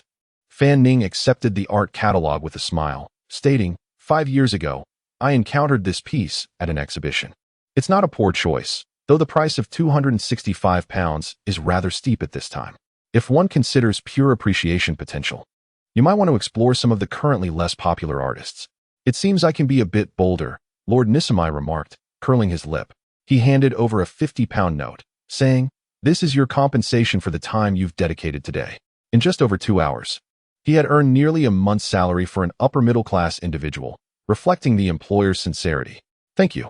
Fan Ning accepted the note without hesitation and inquired, "Are you acquainted with a gentleman named Spence Cecil?" This was someone mentioned in Anton's diary, who had recommended him to acquire the musical remnants. "Of course, a regular at Prudence Auction House, with whom I've had several encounters.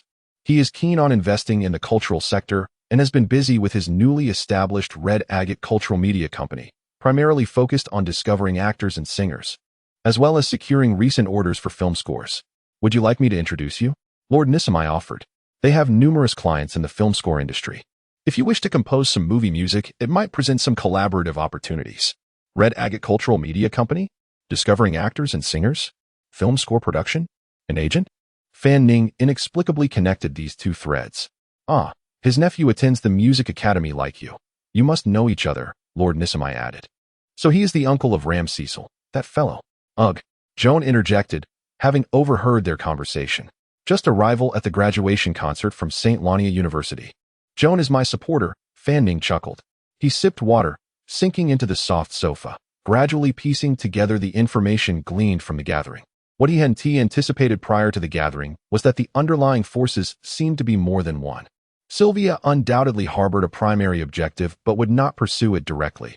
Instead, she aimed to dismantle her own motive chain through mutually beneficial collaborations with other parties.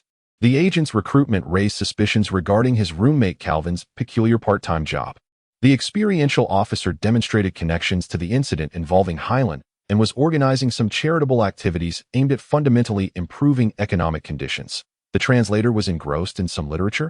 Observing 2 young ladies frolicking across the room, Fan Ning realized that the only person he couldn't quite comprehend was Joan. An interloper?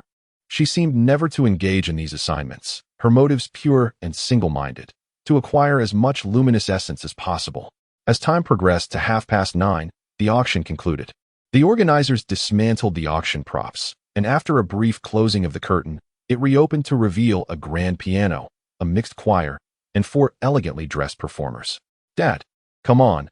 Joan scrunched her little nose and laughed. Next time, let us buy a prestigious ticket for a major performance at the City Music Hall and invite Carlin. How could such a talented young composer waste time listening to amateurs? Not at all, not at all. Fan Ning waved his hands, mainly because tomorrow is Friday. And we all have classes. It's indeed wise not to linger too late.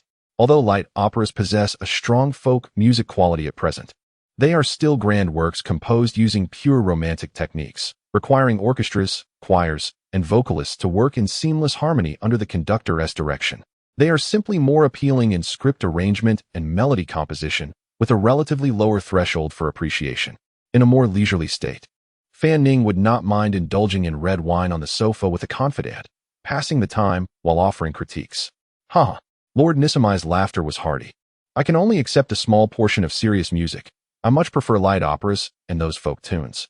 Joan, remember to keep an eye out for any upcoming performances of grand opera at the music hall. As the duet harmonized with the piano, Lord Nissamai waved his hand and began to sway his head, humming along to the bass line. Tap, tap, tap, tap, tap, tap. In the night, 2 carriages moved one after the other, gradually disappearing from the end of Finley Street. The carriage exited the Pushal district, traversed the outer Lania district, and halted at Cedar Square, which connected the inner and outer neighborhoods. Joan, Fan Ning, and Highland bid farewell, instructing the driver to take them home, before she switched to another carriage heading in a different direction, vanishing around the corner. Carlin, why were you and Joan so mysterious today? Is something going on? Highland inquired from across the carriage, puzzled. Indeed, something is, Fan Ning replied. The young girl's brown eyes widened in surprise. The private driver of Lord Nissamai appeared somewhat taken aback. He gradually slowed the carriage, yet did not turn back. What an odd request this is. Mr. Fanning, are you suggesting? Perhaps it would be best to turn back. Fanning sighed. Your young lady may encounter some difficulties. Chapter 58. The departure. The carriage raced through the night, carrying Joan as she nestled against the soft velvet cushions, propped high with a large pillow. Her small feet swung above the ground, swaying gently as she yawned repeatedly. After a while, she lifted the curtain to observe the peculiar silhouettes cast by the low houses lining the street, exhaling a mist of breath that quickly dissipated in the cold wind. The temperature had dropped in Euphransale with the onset of early winter. Reaching into the storage compartment beneath the sofa, she retrieved Van Ning's Death and the Maiden String Quartet score, gazing at the dedication and Van Ning's signature for a moment. Spreading the sheet music across her lap, she meticulously read the second violin part. It was truly exquisite. She must not fall behind. With a cheerful hum, she read along, her left fingers tapping lightly on her right arm, mimicking the fingerings on the violin's fingerboard. Suddenly, Joan furrowed her brow. Her home was also in the Nilanea district, just on the opposite side of St. Lania University. It should only be a 10-minute ride from the Cedar Square where they had parted ways. She carefully put the score away and opened the curtain once more, then closed it again. The gas lamps flickered weakly in the night, illuminating the streets where pedestrians huddled in pairs, their heads buried in their coats. The low houses resembled a cluster of crooked beehives, each flickering light indicating a cramped room filled with families of 7 or 8, quickly receding from her view. Everything appeared normal. How much longer, Uncle Gordon? Joan called out, her voice bright and clear. No one replied. After a few seconds, she raised her voice, which she seldom used. Uncle Gordon? The only response was the monotonous clatter of hooves. With a sudden resolve, Joan leaped from the sofa, pushing aside the glass window frame at the front of the carriage. Outside, the horse was unoccupied. How could this carriage still be driven steadily and quickly? A chilling sensation enveloped her, as if someone were watching her from the shadows. There was something amiss within this carriage. Fear crept onto her flawless visage as she bit her lip, summoning her instincts, leaning against the wall behind the sofa. A soft lavender glow flickered, and the wall of the carriage rippled like water. Joan's petite form became indistinct, and she plunged through the wall. She braced herself for a tumble to the ground, but instead found herself seated once more on the sofa. The carriage still sped along, yet her position had shifted from the left to the right sofa. Miss Purple Bean Cake, I did not expect you to be so young. A courteous, yet aged voice spoke. Opposite her sat a man clad in an old-fashioned suit, his hair gray and obscured by a black mask. Despite the seemingly benign tone, the eerie atmosphere of the night compelled Joan to contemplate escape. She once again summoned her instincts, attempting to phase through the wall behind her. Under the purple glow, her body emerged from the undulating wall once more, only to discover she remained on the sofa, and the man was still seated across from her. Though their positions had swapped again, just an illusion, do not be alarmed, the man reassured her. Translator, you summoned me for a matter? Joan clenched her small fists, eyeing him warily. I find myself in some trouble and require your assistance. Are you referring to my formula that stabilizes the mind? Indeed. I mentioned I would reserve it for you, and at the next gathering, you could pay me a portion of the radiant essence. No need to pay in full just yet. Joan's demeanor relaxed slightly. The man in the old-fashioned suit sighed. Taken aback by the youthful innocence of the girl he had encountered at the gathering, he had not anticipated that, at such a critical juncture, she would still be naively discussing future transactions. How had she become so knowledgeable? Although he prided himself on not being a soft-hearted individual, he truly did not wish to impose force upon this innocent girl, were it not for the increasingly concrete unknown that had plagued him for days. It was not that he could not afford the price, but time was of the essence. Sylvia, that cunning and cold-hearted woman, had reduced the supply of black shell oil due to his delayed translation work. Meanwhile, his need for this material grew ever more pressing, and the periods he could suppress it were becoming alarmingly brief. Had he not pursued the hidden knowledge of that witness lord and established the cursed cocoon continuation ritual? But who would not wish to live a few more years? He was only in his 60s. Why should life be so fleeting? In a fleeting moment of frustration, the translator felt an urge to scream. Then he suppressed it, slowly drawing out a revolver, methodically loading brass bullets in Joan's presence. Miss Purple Bean Cake, I do not wish to resort to violence. However, you cannot escape this illusion. He carelessly aimed the pistol into the air. I assure you, it is now aimed at your head. Do you believe me? Joan covered her gaping mouth, realizing that this translator had not come merely to negotiate. The bizarre scene, coupled with his previous threats, filled her with dread, and she curled into herself, her eyes brimming with tears. As she fumbled in her pocket, she stammered, I will provide you with the formula. I will compensate you according to its worth. Miss Purple Bean Cake. The translator appeared momentarily lost in thought. However, I lack the time to concoct it myself. Please accompany me for just one day. No, no, no. The fear in Joan's voice nearly brought her to tears. I have school tomorrow, and I can't stay out all night. Silence.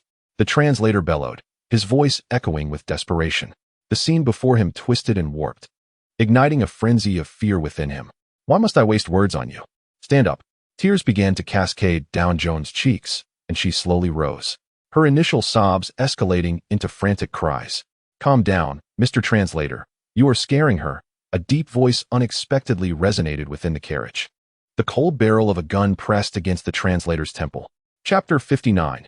Aberration. Xiong wiped her tears, staring in disbelief at Fan Ning, who sat beside the translator, brandishing a revolver. You are Fan Ning? You are the very Mendeleev from moments ago? How unexpected that you are indeed a knowledgeable one, capable of discerning the illusions outside, and also a practitioner of candle. It all made sense now. The translator, who had just experienced an emotional outburst, seemed to regain his composure, his tone now more measured.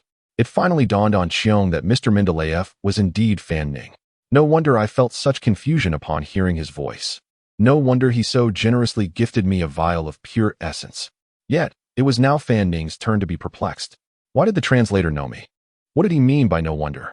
If only I hadn't discarded my mask upon leaving the gathering. But why? Doubts lingered. Yet the murderous intent within Fan Ning intensified. On the surface, he continued to engage in rational discourse with the translator. But he understood that this encounter was unlikely to end well. The translator's darker side was now laid bare, and on the other hand, both Fan Ning and Xiong's identities as participants of the underground gathering had been completely exposed. This person had managed to match a name to a face. He likely knew exactly who Fan Ning was. The translator's expression subtly twitched. I have always wondered why you were so generous at the gathering. So, you two are acquainted. Haha. However, Fan Ning, pointing a gun at me will not suffice. Are you wagering on whether your bullet will take me down before mine takes down Miss C? You are wasting my time. The translator's tone suddenly chilled. I do not comprehend why you would gamble with her life for merely a day's delay, but regrettably, my patience is wearing thin.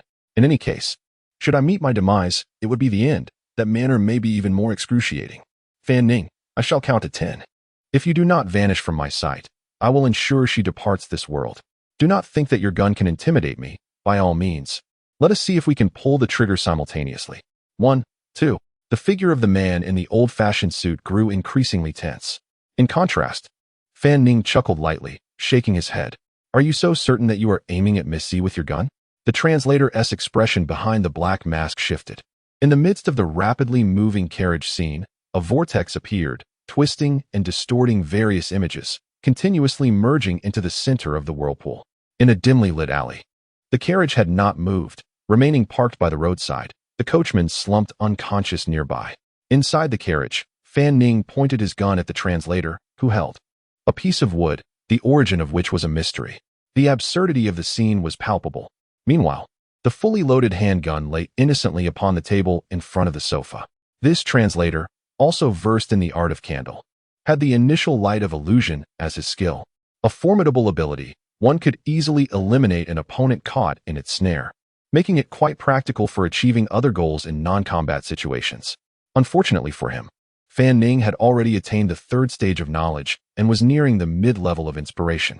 His illusions were ineffective against Fan Ning, who had ensnared the translator in his own trap. So, why do you know me, Mr. Translator? Fan Ning nonchalantly picked up another revolver from the table. With a thud, the piece of wood slipped from the translator's grasp. Would you mind revealing who you are? Or shall I take matters into my own hands? Please help me. The translator's aged voice suddenly quivered with a hint of desperation. Fan Ning stared at him in astonishment. Or would you prefer to kill me? The translator switched to a tone of intoxication and pleasure, his body jerking mechanically to one side.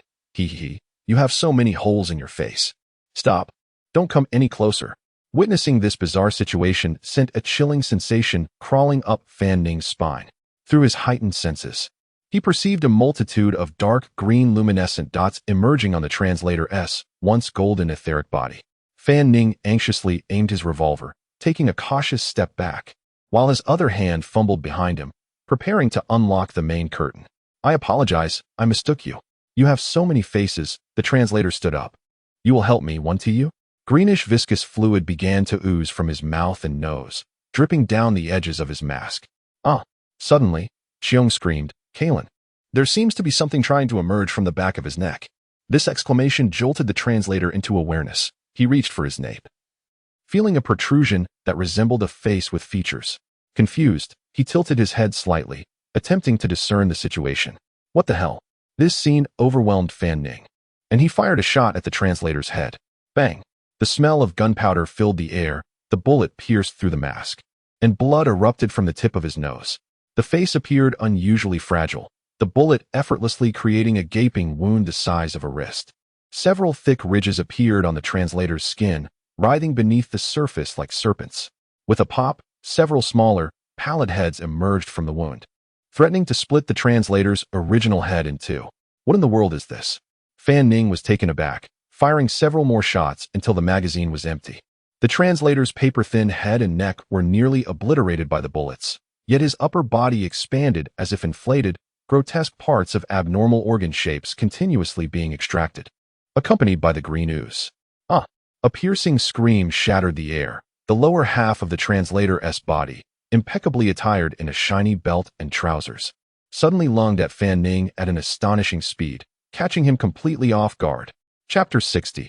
Identity. Before Fan Ning could part the curtain, he had to dodge to one side.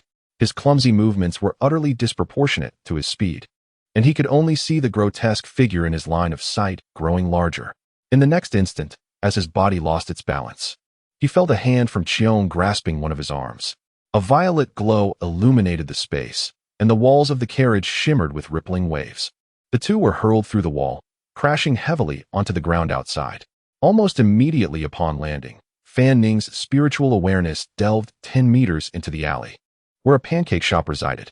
The owner, upon hearing the gunfire, hurriedly secured the roller shutter, while the large boiler within continued to glow a fierce red. He sat before a burning metal barrel, lost in thought as he regarded the day's sales ledger. After several gunshots, he seemed to hear a strange howl, But to him, such sounds were not uncommon.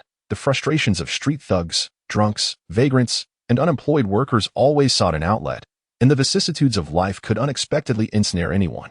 Fan Ning's intuition perceived the intense heat, and he swiftly delineated a specific area within the carriage, simulating a connection to the previous sensation and gently tugging. The consecutive temperature exchanges extinguished both the boiler and the metal barrel, leaving the owner bewildered as he stared at the dissipating blue smoke. Such a vast range and temperature differential drained Fan Ning of 6 or 7/10 of his spiritual energy in an instant. Within mere breaths, the flammable blankets and fabrics ignited the entire carriage into a conflagration. The air was filled with a cacophony of sharp, anguished howls, piercing and frenzied, sending chills down one's spine. With a thunderous crash, a large dent appeared in the carriage wall, wood splintering and sparks flying. The aberration, clearly unaware that it could easily burst through the curtain with its strength, instead collided violently against the spot where Fan Ning and Qiong had vanished through the wall. "What is your light of initial acquaintance?" "The wall phase just now," Fan Ning queried as he scrambled to his feet. He did not hesitate, quickly unfastening the revolver's lock, deftly ejecting the magazine, and loading bullets one by one into the chamber from the leather pouch at his side. "Light of initial acquaintance?" Qiong's dark eyes gazed at Fan Ning in bewilderment. "What ability did you attain after your ascension to the realm of knowledge?"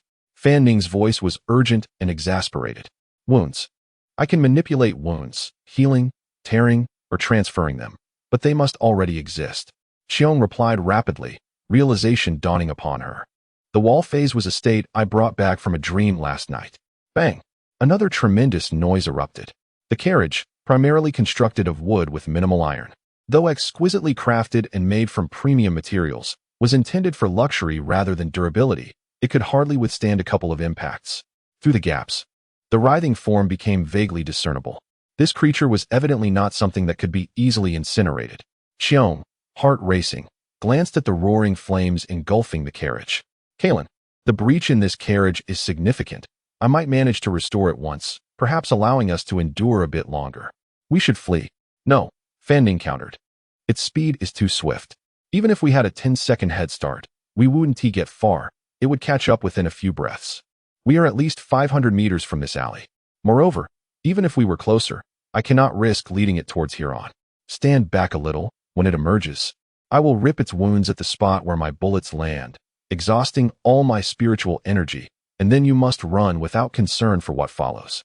Bang, bang, bang. Before Fan Ning's words could fully escape his lips, a series of 3 impacts resonated, and the carriage disintegrated entirely. Upon seeing the aberration that burst forth, Qiong's face turned ashen, and she began to retch. "Goodness, isn't this progress too swift?" Fan Ning felt a wave of nausea as the upper half of the translator's form grotesquely expanded. 2 normal human legs and waist supported a mass of contorted, red-black flesh, densely packed with heads and mandibles, green slime dripping from the grotesque anatomy, hissing as it struck the ground. A foul, charred stench assaulted the senses. This aberration, despite being a mass of flesh, seemed to be in poor condition after being scorched. It stumbled awkwardly upon its emergence, its movements noticeably sluggish. Without hesitation, Fan Ning fired repeatedly, splattering flesh and blood from several heads. Provoked, the creature emitted a cacophony of roars from its mandibles, its polished shoes striking the ground as it lunged toward Fan Ning, closing the distance in an instant. Before he could reload, Fan Ning's expression shifted dramatically, and he exerted all his strength to flee. From a distance, Qiong raised her arm, and the air around the aberration twisted slightly, tracing a violet arc in accordance with its movements. Then, with a wave of her hand, fingers splayed, she made a pulling motion in the opposite direction of the creature's advance. The gunshot wounds on the grotesque mass instantly tore wider, the entire body resembling a leaking sack, grotesque organs and twisted flesh spilling onto the ground. The aberration faltered, its lower half clad in tailored trousers and designer shoes, kneeling upon the earth. With inertia, the disproportionately heavy mass above toppled forward, crashing heavily to the ground, the slime bursting forth and splattering everywhere. The scattered chunks of flesh appeared to retain some semblance of life. From the shattered heads emerged even smaller heads and flesh buds, endlessly dividing and proliferating. The mixture of slime and blood flowed under the dim glow of the gas lamp, revealing distorted faces reminiscent of latte art, trickling into the gutters below. Bang, bang, bang. With this momentary reprieve, Fan Ning swiftly reloaded the magazine and shattered the writhing remnants on the ground into a pulp. Then, he collapsed onto the ground, gasping for breath. Xiong trotted over to him, taking small, hurried steps. Are you hurt? Do you want me to help you up? She extended her delicate hand toward Fan Ning. No need. Just let me catch my breath for a moment. What do we do now? Fan Ning's gaze flickered. From the perspective of an ordinary person, I suppose I should report this to the police. Another interrogation from the police, followed by a battle of wits with the investigators from the Special Patrol? Was he truly unable to escape this narrative? Who was absent from today's gathering? Fan Ning inquired. Are you referring to Grey Eagle? Xiong replied. He accepted a commission from the experienced officer at the last gathering, essentially acting as Sylvia's secondary agent. His target is Huron. Oh, what about him now? I eliminated him. Xiong gasped, covering her mouth in shock. She finally understood why Fan Ning had appeared at the gathering today. Which organization do you belong to? Fan Ning pressed further. Huh. Xiong tilted her head in confusion. I don't belong to any organization. You don't? I really don't. Why? She repeated, still puzzled. Are you not aware that those who trespass into forbidden domains are dealt with by the Special Patrol? I know, but I haven't done anything wicked. Your audacity is truly remarkable. Not at all. I am quite timid. Fan Ning shook his head in exasperation, rummaging through a nearby refuse pile for a charred stick. He gazed at the mass of decaying flesh growing upon the legs clad in tailored trousers. He had originally intended to kill this person and unmask him, but given the unforeseen circumstances, what mask remained? It was impossible to discern head from neck or shoulder. He prodded the mass of flesh covering the lower half of the body with the stick, then donned his white gloves and crouched down to search the pockets of the trousers. One pocket contained paper bills, totaling nearly 100 pounds, their edges singed by the heat. The other pocket held a thick, black leather booklet, similar in size to a modern smartphone, with a texture reminiscent of wax. Whether it is due to the material or the fortunate positioning that spared it from prolonged exposure to high temperatures, there is scarcely any damage. Is this the document that the translator mentioned at the gathering? Flipping through the initial pages, I am confronted with a language that is incomprehensible to Fan Ning. Yet it holds significant importance for his forthcoming investigation. Among the contents, he discovers several exquisite, rigid business cards, adorned with gilded patterns, prominently featuring the ancient Hoffman language. Lorraine Brownie, Bologna School, branch of St. Lania University. Professor Lorraine Brownie from the Composition Department of the Music Academy? Indeed. She is the very professor who had unjustly marked down Fan Ning during the improvisation assessment in the preliminary examination, the professional instructor of group leader Cecil. Upon seeing this card, Fan Ning's expression transitions from initial astonishment to a dawning realization, ultimately culminating in a furrowed brow of deep concern. This situation has escalated dramatically. Chapter 61. Changing plans previously, when Fan Ning's identity was exposed and murderous intent surged within him, he had contemplated many consequences. Yet, he could never have imagined that the translator would be none other than Professor Lorraine Brownie from his own music academy. What's wrong, Karen? Who is he? Xiong inquired, noticing the change in Fan Ning's expression. Take a look for yourself. Fan Ning handed her a business card. Xiong glanced at it and gasped, covering her mouth. The vice dean of your music academy? He is the first vice dean, Fan Ning corrected. Do you know Professor Fabian Brownie? Xiong asked. Yes. Professor Fabian Brownie is the head of our School of Humanities, and he is the biological brother of the Professor Lorraine Brownie before us. What is your impression of the dean? She probed. He is usually quite stern. I'm somewhat intimidated by him, though we Haven T had many opportunities to interact personally. Is that so? Fan Ning felt the situation growing increasingly complicated. The head of the School of Humanities and the first vice dean of the Music Academy just so happened to be the leaders of the two departments that Xiong and he belonged to. Should we call the police? Xiong sought confirmation again. No police. Didn't you just say we should call? I meant from the perspective of ordinary people's reactions. What should we do then? Xiong's dark eyes widened in disbelief. The echoes of gunfire in the late-night alley, the charred remnants of a carriage, and the grotesque remains scattered everywhere. She clearly could not comprehend Fan Ning's plan. Xiong, I can manage. But do you truly not grasp how perilous your situation is right now? Fan Ning asked. As he met her unwavering gaze, he sighed and patiently explained. The investigative team we will face tomorrow morning is neither the Special Patrol nor any other organization. It is the Bologna School. I had always thought a translator was merely an unofficial knowledgeable person, thus for us attendees of tonight's auction, even if we report the incident as unfortunate victims, it wouldn't be an issue when they request the Special Patrol's involvement as per protocol. As long as we say what needs to be said and feign ignorance about the rest, it is highly unlikely they would discover you as a knowledgeable person. It's not that the Special Patrol lacks the ability. It's just that they wouldn't bother to scrutinize a freshman like you.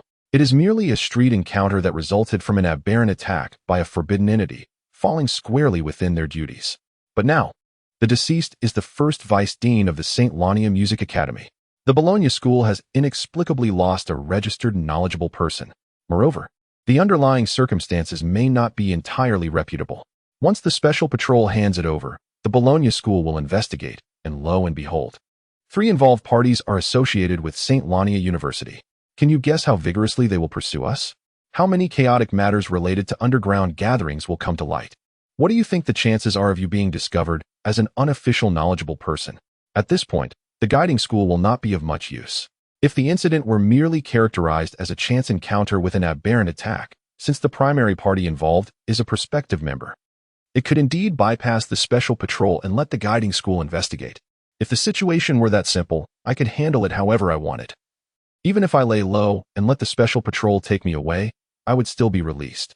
But given the identity of the deceased, it is indeed the primary party involved. According to the management regulations of the Special Patrol, the investigation authority for this matter will most likely belong to the Bologna School.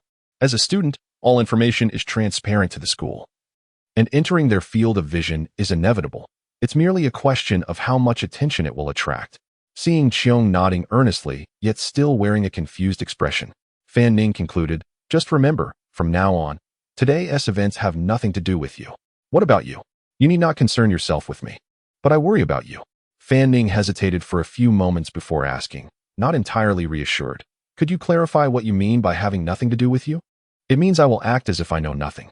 Fan Ning emphasized, "Remember, having nothing to do with you means that the circumstances surrounding Professor Brownie's transformation into a monster are not your concern, and you do not know why he targeted you.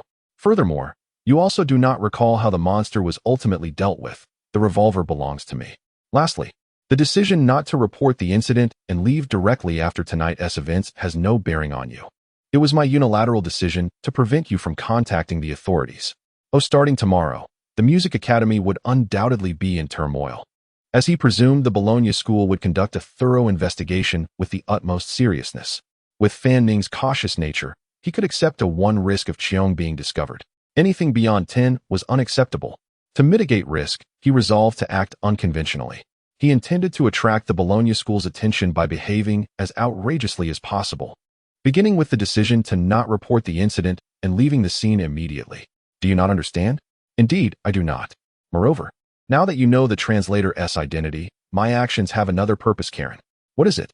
Thank you for today. Cheong twirled a lock of hair with her finger and quickly lowered her head, resembling a child who had done something wrong. There's no need for remorse, Fan Ning remarked. However, shouldn't you tell me more about yourself? Yes. Cheong lifted her face to meet Fan Ning's gaze. But I don't know where to begin. Why don't you let me ask you questions? Ask anything, and I shall answer in the dimly lit alley. The two walked side by side, with another carriage parked in the distance. Why do you need so much luminous essence? Fan Ning inquired. I collect essence to save a companion. A companion? Yes, it's called purple bean cake. Oh, so that's the meaning behind the codename you chose? Fan Ning chuckled softly. You referred to it as it. What kind of companion is this? Your pet? An extraordinary creature? Indeed. The concept of extraordinary beings exists in this world, akin to the knowledgeable individuals among humans.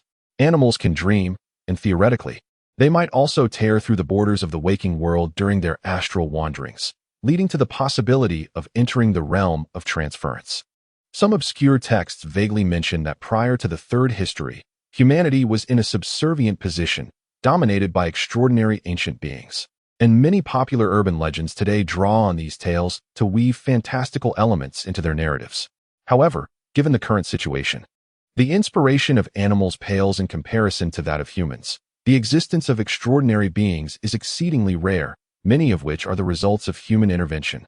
conducted for experimental purposes, leading animals to ingest certain essences or participate in specific rituals to alter their astral natures. No, purple bean cake is not an extraordinary animal. In fact, I find it hard to comprehend what state it truly is in. If I must use a similar nomenclature, it should be referred to as a transference being. Xiong elucidated. A transference being? Fan Ning expressed surprise. So it does not exist in the waking world? This indeed was difficult to comprehend. Chapter 62. Xiong's past experiences. The phenomenon of anomalous entities must be something both terrifying and difficult to articulate, right? Whenever Fan Ning makes this connection, he cannot help but recall the plight of Professor Lorraine Browning before him. An anomalous entity as your companion? His tone dripped with skepticism. With his intuition fully awakened, Fan Ning scanned Xiong's form, finding no aberrant hues in her ethereal, emotional, or astral bodies. Yet, this did not eliminate the potential risks of distortion and disorientation. He had similarly scrutinized the translator during the gathering. Aside from some emotionally charged interpretations, nothing appeared amiss. Xiong smiled gently, meeting Fan Ning's gaze with renewed vivacity in her voice. I am aware that the realm of anomalies is chaotic and perilous, for I have experienced it firsthand. It was the purple bean cake that saved me. It is unlike those unknowable entities lurking in the shadows. And how did you encounter it? Fan Ning inquired. At this moment, he finally grasped why Xiong's understanding of the mysterious realm seemed so disorganized. On one hand, she lacked knowledge of even basic information known to the enlightened. On the other, she possessed knowledge of many peculiar things. According to the 7 radiant teachings he had read during the day, the key's aspects might correspond to abstract concepts such as matter, reason, insight, science, creativity, deconstruction, and enlightening. Those enlightened in key studies could better interpret and accept hidden knowledge, possessing innate talents in constructing rituals, inventing, and deconstructing closed entities. A select few might even gain extraordinary abilities to control wounds or lightning. Xiong had truly been quite young at her ascension. A prodigious level of talent coupled with an innocent disposition. Fortunately, no adverse outcomes had arisen.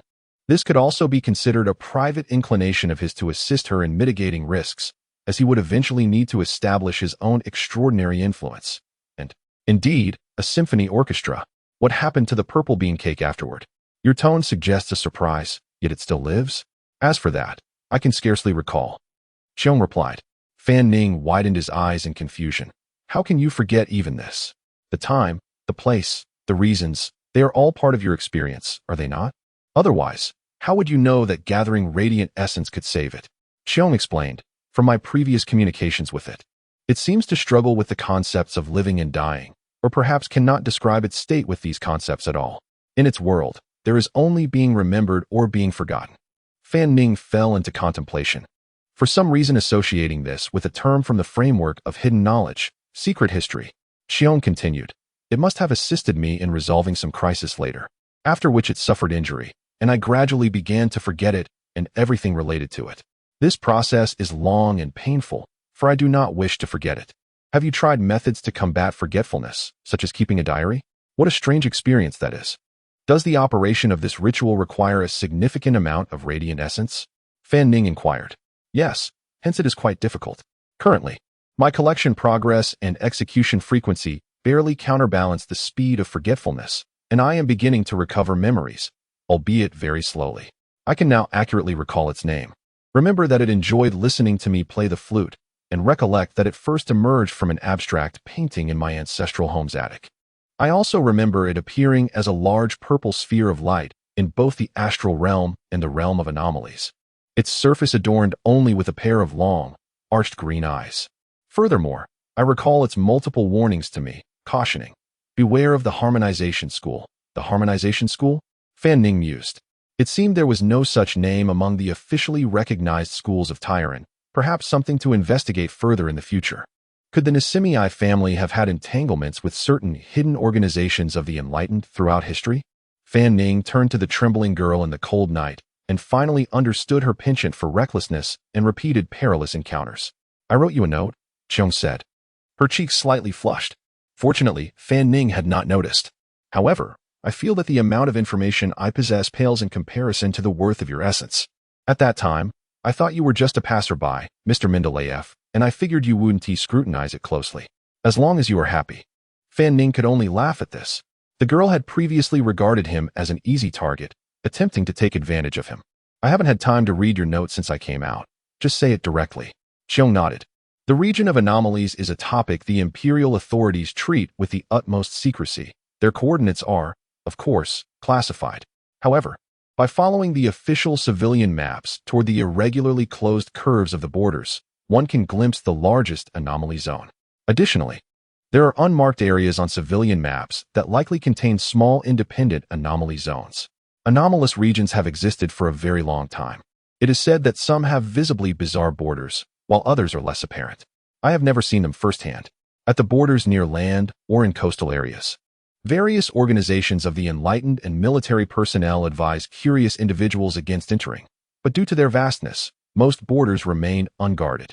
So what happens if one enters? They cannot get out? Fan Ning queried, his brow furrowed deeply. What is truly inside? Xiong replied, no one knows. It is said that the Special Patrol Bureau has been investigating the situation within the anomaly zones in secret. They have a grading system for these regions, though I am unaware of the specific criteria. However, from some descriptions in ancient texts, I have drawn a rather terrifying conclusion. A terrifying conclusion? Fan Ning's expression turned serious. What is it? Xiong's next words left his gaze frozen. The anomaly zones are continuously expanding. Chapter 63. The arrival of the investigation team the following day. Fan Ning entered the large lecture hall of the Conservatory of Music as usual to conduct a public compulsory class. Carlin, I would appreciate your assistance in reviewing this 4-part harmony composition task. There are a couple of students waiting at the door who wish to ask questions. Please hold on a moment while I find a seat for my bag. You may come to me. Fan Ning has always been patient with those genuinely seeking to understand musical inquiries, providing thorough answers to each of them. In recent classes, Fan Ning has distinctly sensed a shift in the attitude of students from other departments towards him, particularly from Group 2, which has become more pronounced. It remains unclear whether this change stems from the rumors circulating about Lu's previous attitude towards him before the last rehearsal. Today, attendance began a half-hour earlier than usual. The committee of the work selection competition announced the preliminary results for both small and large works and outlined the arrangements for the subsequent rounds. Among the 22 candidates competing for the large symphonic works, 10 have resigned themselves to a low ranking and abandoned hope for a nomination. After all, the subsequent round of chamber music composition is a particularly demanding endeavor, lacking the requisite skill results in a painful writing process. And the listening experience for others is equally excruciating. The top 3 contenders, as expected, are Carlin Fan Ning from the musicology department, Edward Murick from the piano department, and Ram Cecil from the composition department. According to the guidelines, the remaining 12 competitors must submit their composed chamber music works to the Yufalancer City Concert Hall by the first week of next month, specifically by December 7th. The conservatory has collaborated with the concert hall to establish a new section in the exhibition hall dedicated to the graduation concert of the class of 913, with a voting mechanism mirroring that of the concert hall's operations. Each music enthusiast who has made a purchase at the concert hall can select up to 3 works from the 12 available for voting, aligning with the number of nominations for the large works of the graduation concert. While voters may choose fewer than 3, voting for more is prohibited, as is duplication. However, this does not imply that each music enthusiast possesses an equal weight in voting. The choices made by enthusiasts will be counted with varying values between 1 to 10 votes, influenced by factors such as social standing, consumption history, and influence within the arts community. A connoisseur hailing from a musical lineage, with a discerning ear shaped by exposure to renowned ensembles and masterpieces, brings the equivalent weight of 10 novice listeners to their endorsement of a particular work, which is entirely reasonable. The timeline for this subsequent evaluation extends well into January of the new year, culminating in a special concert during that month to allow music enthusiasts ample time to contemplate their selections. Several mainstream music media outlets in Yufalancer have expressed considerable interest in the innovative measures undertaken by St. Lania University, promptly publishing anticipatory reports and pledging ongoing coverage. Having absorbed all pertinent information regarding the subsequent evaluations, Fan Ning immersed himself in his writing. He initially spent several minutes correcting a few minor parts in the manuscript of the string quartet Death and the Maiden, before proceeding to transcribe the scores of Tchaikovsky's Nocturne and Beethoven's F.R. Elise, both of which he had played after his time travel. Although the reasons remain unclear, the discovery of mysterious messages, the gallery key, the patterns on the door of the Church of Yong, and even the indications of his promotion seemed to encourage his recreation of music. He contemplated compiling fantasy impromptu with the two shorter pieces, designating them as Op 1 No. 1, Number 2, and Number 3 for publication to facilitate the progress of his musical recreation, while Death and the Maiden would be catalogued as Op 2, aligning appropriately with his timeline of recreation. Fan Ning sensed that events were progressing rapidly. At that moment, he continued to write calmly while awaiting developments. Indeed, approximately an hour later, he heard Cecil's cold voice from the doorway. Fan Ning, step outside. The teacher lecturing at the front paused, and the previously murmuring classroom fell into a sudden hush.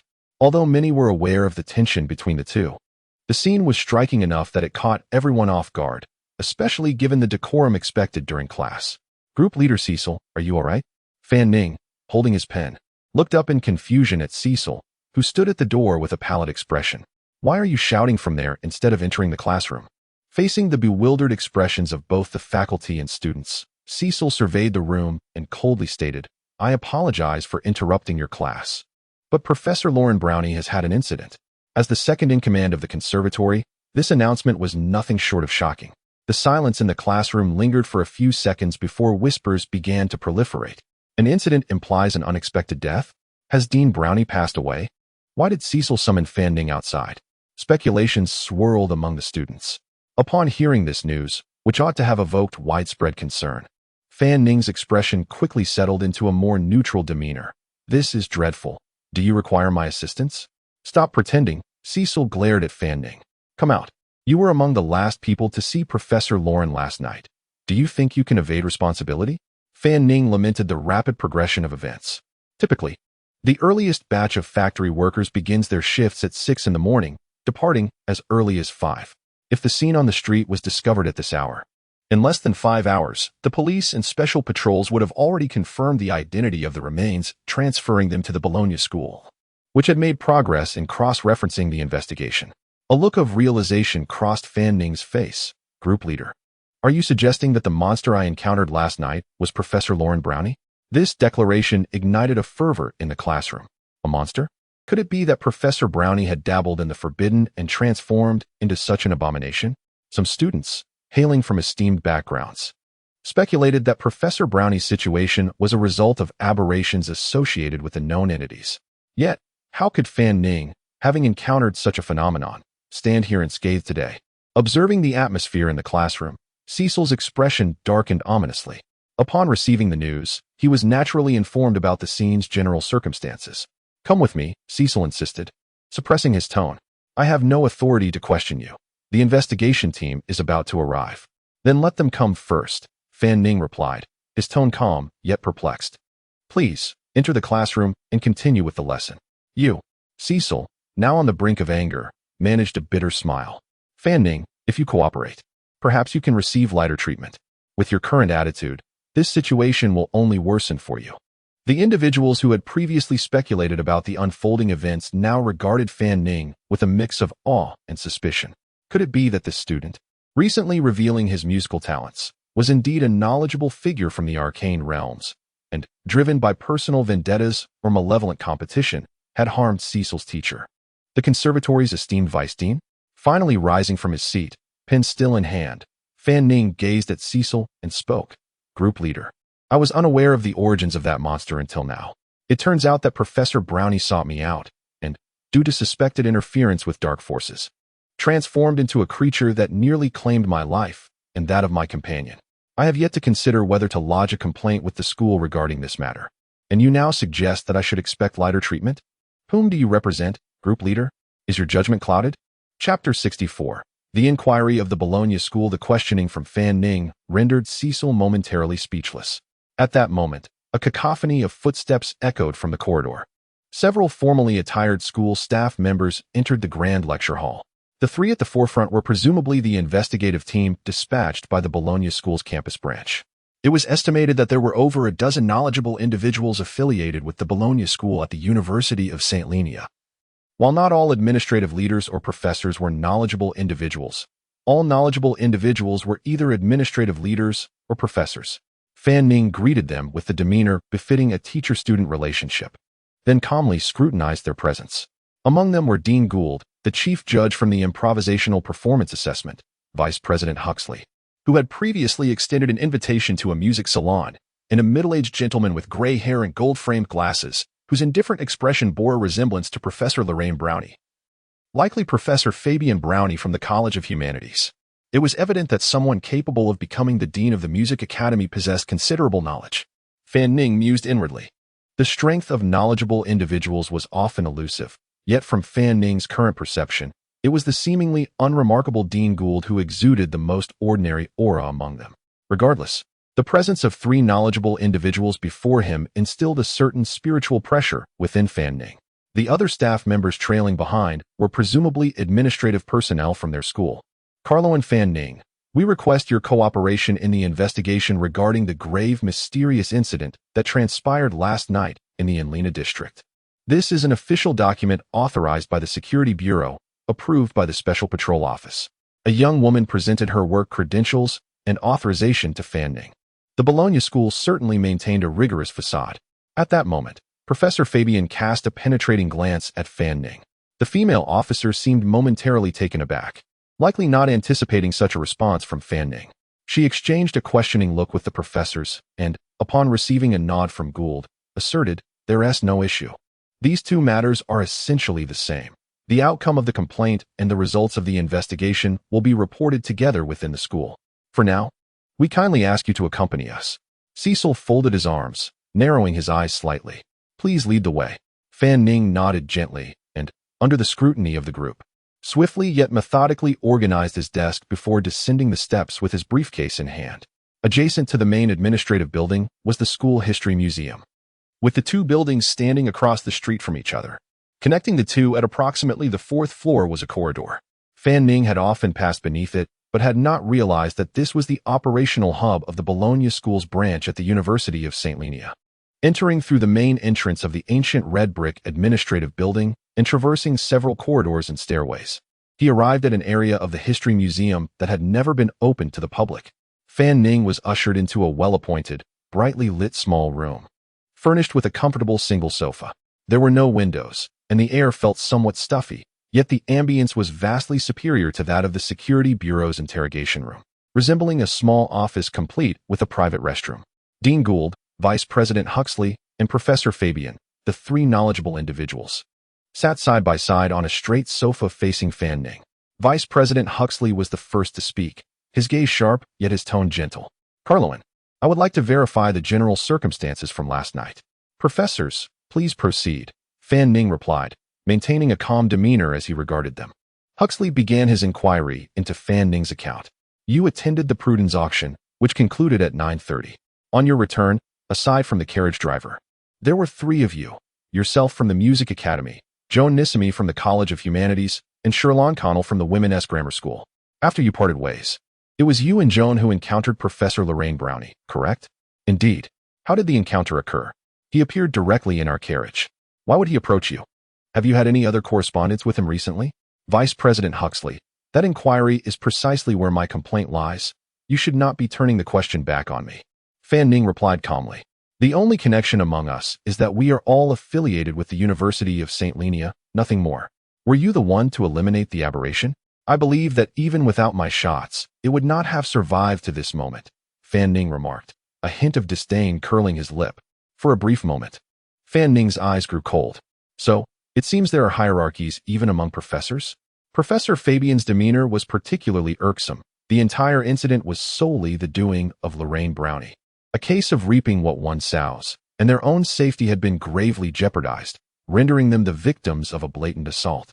However, negative emotions proved difficult to affect Fan Ning significantly. In both his past lives, he embodied a contradictory nature, sensitive emotionally, yet steady in conduct, always discerning the distinction between desire and necessity. Joan, being an openly enrolled student, was entirely within their line of sight. It was merely a question of whether she attracted their attention. Given this risk, Fan Ning's strategy was to present himself as a scapegoat before the Bologna School, drawing all contradictions and suspicions onto himself. After all, his application for admission to the scholarly society was imminent and in the realm of the mystical. His standing at the University of St. Lenia was entirely equal to that of these Bologna School members. He had indeed acted accordingly in the classroom. Yet now he felt that his approach could be more gradual.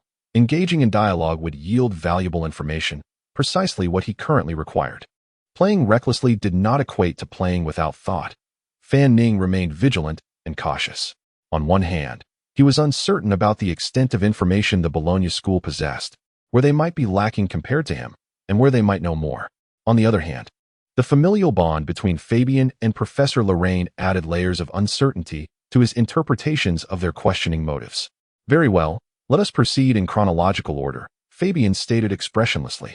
Nodding, please elucidate what you were doing prior to re-entering the auction venue around 9 o'clock. Chapter 65.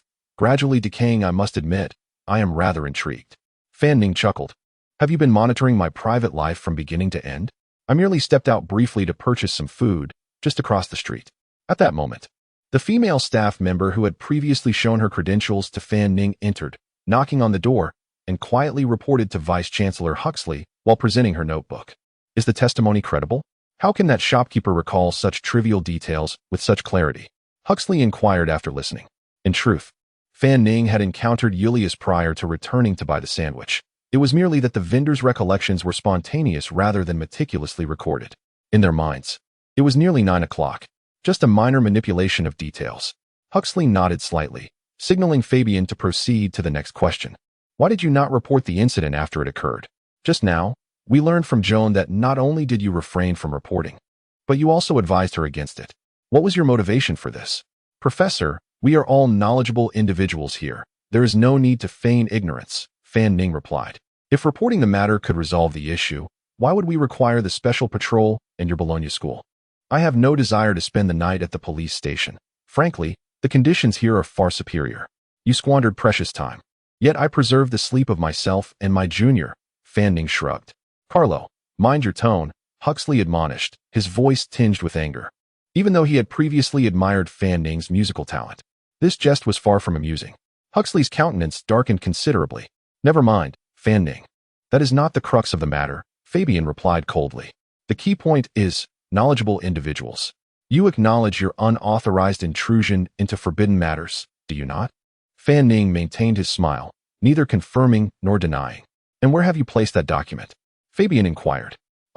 This question has finally piqued Fan Ning's interest, he thought, a look of confusion crossing his face. He instantly discerned two critical implications from the inquiry. One, that the other party might possess some knowledge of Lorraine Browning's involvement in underground gatherings of the knowledgeable. And two, it was perplexing why Fabian would openly question him about the document in front of the other two. Officially participating in underground gatherings of the knowledgeable was not inherently a violation. Sometimes, it was necessitated by trade, freedom of rights, or intelligence gathering. However, Lorraine Browning had breached this threshold. He had accepted a commission from Sylvia, and Fan Ning did not believe this enigmatic woman was orchestrating anything above board.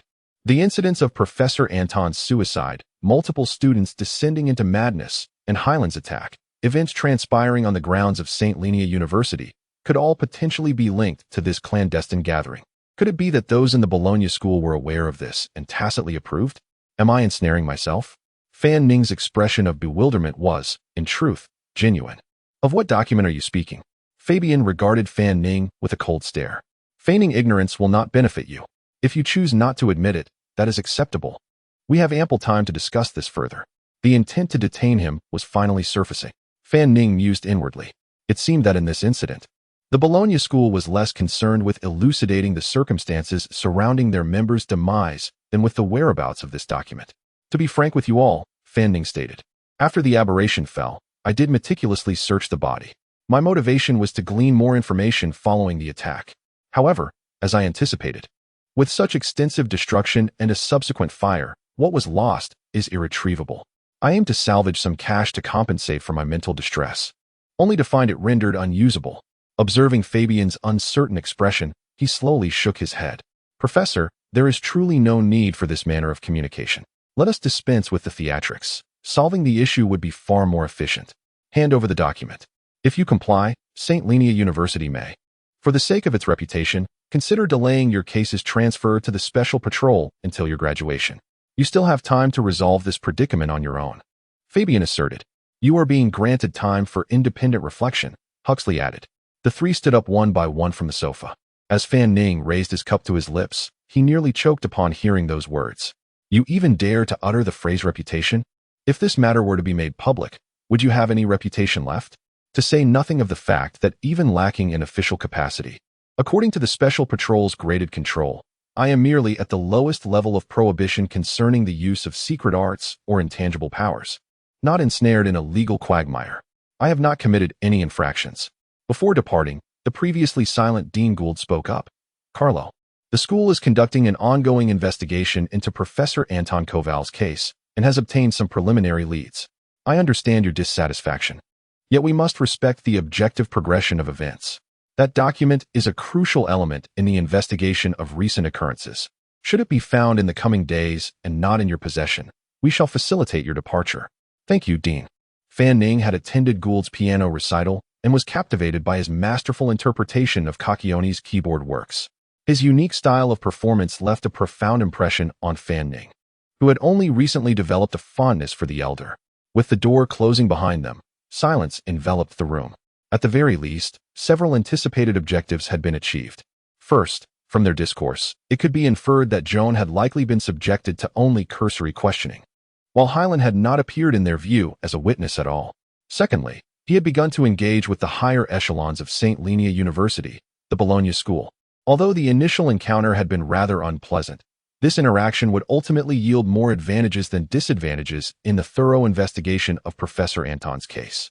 Fan Ning stretched his limbs, retrieved his score and pen from his briefcase, and continued writing. He had deliberately refrained from mentioning his prospective membership in the guiding school, as he harbored a third objective, to be placed under the soft detention of the school's knowledgeable individuals for a night. This might provide an opportunity to validate a particular hypothesis he had been contemplating. Chapter 66. Incoming call at 5:15 p.m., the area around 90 Green Peacock Street, near the entrance of the women's grammar school, was bustling with activity. Clad in a deep crimson court-style robe and carrying a small handbag, Sherlon exited the school. But today she was not met by Veining. Hurry, hurry. I'll take you to a newly opened steakhouse for dinner. Their complimentary fruit pudding and coffee milk are absolutely delightful. Joan, dressed in a loose white tea dress and holding a soft hat, hurriedly tugged at Sherlon's arm with the other hand. Joan, slow down. You've stepped on my foot 3 times already, Sherlon replied with a hint of exasperation. After indulging in a hearty meal, the two girls boarded a private carriage heading to the East Mecklenburg district. At 43 Kesden Street, the Woodpecker Consulting Agency, a cheerful voice greeted them. Good afternoon, ladies. We are Joan Nissimi and Sherlon Konar from St. Lania University. The young man at the front desk, engrossed in his book, quickly donned a pair of thick black glasses upon hearing their voices. He shyly stood up to greet them. Good evening, ladies. How may I assist you today? Oh. No, I'm just escorting Sherlon here. Joan waved her hand dismissively. He crouched behind the counter, rummaging. Please hold on, ladies. I need to find the spare key for room 209. No need. Carlin gave me the key, Sherlon interjected. All right, I'll show you the way. The young man stole a few more glances at Sherlon, realizing that Mr. Veining had entrusted her with his key, indicating a rather special relationship. As they walked through the corridor, the air was filled with the enticing aromas of coffee and meals, while numerous office staff bustled about. Sherlon followed the young man somewhat awkwardly and retrieved the key from her handbag, unlocking room 209. The young man lit the gas lamp and heating system. This is Mr. Veining's office. Please make yourselves at home. He instructed me to inform you that everything here is for your use. I will have the staff downstairs bring up some desserts and drinks. Mr. Veining mentioned you enjoy chilled fresh milk, correct? Thank you, Sherlon replied, sensing the young man's excessive courtesy and responding politely. Curiously, she surveyed the spacious and well-lit room, which seemed to surpass her father's former office in grandeur. Excuse me. Sir, did Carlin mention a book? Right here, the young man said, moving to the desk and pulling open an exquisitely designed drawer. It was delivered last night by Mr. Veining's coachman and placed here immediately by my colleague on duty. Good. Sherlon picked up a velvet blanket that lay draped over the fabric sofa, wrapping it around herself. She then sat in Veining's chair and began to read the small leather-bound book. Beneath a cabinet against the wall lay disposable slippers, toothbrushes, towels, and other necessary items. I'll be here all night. If you need anything, feel free to come to the front desk or ring the bell. the young man said with a pleasant demeanor before closing the door behind him. By 7 o'clock, the night had fully enveloped the surroundings in darkness. A carriage arrived at the staff living quarters north of St. Lania University. Joan pulled back the curtain, alighted, and entered the courtyard of Villa Number 6. Unlocking the door to Professor Anton's home, she ascended to the second floor and entered Sherlon's room, igniting the gas lamp. After tidying the vanity to ensure a serene and sacred environment, Joan retrieved various items, lit candles, and began to set up the secret ritual. I listen to you. I praise you, O God of the open gate, Mother of the sacred wounds. I pay homage to your great sigil and fearsome crown. Words flow forth from the fearful. Those emblems open like lips and tongues, ceaselessly proclaiming day and night. Holy, holy, holy, may the sealed tremble at your touch. May you witness the birth of wounds. Upon completing the prayer in Tulingalia, Joan ignited the parchment adorned with the image of wounded feet, casting it into a coarse salt dish to burn, and removed the mainspring from the mechanical clock, inserting it into the ashes. Subsequently, she held the spring's tip and traced along the walls of Sherlon's room, including the area near the bed, removing her shoes to tread upon the bed and outline a complete enclosed curve. A nearly imperceptible spherical barrier of inspiration manifested within the room, as fragile as a soap bubble, ready to shatter with the slightest disturbance. Once all was in place, Joan's demeanor shifted to one of utmost caution. She squeezed a peculiar stone in her pocket, emanating a purple glow, and gently pressed against a wall, causing ripples to form before she disappeared within. In the deep of night, a man clad in a black jacket strolled along the main thoroughfare of the school villa district. As he neared building number 6, his form and shadow swiftly faded, becoming ethereal and transparent, leaving only the outline of his shape visible, reminiscent of a dynamic yet incomplete sketch. He effortlessly vaulted over the courtyard wall, leaping onto the roof, and reached out to caress the glass window of the second floor. The window and wooden framework behind it began to pulse gently, akin to a heartbeat, before quietly opening after a few breaths. The man, akin to a sketch, stood silently at the entrance of Sherlon's room, seemingly attuning to any presence within, before grasping the doorknob and gently twisting it to enter. Approaching the bed, he gazed at the slender figure swathed in a velvet blanket, slowly raising his hand to pull it aside. Stuffed toys nestled around a delicate Barbie doll lay quietly on the bed. Unbeknownst to him, the mechanical clock within the room had ceased ticking half a minute prior. The following morning, in the office of the vice president of the administrative building, Mr. Huxley was informed. The preliminary report for the investigation has been prepared as per your request. Please review and sign. A sharply dressed staff member entered, approached the large oak desk, and presented the documents. Thank you. Huxley lifted his gaze from the mountain of paperwork, reached out to accept the submission, and scanned the attached text swiftly. His attention lingered for several moments on the name in the primary recipient field, Mr. Stenik, who held 2 esteemed titles, publicly the president of St. Lania University, and privately the president of the Bologna School's branch at St. Lania University. In recent years, Mr. Stenik had spent little time in Ufrancel, while Huxley, as vice president, had managed the daily affairs of the school. Although he maintained his energy, Huxley had remained silent in the realm of sculptural art for an extended period, producing no new works. After a firm shake of his pen, Huxley signed the document and abruptly pondered. Despite the Bologna School members and staff hailing from established noble families, known and trusted, this highly bureaucratic and insular internal organization truly leaves one to question the merits and drawbacks within. Ringing sounds interrupted his thoughts. Huxley picked up the sleek black telephone receiver and recognized the sweet and polite voice of a girl on the other end. Uncle Huxley, it's me. After a brief exchange of pleasantries, Huxley listened in silence to her succinct recounting for about a minute before addressing the staff member waiting to collect the signed document. Wait. Don't send it out just yet. Chapter 67. Roy's visit within the confines of a small room. Prolonged writing had rendered Van Ning's eyes somewhat sore. A gentle knock resounded at the door. Good morning, Mr. Van Ning, a soft, melodious voice greeted him. He lowered his hand, which had been shielding his eyes, and beheld Roy, clad in a flowing white dress, standing at the threshold with a cheerful smile. The young lady gracefully settled onto the sofa opposite him, her legs elegantly crossed, and spoke with poise. I've come to engage in a conversation with you. Is that not permissible? No, that is not the question at hand, Van Ning replied, a smile curving his lips further. I meant to inquire why it is you who has come, rather than Mr. Huxley or the other two gentlemen. With calm deliberation, the young lady elucidated, "After conversing with Uncle Huxley, I personally suggested this meeting and have received the authority to represent our interests. I believe my rapport with you is relatively more intimate. Do you not feel the same, Mr. Van Ning? Such a sentiment is not unwarranted," he acknowledged, lifting a silver floral teapot from the table.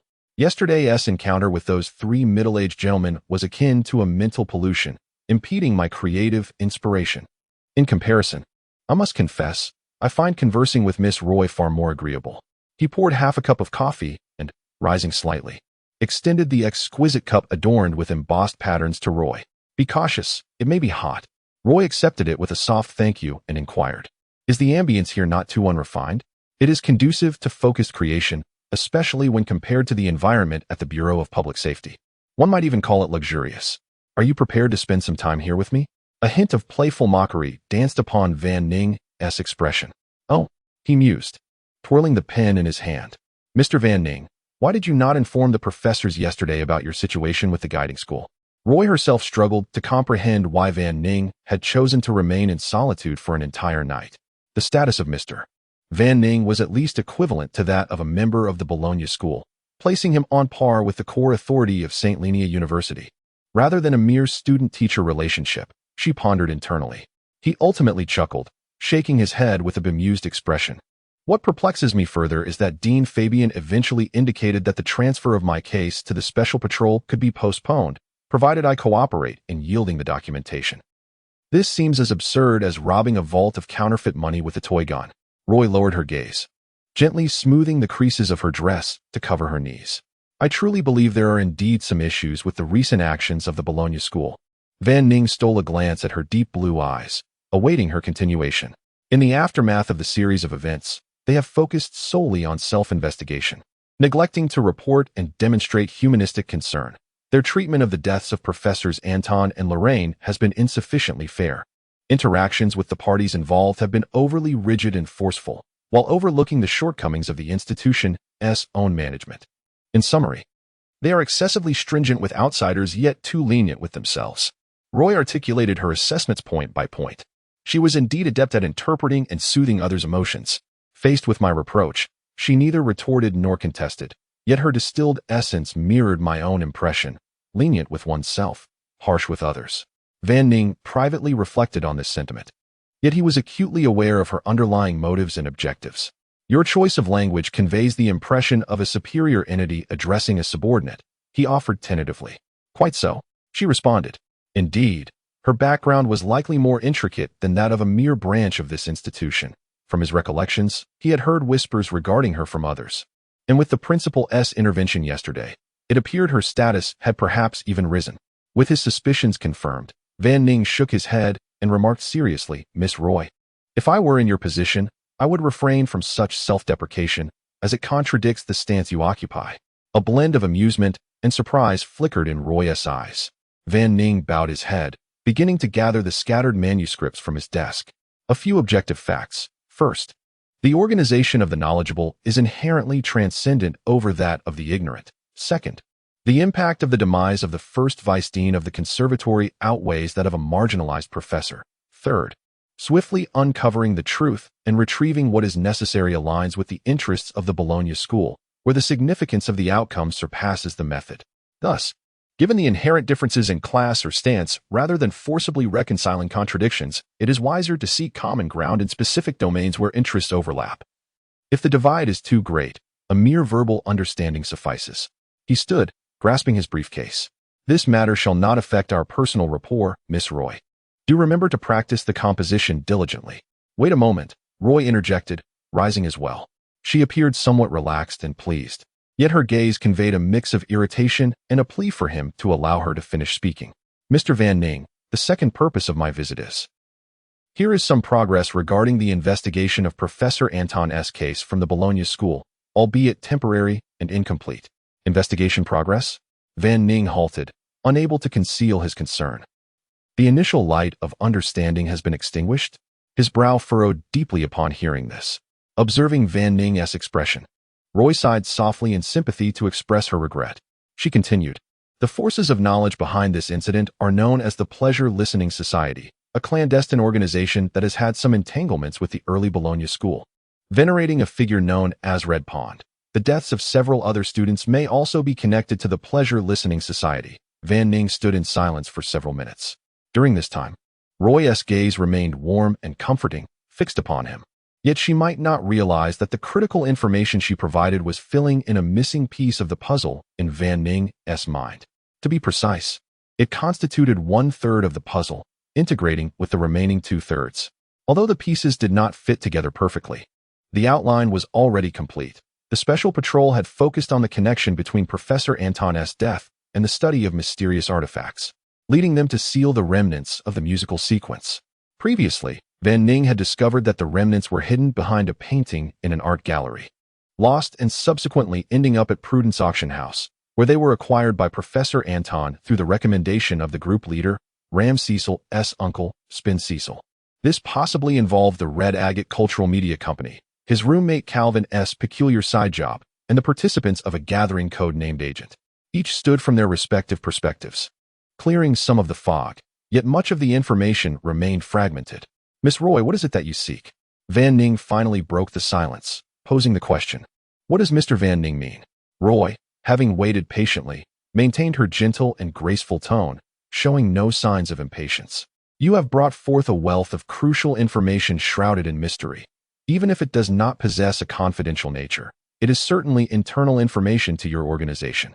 Van Ning stated matter-of-factly. Thus, you may indeed wish to discuss terms first, Miss Roy. Mr. Van Ning is truly remarkable. The young lady's fair complexion radiated a sweet smile.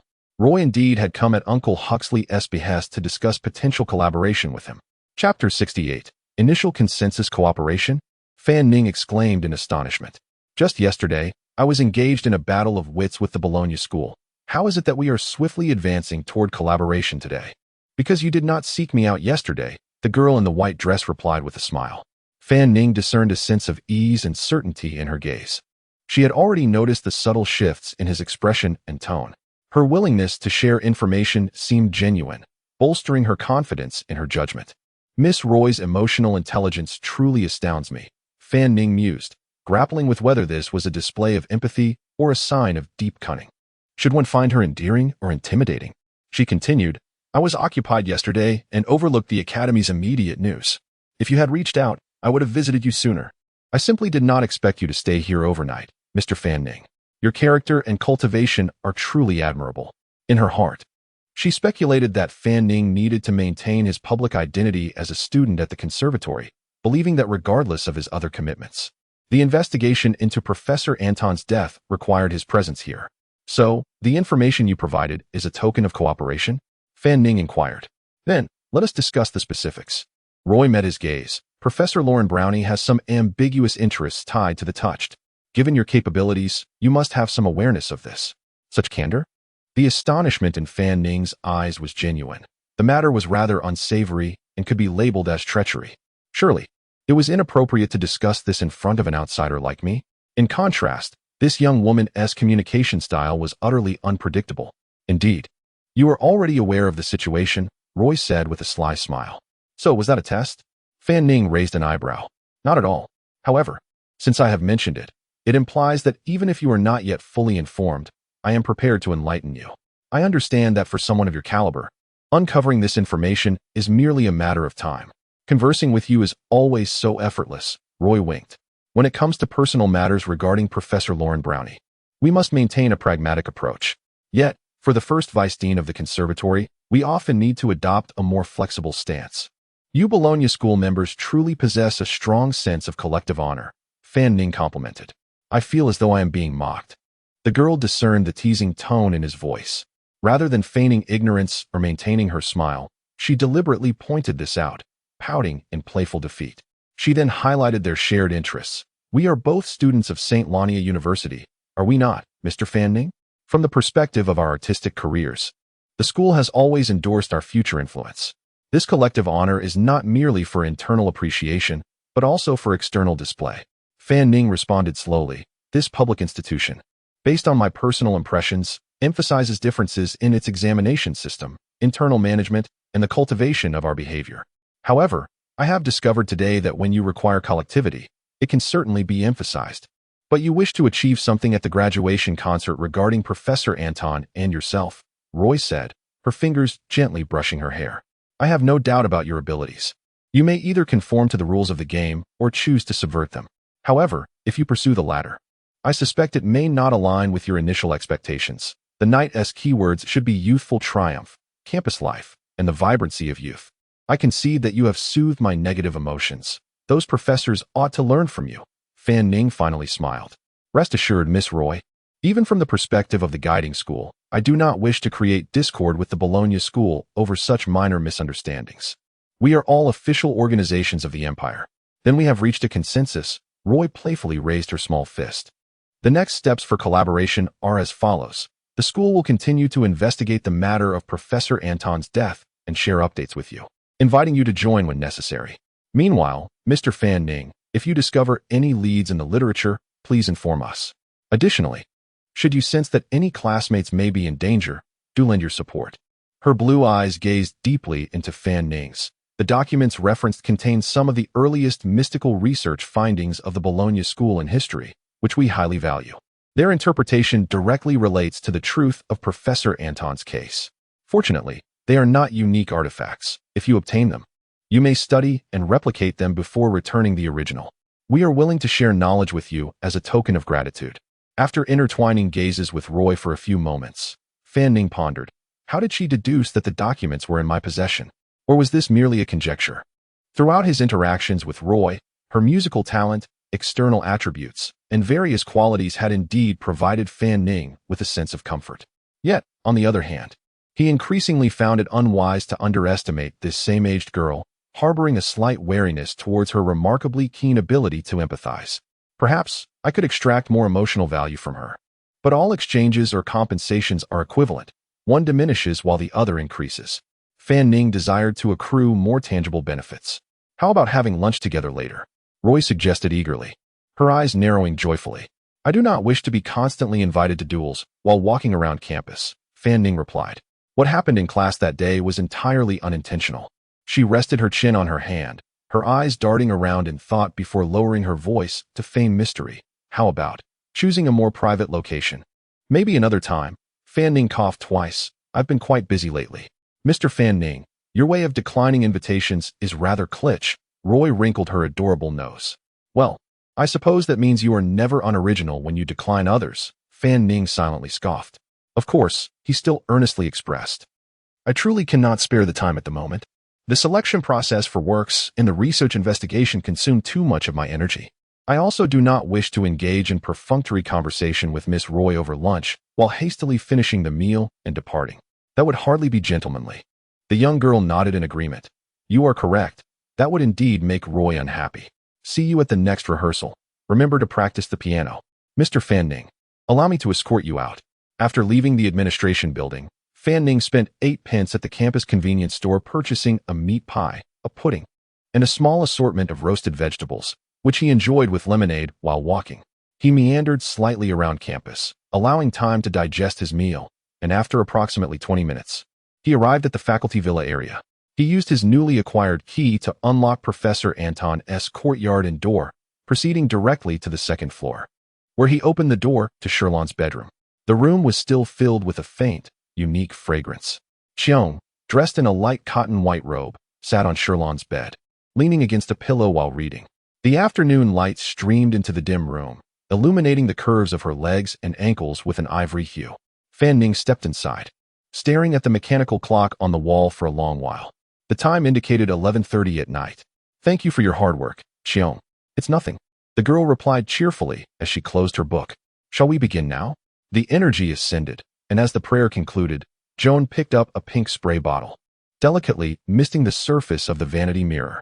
My spiritual perception is feeble. Can you discern anything? She inquired with a quivering voice amidst the inexplicable chill of the breeze. Is it still the clock on the reflective wall? Veining activated the field of perception, gazing at the mirror with a look of perplexity. One might say there remains insight, albeit overly symbolic. It has become so abstract in less than 24 hours. Could it be due to greater interference? Chapter 69. The frustrating literature in the Office 209 of the Woodpecker Consulting Firm, The effect of the gas heating pipes was unmistakable. Ceylon sat before Fanning's desk, clad only in a thin, plain dress, her bare feet resting on cotton slippers, while a maroon cloak draped over the back of her chair. The walnut desk, adorned with intricate grain patterns, was cluttered with a haphazard pile of books nearly a meter high, teetering precariously alongside scattered volumes and sheets of manuscript paper. Ceylon set down her fountain pen and lifted a tall Colin cup, sipping a small amount of chilled milk before wearily rubbing her face. A knock echoed at the door, and a well-dressed young man entered, carrying a briefcase. "Goodness, it's hot in here. The heating system is rather aggressive," he remarked, as Fanning swiftly removed his black coat. "Oh, it's nothing," Fanning waved dismissively, taking a generous gulp of milk from the desk. "I haven't used this yet, and I'm quite thirsty." However, the young lady in the dress gasped, covering her mouth in astonishment, her cheeks flushing crimson all the way to her collarbone. Fanning froze momentarily. "I didn't mean to. I thought it was fresh. My apologies. I'll ask them to bring another." After a brief, awkward silence, Fanning cleared his throat and inquired, "How is the literature progressing? You seem to fluctuate between pale and flushed. Did you not sleep well last night? Is everything all right?" "It's quite comfortable here. Much better than my father's office, and I had a normal night's sleep, but the translation work has proven rather exhausting. There's no need to rush, Ceylon. We can take our time. Later, we can head downstairs for a stroll. Lecce Street is not far and is the most bustling commercial area in East Mecklenburg." Upon realizing that the literature might be connected to her father's passing, I, too, am eager to expedite the translation. However, the nature of this book is undeniably peculiar. Nay, it is simply unheard of. Fanning's curiosity was piqued. Unheard of? He gazed at the elegant script above. "So, it's that simple? What makes it so strange?" "Take a look at this," Ceylon replied, pulling out a sheet of paper that had been pressed beneath the stack. Fanning moved beside her, leaning on the desk to observe the oversized engraved print paper that exceeded A2 dimensions. A wave of discomfort washed over him. The paper was filled with densely packed text boxes, some written, others left blank, scattered irregularly and interconnected with various lines, solid, dashed, wavy, double, crossed, and annotated lines, forming a colossal, chaotic labyrinth. Estimating roughly, there were at least 200 text boxes inscribed and nearly 1,000 connecting lines. What does this mean? Did you not say the main text could be translated in 2 hours? Fanning felt sweat trickling down his brow as he glanced between the chaotic diagram and the delicate prose on the other stack. The two were, if not similar, certainly unrelated. Ceylon elaborated. The main body of this unnamed literature is a lengthy narrative poem, composed in Terlingalian. Its length constitutes merely a little over 5% of the entire work. The remaining sections include critiques, indices, annotations, and supplementary explanations, all of which are obscurely written and interreferential, some layered and nested, others crossed and disordered. For instance, Ceylon pointed with her delicate fingers to a line in her long poem, reciting, "We are bathed in the pilgrimage of delight, where joy is fleeting, and pain prevails, as hands touch wax, as eggshells soak in brine, as nutrients blanket the mountains. In the crimson pool, the Great Mother secretly gathers us one by one, forming fuel that radiates brilliance, witnessing the day of life yet to come." What is infuriating is that the language of these fragmentary pieces varies. Historically categorized by regions, they encompass ancient Hoffmanese, Terlingalian, Noahic, archaic Langarian from southwestern border dwellers, Tunguzic, Nilaman, historical Bajia, Gemina, mixed Lydia, ancient Yanus, and the not language and well language of the indigenous peoples before the discovery of the southern continent, along with the enigmatic ancient Chani language that stands apart from these systems. Ceylon tugged at her hair in exasperation, sighing deeply. "Kalen, now you understand why I sketched this paper in such a manner." Fanning, feeling overwhelmed, sighed in response. "Ceylon, after a whole night and a morning, you managed to organize it like this. Your prowess is commendable." Quite vividly, he had just plopped onto the sofa, then sprang back up. "What?" His spirits lifted. Ceylon continued. The narrative framework of the main text recounts the experiences of a late-period Terlingalian opera singer and spiritualist named Bonchois, who traveled across the western continent in search of an ancient relic. Literally, during his journey, he made a fateful attempt to open a costly door, which ultimately drove him to madness. What attempt? Translating it into Hoffmanese, it could be termed, Ceylon pondered, the Terlingalian illusionist's secret art. Chapter 70. The whisper of the phantom, the secret art of phantoms. Fen Ning furrowed his brow deeply. It certainly sounded akin to some esoteric ritual, yet it felt somewhat dissimilar. What, after all, was its ultimate purpose?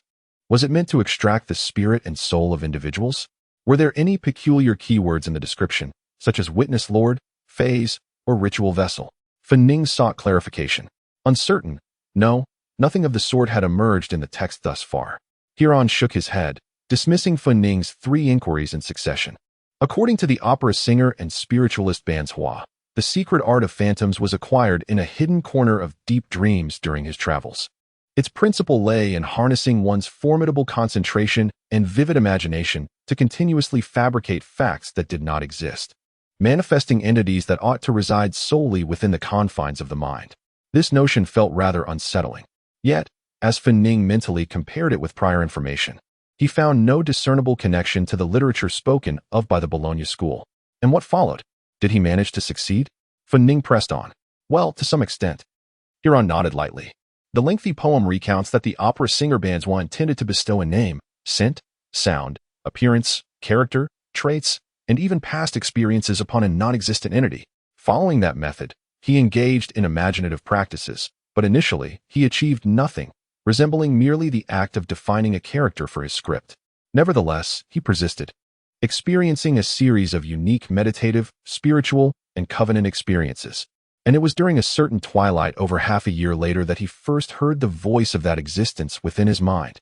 This was merely an illusion born of excessive imagination.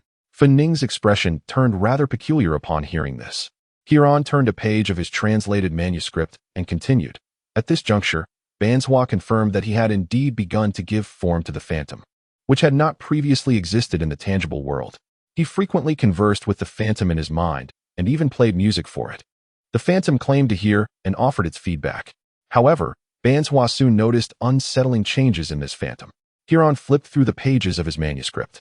It began to appear in his field of vision as a distorted shadow, a grotesque silhouette, or a nebulous mist, its movements evolving from aimless writhing to a burgeoning personality. It floated, walked, climbed, glanced about, laughed heartily, and wept openly. More disturbingly, while its visage initially conformed to his design, it gradually deviated from his imaginings, becoming clearer and more grotesque. Ultimately, the manifested entity began to materialize. It could topple objects, open doors and windows, kick stones, and leave bruises upon itself. It even once appeared as a friend at Banshua's social gathering. The opera singer finally grasped the gravity of the situation. Fortunately, although the phantom exhibited signs of slipping beyond control, its capabilities and motivations largely remained within the parameters of the opera singer's original imaginings. Not yet at the point of complete autonomy. He sought to balance this principle while secretly seeking external assistance. Eventually, he succumbed to madness. Huron's melodious voice now tinged with fear. His character and perception shifted, leading to a growing regret. He felt it was wrong to obliterate the personality he had created. His aesthetic sensibilities warped, regarding the beautiful people around him as nothing but sordid illusions, while only the phantom remained a genuine and resplendent entity. After concluding his tale, Huron neatly stacked the 10 or so pages of translated manuscript and sat beside Fen Ning, leaning closer. Carlo, to be honest, I feel somewhat frightened. Quite normal. I find this chilling myself, Fen Ning replied with a wry smile. However, this is the nature of those who engage with knowledge. Should you truly wish to delve into this mysterious realm, such an atmosphere will accompany you perpetually. Huron bit his lip. Well, it was easier after you came, compared to when I was translating alone. Fen Ning's fingers danced upon the armrest, reminiscent of a pianist, his eyes reflecting contemplation. The characteristics of Banshua's madness, along with the warnings from the poem regarding the worldly monk, aligned closely with Dupont's earlier elucidations on the risks and costs of studying hidden knowledge. Hidden knowledge is the rule governing the invocation of intangible forces forever cloaked in the shadows of the cognizant world. Though appropriate transmission forms and corresponding protective rituals may mitigate direct harm to the psyche, practitioners inevitably absorb the hidden knowledge, which lingers and subtly alters cognition, character, and values, often in irreversible ways. To this day, Fen Ning had not heard of any method to fundamentally evade such risks. He resolved, Huron, from this moment forth, cease your work on the appendices. Instead, teach me to learn Tulingalia and several other commonly used languages in historical research. When the time is ripe, or protective measures are in place, we shall translate and organize together. Perhaps Jion can also assist. She is capable of diving right in. Language, language. Fan Ning repeated this word, a sudden spark igniting within him. Ah, you mentioned that the language used in the appendices includes ancient Chinese? Where? Let me see. Chapter 71, another document, Carlin. Are you able to comprehend the ancient Chinese language? Huron's expression reflected a hint of astonishment. His eyes widened as he remarked, as far as I know, there is currently no one in academia capable of deciphering ancient Chinese, and even the interpretations by ancient scholars from the Third History are deemed to be mere conjectures, lacking any authoritative validation. Please keep this confidential. The knowledge of this language is somewhat sensitive within informed circles. In exchange, I can teach you some, as I too must learn many ancient languages alongside you. Very well. Huron did not express much, yet Fan Ning felt entirely reassured by this. The spirit-capturing ritual was a phrase Fan Ning encountered in a small appendix tucked away within the document, featuring an index of ancient Chinese terms, distorted in sequence and form. The index noted, it could serve as an optimized approach for enhancing the quality of sensory fuel, emphasizing the necessity for a special ceremonial vessel known as the stained bottle, alongside the requirements for sacrificial offerings that overflow with inspiration. What connection could there be between the pleasant listening society and the ancient Chinese reference to the blood source cult? A cold glimmer flickered in Fan Ning's eyes. At this point, it was nearly certain that the ritual employed by Professor Anton was indeed this spirit-capturing ritual. The mysterious harmonics within the fragmented sound scroll, and those two classmates who had committed suicide prior to Anton, as well as his own self before the transition. Had they also undergone this ritual? The stained bottle. He recalled sitting in the front row of the audience, listening to a girl play the piano while a boy stood beside the stage, his hands clasped behind him, seemingly tied with a strap that held a small red drinking cup. Ultimately, he was engulfed in an abrupt darkness. Was the light absorbed? Did this ritual consume the initial light of recognition? It seemed to make sense intellectually. As for the two individuals later transformed into human silhouettes by a blinding white light, the reason for that remained unclear. Carlin, what did you discuss after they took you away? Did the school investigate my father's situation at all? Huron inquired. Fan Ning recounted the conflicting circumstances, including the information Roy had brought during his visit. The nefarious secret organization, in collusion with Professor Lorraine, who had been secretly orchestrating a series of deaths at the school, was comprehensible in its motives, either to conceal personal interests or to uphold justice, correct? Yet, why was it mentioned so casually? Why did no one react unusually? Could it be that the Bologna school was already aware of this and tacitly permitted Professor Lorraine, who could go mad at any moment and endanger his own students, to serve as the first vice president of the Music Academy for years? Or was I simply being overly suspicious? At this juncture, Huron spoke. Carlin, you see, the primal secret serves as a reference for the unnamed document in your possession, does it not? You mean? Fan Ning's eyes sparkled with understanding. Huron smiled knowingly at him. Perhaps the document you speak of is not the same at all. It chronicled the tale of the opera singer Ban Shuang, who had attempted to create illusions and ultimately descended into madness. It recorded the blood source cult's classic, Primal Secrets, which detailed the spirit-capturing ritual. The relationships of citation and being cited, inclusion and being included, the whole and the part, are fundamentally different. Fan Ning nodded deeply. Thus, when I spoke with the investigation team, no one realized that both sides had ambiguous interpretations of what document specifically referred to. Both were testing and deceiving one another, unaware that the factual basis was misaligned from the outset. This could explain Fabian's line of questioning and the unflinching reactions of the other two. Through the fragmentary remarks of Chief Cecil at the funeral and his discreet observations at the underground gathering, he deduced the existence of multiple hidden forces. Yet in the eyes of the Bologna school, the instigator was merely the pleasant listening society. No, there is another possibility, Huron suggested. Indeed, the ambiguity may not have been unintentional, but rather deliberately crafted. A serious contemplation shone in the girl's eyes.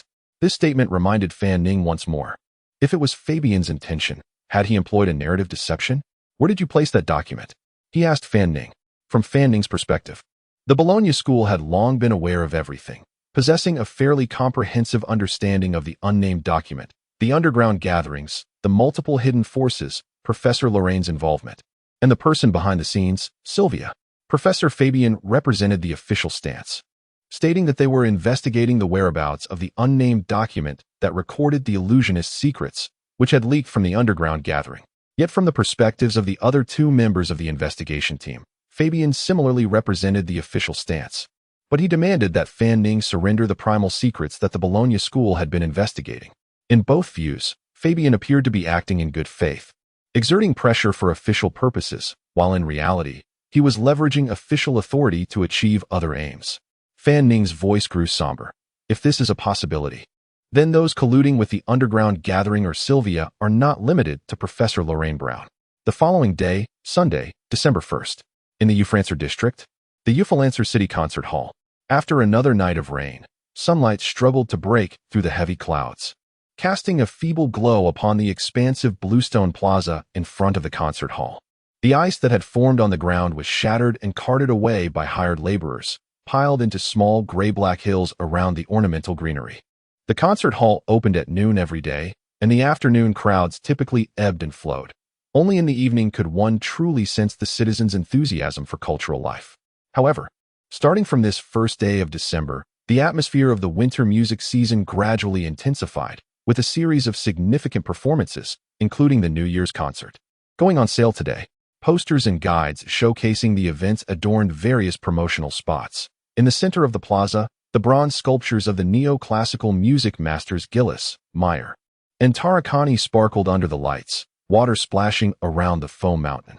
On the other side was a floating musical stage, featuring sculptures of several wind instrumentalists, with delicate streams of water gushing from the flutes, clarinets, oboes, horns, and trombones, tracing graceful arcs before cascading into a pool, adding a touch of musical whimsy.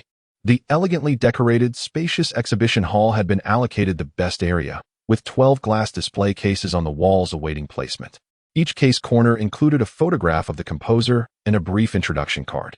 By this time, several citizens who had finished their lunch were wandering about, their ranks including music enthusiasts, publishers, cultural media personnel, manuscript investors, nobles seeking commissioning opportunities, and scholars keenly following the forefront of serious music composition.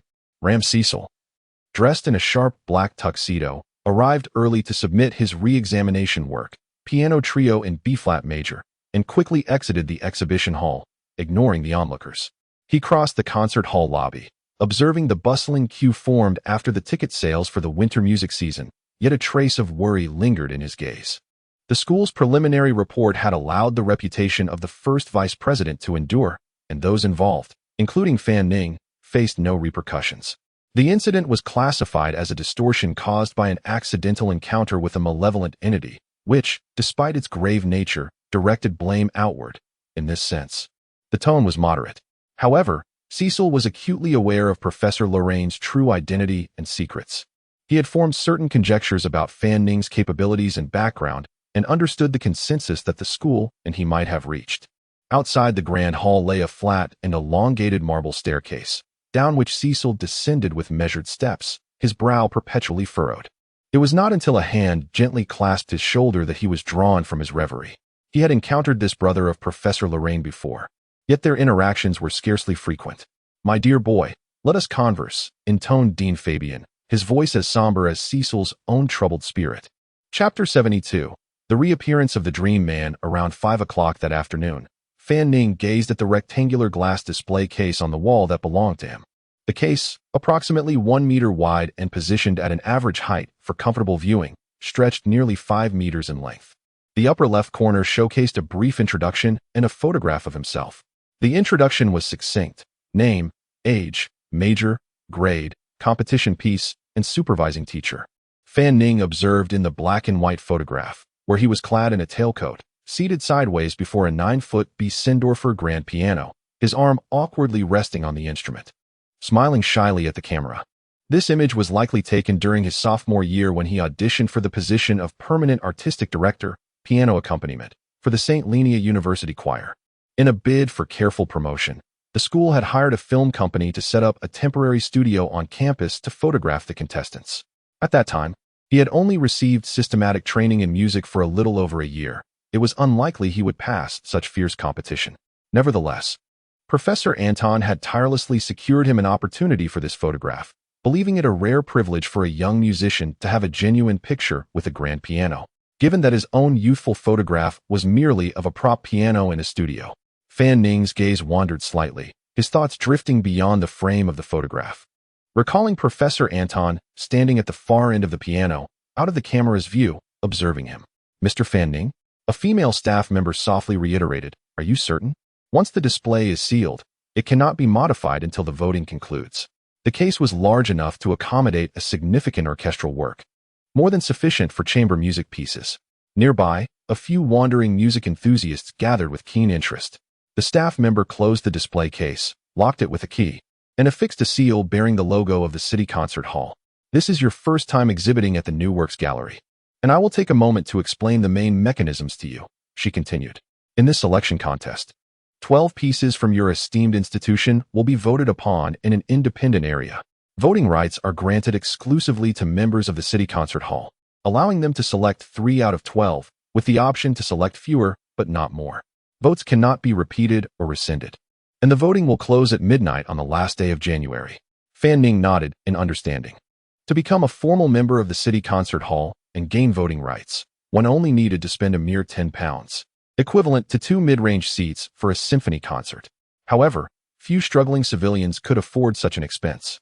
Fortunately, Ufrancel was rich in public cultural resources, allowing those with spiritual needs to find fulfillment in small venues or chapels scattered throughout the city. For the middle class, the spending threshold at the City Concert Hall was not high. Those wishing to experience higher quality artistic performances or engage in upper-class social practices were willing to allocate a larger portion of their annual budget for ticket purchases. However, the £10 expenditure only afforded one vote. The costs and conditions escalated for additional voting power. Beyond the voting mechanism, there were 2 auction-like systems, one for dedications and another for manuscript bidding. The female staff member continued her explanation. "These can be understood literally. We will assist interested gentlemen and ladies in posting their bid sheets. The highest bidder may continue to outbid others.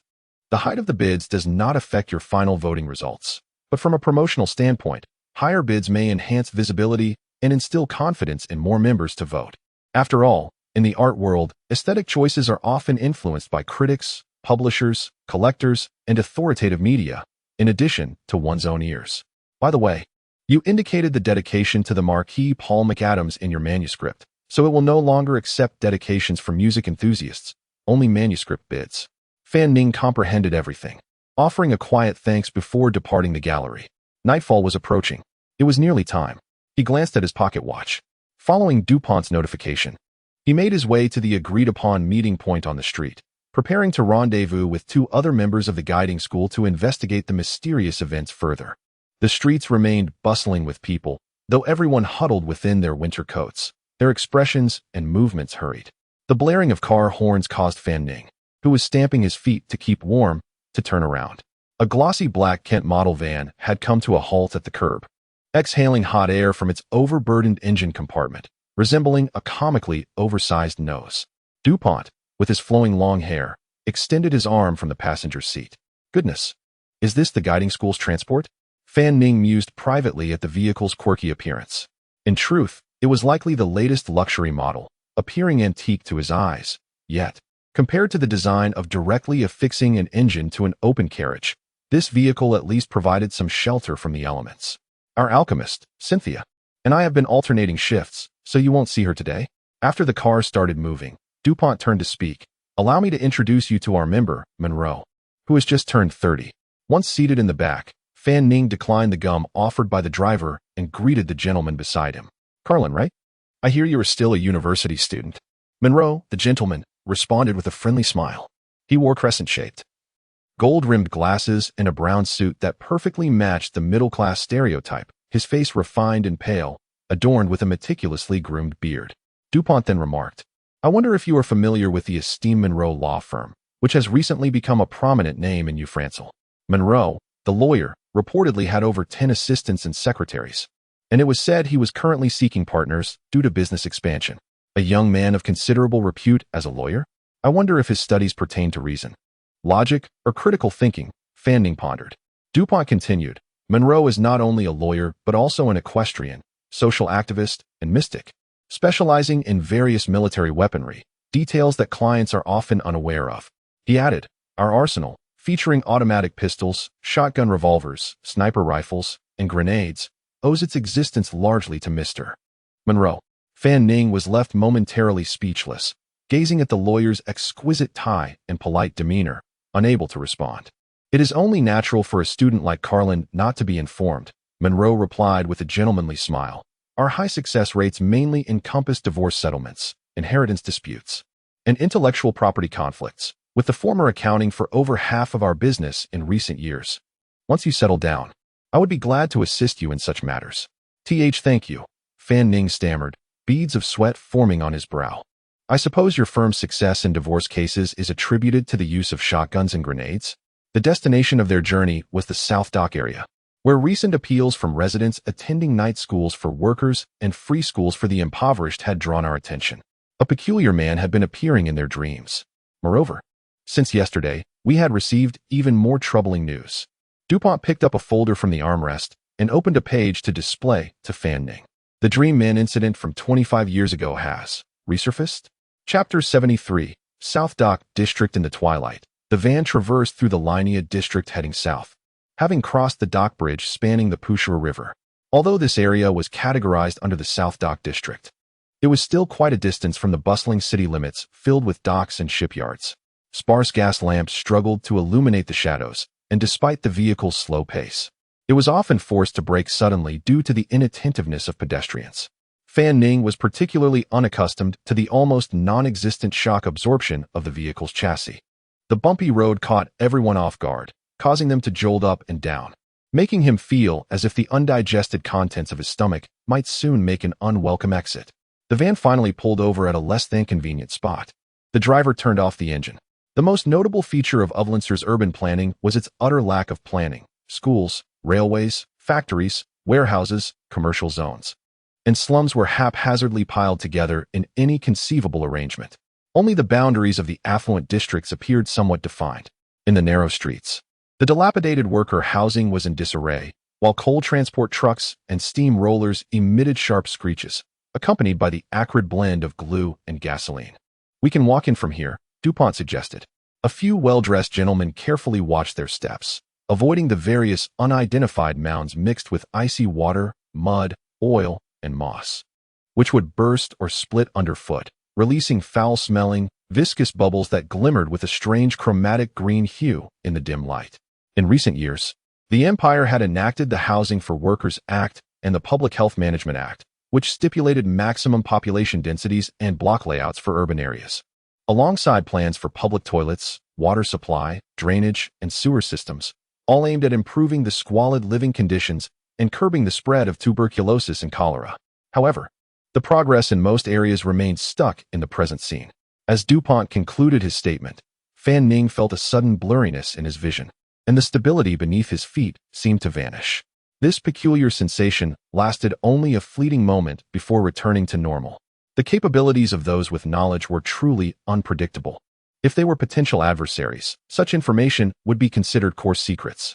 Fan Ning felt a chill run through him, realizing that DuPont's ability to weaken sensory perception seemed to be particularly effective against him, as utilizing spiritual awareness was about transforming transcendent revelations into conventional senses. In the translation of the 7 Light Sutras he had studied, there were systematic summaries of the general positive abilities one might acquire after ascending through the 7 phases. Among them, the pool phase could enhance one's sight, hearing, taste, touch, and smell. In some positive cases, the ascendant experienced improved bodily functions, enhanced physical appearance, or even developed culinary skills, with a few gaining increased fertility or blood-related abilities. From an artistic perspective, this phase could significantly enhance performance or dance skills. Fan Ning understood the necessity of communication among members of the guiding school, and he sensed that DuPont and Monroe were already aware that this exchange was primarily focused on informing himself. He spoke again. "My studied phase is candle. I've recently ascended, and my inspiration intensity should be at the late 3rd stage. My initial light is the ability to nearly instantaneously exchange temperatures between 2 locations. An exceptional talent, a rare gift, seemingly with unexpected potential for growth," Monroe remarked, his tone a bit surprised. "My studied phase is ember," with an inspiration intensity of the third stage. As for my initial light, he swiftly drew a gray handgun, aiming it directly at Fan Ning's forehead and pulling the trigger. The sound of the silencer was slightly jarring. The bullet passed silently through Fan Ning's head as if he were non-existent. Sparks erupted from a lamppost several meters behind him, smoke billowing forth. Fan Ning incredulously touched his forehead. Whether it was the rapidity of the event or Monroe's lack of true malice, his spiritual awareness had failed to provide any warning, not even allowing for a reflexive shock. The firearms I wield can protect myself or my companions from any substantial harm, with the definition of companions determined by my spirit, Monroe explained. DuPont immediately added, I believe Monroe could also experiment with grenades after his ascension. Yet this lawyer's strangely mysterious ability. Fan Ning found himself once again enlightened. If he were to engage in close combat with an enemy, having such a helper standing at a distance, would he simply grab a shotgun and unleash a barrage? Upon reflection, having such an ally on his side was indeed advantageous. In the event of a confrontation among those with knowledge, one must prioritize self-preservation and refrain from excessive force, DuPont advised Fan Ning. After a brief exchange of information, the three men walked through the muddy expanse until they reached an area where demolition work had yet to commence, where sparse lights flickered ahead once more. Watch out. In the midst of the laughter of several scrawny children, Fan Ning narrowly avoided being knocked over as they chased each other, wielding charred wooden scraps. Their clothes entirely unrecognizable in color. This alleyway will allow us a shortcut to the factory district, Monroe gestured. Is this truly an alley? Fan Ning pondered, observing the low houses built back to back, sharing a common rear wall, with narrow passages in front. A resident returning from work received boiled potatoes and salt water from a neighbor without stepping outside. These accommodations lacked sanitary facilities, with about 10 households sharing a single toilet and 2 faucets. The narrow passageways floor-bored deep ditches, where wastewater from various homes pooled. And even some rotting animal carcasses went uncleaned, combining into a foul-smelling, dark mixture. The experience during winter is relatively pleasant. I visited this vicinity in May and nearly suffocated from the stench of sweat and excrement, DuPont remarked. Providing housing was not the authorities' obligation, and few employers felt responsible for offering accommodations to their workers. Only private builders seemed interested in this work. They scientifically analyzed the relationship between workers' wages, land rent, taxes, interest rates, and maintenance costs before proposing optimal solutions. The lawyer grimaced as he said this. These double-row houses built adjacent to factories are their signature works. The group walked in single file. Fan Ning's relatively slender shoulders kept a slight distance from the walls. Yet he still occasionally had to sidestep to avoid residents cleaning their teeth with coarse fabric dampened in powder. Many shabby workers regarded the three gentlemen with expressions of awe, indifference, vigilance, or curiosity, but the greedy and fierce gazes often seen in slums were conspicuously absent here, compared to the homeless and petty thieves, or the transient laborers scraping by in workhouses. The workers at least had families, homes, and a relatively stable occupation. Moreover, Monroe, walking last, held tightly to that gray military automatic pistol. As for the family I'm investigating today, they've recently dreamt of strange men and have had family members die in bizarre circumstances. This approach is more efficient and might reveal some connections between the two phenomena, DuPont explained. Bizarre deaths? Fan Ning furrowed his brow. Lilyanka, a 21-year-old factory worker, had been suffering from gum bleeding for nearly 3 months. As her condition worsened over the past week, she resolved to seek medical attention. However, after receiving treatment, there was no improvement. Yesterday, during her 3rd visit to the clinic, the doctor examined her mouth, and to her horror, her entire jaw collapsed. Shortly thereafter, she succumbed to persistent hemorrhaging. DuPont recounted this tale in a melancholic tone before gently tapping on the wooden door of a nearby residence. He then sighed and remarked, "This is the one. Let us first gather some detailed information." Chapter 74. The luminescent corpse. The wooden door creaked open, revealing a petite girl, as slender as a reed, who mischievously suspended her entire weight from the doorknob. Upon discovering that she had admitted 3 impeccably dressed strangers, she swiftly retreated behind the door, her beady eyes peering out to scrutinize Fan Ning and his companions. The house boasted but a single front window, with 3 sides sealed tight, allowing no air to circulate. Fan Ning was assaulted by a lang of scents. The starchy aroma of cooked food mingled unpleasantly with the acrid smell of smoke, the savory scent of meat, and a damp odor reminiscent of soiled laundry steeped too long in detergent. Both the interior and exterior of the room were equally frigid. An oil lamp and several candles cast a dim light, sufficient to discern the placement of objects. Two policemen, clad in uniforms familiar to Fan Ning, were perched on small stools at the entrance, legs sprawled and languidly exhaling smoke. Upon noticing the newcomers, they hastily rose, adopting a serious and respectful demeanor. "Good evening, Mr. DuPont, Mr. Monroe. We have been awaiting your arrival. And who might this gentleman be?" DuPont produced his credentials, adorned with the hurried signature and seal of the Special Patrol Bureau, indicating his superior authority in matters of public safety investigations, and signifying the Empire's consent to partially lend law enforcement resources to officially sanctioned organizations. He nodded curtly in greeting and introduced his companion. "This is our new member, Mr. Carlin Fan Ning." At that moment, Fan Ning was choked by the smoke, coughing into his hand. The two policemen quickly discarded their freshly lit cigarettes, extinguishing them underfoot. "Mr. Carlin Fan Ning, we look forward to your guidance in our work." The term formal member considerably lowered their stance. This room, less than two-thirds the size of Fan Ning's office, was cramped with 8 or 9 individuals, partitioned by tattered wooden curtains into 3 makeshift areas. 5 more outsiders had just arrived, and everyone exchanged bewildered glances, finding it nearly impossible to navigate. In one corner, the laborer's wife sat on a bed lined with newspapers and gray cotton, her gaze unfocused, showing no intent to withdraw from sight. In her arms, an infant desperately suckled at her emaciated breast, while beneath the blanket, a human form was concealed. Adjacent to the makeshift toilet, which housed a bucket for waste, stood a coat rack and a rickety staircase leading to a cramped storage loft of approximately 6 or 7 square meters. A slightly older boy sat on the upper floor, his feet resting on the steps as he knitted a fishing net. In the kitchen, the laborer, Bowles, was busy making bread and draining oil. He grilled a chunk of fatty smoked meat on a slanted iron plate, catching the sizzling drippings with dark bread, which he then served in a tin basin. This served as a makeshift substitute for cheese, infusing the staple with a meaty flavor while providing essential fats. "Bowles, do not trouble yourself," one of the policemen called out. The laborer, a man with thick brows and large eyes, turned, a black towel draped over his shoulder, holding a basin of dark bread. His face bore the soot of paint, his expression somewhat blank, and his eyes revealed a depth of exhaustion and sorrow. He inquired, "Gentlemen, have you eaten? I can prepare another serving of vegetable or pea soup." "It is necessary for you to inform the officer of the situation," the policeman reminded him promptly. The little girl who had opened the door nimbly ran over, tiptoeing to take the basin from her father's hands, distributing the bread and drippings to her brother working in the loft above. DuPont unfurled the folder in his hands. "Which among you has dreamt of this face?" "My wife, our deceased daughter Lian Ka, and I," Bowles replied, his face devoid of expression. "When did this begin?" "It may have started some time ago, perhaps quite a while. It was sporadic at first, not drawing attention, but it has become more frequent recently.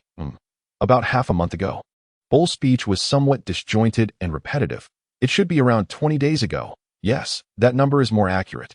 Our factory settles wages on the 10th of each month, and the frequency increased shortly before the 10th of November. Speaking of which, it is only the 1st of this month, and the wages have not yet been settled, so Lian Ka cannot be buried yet. The narrator has already been called. She earned significantly more than I did, but all her salary went to treat our younger siblings. Well, the wages have not been settled, but it won't be long. I have borrowed some money already." Bowles continued, "Actually, I heard about it quite some time ago, while chatting with neighbors and co-workers. They mentioned this strange dream and described it, and then I dreamed of it as well. Later, I told my wife. The 3 exchanged glances. Most of those we previously investigated also dreamt after hearing others speak of it," Lawyer Monroe remarked. He paraphrased a spokesperson's statement.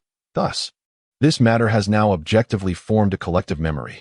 Assessing whether any mystical elements are involved through inquiries about experiences may prove challenging, as dreams are essentially projections of real memories." His curiosity now lay not in understanding the why of it all, but rather in discerning the how.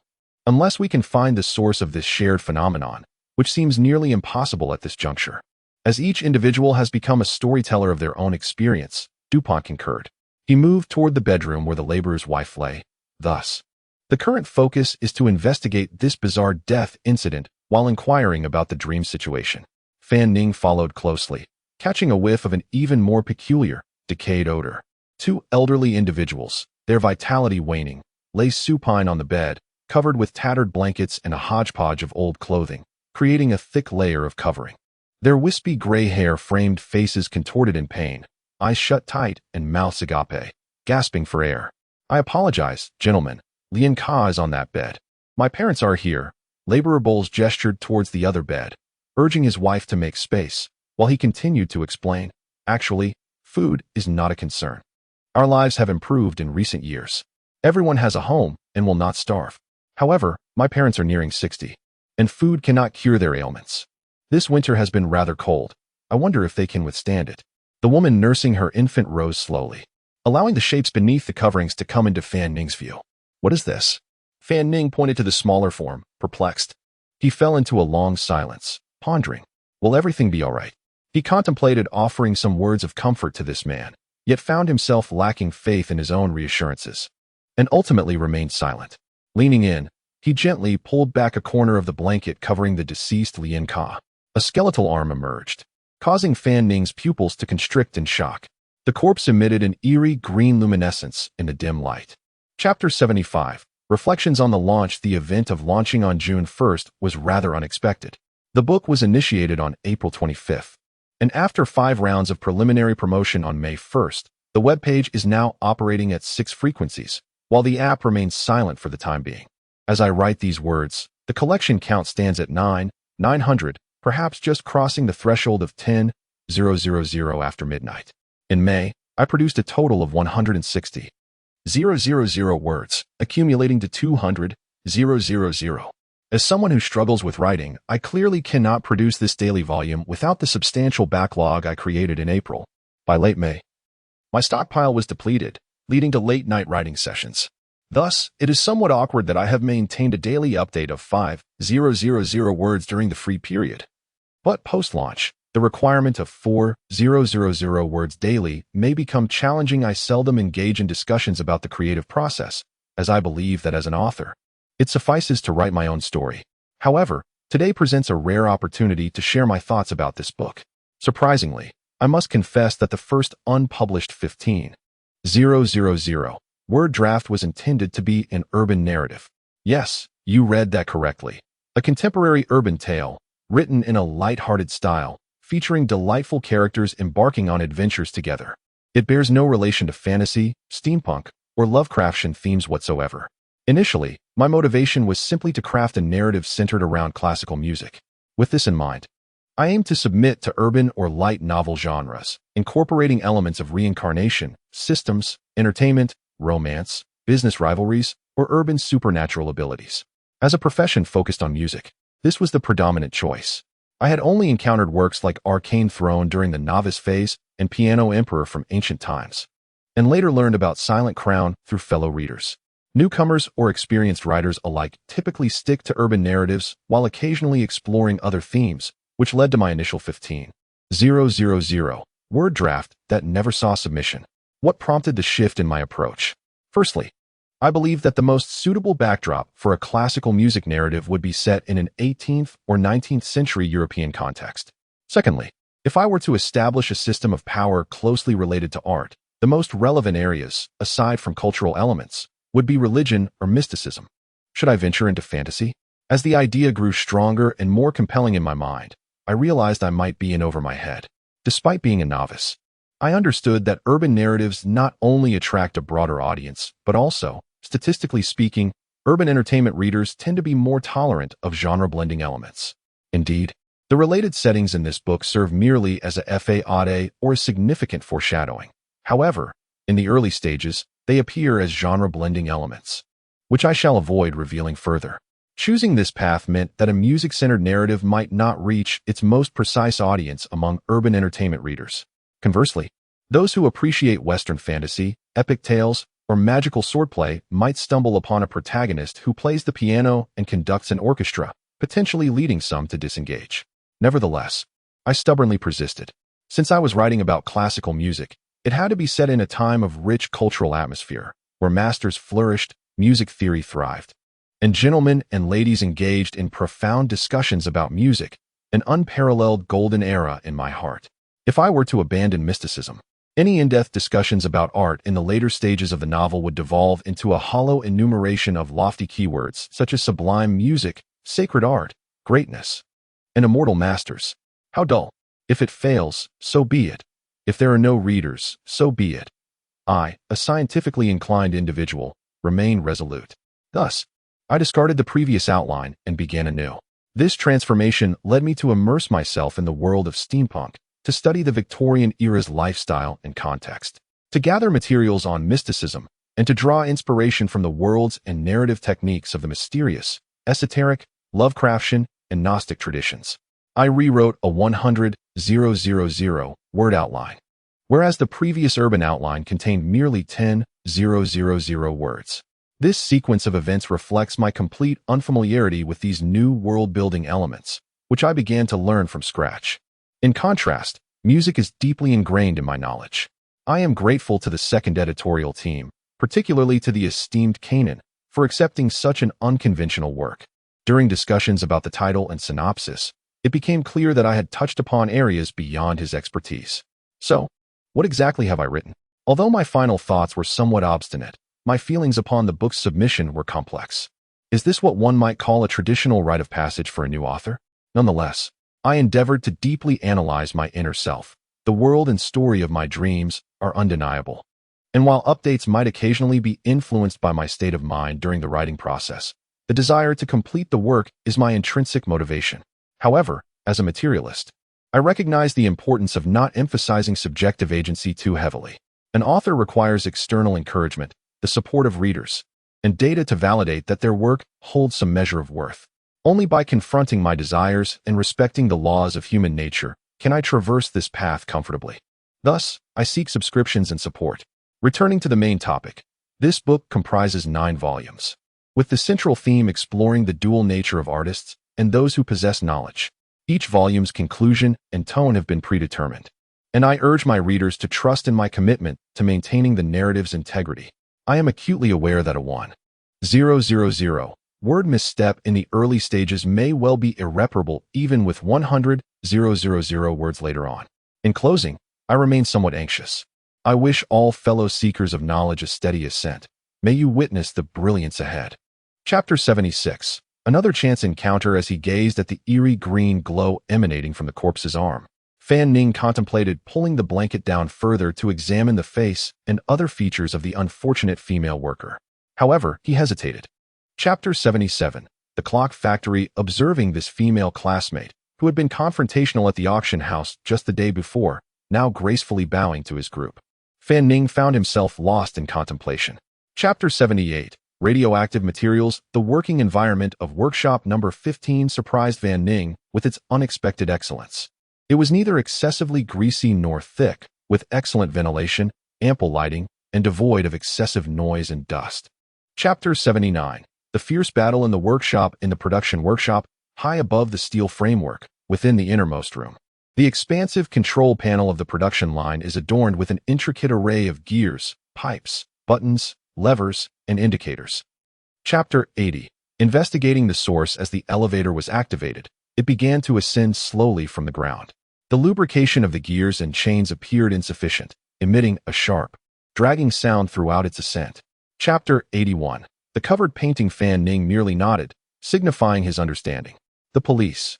Chapter 82. The Transcendental Club. Observing death and flow of consciousness. DuPont and Monroe exchanged glances. Fanning could discern their unfamiliarity with these two divine names. Chapter 83. The teaching of ancient languages. The glimmering eyes of Shilon danced restlessly, flitting back and forth across the designated column in the newspaper.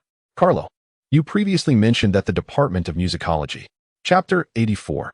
On Turangalia. After posing this question to Huron, Fanning began to share some general knowledge he possessed. I have merely drawn from popular historical texts. Chapter 85. The conception of an ending. The young girl sitting beside me leaned in a little. Chapter 86. Profound motivations. The chamber music hall of St. Linnea University is spacious and illuminated, with notes soaring through the air. On stage, the pianist, violinist, and cellist are engaged in rehearsals. Chapter 87. Salon night. The hazy night enveloped the town of Hawala in a velvet shroud. as an ethereal tranquility descended upon the winter fields at dusk, imbuing the atmosphere with an otherworldly serenity. Chapter 88. On tidal music, a topic that can be discussed in both broad and specific terms, easily extending over several days and nights. Fanning settled into a spot among a cluster of 4 single sofas, giving himself. Chapter 89. The premiere of a new work, a new creation? Thus, has Mr. Fanning chosen to unveil his latest masterpiece here? An artistic endeavor to supplant argumentation? It is but a modest piece. Allow me to recommend a friend's book, I, the Lord of Wishes. The old era has passed, and a transcendent age of gods has arrived, filled with elevators, corruptors, forbidden objects, and arcane domains. A somber mist envelopes the earth, whispers from the abyss echo, and night approaches. Zhou Chun unexpectedly acquires a mysterious wishing bottle. By fulfilling the wishes of others, he can amass values of desire. Fire and hope shall ultimately pierce the darkness. Miraculous starlight shall shine forth, and humanity shall endure, even in defiance of the divine. So, do share your wish. Oh, but before you do, perhaps check within your pockets and then glance at your bank account balance. Indeed, I have been in this line of work for quite some time. Chapter 90. Overbooked schedule. Chapter 91. The chief reservation, Miss Roy. My tolerance for alcohol is truly abysmal. In a corner of the bustling salon, where the interplay of lights and candles created a warm ambience, Fanning gazed helplessly at his highball glass. Chapter 92. The Shifting Ring Mountains. Carlo, I extend my humble congratulations to you on a personal note. Dean Gould was unable to attend the salon due to his preparations for the New Year's piano recital tour. Hux. Chapter 93. The baton. He did not dare to be negligent, exerting all his effort to stimulate his inspiration, seeking the signs of dream verification within himself and his surroundings. In a typical astral realm, a failure in dream verification would merely result in a return to a drifting state. Chapter 94. The Secret Realm of Transmigration. What did you just dream of? In the distance, atop the command platform, a young man clad in a tailcoat gazes with a smile at the figure of she, who leaps gracefully from the stained glass window. Chapter 95. Online rehearsal hall. At this point in her explanation, Xiong revealed a hint of fear and regret. Chapter 96. Recording the unseen. In that fleeting moment of awakening from the dream, the command baton adorned with delicate golden patterns was clutched tightly in Fan Ning's grasp, akin to holding onto a lifeline amidst a tumultuous flood. Chapter 97. New Year's concert. Gentlemen and ladies glided past Lord Pedro, occasionally pausing to exchange hurried greetings with him before hastening towards the symphony hall. Lord. Chapter 98. Fugue fireworks burst forth, illuminating the night sky with a brilliant glow. The clock approaches 11 o'clock, yet the streets are teeming with people. Balloons sway gently as citizens gather, navigating the slow-moving traffic along the thoroughfare. Chapter 99. The list. As the new year unfolds, the winter break enters its countdown, yet the schedule remains fully packed. The only alteration in Fan Ning's routine is the extended time spent in bed each day amidst the frigid temperatures plummeting to a minimum of -2. Chapter 100. Tracing the remnants of musical scores in a lecture hall adorned with polished wooden floors. The instructor is imparting knowledge on the history of national opera to the 4th-year students of the Music Academy, as their time at the institution draws to a close. This marks the commencement of the upcoming semester. Chapter 101. Concerns the Special Patrol Bureau. Fan Ning contemplated numerous possibilities, yet she never anticipated this particular answer. I had known all along, even if I were to voice it. Chapter 102. The ranking situation. How many can be fully trusted? In the passenger seat of the car, confronted with Huxley's inquiry, a shadow crossed the young girl's face as she pondered for an extended period. Chapter 103. The past. I find myself somewhat perplexed, so I shall post casually. The city concert hall boasts opulent decor, and within the fragrant lounge for esteemed guests. Lu Yadel. Chapter 104. The essence of the first encounter. The Woodpecker Consulting Firm. The undying flame is the origin of the candle, the sovereign of the sacred fire, the deity of enlightening hope, the true shadow of radiance. Chapter 105. 2 letters. The decision on whether to attend the second gathering indeed requires prompt resolution. Fan Ning expressed approval.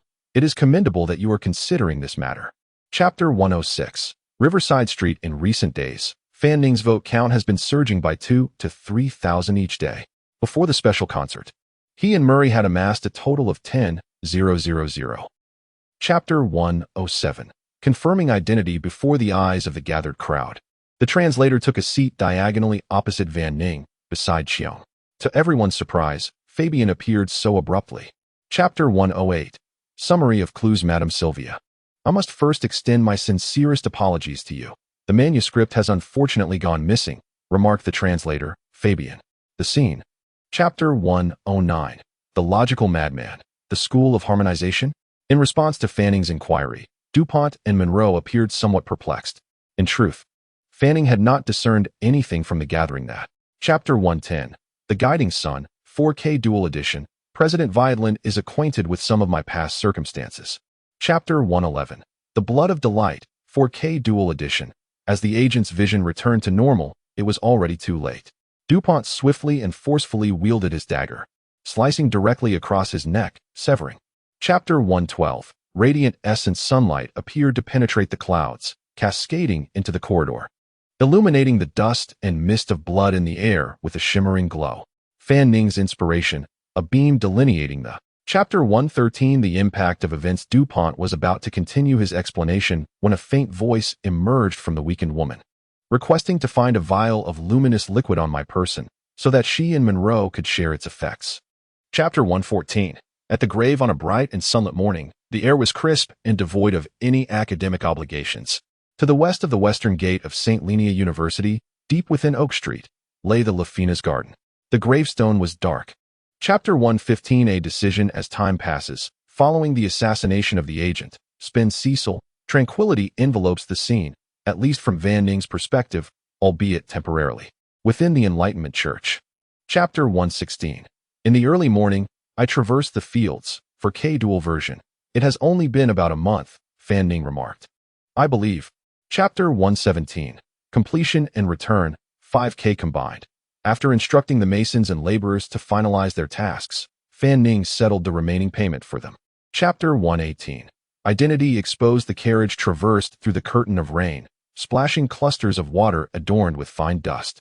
Qiong supported herself with her hands on the cushion. Carlo. You seem to have tanned, I feel. Chapter 119. Offering of the title, You Say Purple Bean Cake Is Yours. Fan Ning gazed at Shilon's youthful visage, somewhat astonished, yet finding the young girl remarkably dependable.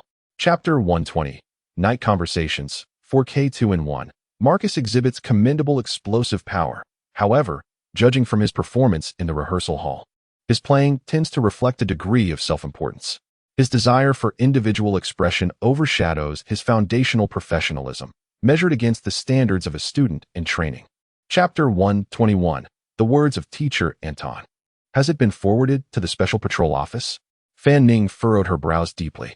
What exactly does Fabian intend to accomplish? Previously, Fan Ning believed he was advocating for the Bologna School. Chapter 122. The interview at the Special Inspection Office. Amidst the heavy haze enveloping Fan Ning's eyelids, his gaze lingered on the words inscribed by Teacher Anton for several moments. Gradually, his thoughts began to regain clarity. Chapter 123. Breaking news. Upon hearing these words, Fan Ning felt a shiver run down his spine. What could the Special Investigation Bureau want from him regarding Qiong's matter? To supplement some testimony to support further investigations. Chapter 124. The Promised Professor Anton's Office. Chapter 125. On triple death. As time continues to pass day by day, the words of Fan Ning that day. Chapter 126. Speculations of the Eve. Carlo. I can probably comprehend the beginning. Joan's fingers entwined in her hair, assuming a contemplative posture, suggested that one lives in the mortal realm, enduring various experiences, ultimately leading to death. Chapter 127.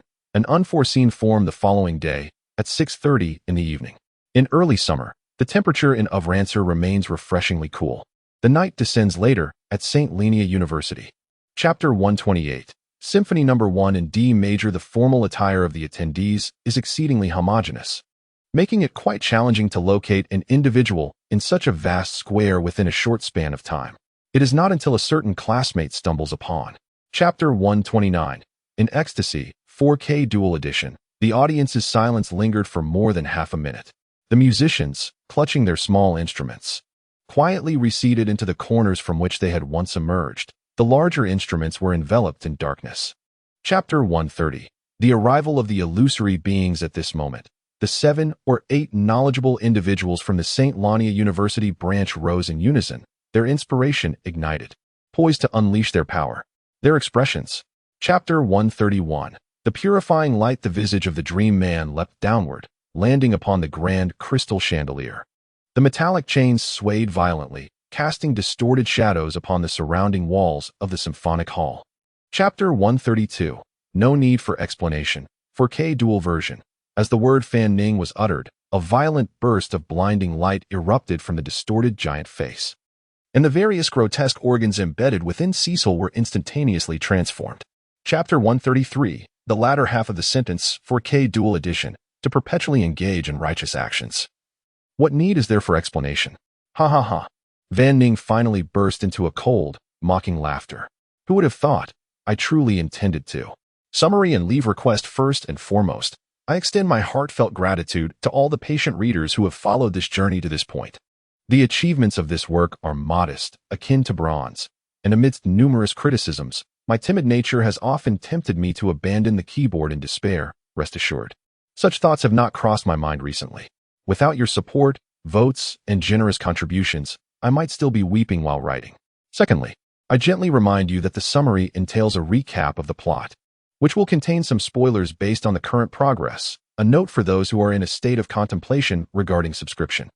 The first volume of The Old Musician is finally completed, totaling 350,000 words, slightly exceeding the anticipated limit. The first month after its release also coincided with a full attendance, erroneously, as a foundational volume. It needed to establish the tone and display the status of classical music, or art, within this mystically popularized old industrial world, while also laying out the worldview and power structure, planting several crucial foreshadowing elements for future developments. Thus, I experimented with a dual narrative structure while crafting the outline for this volume. The musical narrative is relatively clear from the onset of his journey. Van Ning set his sights on the premiere of his first symphony, navigating through a competition with remarkable success. The mystical narrative leans towards decryption, probing, and experimentation, culminating in an explosive convergence at the final graduation concert. The conclusion, whether in the form of a flash-like premiere or the conspiracies at the graduation concert, was predetermined from the inception of the book. The knife strike was but a minor one, and the moment all lines converged should still be visible. However, during serialization, the reading experience may have felt somewhat disjointed. I am uncertain of the actual effect, if readers found it less than satisfying. I offer my sincerest apologies and will continue to make adjustments and improvements. The title of the first volume, Giants, carries 3 layers of metaphorical meaning. Firstly, it is derived from Mahler's first symphony of the same name. Thus the protagonist, Carlin van Ning, is modeled after Gustav Mahler, while his mentor, Anton Konel, is inspired by Anton Bruckner. Merely in terms of artistic persona, the symphonic repertoire of Professor Konel has also been amended from 4 to 9 pieces, maintaining correspondence with Bruckner. Following this concept, the parallel world of Blue Star, prior to the protagonist's crossing, has been crafted to resemble Earth. It possesses a similar history of classical music, but lacks Mahler and Bruckner, allowing me to depict a vastly different life journey inspired by them in this alternate realm. This also enables readers to adopt the perspective of a composer, experiencing the monumental events of creating a symphony, while simultaneously finding relatable templates in reality. For these reasons, I have woven numerous elements related to classical music and humanities into the narrative. Initially, I intended to elaborate on a more complete plot, but due to concerns over length, I have retained only a few critical points, such as the homage to Mahler's composition Hot. The second piece in the morning I crossed the fields from the vocal suite songs of The Traveler, the predecessor of the waltz known as the L. Endler, The Two Tigers, the Jacques Brothers, and the inspiration Van Ning drew from the woodcut The Hunter's Funeral, among others.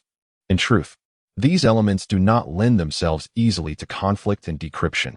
I could have simply stated that the protagonist experienced a sudden burst of inspiration, creating an awe-inspiring work overnight, astonishing all with his talent. However, having committed to exploring the connection between classical music and mysticism in this book, I cannot write in such a manner. Firstly, this involves a matter of proportion. I believe that a true classical music narrative should not disproportionately emphasize the piano at the expense of strings, vocals, woodwinds, brass, and percussion. In terms of genre, It should not overly favor piano solo pieces while neglecting chamber music, concertos, symphonies, and operas, and in the realm of focus. It should not prioritize performance and singing while overlooking composition, conducting, music theory, music aesthetics, and artistic management. Perhaps this is yet another unpopular viewpoint. Personally, I cherish the piano deeply, yet it represents only one of the most significant elements of classical music, not the entirety of it. There is an abundance of topics to discuss in classical music. To focus solely on the piano would be a lamentable oversight. Thus, in this volume, I aspire to allow readers to experience, from the perspective of a composer, how historical masters like Mahler or Bruckner crafted grand works. I wish to convey that there exists a substantial chasm between inspiration and the final product. Musicians must first deconstruct the mystical inspiration, religious, transcendent, into artistic impulses, mundane, experiential. Then concretize these into musical scenes, drawing nourishment from historical myths, philosophical poetry, religious solace, and rural life. The D major First Symphony Giant, contained within this volume, is indeed an exceptional romantic masterpiece from Mahler's youth. Throughout the careers of many master composers, few have managed to achieve such maturity in their first symphony, comparable to their subsequent works, something even Haydn, Mozart, Beethoven, Schubert, Tchaikovsky, and Bruckner could not accomplish. The only exception that comes to mind is Brahms, who, at the time of publishing his first symphony, was already 43 years old, having dedicated over 20 years to its creation. And let's not forget the protagonist, mistakenly. Mahler's groundbreaking work reached a level of perfection both in humanity and technique. The structural logic of Bach, the complex textures of Beethoven's Ninth, Bruckner's atmospheric soundscapes, and Wagner's dramatic motifs. From mythical narratives to pastoral themes, from urban legends to youthful romances. He depicted the idyllic imagery and landscapes of humanity intertwined with nature, aptly naming it Giant to articulate his heroic vision of youth, vitality, pastoral life, dawn, nature, and the exuberance of youth. This is likewise what Van Ning yearns to reconcile within himself. Thus, I set the first volume against a campus backdrop, where, in such a student era, individuals feel they ought to mature yet still grapple with moments of juvenile contradictions. They believe they should cultivate a worldly disposition, yet occasionally act inappropriately. They feel compelled to handle circumstances rationally, yet often succumb to impulses, emotions, or sensibilities. Perhaps even those who achieve their aspirations during their student years experience only hollow victories, reminiscent of Van Ning's past life. Mahler's First Symphony. This embodies the first layer of the metaphor of giants. The term giant, within the worldview of this book, also refers to a mythical creature, akin to elemental beings from ancient times, sharing etymological roots with the Noah languages Tulingalia. On the day of the graduation concert, when the two primary narratives converge, it not only becomes the name of the protagonist's premier work, but also manifests in the climactic battle through the Tulingalia's mystical transformation, echoing the conclusion of the first volume and hinting that the secret history of the Tulingalia dynasty will serve as a crucial thread in the subsequent mystical narrative of this book. This constitutes the second layer of the metaphor of giants. Furthermore, Van Ning's mentor, Professor Anton Konel, serves as both a guiding light in his artistic journey and the foundational figure on his path to the mystical realm. The protagonist will forever cherish his once-neglected masterpieces, whose artistic value shall ultimately be recognized by the world, transcending into immortal works that people will eternally remember and pursue. Teacher Anton himself is a giant, embodying the third metaphor of greatness. When the epitaph at the conclusion is presented in its entirety, it not only aligns with the preface of the first volume, but also introduces the theme of the second volume through the added phrase that some live after death. At this juncture, most have likely already deduced the title of the second volume. The second volume, titled Resurrection, draws inspiration from Mahler's symphony of the same name. Much like the first volume Giant, which similarly employs metaphor to hint at pivotal characters, crucial plot points, or the tone of the conclusion. As for the new beginning, I hesitate to write freely. As a dedicated worker, I have been tirelessly engaged for 2 to 3 months, and my mental state is currently quite poor. I must carefully contemplate and organize the narrative. I shall take a 2-day leave and resume updates on July 6th at 11 o'clock. Respect to music. Chapter 134, Graduation Ceremony, 4, 6K combined. On the morning of June 22nd, 9:13 of the new calendar, at precisely 7:50 a.m., The grand hall of St. Lenia was filled to capacity as the fourth-year students awaited there. Chapter 135. Return to the Art Museum. 5K combined. As Fan Ning spoke, a frown creased her brow. Wasn't the outcome of our previous discussions that I would hold the title of Associate Professor at the Music Academy, occasionally delivering a few theoretical lectures to the students?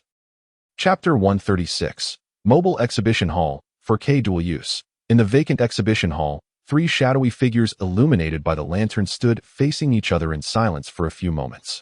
Cheong was the first to break the silence, her soft and mellifluous voice resonating in the dim light. Chapter 137. The door upon hearing Fan Ning's words. Both young ladies revealed a trace of trepidation in their eyes. His own countenance was marked by uncertainty and intrigue. If this place. Chapter 138. Suggestive changes. Fan Ning, having descended 3 or 4 meters down the steel ladder embedded in the well's wall, was suddenly startled by Shilon's icy shout from above. It felt as if a chilling breeze had swept over him. Chapter 139. Angle of approach in the late-night streets. A lavishly painted crimson stretch limousine surged through the heat waves, racing forward at an exhilarating speed. Chapter 140. The Holy Radiance Church. 40 years ago, the church's organist, Fan Ning, reclined comfortably on the luxurious sofa in his office, his gaze traversing through the floor-to-ceiling glass, surveying the city. Chapter 141. The Great Terror, 4K Dual Edition. Do you know me? Upon hearing this, Fan Ning turned his head to look. Before him stood a middle-aged man clad in simple, yet tidy clerical attire, appearing older than Teacher Anton. Chapter 142. The Door, the Key, 4K Dual Edition. However, Fan Ning believes that Banshoa's work, The Great Terror, is not an opera in the contemporary sense, according to the history of Western music. Chapter 143. The Conclusion of the Tale, 4K Dual Edition. Thus, in the year 851 of the New Era, when Vian was a mere 25 years of age, he ascended to the position of the most influential figure in the royal music. Chapter 144. The Death Toll, 4K Dual Edition, on Sunday, July 13th. The day before Fan Ning was set to assume the role of the permanent conductor of the St. Lenia Symphony Orchestra. Woodpecker Consulting Agency. She. Chapter 145. Peculiar Reactions. Chapter 146. Hillen's graduation gift. Professor Graham, a member of the Bologna School, made a fleeting appearance at Miss Roy's musical salon. My initial impression was somewhat favorable, yet overall, it was rather. Chapter 147. A Mad Proposal, 4K Dual Edition. On a tranquil summer night at the school, the harmonious intertwining of piano and violin resonated through the air. Mendelssohn's abbreviated version of the E minor violin concerto filled the Villa district with its enchanting melodies. Chapter 148. The Commander's Appointment, 4K Dual Edition. At this moment, the proposal put forth by Fan Ning was priced at a staggering 3 times higher than before. The premium ticket for esteemed guests was set at £18. It is no wonder that the elderly professor was left utterly astonished, speechless in the empty hall. Chapter 149. The New System, 4K Dual Edition. Is it true that 3 instances of tardiness would result in the revocation of one's position as chief? As Fan Ning's words echoed through the room, a profound silence enveloped the atmosphere. Yet the 10 or so chiefs present seemed to suddenly sense. Chapter 150. Sight Singing and Ear Training Examination, 4K 2-in-1. Only a little over 60 individuals can proceed to Santalon Fortress? The voices of the majority, still in jubilation, suddenly diminished, or rather. Chapter 151. The Responsibility of the Chief, 4K Combined Edition. Archery? Julius exclaimed in astonishment. I have marked the bow's upper and lower positions at critical points. She removed the sheet of the score and positioned it towards the conductor's podium. Chapter 152. The Non-Existent Location, 4K Dual Edition. As the rehearsals progressed, the musicians who had not previously followed Fan Ning's debut gradually began to appreciate his distinctive style, unlike the conductors before him. Chapter 153. The Map, Form, 4K Dual Edition. Is this place non-existent? Chapter 154. The Door of Fragments. Upon hearing those words, Sherlon's eyes widened in astonishment as she scrutinized Cheong from head to toe. Fan Ning also regarded Cheong with a mixture of astonishment and uncertainty. Chapter 155. The frantic investigator Benjamin is wanted for the crimes of arson and premeditated murder. Carlo, did you say that the individual in the photograph hails from the Special Patrol Bureau? Huron inquired. Chapter 156. Testing Attitudes. Mr. Vashus was surrounded by a throng of reporters at the entrance. A civilian officer from the special police, clad in a uniform, hurriedly approached him. Chapter 157. The Loser Salon, 4K Dual Edition. I have paid the rent. Your auction house must bear full responsibility. Compensate and apologize to the highest standards. Chapter 158. Trailer Recording, 4, 7K Dual Version. 10 days later, at the St. Lania Music Academy, in the office of the permanent conductor. The expenses for renovations and construction materials require an initial payment of 10,000, followed by subsequent. Chapter 159. The E minor violin concerto, 4K Dual Version. In the gaze of the crowd, Miss Huron, clad in a flowing white gauze gown, gracefully approached the side of the conductor's podium. It was indeed Miss Huron. I am enamored. Chapter 160. The Phantom Train Incident, 5K Combined. Carlo, your driving skills are remarkably impressive. Indeed, I had never realized he could drive. Speaking of which, what does this truly count as? Chapter 161.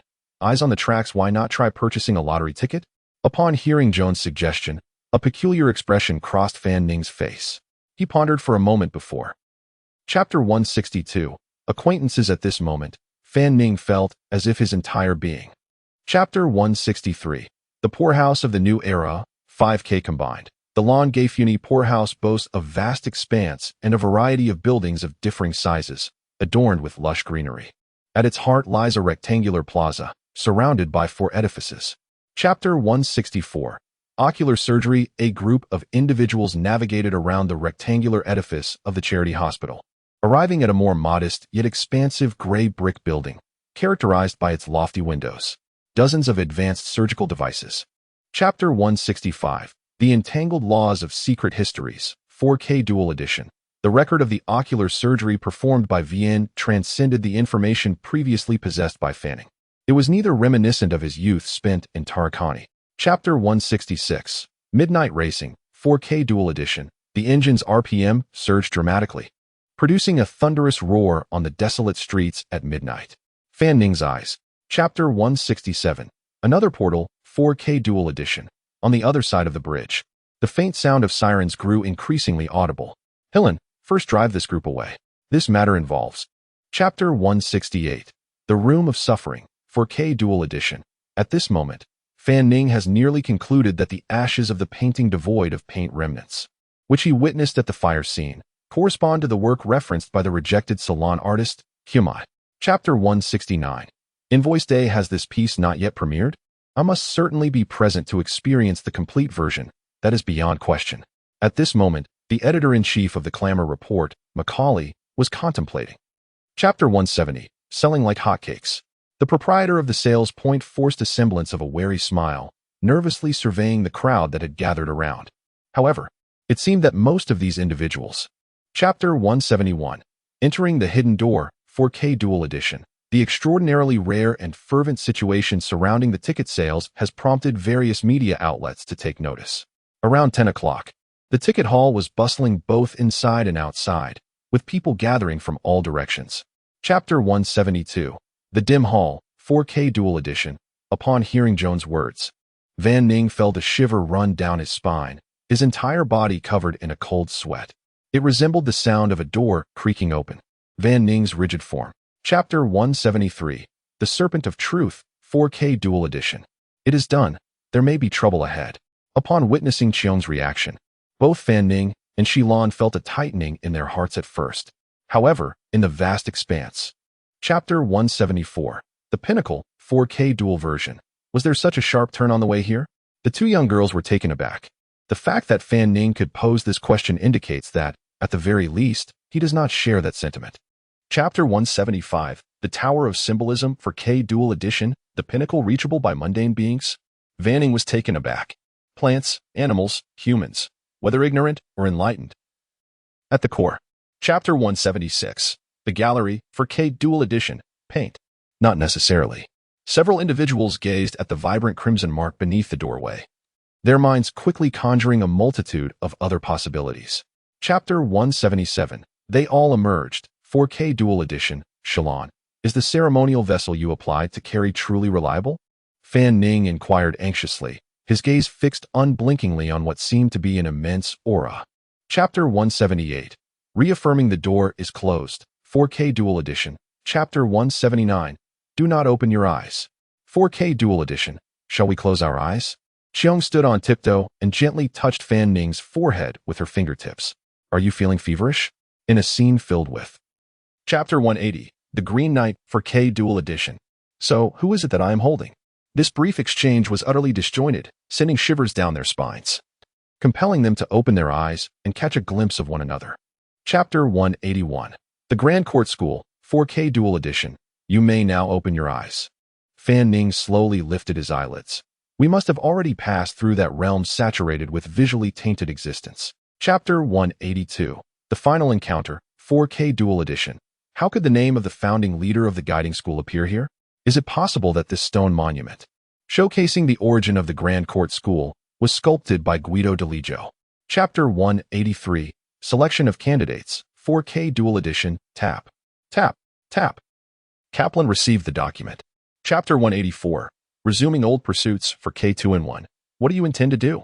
Xiong pondered as she received the message. In truth, to enlighten you.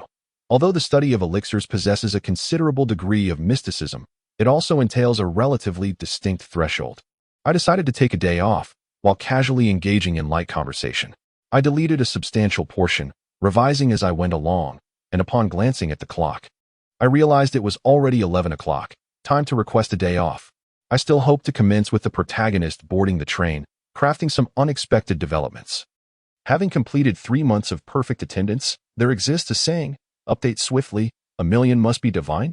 Following this logic, Shuden T500. 000 at least ascend to angelic or semi-divine status to glimpse any hope. At present, it appears rather bleak, misinterpretation. Well, I jest. This self-indulgent writing merely necessitates expressing what I wish to convey. I shall strive to conclude the second volume before the National Day holiday. Updates will resume tomorrow at 11 o'clock. Chapter 185. The Esoteric Chromatography Method 4K Dual Function. Sherlon and Xiong followed the direction indicated by Veining's finger and gazed toward the end of the countertop. A sink, a basin, brushes, alcohol, and cleaning supplies. Chapter 186. Hardcore Column Chromatography Instruction 4K2-in-1 appears to be quite normal. This continuous intake. Chapter 187. Boarding 4K Dual Edition. Researching the enigmatic properties of the migratory substance was not an area where Fanning excelled. He had to rely on Xiong and the alchemist Cynthia from the academy. Time continued to. Chapter 188. Analysis of ghost stories 4K combined, in the span of a few seconds and a distance of over 10 meters. A flurry of thoughts raced through Fan Ning's mind. Has the vacation begun? He greeted with pleasantries. Chapter 189. The Sense of Observation 4K Dual Edition. The rhythmic sound of polished shoes tapping against the floor echoed through the air. A train conductor, appearing to be in his 30s, clad in a crisp railway uniform and adorned with white gloves, approached with an air of authority. Chapter 190. The Disappeared 4K2-in-1. Under the inexplicable sensation of being scrutinized, Fan Ning's heart raced, and her hands and feet gradually grew cold. The temperature difference between day and night in the summer countryside seemed more pronounced than that in the industrial city. Chapter 191. You will descend eventually 4K2-in-1. The passengers gathered before the shattered glass window fell silent. The passengers adjacent to them also hushed their voices. Chapter 192. The Mirror of Transformation 4K Dual Edition. Initially, the only place where everyone felt a fleeting sense of safety was within the confines of the train. However, now, could it be that the enigmatic presence pervading the surrounding environment? What? Chapter 193. Disembarkation 4K Dual Edition. Senior Roy? When you initially introduced this ceremonial artifact, did you possibly misstate its reflective properties? Observing the note within the mirror transforms. Chapter 194. The Enigmatic Town 4K combined. After listening to Julius's words, Fanning fell into a brief silence.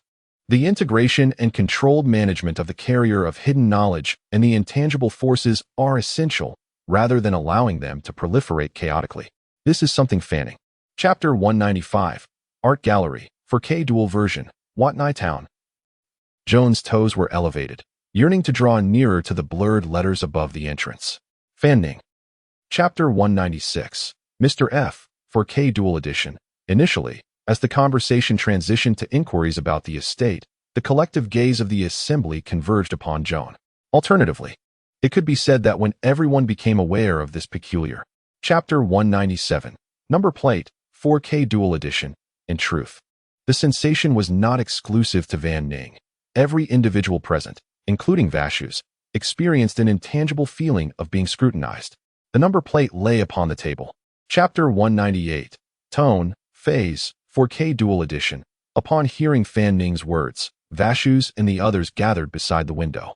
Indeed, the dwellings and lights on the ground, along with the fences and greenery outside the city, were distinctly separated. Chapter 199, the same door, 4K Dual Edition. You have just illuminated the bulb symbolizing desolation. What prompted this action? Vashus inquired. I can only speculate, Van Ning replied, disregarding him entirely and proceeding onward. Chapter 200, the zoo, 4K combined. Xiong stepped forward, seemingly intent on closely observing the circumstances befalling these individuals, or perhaps offering assistance. However, Fan Ning quickly grasped her arm. The atmosphere was unfamiliar yet charged. Chapter 201, the first encounter with spiritual knowledge, 4K Dual Edition. There are 10 minutes until dawn. Noticing that Fan Ning had remained silent for quite some time, Vashus's voice suddenly turned cold. My amicable negotiations are predicated on the pursuit of high efficiency. Chapter 202, the source of gaze, 4K Dual Edition. The dialogue between Vashus and Roy has come to a close. He blew the mist conjured by the illusionist further into the depths of the path leading to the door of darkness. Chapter 203, Arrival at Santalon Fort, 4K Dual Edition. Fan Ning grasped the brim of his hat with his left hand. Thus, memories from his slumber began to surface, drifting away at a leisurely pace. This sensation was Chapter 204, the small card from the hotel, 4K 2-in-1, with the assistance of the station staff. The symphony orchestra, comprising around 80 to 90 members, swiftly gathered in a small clearing beside the platform and efficiently made their way towards the exit. However, this is actually a leave of absence note. In a gesture of protest, I am currently utilizing my time idly, preparing to compile a playlist from NetEase Cloud Music. To be honest, I had been overly optimistic about the progress previously. This volume will not be completed until after the National Day holiday. Chapter 205, The Letter from Viadlin, 4K Dual Edition. Fan Ning sat on the edge of the bed, waiting for nearly 10 minutes. Just as he began to wonder why it was taking so long despite being on the same floor, a knock on the door echoed, and two figures appeared, dressed in loose-fitting pajamas. Chapter 206, The Secrets of the Dawnbringer, 4K Dual Edition. It would be inaccurate to assert that it surpasses the Special Operations Bureau. Roy shook his head. In fact, quite the opposite. The Special Operations Bureau plays a leading role within the discussion group. Chapter 207, A Message of Safety, 4K combined. It was in October of the year 909 of the new calendar that my father, Vincent, participated in the 39th. Chapter 208, The Enigmatic Dawn, 4K Dual Edition. He heard the faint rustling of writing amidst the background noise on the other end of the phone. Recently, his condition had not been particularly favorable. He felt overwhelmingly fatigued, profoundly exhausted. On one hand, he experienced a creative block, while on the other, his writing efficiency had significantly diminished. Previously, he could complete a 4,000-word update within approximately 4 hours, starting after work at 9 and concluding shortly after midnight. However, this month, he often found himself dozing off at the computer, losing focus, or easily succumbing to the temptation of his phone, leading to a vicious cycle of procrastination. As a methodical thinker, he sought to analyze the reasons and resolve the issues. Upon introspection, he identified 3 potential causes. First, he recognized his sensitivity. After facing criticism or doubt, it was challenging for him to regain his composure swiftly. Even without engaging in arguments, he would mentally rehearse various debates repeatedly, leading to self-doubt. This introspection felt like an unfavorable omen, prompting him to take measures for self-recovery. He decided to uninstall the writing assistant and limit his updates to the PC interface daily. As for the duration of this hiatus, it could range from 2 weeks to a month, or perhaps even longer or shorter. Well, that is the situation. This is not a leave of absence notice. Updates will continue tomorrow. Chapter 209, The Special Patrol Hall's Joint Dream Conference, 4K Dual Edition. To Fan Ning's astonishment, the room was not only small in size, but also utterly devoid of any occupants. The decor remained exquisite, with a chaise longue positioned at the center, while in front, Chapter 210. The Indiscernible Form, 4K Dual Edition. Chapter 211. Encounter, 4K Dual Edition. In the exquisitely adorned small room, Fan Ning opened his eyes. His skin was intact in various places, yet the lingering pain from the knife's cut remained, and his senses had become remarkably acute. Chapter 212. Life Like a Moth, 4K Dual Edition. Congratulations to Mr. Fan Ning on his successful debut of the First Symphony and his appointment as the resident conductor. The Marchioness beside him spoke gently, and we later unanimously agreed. Chapter 213. Anxious and Flustered, 4K Dual Edition. Thank you. For expanding my artistic knowledge is indeed the foremost significance of today. Fan Ning calmly acknowledged this. On the other side, Roy remarked, the permanent. Chapter 214. The Poet's Funeral, 4K Dual Edition. As the memorial service commenced, Bishop Mill, dressed in simple yet dignified attire, took to the stage to deliver a speech. He expressed his gratitude for being able to serve as the host. Chapter 215. Masterpiece, 6K Combined. The esteemed alumnus, Master Neiman, is about to take the stage for a live demonstration, stirring a sense of fervent anticipation within Fan Ning. Chapter 216. The Gothenburg Variations 4. 8K Combined. Proposal? My Lord Marquis, please proceed. Bishop Mill, standing with his hands clasped behind him in a corner of the altar, courteously indicated that he was attentively listening. Maka. Chapter 217. The Majestic Sound Building, 4K Dual Version. Variation 3 continues, with Fan Ning's right hand seemingly performing double notes. Yet it intricately weaves two melodies in pursuit of one another. At times, fingers 1, 2, and 3 are responsible for one melody, while fingers 3, 4, and 5. Chapter 218. Time is Homeless, 4. 8K Combined. Both masters empathetically placed themselves in the situation and felt that Fan Ning's variation should soon reach its conclusion. However, the lively style of the 12th canon had just concluded. Chapter 219. The Art of Naming by Fate, 4K Dual Edition. In the church, applause did not resound. Yet as Fan Ning rose to acknowledge, all the attendees gradually followed suit, standing in unison. Such an occasion and performance held countless forms. Chapter 220. Absurd Conclusions, 4K Dual Edition. Following the map delineated by the authorities, one ventures towards the boundaries marked by irregular curves. Delving deeper, one may encounter regions that defy comprehension, where certain phenomena are conspicuously present. Chapter 221. 7 Types of Patterns, 4K Dual Edition. Fan Ning pondered for a considerable time. In fact, he believed that both the definition and characteristics of patterns resonated profoundly with his long-held artistic values. Chapter 222. Why not, 4K Dual Edition, join the chorus? The next symphony? Roy's eyes widened, his lashes fluttering. Mr. Fan Ning suggested that he intended to incorporate during the composition of the Second Symphony. Chapter 223. The First Encounter with the Radiant Tower, 4K Dual Edition, or perhaps the entirety of the middle. Chapter 224. A Grand Scene, 4K Dual Edition. Were there others present in the hotel room at this moment, they would undoubtedly be astonished by the bizarre spectacle before them. Fan Ning, with eyes gently closed, was clad in loose attire and donned slippers. Chapter 225. The Formal Performance, 4K Dual Version. Sister, you are my father's superior, aren't you? A childlike voice echoed from the rehearsal room backstage of the concert hall. A girl with cascading brown curls, young. Chapter 226. Hillen's Debut Performance, 4K Dual Edition. The conductor's gestures in Fan Ning's hands were remarkably succinct, merely sustaining the natural rhythm of the composition. Chapter 227. Fan Ning's Triumphant Return, 4K Dual Edition. As the two took their final bow at the forefront of the stage, the already fervent applause surged to several heightened crescendos.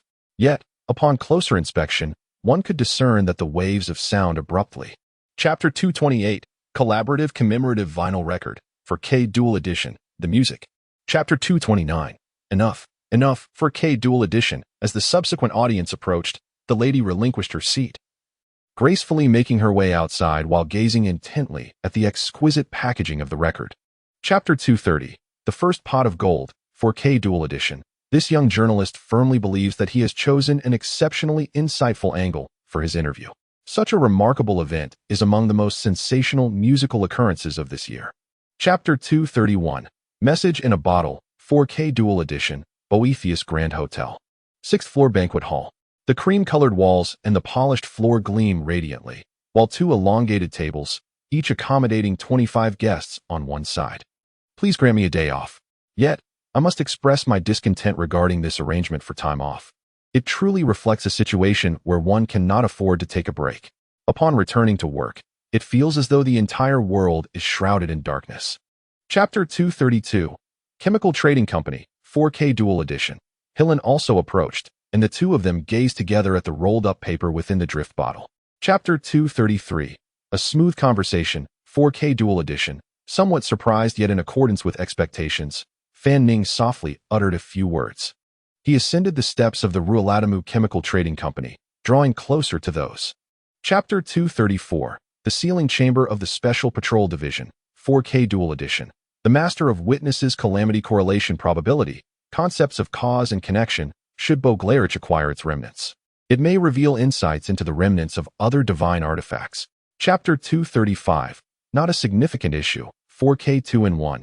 Having made the necessary preparations, Fan Ning rose and pushed the door open. He approached an adjacent office with the door ajar and rapped lightly on the door twice. Inside.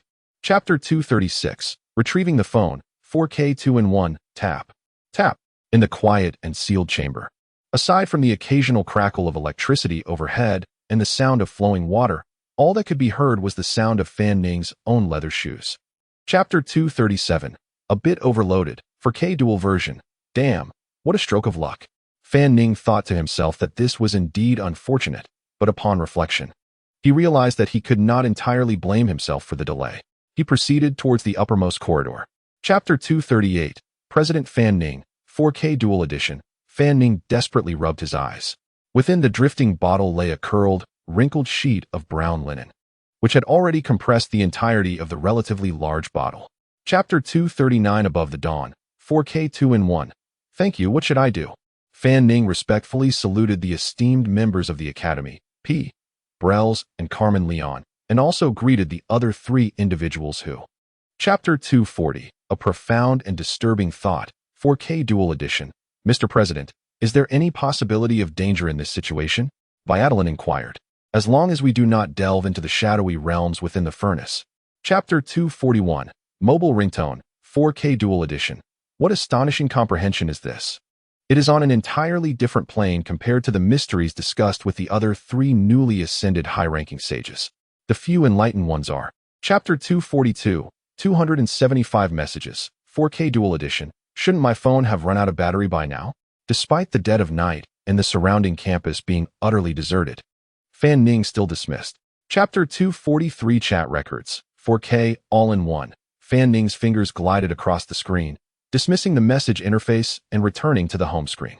She gazed upon a series of applications such as a certain treasure, a certain bargain, a certain question, and a certain group. Chapter 244, Scriabin, The Apocalyptic Realm, 4K Dual Edition. Is it truly connected to Scriabin? If it were any other musician, Fanning would find nothing peculiar about it, even in the present. Chapter 245, Black and White Poster, 4K Dual Edition. Practical Manual for Pollution Self-Examination. Published under the auspices of the Tyrain Urban College Joint Committee. Occasional Leaps of Thought, Gaps in Consciousness. Chapter 246, A Debut for All, 4K Combined. Remarkable, wouldn't you concur? The placement of our esteemed duo's particulars is assuredly in the most captivating locale. Mark expressed with a self-satisfied smile. The poster design embraced a contemporary concert repertoire aesthetic. Chapter 247, Catastrophe, 4K Dual Edition. The colossal body of the train began to inch forward along the tracks, gradually accelerating. Elroth, Wyham, The Dawn of Shillon. Chapter 248, Intense Malevolence, 4K Dual Edition. Is the braking system malfunctioning? Moreover, is train number 10 traveling in the wrong direction? Chapter 249, Opening the Door to Coincidence, 5K Combined. Whoosh, whoosh, whoosh. With a frigid gaze, Van Ning soared through the air at breakneck speed, his garments billowing around him. The steel, adorned with jagged spikes. Chapter 250, The Remains of the Witness Lord, 4K Dual Edition. With a resounding crash, the steel plate, no longer supported by the intangible force, plummeted to the ground, carrying Iroth with it, producing a deafening sound. Fan Ning perished. Chapter 251, What are you thinking? 4K 2-in-1. As Fan Ning's words fell, the entire venue erupted in astonishment. Before the two inspectors, He Meng and Gang, could respond, a figure appeared as if resolute in their decision. Chapter 252, Satirical Melody, 4K Dual Edition. Throughout my life, I have harbored a profound aversion to being led astray by individuals or matters that hold no interest for me, whether they be tangible beings or formless abstractions. Chapter 253, Candlelight Dinner, 4K Dual Edition. As Roy approached gracefully, Fan Ning detached a few strands of her attention from the whimsical melody, observing her elegantly styled hair, the cinched waist of her silk sash, the shimmering drape of her skirt, and the visible hint of her delicate figure. Chapter 254, All Belongs to Me, 4K 2-in-1, A Candlelit Dinner. In a corner of the manor, Fan Ning gazed intently at her. Roy sat beside her, hugging his knees, and their dining table was just nearby.